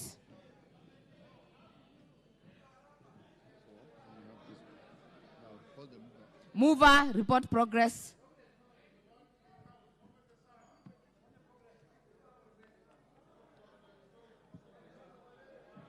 Microphone. Give the chair finance. Honorable Chairperson, I beg to move that the committee do report the House its consideration of the Finance Bill, National Assembly Bill number 14 of 2023, up to clause 24, and its approval thereof with amendment, and seek leave to sit again. Honorable Chair, it's good to know that out of the 87 clauses that are proposed to be amended by the Committee of Finance and National Planning, we have now approved 24. That's enough. You Thank just you very report much, progress. Chair. We report progress. I now put the question, which is that the committee do report to the House its consideration of the Finance Bill, National Assembly Bill number 14 of 2023, up to clause 24, and its approval thereof with amendments, and seek leave to sit again tomorrow. As many as are of that opinion, say aye. As many as are of a contrary opinion, say nay. The ayes have it. Open the bar and open the doors and draw the bars.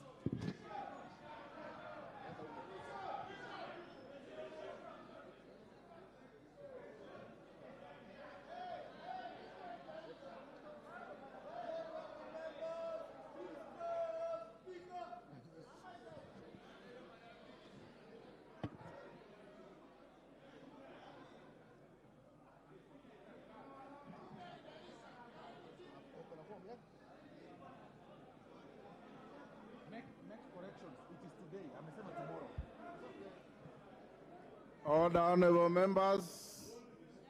Order.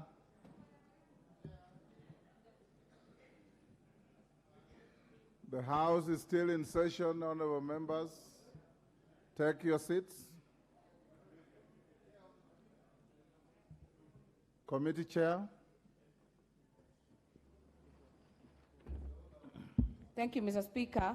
Honorable Speaker, I beg to report that the Committee of the Whole House has considered the Finance Bill, National Assembly Bill number 14 of 2023 up to clause 24 and approved the same with amendments and seek leave to sit again. Thank you. Tomorrow. Today. And seek leave to sit again later today, Mr. Speaker. Today. Yes, mover. Honorable Speaker, I beg to move that the House do agree with the committee in the said report, and I request the Vice Chairperson, Honorable Ambassador Langat, to second the motion for agreement with the report of the Committee of the Whole House.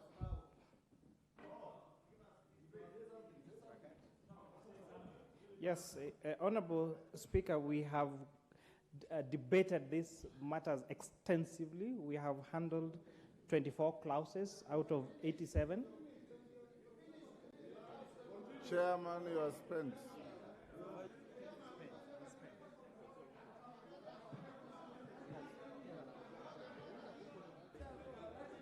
Right. Divisions.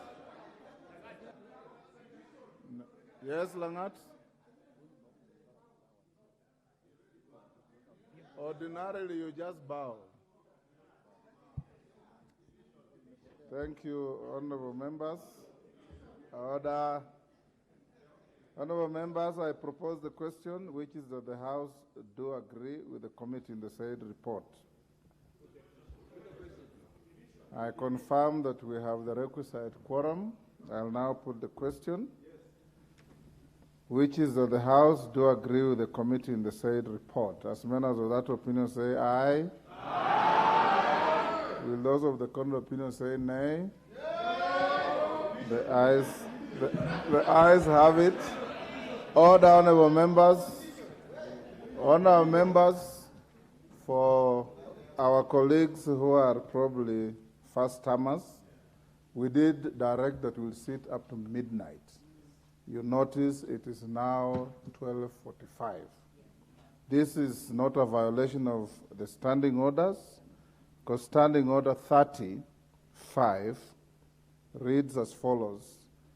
If at the time appointed for the interruption of business, which was midnight, a division is in progress or a question is being put from the chair and a division results immediately thereon, such interruption shall be deferred until after the declaration of the numbers and the result of the division. So after midnight, if we were in division, even if you went on up to 4 a.m., it will remain legitimate. Pardon?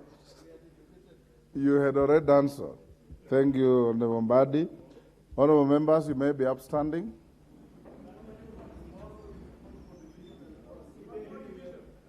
The House stands adjourned today, the 21st of June 2023, and will resume its sittings later this morning at 9:30 a.m.